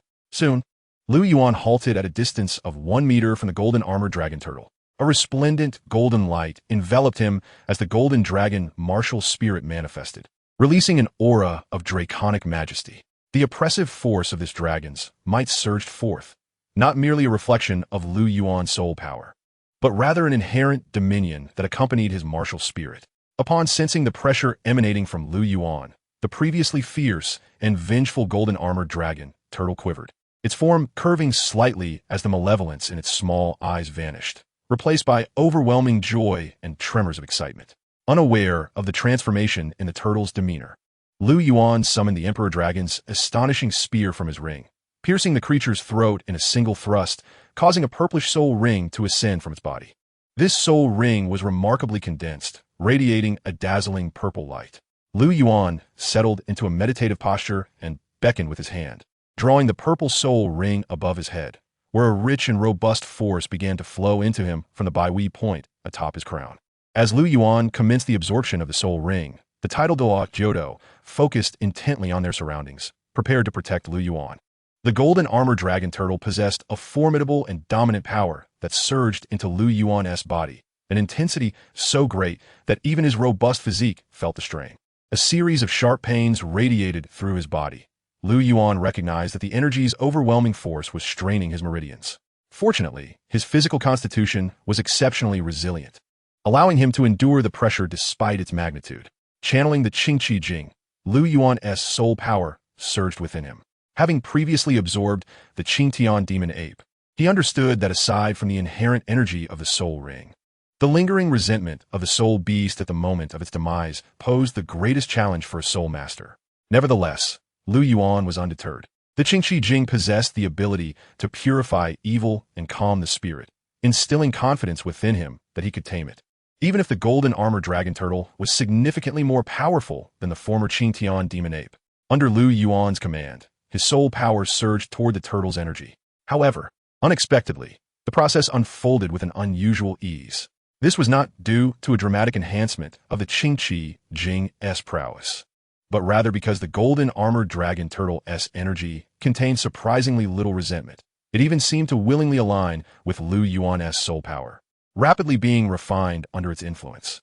This perplexed Lu Yuan, as the resentment he had anticipated from the turtle, given its earlier expression, was conspicuously absent. Instead, upon sensing the aura of the golden dragon, the creature's malevolence had vanished, replaced by profound astonishment. Despite the smoothness of the refinement process, a sense of vigilance lingered in Lu Yuan's heart, compelling him to maintain a firm grip on his mental state. The sea of consciousness. After more than a year of cultivation, Lu Yuan's sea of consciousness had expanded considerably. Within its depths lay two figures. One was an ancient black spear, quietly dominating the core position, while the other, distant from the spear, was a magnificent golden dragon, Lu Yuan's martial spirit. The sea of consciousness was a mystical realm. While Lu Yuan was unaware of how others experienced theirs, his was a golden ocean, with a golden dragon soaring above its expanse. The golden dragon was lively, flitting about each time Lu Yuan visited, while the god-slaying spear exhibited an aloof demeanor, remaining in its designated area. Having acquired the god-slaying spear, this was Lu Yuan's first return to his sea of consciousness. The expanse felt empty, save for the continuous resonances of the golden dragon's roars.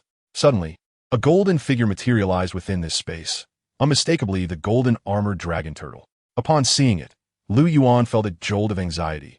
Indeed, it had intruded upon his sea of consciousness. However, he felt no fear, for with the god-slaying spear as his guardian, his sea of consciousness was far from vulnerable. Any intrusion would surely lead to demise.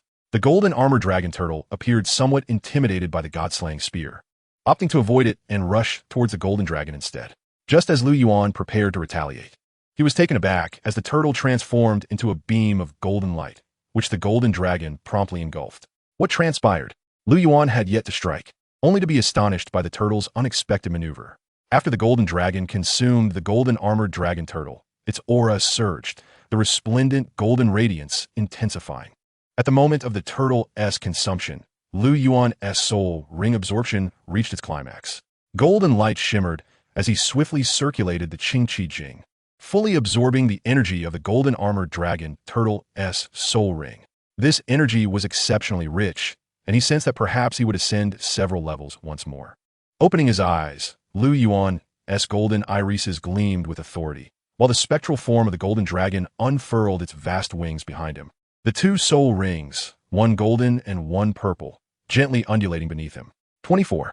Sensing the fluctuations of soul power within, a joyous expression graced Lu Yuan's face. He had leapt 3 levels once again. Yet, a lingering curiosity nagged at him. This time, the golden armored dragon turtle had offered no resistance. Rather, it had cooperated remarkably. This was indeed perplexing, as the absorption of the soul ring should have posed a significant challenge, unlike the ease with which it had unfolded. Could it be related to my martial spirit? After much contemplation, Lu Yuan attributed this phenomenon to his martial spirit. The origins of the golden dragon were shrouded in mystery, and he remained unsure why he possessed such a powerful spirit. The golden armored dragon turtle, bearing the bloodline of the golden dragon, certainly had a profound connection to it. Its bewildering actions were undoubtedly linked to his golden dragon martial spirit, deepening Lu Yuan's curiosity about the origins of his power. Have you completed the absorption? Upon witnessing Lu Yuan's success, titled Douluo expressed a hint of astonishment, inquiring. Lu Yuan nodded, intending to speak, when suddenly a tremor coursed through him, enveloping his entire being in a rich golden light. As the brilliance receded, he found himself clad in a layer of golden armor. Chapter 70. Reunion with the external spirit bone. The golden radiance coalesced upon Lu Yuan's form, transforming into a set of golden armor. Each scale was distinct, completely encasing his limbs and torso. This armor was not a single, cumbersome mass of metal. Rather, it possessed a supple quality, akin to soft armor etched onto his skin, allowing for unimpeded movement. In fact, as the armor enveloped him, Lu Yuan felt a significant enhancement in his strength and defensive attributes. What is this?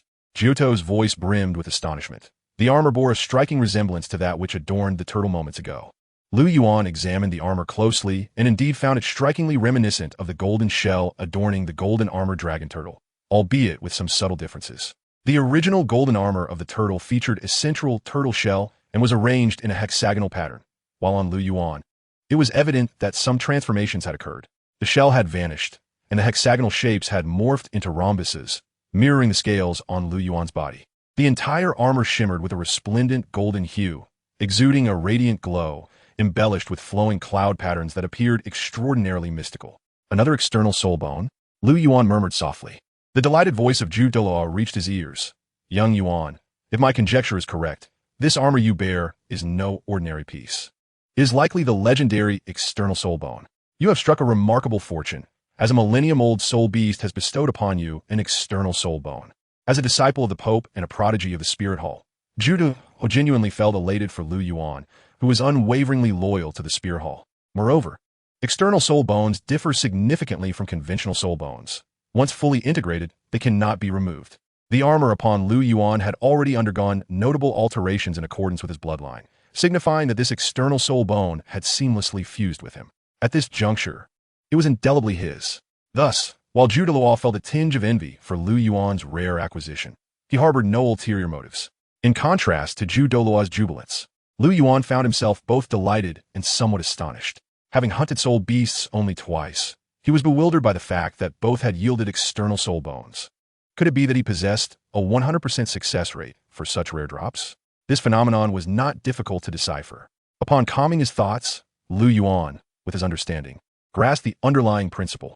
The first acquisition of the left palm bone from the sky-raising demon ape had indeed been a stroke of serendipity, an extraordinary stroke of luck. However, the emergence of the golden-armored dragon turtle's armor upon him was not mere chance. In some respects, it was inevitable. This was intrinsically linked to the proactive nature of the golden-armored dragon turtle, which had willingly allowed itself to be absorbed by Lu Yuan. Though Lu Yuan was still unaware of why the turtle had acted thus, it seemed that if a soul beast willingly chose to be absorbed by a soul master, the likelihood of obtaining a soul bone was nearly certain. The golden-armored dragon turtle exemplified this situation, as it had unreservedly offered itself to Lu Yuan. Thus, the appearance of a soul bone was hardly surprising. The only peculiarity was that the soul bone dropped was of the most precious kind, an external soul bone. To be candid, had the golden-armored dragon turtle yielded a left arm bone or a right arm bone, even if it had originated from such a formidable soul beast, it might not have piqued Lu Yuan's interest, given its mere millennium age. However, external soul bones were an entirely different matter. They possessed the potential for continuous advancement and were indeed exceptional treasures. Moreover, this particular external soul bone from the golden-armored dragon turtle appeared to resonate harmoniously with Lu Yuan, integrating rapidly. Just after absorbing the soul ring, the external soul bone had already fused perfectly, unlike the left palm bone from the sky-raising demon ape, which had taken Lu Yuan considerable time to fully assimilate. For Lu Yuan, this golden-armored external soul bone far surpassed the utility of the sky-raising palm bone. Its potential was exponentially greater. With this artifact, Lu Yuan would be able to charge recklessly into battle, as no adversary of the same rank could breach his defenses. Even a higher-tier soul master, lacking exceedingly potent offensive skills, would find themselves at a loss against him. Such a magnificent treasure, Lu Yuan mused, caressing the golden armor adorning him. A smile gracing his face. Let's name you the Golden Dragon Battle Armor. This expedition into the Spirit Forest had yielded bountiful rewards for Lu Yuan. He had not only acquired the immensely valuable Golden Dragon Battle Armor, but also gained a second soul skill that was remarkably practical. His second soul skill, known as the Golden Dragon Battle Body, offered a straightforward enhancement, boosting his defensive capabilities by 200% while rendering him immune to all control-type skills, such as binding, immobilization, and freezing. With this soul skill, he could be considered the nightmare of all control-type soul masters. The conventional wisdom that control-type soul masters countered assault-type soul masters would no longer apply to him. The effects of the soul skill granted by the golden-armored dragon turtle far exceeded those of the sky-raising demon ape. Such was the allure of a super soul beast, undoubtedly magnified by the innate strength of the golden dragon itself. The primary reason for this potency lay in the synergy between the two. It was this compatibility that unleashed such formidable power when they coalesced. Coupled with the golden dragon battle armor, Lu Yuan now boasted a dual layer of defenses. Moreover, the golden dragon battle armor not only amplified his attributes, but also seemed to confer an effect that immunized him from negative statuses, such as toxins and burns. With these two assets combined, Lu Yuan was almost insurmountable among those of equivalent rank. Clad in the golden dragon battle armor, he resembled a humanoid soul beast. Even a mere charge from him would wield immense force. Besides Lu Yuan's inherent strength, the weight of this external soul bone armor was not insignificant. Lu Yuan estimated that the golden dragon battle armor weighed no less than 2,000 pounds. Previously, such weight would have been a challenge to bear, albeit manageable. However, under the enhancement from the golden armor dragon turtle's soul ring and the substantial boost provided by the golden dragon battle armor, Lu Yuan's base strength had now reached 5,000 pounds. Should he unleash his martial spirit, he might even exceed 7,000 or 8,000 pounds. He had become a veritable behemoth. Against ordinary soul masters, Lu Yuan could likely prevail without employing soul skills. As for great soul masters, it was unnecessary to elaborate. He was invincible. He could now ascertain that his strength had surpassed Huaina's comprehensively. Although Huaina had already reached level 33, Lu Yuan was confident that, should they engage in combat, victory would undoubtedly be his. As for Qianren Xue, Lu Yuan remained uncertain, for she, too, was capable of battling above her level and had already attained the high-tier Soul Zone realm. Coupled with her angelic phantasm that granted immunity to physical attacks and 50% of energy attacks, Lu Yuan admittedly lacked confidence. Nevertheless, the gap between him and Qianren Xue had undoubtedly narrowed.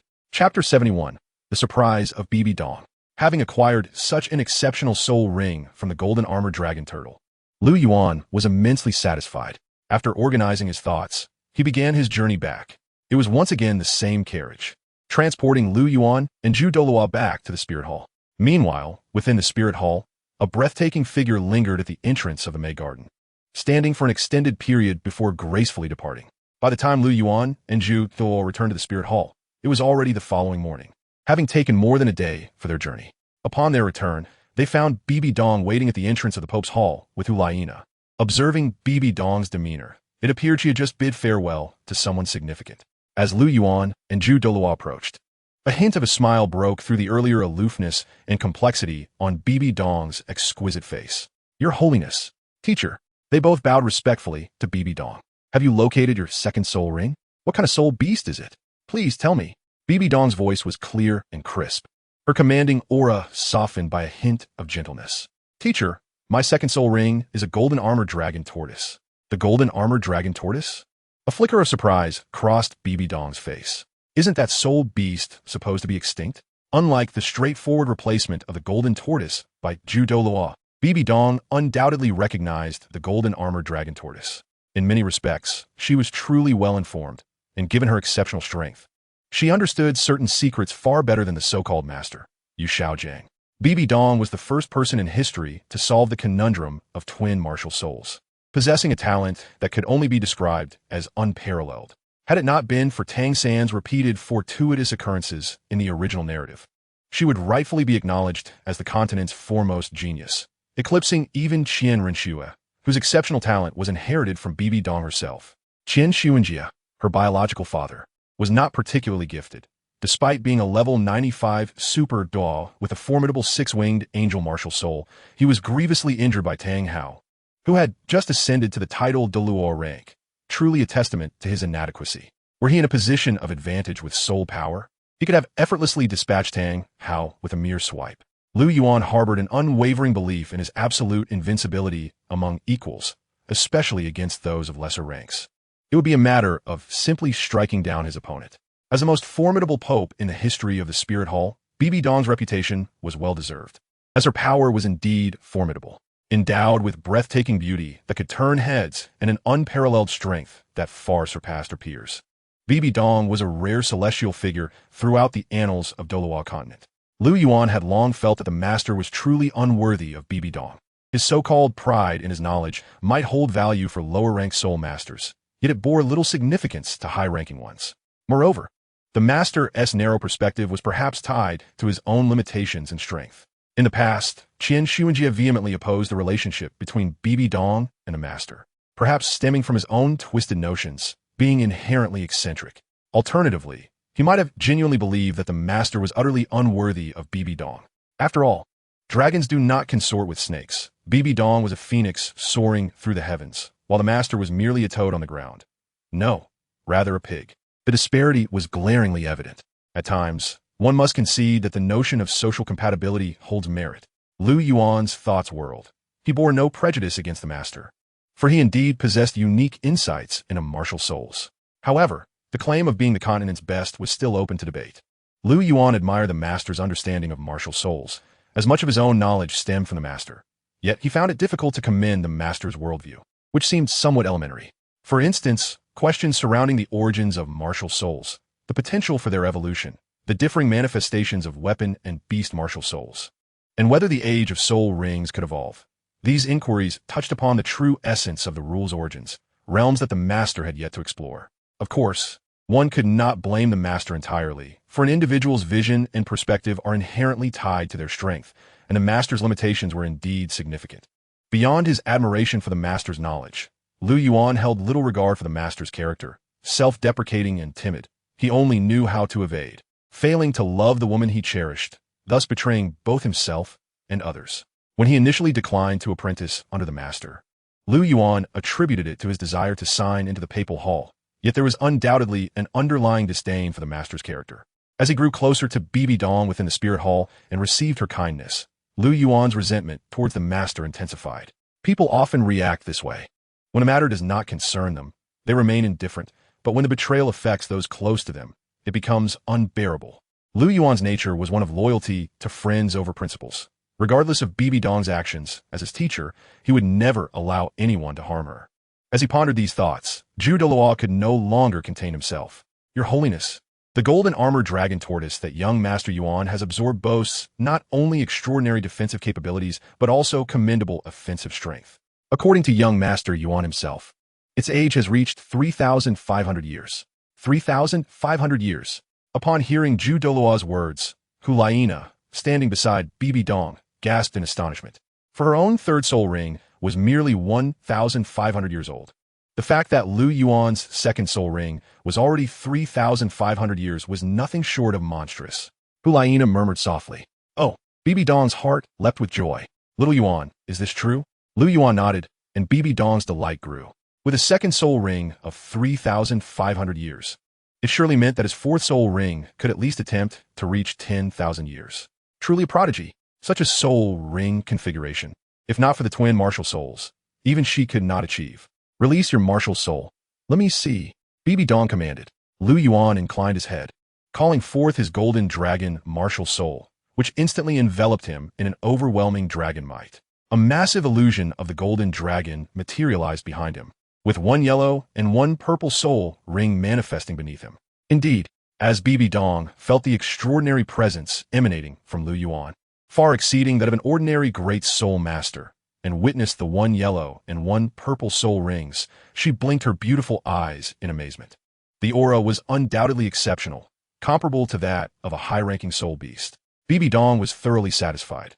Lu Yuan's talent surpassed even that of Hulaina, and she felt honored to have such remarkable students. Naturally, regarding the matter of the golden dragon armor, neither Zhu nor Lu Yuan disclosed anything in this setting, as the papal hall was crowded, and the external soul bone was exceedingly precious, best revealed in a more private environment. Both Douluo, with his vast experience, and the astute Lu Yuan understood this well. Chapter 72. Departure and Whispers after witnessing Lu Yuan's soul rings. Bibi Dong led Hulaina and Lu Yuan toward the heart of the lake island. Along the way, Bibi Dong found herself glancing at Lu Yuan unconsciously. For after Douluo's departure, he had discreetly communicated to her about Lu Yuan's possession of an external soul bone. Bibi Dong's prompt return may well have been fueled by her desire to see Lu Yuan's golden dragon armor. After all, every external soul bone was exceedingly rare, especially one as unique as Lu Yuan's full body armor. Even Bibi Dong had never encountered such a thing. As they walked, Bibi Dong seemingly mentioned casually, "You need not visit the Mei Yuan any longer." Lu Yuan halted, raising his gaze to Bibi Dong. "Teacher? She has already left," Bibi Dong replied softly, taking a gentle step forward. "She? Who is she?" Hulaina inquired, puzzled. "Is it that junior brother she meets daily?" As she pondered, a tinge of jealousy stirred within Hulaina. "She has already left?" A hint of reluctance crossed Lu Yuan's face. He had hoped for one last chance to see her before her departure, but it appeared he had missed that opportunity. "Focus on your training, so you may venture out for experiences sooner." Lu Yuan quietly bolstered his resolve. Once he attained a certain level of mastery, he could petition Bibi Dong for the opportunity to venture forth and hone his skills, at which point he would have the chance to reunite with Xiaoxue. For now, however, diligence and training remained paramount. "Xiaoxue, await my return." Lu Yuan clenched his fists tightly. On Lake Heart Island, only Bibi Dong, Lu Yuan, and Hulaina remained within the confines of the dwelling. "Xiao Yuan, please reveal your external spirit bone for me to observe." Bibi Dong commanded from her chair. "External spirit bone." Hulaina gasped, astonished. When did our junior acquire an external spirit bone? Could it be a boon from the spirit beast of his newly gained second spirit ring? His luck is simply extraordinary. Lu Yuan nodded, a light exclamation escaping his lips as the golden dragon's spirit instantly enveloped him, golden light coalescing around his form. As the radiance dissipated, a resplendent suit of golden armor manifested, encasing him entirely. Observing the intricately layered and textured golden armor adorning Lu Yuan, Bibi Dong nodded in approval. Wow, junior brother, your armor is simply exquisite, Hulaina remarked, her envy palpable as she admired the remarkable and distinct patterns accentuated by beautiful cloud motifs. Does this external spirit bone possess any unique abilities? Bibi Dong remained composed, as she too possessed an external spirit bone, one that had evolved to a 100,000-year level. Thus, while Lu Yuan's external spirit bone was indeed extraordinary, she was not overly astonished. After a moment's contemplation, Lu Yuan responded, "It has two primary abilities. One is a comprehensive attribute enhancement. I can feel a significant boost in all attributes when I activate the external spirit bone. The second ability grants immunity to negative states, likely protecting me from poison, burning, freezing, paralysis, and other adverse effects. Additionally, the armor itself boasts formidable defensive capabilities, though it is quite heavy." "Oh, that is indeed impressive," Bibi Dong remarked, her eyes sparkling. "A single external spirit bone demonstrating such utility is quite remarkable. Even a 100,000-year spirit bone may not surpass its effectiveness." Hulaina, wide-eyed with astonishment, absorbed Lu Yuan's explanation, sensing the potency of this spirit bone's abilities. "What is its weight specifically?" Bibi Dong inquired. "It should be no less than 2,000 pounds, Lu Yuan replied. 2,000 pounds? Hulaina regarded Lu Yuan with incredulity. "You carry armor weighing 2,000 pounds with such ease?" Observing Lu Yuan's calm demeanor, seemingly unperturbed by the armor's weight, she marveled at his strength. "Doesn't that feel heavy?" "It's manageable, a bit strenuous, but with a little adaptation, it becomes easier," Lu Yuan explained. "His normal strength reaches 5,000 pounds, and with his spirit manifested, it can surge to 7,000 or 8,000 pounds. While the 2,000-pound armor is somewhat burdensome, it is not beyond his capacity to bear. With that weight, wearing this armor must limit your ability to sustain prolonged combat," Bibi Dong remarked thoughtfully. "Indeed, teacher," Lu Yuan affirmed her insight. "Once activated, the external spirit bone does not consume much soul power when idle, but in battle, the consumption accelerates rapidly. Given its weight, even at full exertion, I could only last about 10 minutes. 10 minutes should suffice for a battle." Bibi Dong responded with a pragmatic perspective. In a team match, even that duration might be excessive. With Lu Yuan's formidable golden dragon spirit and this external spirit bone, he could be considered unrivaled among his peers. "Very well," Bibi Dong smiled gently, her gaze softening as she looked at Lu Yuan. "In a couple of days, I may need to arrange for a new instructor for you, so prepare yourself." "A new instructor?" Lu Yuan mused, impressed. It seemed Xiao Xue had spoken the truth. He wondered how she had persuaded Bibi Dong. "Yes, someone quite suitable for your guidance. You may choose to take him as your mentor, and I have no objections," Bibi Dong added softly. Lu Yuan shook his head resolutely, declaring, "I shall never take another as my teacher. You will always be my sole mentor." Bibi Dong smiled with satisfaction, replying, "As you wish." With a wave of her hand, she said, "You may leave now. I am rather fatigued and wish to rest." "Very well, teacher. We shall take our leave." Lu Yuan and Hulaina bowed respectfully before exiting. "Junior brother, where are you headed?" "The way back is this way," Hulaina queried, noticing Lu Yuan moving towards the exterior of Lake Heart Island. "I'm going to the plum garden." Lu Yuan waved his hand dismissively. Hulaina quickened her pace to catch up with him. "Didn't the teacher say that person has already departed? You need to go to the plum garden anymore." "I know." Lu Yuan's voice darkened. "I merely wish to take a look." "Then I shall accompany you," Hulaina insisted. Lu Yuan hesitated momentarily before nodding in agreement. Hulaina took hold of his arm, pulling it close to her side. Lu Yuan frowned slightly, but said nothing, believing that Hulaina regarded him merely as a dear younger brother. He too considered her family. As for romantic feelings, there were none, as his heart was already occupied by Qianren Xue. He had no desire to be a cad straddling two boats. Yet, sometimes, certain matters are not easily resolved. Chapter 73. The Great Offering of the Spirit Hall. The scene shifted, and Lu Yuan found himself once again in the plum garden. The familiar surroundings were unchanged, yet the breathtaking figure he sought was nowhere to be found. Observing the desolate garden, a sense of melancholy washed over him. "There's no one here, junior brother.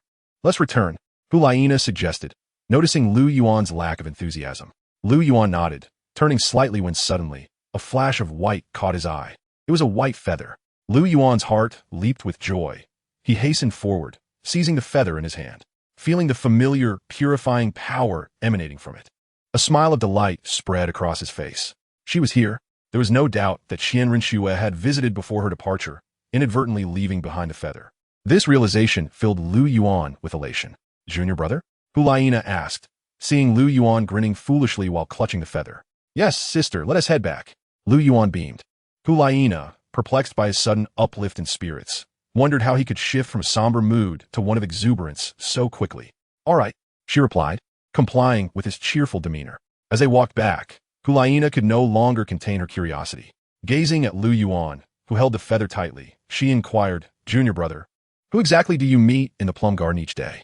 Her, Lu Yuan replied with a gentle smile. Her name is Qianrenxue. Qianrenxue? Hulaina questioned, intrigued. Who is she? I've never heard of her.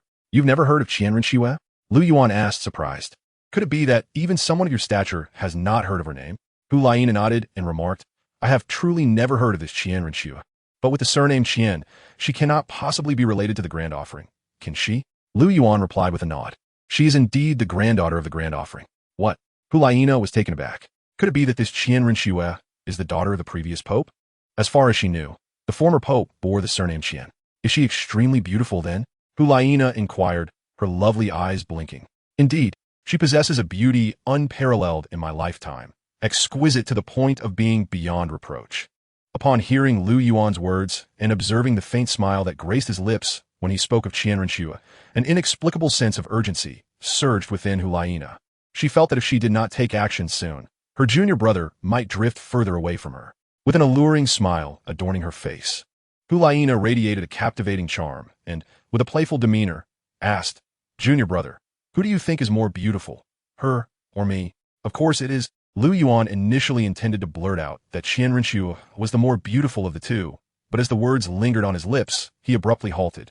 Noticing the eager glimmer in Hulaina's enchanting eyes, he altered his response, saying, Both of you have your unique qualities. Hearing his words, a twinge of disappointment flickered in Hulaina's heart, yet she quickly gathered her composure, privately resolving, What if you were the daughter of the former pope? My junior brother belongs to me. Besides, you have already departed, while I am the one who spends every day with him, enjoying the advantage of proximity. As Hulaina's thoughts spiraled, she suddenly seemed to come to her senses, her cheeks flushing as she inwardly chided herself. Hulaina, what are you thinking? He is only 8 years old. Is it possible that I have truly developed feelings for him? Stealing a glance at Lu Yuan beside her, she remarked. Although he is merely 8, he is growing quite rapidly, almost catching up to me. Her fair face unwittingly bore a hint of rosy blush. Observing Hulaina's suddenly flushed cheeks, Lu Yuan found himself perplexed. What on earth was this woman contemplating? Why was she acting so peculiar? As Lu Yuan stowed his feathers within the star ring, he made his way directly toward the island at the heart of the lake. The Elder Hall, the most formidable domain of the Spirit Hall, was far superior in strength even to the Pope's Hall, which was under Bibi Dong's control. The sovereign of the Elder Hall was none other than the peerless title Douluo, the grand offering of the Spirit Hall, Douluo. Brother, do you really want to teach that boy? An elder stood not far from Douluo. He was the second offering of the Elder Hall, the pinnacle golden crocodile. What, are you unwilling? Douluo inquired nonchalantly.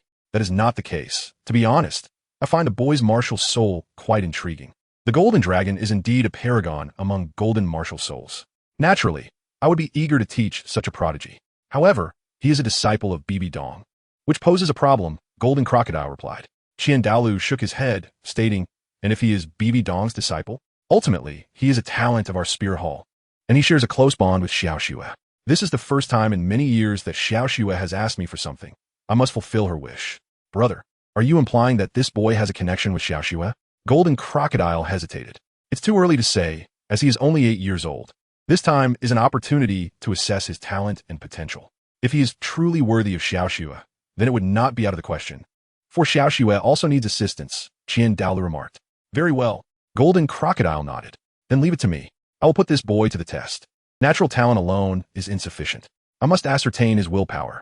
Agreed. I entrust this to you, Douluo said calmly, expressing his trust in Golden Crocodile.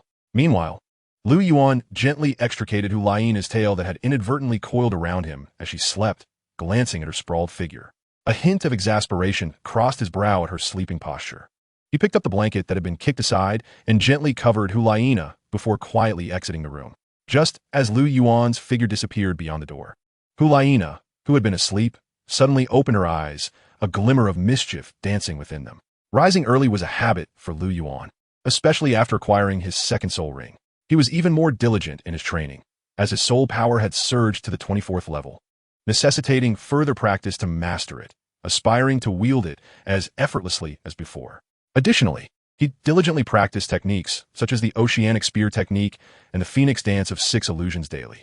Particularly with the spear techniques, Lu Yuan was on the verge of stepping into the realm of spear intent, just a half step away from breaking through. Once he comprehended the spear intent, his strength would be significantly enhanced.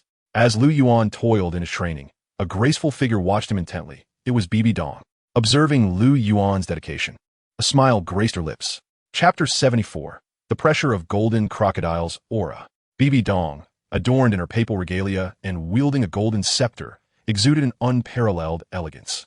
Despite being in her 40s, time seemed to have left no mark upon her. Her figure retained the grace of youth, her snow-white skin glimmering with an enchanting allure. Without a doubt, her beauty far surpassed that of Master, whose countenance resembled that of a lifeless puppet.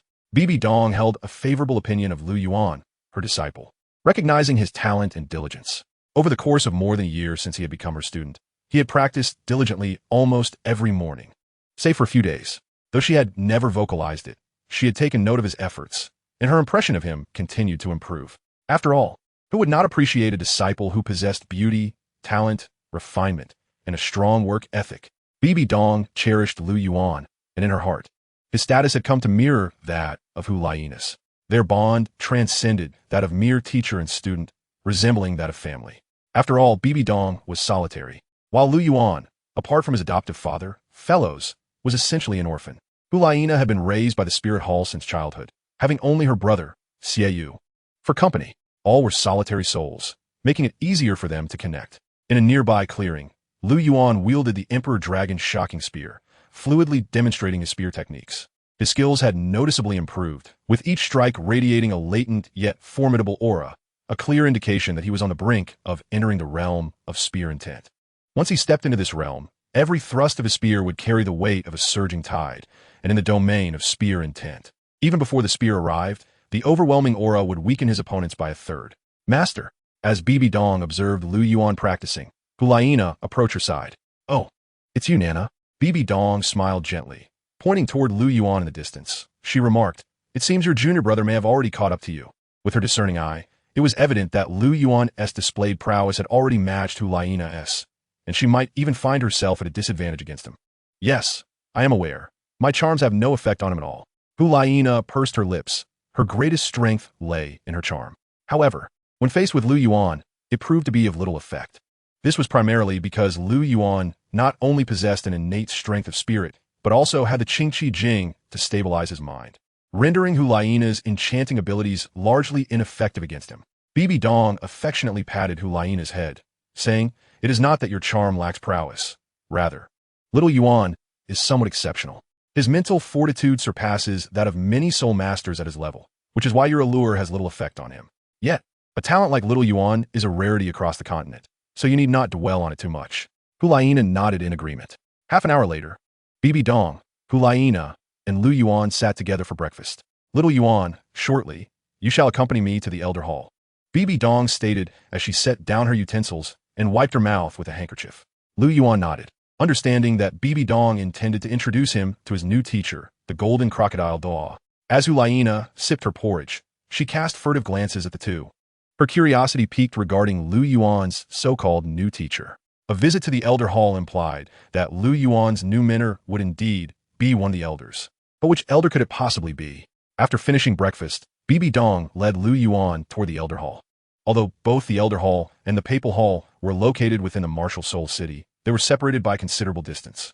Furthermore, Bibi Dong harbored an inexplicable grudge against Douluo, making her visits to the elder hall infrequent. Nevertheless, Bibi Dong had not overlooked this formidable faction. On the surface, she maintained a facade of indifference while discreetly forging alliances with the elders. Currently, of the 9 elders in the elder hall, 2 were already aligned with Bibi Dong, indicating her strategic acumen. Holding her scepter, Bibi Dong strode ahead, exuding an air of authority, while Lu Yuan followed closely behind. The elder hall was impressively constructed, its grand palace radiating an aura of enigmatic majesty. Without any formal announcement, Bibi Dong entered directly, with Lu Yuan trailing in her wake. Inside the hall, Douluo and the golden crocodile Douluo along with other elders, had already gathered. Apart from the protective presence of the snake spear and the thorned porcupine guarding Qianrenshua, there were 7 titled Douluo present, showcasing the foundation of the martial soul hall. Observing Bibi Dong's confident entrance, Qian Daoliu's gaze remained impassive, fixated instead on Lu Yuan behind her. "So you're Lu Yuan?" he inquired. Lu Yuan looked up to see a white-haired elder, impeccably groomed, with a demeanor that belied his age, revealing hints of a strikingly handsome youth. The pressure emanating from him was profound, akin to a deep abyss, a kind of dominance Lu Yuan had only faintly perceived from Bibi Dong. "I have met the grand offering and the esteemed elders," Lu Yuan respectfully bowed. While Bibi Dong could forego formalities due to her status, he was merely a great soul master, albeit a disciple of the Pope, and thus felt compelled to show respect to the elders. "Impressive," Qian Daolu remarked. In the presence of so many titled Douluo elders, Lu Yuan displayed neither servility nor arrogance, maintaining an air of graceful composure. This remarkable mental fortitude was uncommon, especially for one so young, merely 8 years of age. The surrounding elders nodded in quiet approval, recognizing Lu Yuan's extraordinary demeanor befitting the Pope's disciple. "Grand offering, I trust you are aware of my intentions, so I shall not beat around the bush. Let us proceed with the matter at hand." Bibi Dong's cool voice resonated. Qian Daolu nodded in acknowledgement. "Then let us commence. Golden Crocodile, the floor is yours." The Golden Crocodile, seated at Qian Daolu's right, stood up and scrutinized Lu Yuan closely before instructing, "Step forward a few paces." Lu Yuan complied and took a few steps forward. Suddenly, a tremendous pressure enveloped him. This was the aura of a high-ranking soul master exerting their dominance over a lower-ranking one. When the disparity in soul power levels was vast, a higher-ranked individual could subdue a lower-ranked one solely through their imposing presence. Given the gap between Lu Yuan and the Golden Crocodile Douluo, this was an undeniable reality. The immense pressure bore down on Lu Yuan, immediately reaching the level of a great soul master. Typically, a soul master could withstand 2/3 of the pressure relative to their own rank, and doing so with equal force would classify them as a prodigy. Currently, Lu Yuan was a 24th level Great Soul Master, while the Golden Crocodile Douluo initiated a pressure equivalent to a 21st level Great Soul Master, surpassing 2/3 of Lu Yuan's level from the outset. Chapter 75, The Elder's Astonishment. Upon witnessing the intensity of the pressure released by the Golden Crocodile, Qian Daoliu's gaze involuntarily shifted towards Bibi Dong. Yet, she remained unfazed, her expression tranquil, even hinting at a subtle smirk. She held unwavering confidence in Lu Yuan. Such a minor pressure could hardly constrain him. She was well aware of this boy's extraordinary potential. Indeed, as the 21st level soul power pressure bore down on him, Lu Yuan exhibited no signs of distress, as if entirely unaffected. The Golden Crocodile raised an eyebrow, then escalated the intensity of the pressure once more. The aura surged, propelling the pressure from a 20 level to a 24th level magnitude. At this level, the pressure equaled Lu Yuan's own soul power, and generally, being capable of resisting an equivalent force would classify one as a genius. Even within the martial soul hall, only the golden generation might achieve such a feat. Yet Lu Yuan remained completely unperturbed under the 24th level pressure. His aura remained steady, his body unwavering. Not even a tremor betrayed him. He had not even released his martial soul. Interesting. The Golden Crocodile Douluo mused, intrigued to discover where Lu Yuan's limits lay. The pressure intensified once again, now reaching a level equivalent to 28. Lu Yuan's brow furrowed slightly. At this point, he could feel the omnipresent weight constricting him, as if a shackle were binding him. Nevertheless, despite the discomfort, he was still able to endure. Internally, the Qingqi Jing circulated rapidly, showcasing its extraordinary power. While it may not be the most offensively potent technique, its endless and pervasive nature was nearly unique to Taoist practices. Moreover, the resilience and recovery capabilities of the Qingqi Jing were among the finest in Taoist arts, enabling Lu Yuan to fully dissipate much of the pressure he faced.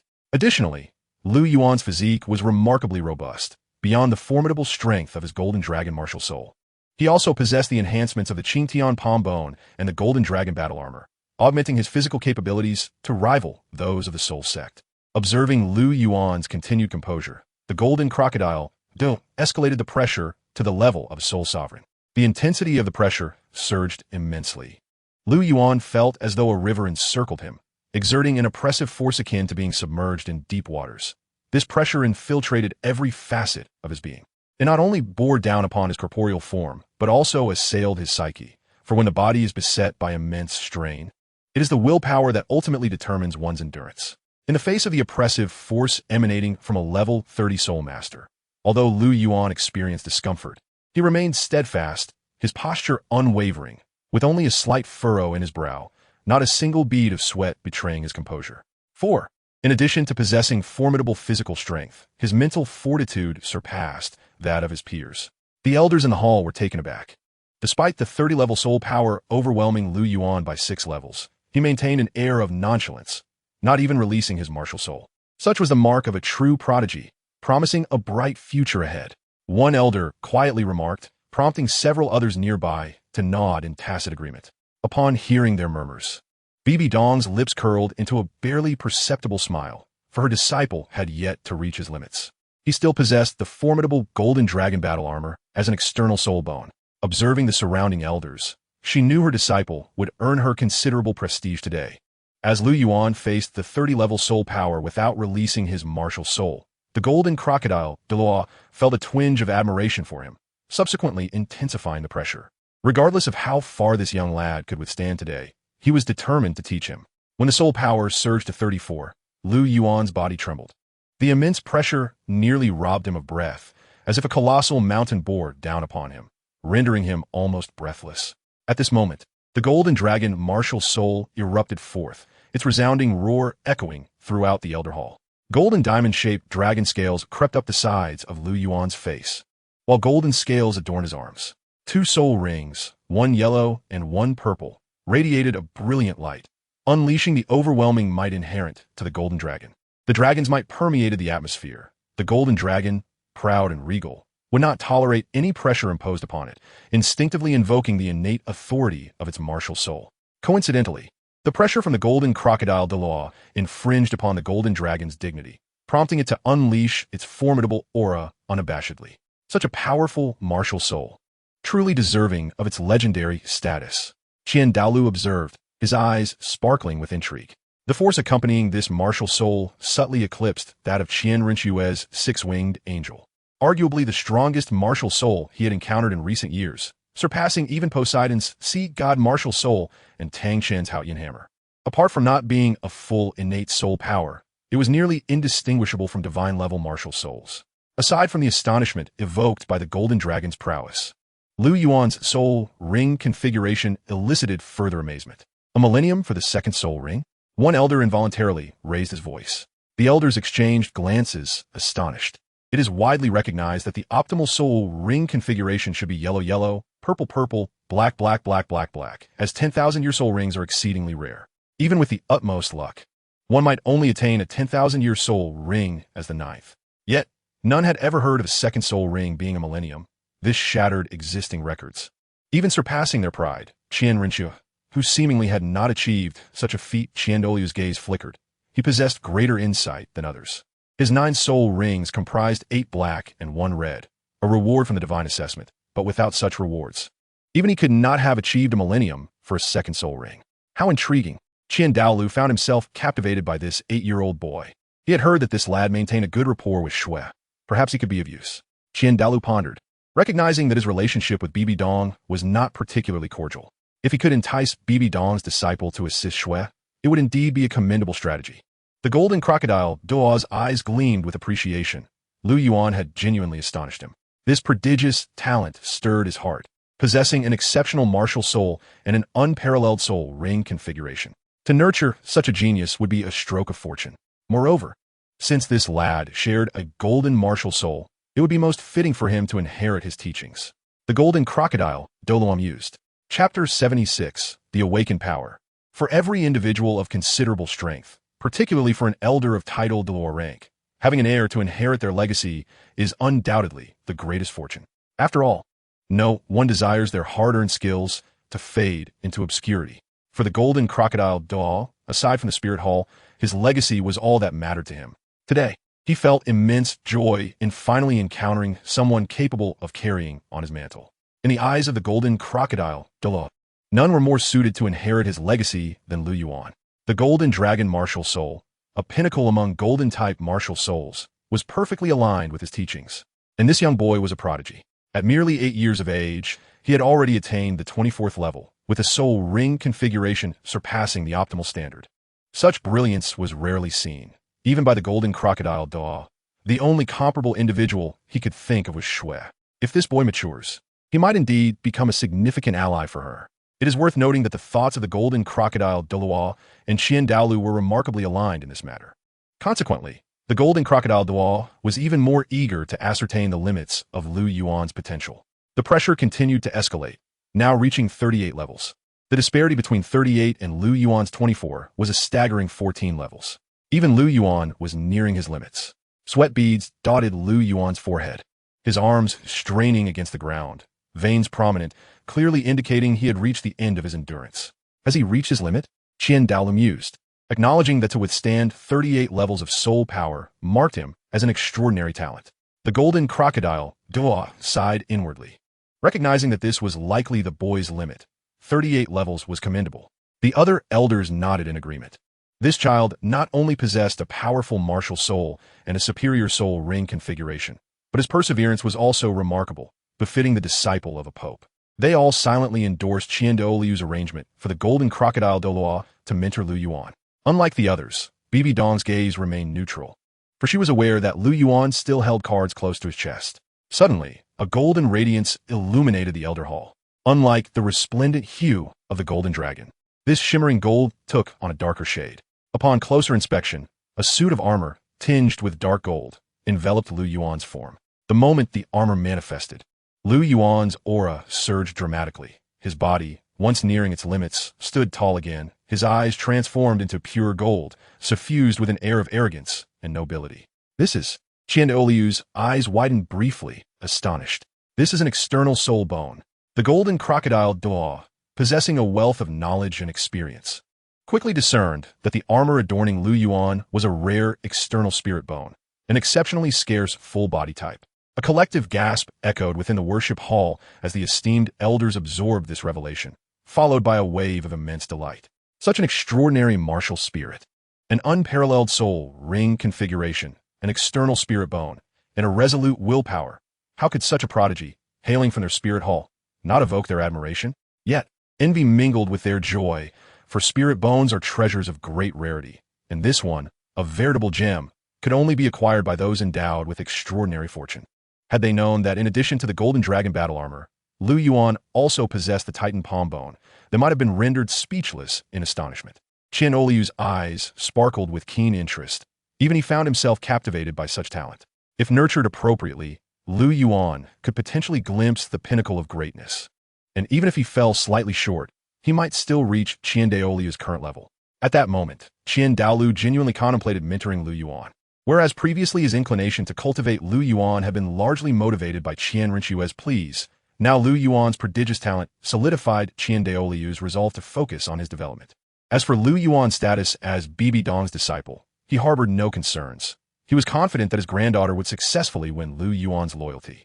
After all, she was chosen by the divine, and no matter how gifted Lu Yuan might be, without divine favor, he would forever remain beneath Rinchue. However, he remained oblivious to the fact that some individuals in this world defy conventional understanding, such as those who are inherently endowed with extraordinary abilities. Once the golden dragon battle armor enveloped Lu Yuan, he visibly relaxed, and in the blink of an eye, the oppressive force escalated to the soul master level. Upon reaching this level, even Bibi Dong felt a twinge of concern for Lu Yuan, for the pressure he faced had become excessively formidable. Despite Lu Yuan's robust physique and formidable spirit bones, he was ultimately only at the 24th level. The golden crocodile observed Lu Yuan, who was beginning to tremble, his heart filled with astonishment. The current pressure had now reached the 44th level, surpassing him by a staggering 20 levels. This was the pinnacle. Lu Yuan had truly reached his limits. Even with the golden dragon battle armor, under the weight of the 44th level soul power pressure, Lu Yuan had genuinely hit his threshold. The immense pressure bore down upon him like Mount Tai, making even the slightest movement a challenge. Waves of pain coursed through his body as the pressure targeted not only his external form, but also his internal organs, which were far more vulnerable than his muscular frame. He felt an overwhelming sensation akin to suffocation. Persevere. Despite his reddening complexion and the tremors of his body, Lu Yuan steadfastly continued to endure. Bibi Dong's gaze turned both reassuring and grave. She was pleased by her disciple's remarkable tenacity, but anxious, for Lu Yuan was clearly at an absolute limit, and a moment's carelessness could lead to injury. Qian Oliu's focus remained intensely fixed on Lu Yuan. Such resistance against pressure exceeding 20 levels was indeed a terrifying talent. Other elders shared similar sentiments, acknowledging that, despite their lofty titles as title Doa, they could not deny that this child's talent far surpassed their own in their youth. It was not inconceivable that he could one day attain the rank of Grand Elder. Lu Yuan's complexion gradually shifted to a bluish hue, a harbinger of imminent collapse. The golden crocodile Daw, startled, prepared to withdraw his soul power, while Bibi Dong's grip on her staff tightened, her beautiful eyes flashing with a fierce determination. Should anything happen to Lu Yuan, she would not let it go unpunished. Qian Douluo was also prepared, ready to rescue Lu Yuan from the brink of collapse.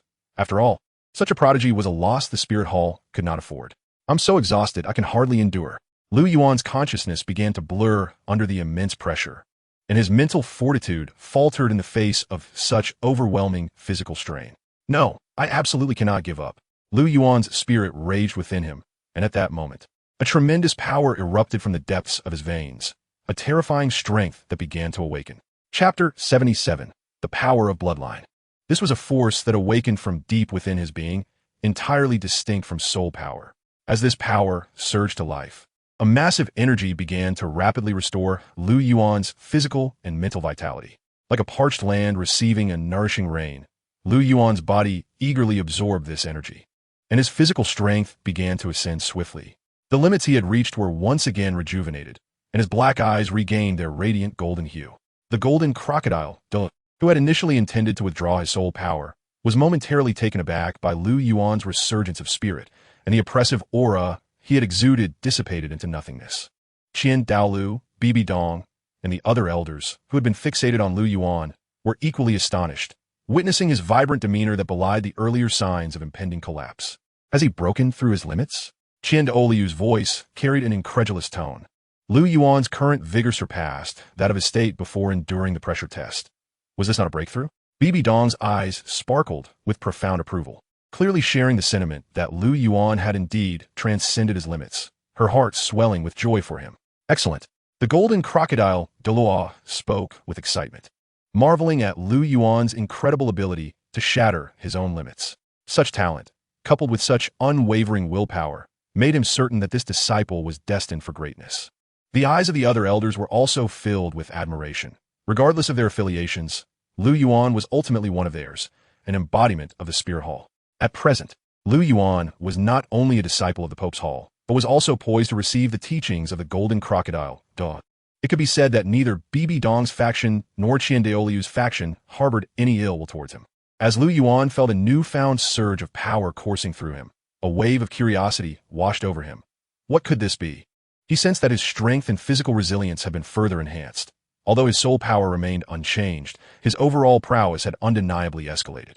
This power seemed to emanate from the depths of his bloodline, an innate strength that had, today, under the relentless pressure of the golden crocodile, Douluo, shattered its shackles and achieved a breakthrough. As this force erupted forth, Lu Yuan felt not only an increase in strength, but also an enhancement in his physical attributes. As if the strength of his martial spirit had also amplified. This was truly astonishing. Splendid. Qian Douluo regarded Lu Yuan with his wise eyes, a hint of satisfaction evident in his demeanor. From this day forth, you shall study under the golden crocodile. Golden crocodile, I entrust this child to you, Qian Douluo declared. Understood, brother.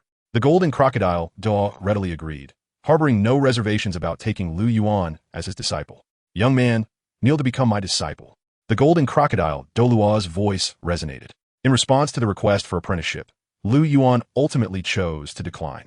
For him, Bibi Dong was the sole teacher he recognized. Not even the golden crocodile Douluo could compel him to take on another mentor. Unexpectedly, despite some regrets, the golden crocodile Douluo accepted the responsibility of mentoring Lu Yuan without formally taking him as a disciple. Throughout the entire encounter, he exhibited no signs of anger, which not only astonished Lu Yuan, but also left Bibi Dong somewhat perplexed. However, what Lu Yuan remained unaware of was that the golden crocodile Douluo was inherently a person of deep loyalty and sentiment.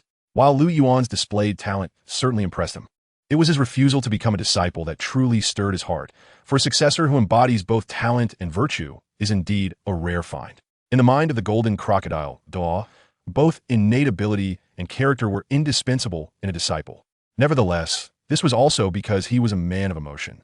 Had it been Douluo, the outcome would have been quite different. Douluo was never known for his emotional disposition.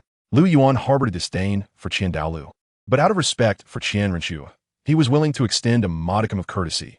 Otherwise, even as a limit Douluo, Lu Yuan would scarcely regard him with respect. However, as a limit Douluo, Lu Yuan possessed the confidence that within 20 years, he would surpass Douluo. Indeed, 20 years hence, Lu Yuan might even ascend to divinity. Thus, although he did not formally accept the golden crocodile Douluo as his master, Lu Yuan held him in high esteem, affectionately referring to him as Grandpa Golden Crocodile, rather than simply Senior. If he could not be a disciple, perhaps being a cherished grandson would suffice? Ahem, I digress. The one most delighted by Lu Yuan's refusal to be apprenticed was Bibi Dong. This decision signified that in Lu Yuan's heart, she was singularly unique. She alone was his one true mentor. In that moment, Bibi Dong wholeheartedly embraced Lu Yuan. Such a devoted and emotionally attuned disciple had quietly surpassed Hulayina in Bibi Dong's estimation. After all, in the presence of the esteemed elders, to decline the invitation of a peak Douluo at level 98, who was also the second elder of the Spear Hall, was an act that would have been readily accepted by another. How many would dare to refuse? Such a bold rejection not only offended the golden crocodile, but also tarnished Douluo's reputation. It required immense courage to take such a stand. It was precisely for this reason that Bibi Dong felt especially moved. Lu Yuan truly deserved the title of her exceptional disciple. Had he known that his actions today would further solidify his image in Bibi Dong's heart, he might have felt even more elated, for thus far, the number of individuals he cared for in this world was indeed quite limited. Fellows, Qianrenshua, Bibi Dong, and Hulayina, merely 4 in total. Hence, he cherished the bonds with each of them deeply. Bibi Dong had transcended the role of a mere teacher in his heart. She embodied a familial affection. Consequently, he was unwilling to cause her sorrow, which is why he resolutely declined the golden crocodile Douluo's offer. Of course, Bibi Dong's striking beauty was also a significant factor. After all, Lu Yuan was a person who followed his senses. Who could resist a beautiful teacher? She was far preferable to some decrepit old man. Returning to Lake Heart Island alongside Bibi Dong, the guidance from the golden crocodile Douluo would commence the following day. Starting then, Lu Yuan would spend 3 days each week in the Elder Hall under the tutelage of the golden crocodile Douluo, while the remainder of his time would naturally be spent on Lake Heart Island, a place blessed with not only enchanting senior sisters, but also a stunningly beautiful master. Living here was indeed far more pleasant. Upon arriving at Lake Heart Island, Lu Yuan hurried to his room, secretly connecting with the system and preparing to explore the surge of power within his body. System, open my information panel. Ding. The host information panel is as follows. Host, Lu Yuan. Age, 8 years. Level, 24th rank, Great Soul Master. Martial Soul, Golden Dragon, God-Slaying Spear. Soul Rings, Golden Dragon, Yellow. Purple. Bloodline, 2nd Generation Golden Dragon. Cultivation Techniques, Pure Chi Cannon, Mountain Sea Fist, Phoenix Dance of 6 Illusions, Vast Sea Spear Technique. Soul Bones, Golden Dragon Battle Armor. Sky Raising Palm Bone. Weapon, Imperial Dragon, Stunning Spear. Items, Star Ring. Gazing at the newly unveiled information panel and the addition of the Bloodline option, Lu Yuan felt a wave of confusion. 2nd Generation Golden Dragon Bloodline. What could this possibly be? He recalled never having encountered such a thing before. From the very first moment he opened his eyes and beheld Fellows' unsightly visage, he had never left Nodding City until the age of 6. The origins of the Golden Dragon Martial Soul already puzzled him, and now the sudden emergence of the 2nd Generation Golden Dragon Bloodline left him even more astonished. When had this come about? The system had never rewarded him with the bloodline of the Golden Dragon. Moreover, the 2nd Generation Golden Dragon Bloodline seemed rather formidable. The 1st Generation Golden Dragon was none other than the Dragon King. The 2nd Generation Golden Dragon inherited the purest bloodline of the Dragon King, which should place it on par with the 9 great Dragon Kings. If not equivalent, then certainly not far behind. The potential energy of such a bloodline is boundless. As long as it can be continuously excavated, the future truly seems limitless. While Lu Yuan was filled with curiosity, he also experienced a sense of joy. He began to comprehend something. The golden armor dragon Tortoise's eagerness to be absorbed by him might not solely be due to the golden dragon Martial Soul. Perhaps it was also connected to his noble and pure second-generation Golden Dragon bloodline. Even though his bloodline had yet to awaken at that time, the golden armored dragon tortoise, which also possessed a trace of Golden Dragon bloodline, might have sensed it. Thus, it cooperated so willingly, even producing an external soul bone. The Golden Dragon battle armor. Lu Yuan pondered extensively, and while he couldn't deny that it made a semblance of sense, he refrained from probing too deeply into the origins of his bloodline. This was because his system was not as intelligent as others. Rather, it was somewhat cold and unresponsive. Occasionally, it would answer a question, but more often than not, it remained aloof, choosing not to respond. Indeed, when Lu Yuan posed his query, the system offered no reply, leaving him somewhat exasperated. Readers, you might understand why this system's presence is so infrequent. However, Lu Yuan did not feel disappointed. After all, he had acquired a bloodline and could make use of it for now. He was confident that, sooner or later, answers would reveal themselves. With these thoughts in mind, Lu Yuan set aside his doubts, focusing on how to utilize and develop this pure bloodline, for that was what truly mattered. The emergence of this bloodline further enhanced Lu Yuan's physique, significantly boosting both his strength and defense, and it represented a force distinct from soul power. Perhaps it could be termed the power of qi and blood. At present, Lu Yuan radiated vitality, his essence akin to smoke, and the strength of this qi and blood power was by no means inferior to his soul power. In fact, it surpassed it in terms of endurance. This meant that in the future, even if his soul power were depleted, he could still engage in battle using the power of qi and blood. If he were to combine both forces, the resulting might could very well be even greater. However, the power of vitality is still in its nascent stage. Thus, Lu Yuan must engage in meticulous research to harness it more effectively. In this regard, Lu Yuan has no precedents to follow and must navigate this path alone. For not everyone possesses the ability of vitality. Throughout the entirety of the Douluo continent series, to Lu Yuan's knowledge, only Tang Wulin from Do-san has adeptly wielded the power of vitality. Even Wang Qiu'er from Do-air, despite sharing the Golden Dragon martial spirit, possesses a rather diluted Golden Dragon bloodline. Hence her application of vitality is limited. Lu Yuan's bloodline, naturally, does not compare to that of the Golden Dragon King, nor does it possess any divine essence or power. It is merely exceptionally pure, representing boundless potential. Yet, the extent to which he can wield this power ultimately hinges on his own efforts. Unlike Tang Wulin, who has the Golden Dragon King's divine core sealed within him, granting him not only the bloodline, but also the entirety of the Golden Dragon King's divine power, Lu Yuan possesses only the bloodline. This situation may not be entirely disadvantageous. As this bloodline wholly belongs to Lu Yuan, he will not be perpetually threatened by the Golden Dragon King seal, as Tang Wulin is. Moreover, it is entirely under Lu Yuan's control, allowing him to pursue his own path unimpeded.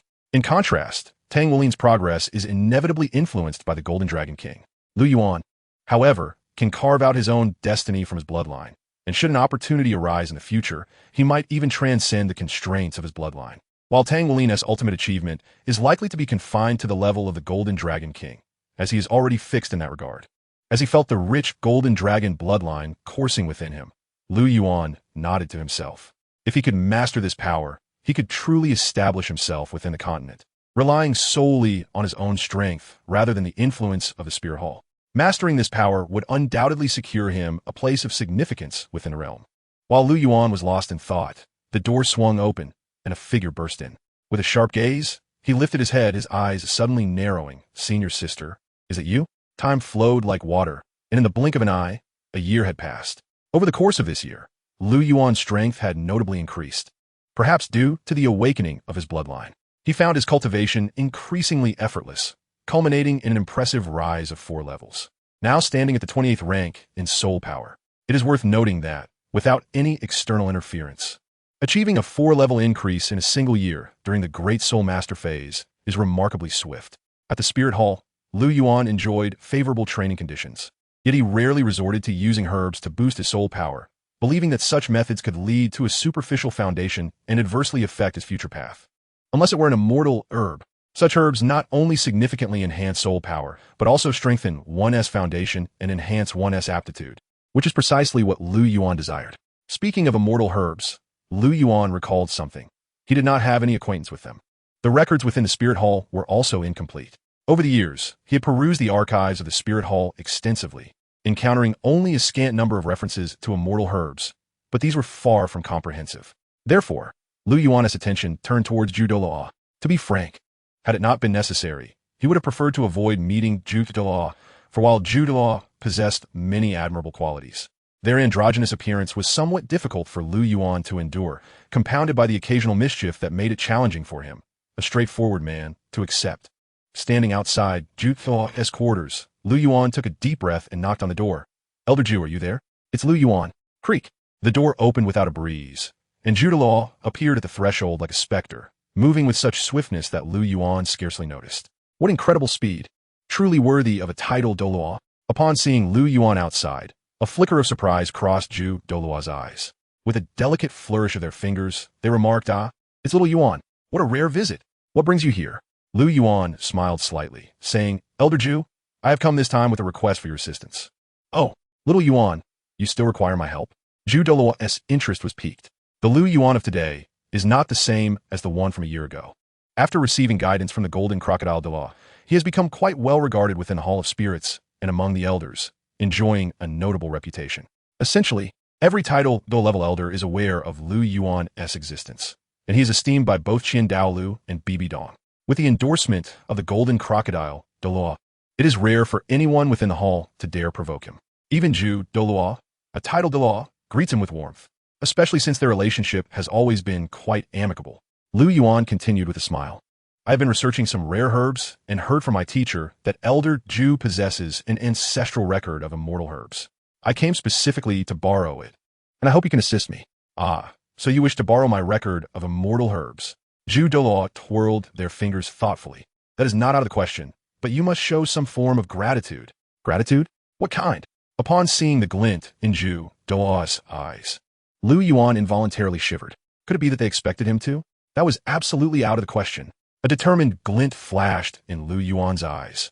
He would protect himself at all costs. Douluo, oblivious to Lu Yuan's thoughts, inquired, "Little Yuan, how do you perceive our relationship?" Lu Yuan hesitated, responding, "Our relationship is quite good. Indeed, since he joined the Spirit Hall, his rapport with Douluo has been rather pleasant. Since our relationship is so good, why do you still insist on calling me Elder Ju?"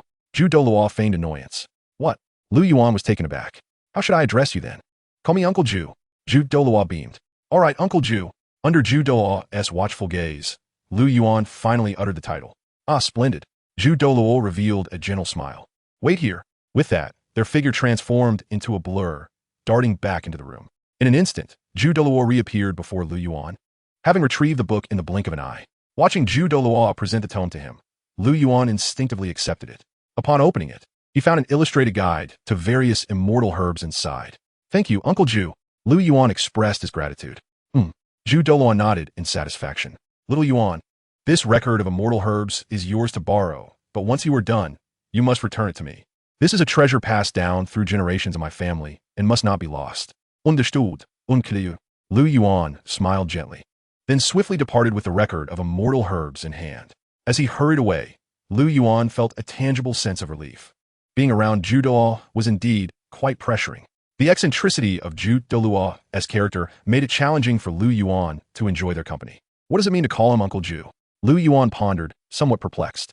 Upon returning to Lake Hard Island, Lu Yuan meticulously examined the immortal herb record in his possession.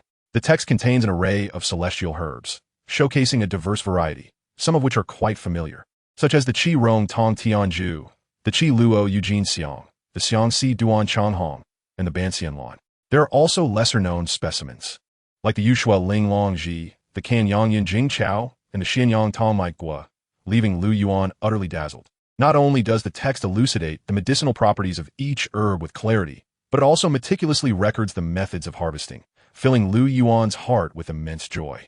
With his compendium of celestial herbs in hand, he can thoroughly cleanse the treasures of the ice and fire yin-yang eyes. As Lu Yuan was engrossed in his reading, a delicate hand suddenly landed on his shoulder. Startled, he instinctively executed a capture move, pinning the person behind him onto the bed, accompanied by a familiar gasp. Lu Yuan's gaze flickered, the fierce expression in his eyes vanishing without a trace. "Senior sister, is that you?" He was momentarily stunned as he looked down at Hulaina beneath him. He had been so absorbed in his reading that the abrupt interruption triggered a reflexive counterattack, only to discover it was Hulaina. "What are you doing, junior brother?" Hulaina exclaimed, struggling as Lu Yuan had locked her in a chokehold on the bed. However, given Lu Yuan's immense strength, she found it nearly impossible to break free. "Oh, senior sister, my apologies. I thought someone had intruded." Lu Yuan sheepishly retracted his hand, preparing to rise. Noticing Lu Yuan's intention to stand, a glimmer of mischief danced in Hu Lai's eyes as she suddenly wrapped her arms around his neck. Lu Yuan stumbled forward, landing heavily atop Hu Laina. A musky fragrance wafted into Lu Yuan's nostrils, a delightful scent that was distinctly Hu Laina's body fragrance. "Senior sister, please stop messing around. Let me go." As Hu Laina clung tightly to his neck, their bodies pressed closely together. Lu Yuan felt an unusual sensation from her soft form. Since awakening his bloodline, Lu Yuan had experienced a remarkable growth spurt within a year. Though only 9 years old, he now stood nearly 1.7 meters tall, rivaling boys aged 13 or 14, and his development was notably advanced. As the bearer of the Golden Dragon bloodline, such rapid maturation was entirely normal. Being in such proximity to Hu Laina, how could he remain unaffected? Attempting to rise, he hesitated, concerned that any struggle might inadvertently harm Hu Laina, for his newfound strength had surged to nearly 10,000 pounds, making it a formidable force. Over the past year, training under the Golden Crocodile Douluo had been straightforward, honing his physical prowess and mastering his strength. He had once managed to control his power well, but after further awakening his bloodline, his strength had skyrocketed from around 1,000 to nearly 10,000, rendering it increasingly difficult to manage. To master his newfound strength fully would require some time for adjustment, and he feared unintentionally injuring Hu Laina, who, despite being a high-ranking soul master, was rather delicate.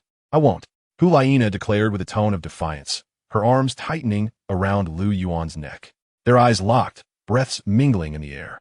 Gazing at Lu Yuan's handsome visage, Hu Laina felt a flush creep across her cheeks. "Junior brother, I think I've developed feelings for you. What should I do?" The weight of her words struck Lu Yuan like a heavy hammer, stirring tumultuous waves within his heart. Hu Laina liked him? How could this be? His affections were solely for Qian Renxue. "Senior sister, please don't jest. This isn't amusing at all." Lu Yuan's eyes flickered as he spoke. "I'm not joking," Hu Laina replied earnestly, her gaze fixed on him.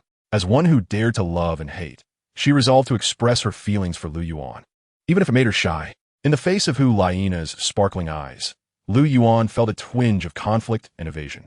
He genuinely regarded Hu Laina as an elder sister, and his heart was devoted solely to Qian Renxue. "Senior sister, I already have someone I care for." After a moment of hesitation, Lu Yuan resolved to speak the truth, knowing that to prolong this would only complicate matters further. As for the idea of embracing both, well, Lu Yuan wasn't entirely against it. However, he had yet to resolve his feelings for Qian Renxue, leaving him no inclination to pursue anyone else. "Is it that Qian Renxue?" Hu Laina's voice trembled slightly, tinged with reluctance. Indeed, Lu Yuan nodded, unreservedly admitting his feelings for Qian Renxue, not feeling the need to hide it, even in the presence of Bibi Dong before Qian Douluo. Unlike the likes of Yu Xiaojiang, who lacked the courage to voice their affections, Lu Yuan boldly declared, "I, Lu Yuan, love Qian Renxue and intend to marry her in this lifetime." Upon hearing Lu Yuan's unwavering declaration, Hu Laina's eyes glistened with unshed tears as she gazed intently at him. Witnessing the forlorn expression on her face stirred a sense of guilt within Lu Yuan. After all, Hu Laina was one of the few individuals he cared for in this world. "Junior brother, what is it about me that falls short? Am I not beautiful enough? Is my figure lacking?" Being rejected on her first confession left Hu Laina feeling somewhat defeated, intertwined with a fierce sense of unwillingness. "What is it about me that you find so unappealing?" Seeing the tears welling in Hu Laina's eyes, Lu Yuan felt a pang of compassion. "Senior sister, you are undoubtedly wonderful, you are beautiful, and your figure is quite admirable." Hu Laina's physique was undeniably impressive. Though only 14, she had already developed a figure that many would envy, with a slender waist and alluring features that exuded charm. Among the younger generation of the Spirit Hall, Hu Laina was the goddess of over 90% of the boys, including the devoted Yans of the Golden Generation, who ultimately ended up with nothing despite their fervent admiration. "Then why don't you like me?" Hu Laina asked, her eyes glistening with unshed tears as she regarded Lu Yuan. Gently, Lu Yuan wiped away her tears and replied, "Feelings cannot be rationalized. From the very first moment I laid eyes on Shuer, I knew I had fallen for her." "From the very first moment? You mean you like her since you were 6? Hu Laina's eyes widened in disbelief. What charm did Qian Renxue possess that captivated Lu Yuan at first sight? After sharing a bed with him for nearly 3 years, she had confessed only to be rejected. This thought left Hulaina feeling increasingly unsettled. Lu Yuan nodded slowly. Is Qian Rinxue truly that beautiful? How does her figure compare? Is her talent superior to mine? Girls often engage in comparisons, and for someone like Hulaina, who considered herself exceptional, it was unbearable to feel inferior to another woman, especially when the man she liked spoke of someone else with such affection. Schwer is indeed beautiful, with a commendable figure. As for talent, she might be just a tad stronger than you, senior sister, Lu Yuan said, unable to meet Hulaina's gaze as he spoke. What? Upon hearing Lu Yuan earnestly claim that Qian Rinxue possessed greater talent than himself, Hulaina felt an overwhelming sense of imbalance within her. You, Lu Yuan, heartless scoundrel, even if her talent surpasses mine, could you not express it more delicately? A simple word of comfort would not kill you. With a swift motion, she shoved Lu Yuan aside, only to pull his head back with a feigned ferocity. Repeat what you just said, if you dare. Senior sister Yu. Witnessing the fire of indignation blazing in Hulaina's once tearful eyes, Lu Yuan suddenly came to his senses. How reckless it had been to assert that Qian Rinxue was superior to her. Was he courting disaster? Had he lost his mind in that moment? A nervous chuckle escaped him, his gaze evasive. Look into my eyes. Hulaina's tone was calm, yet imbued with a resolute firmness. Lu Yuan found himself involuntarily meeting her gaze, observing the seriousness etched upon her features. This was indeed the first time he had encountered such a side of Hulaina. Lu Yuan, I, Hulaina, have feelings for you.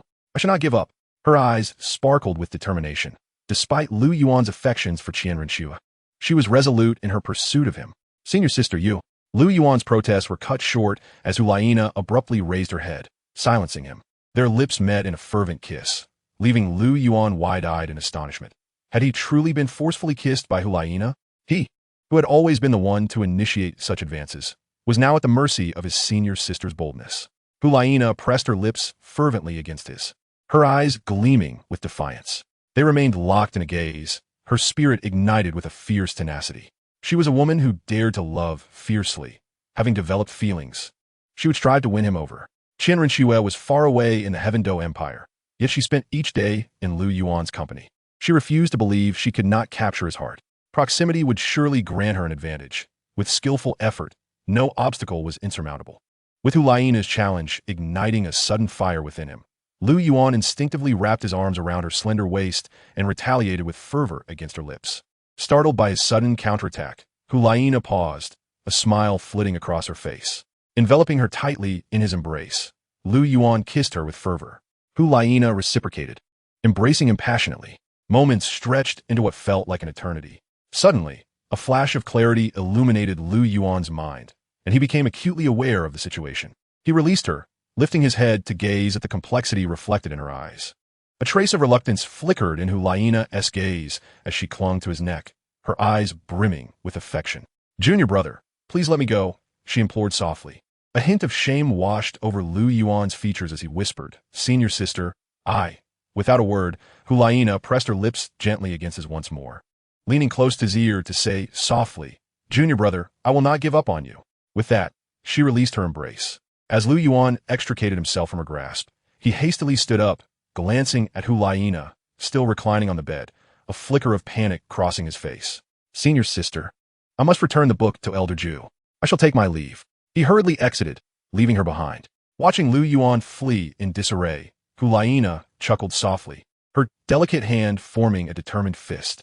Junior brother, you shall never escape my grasp.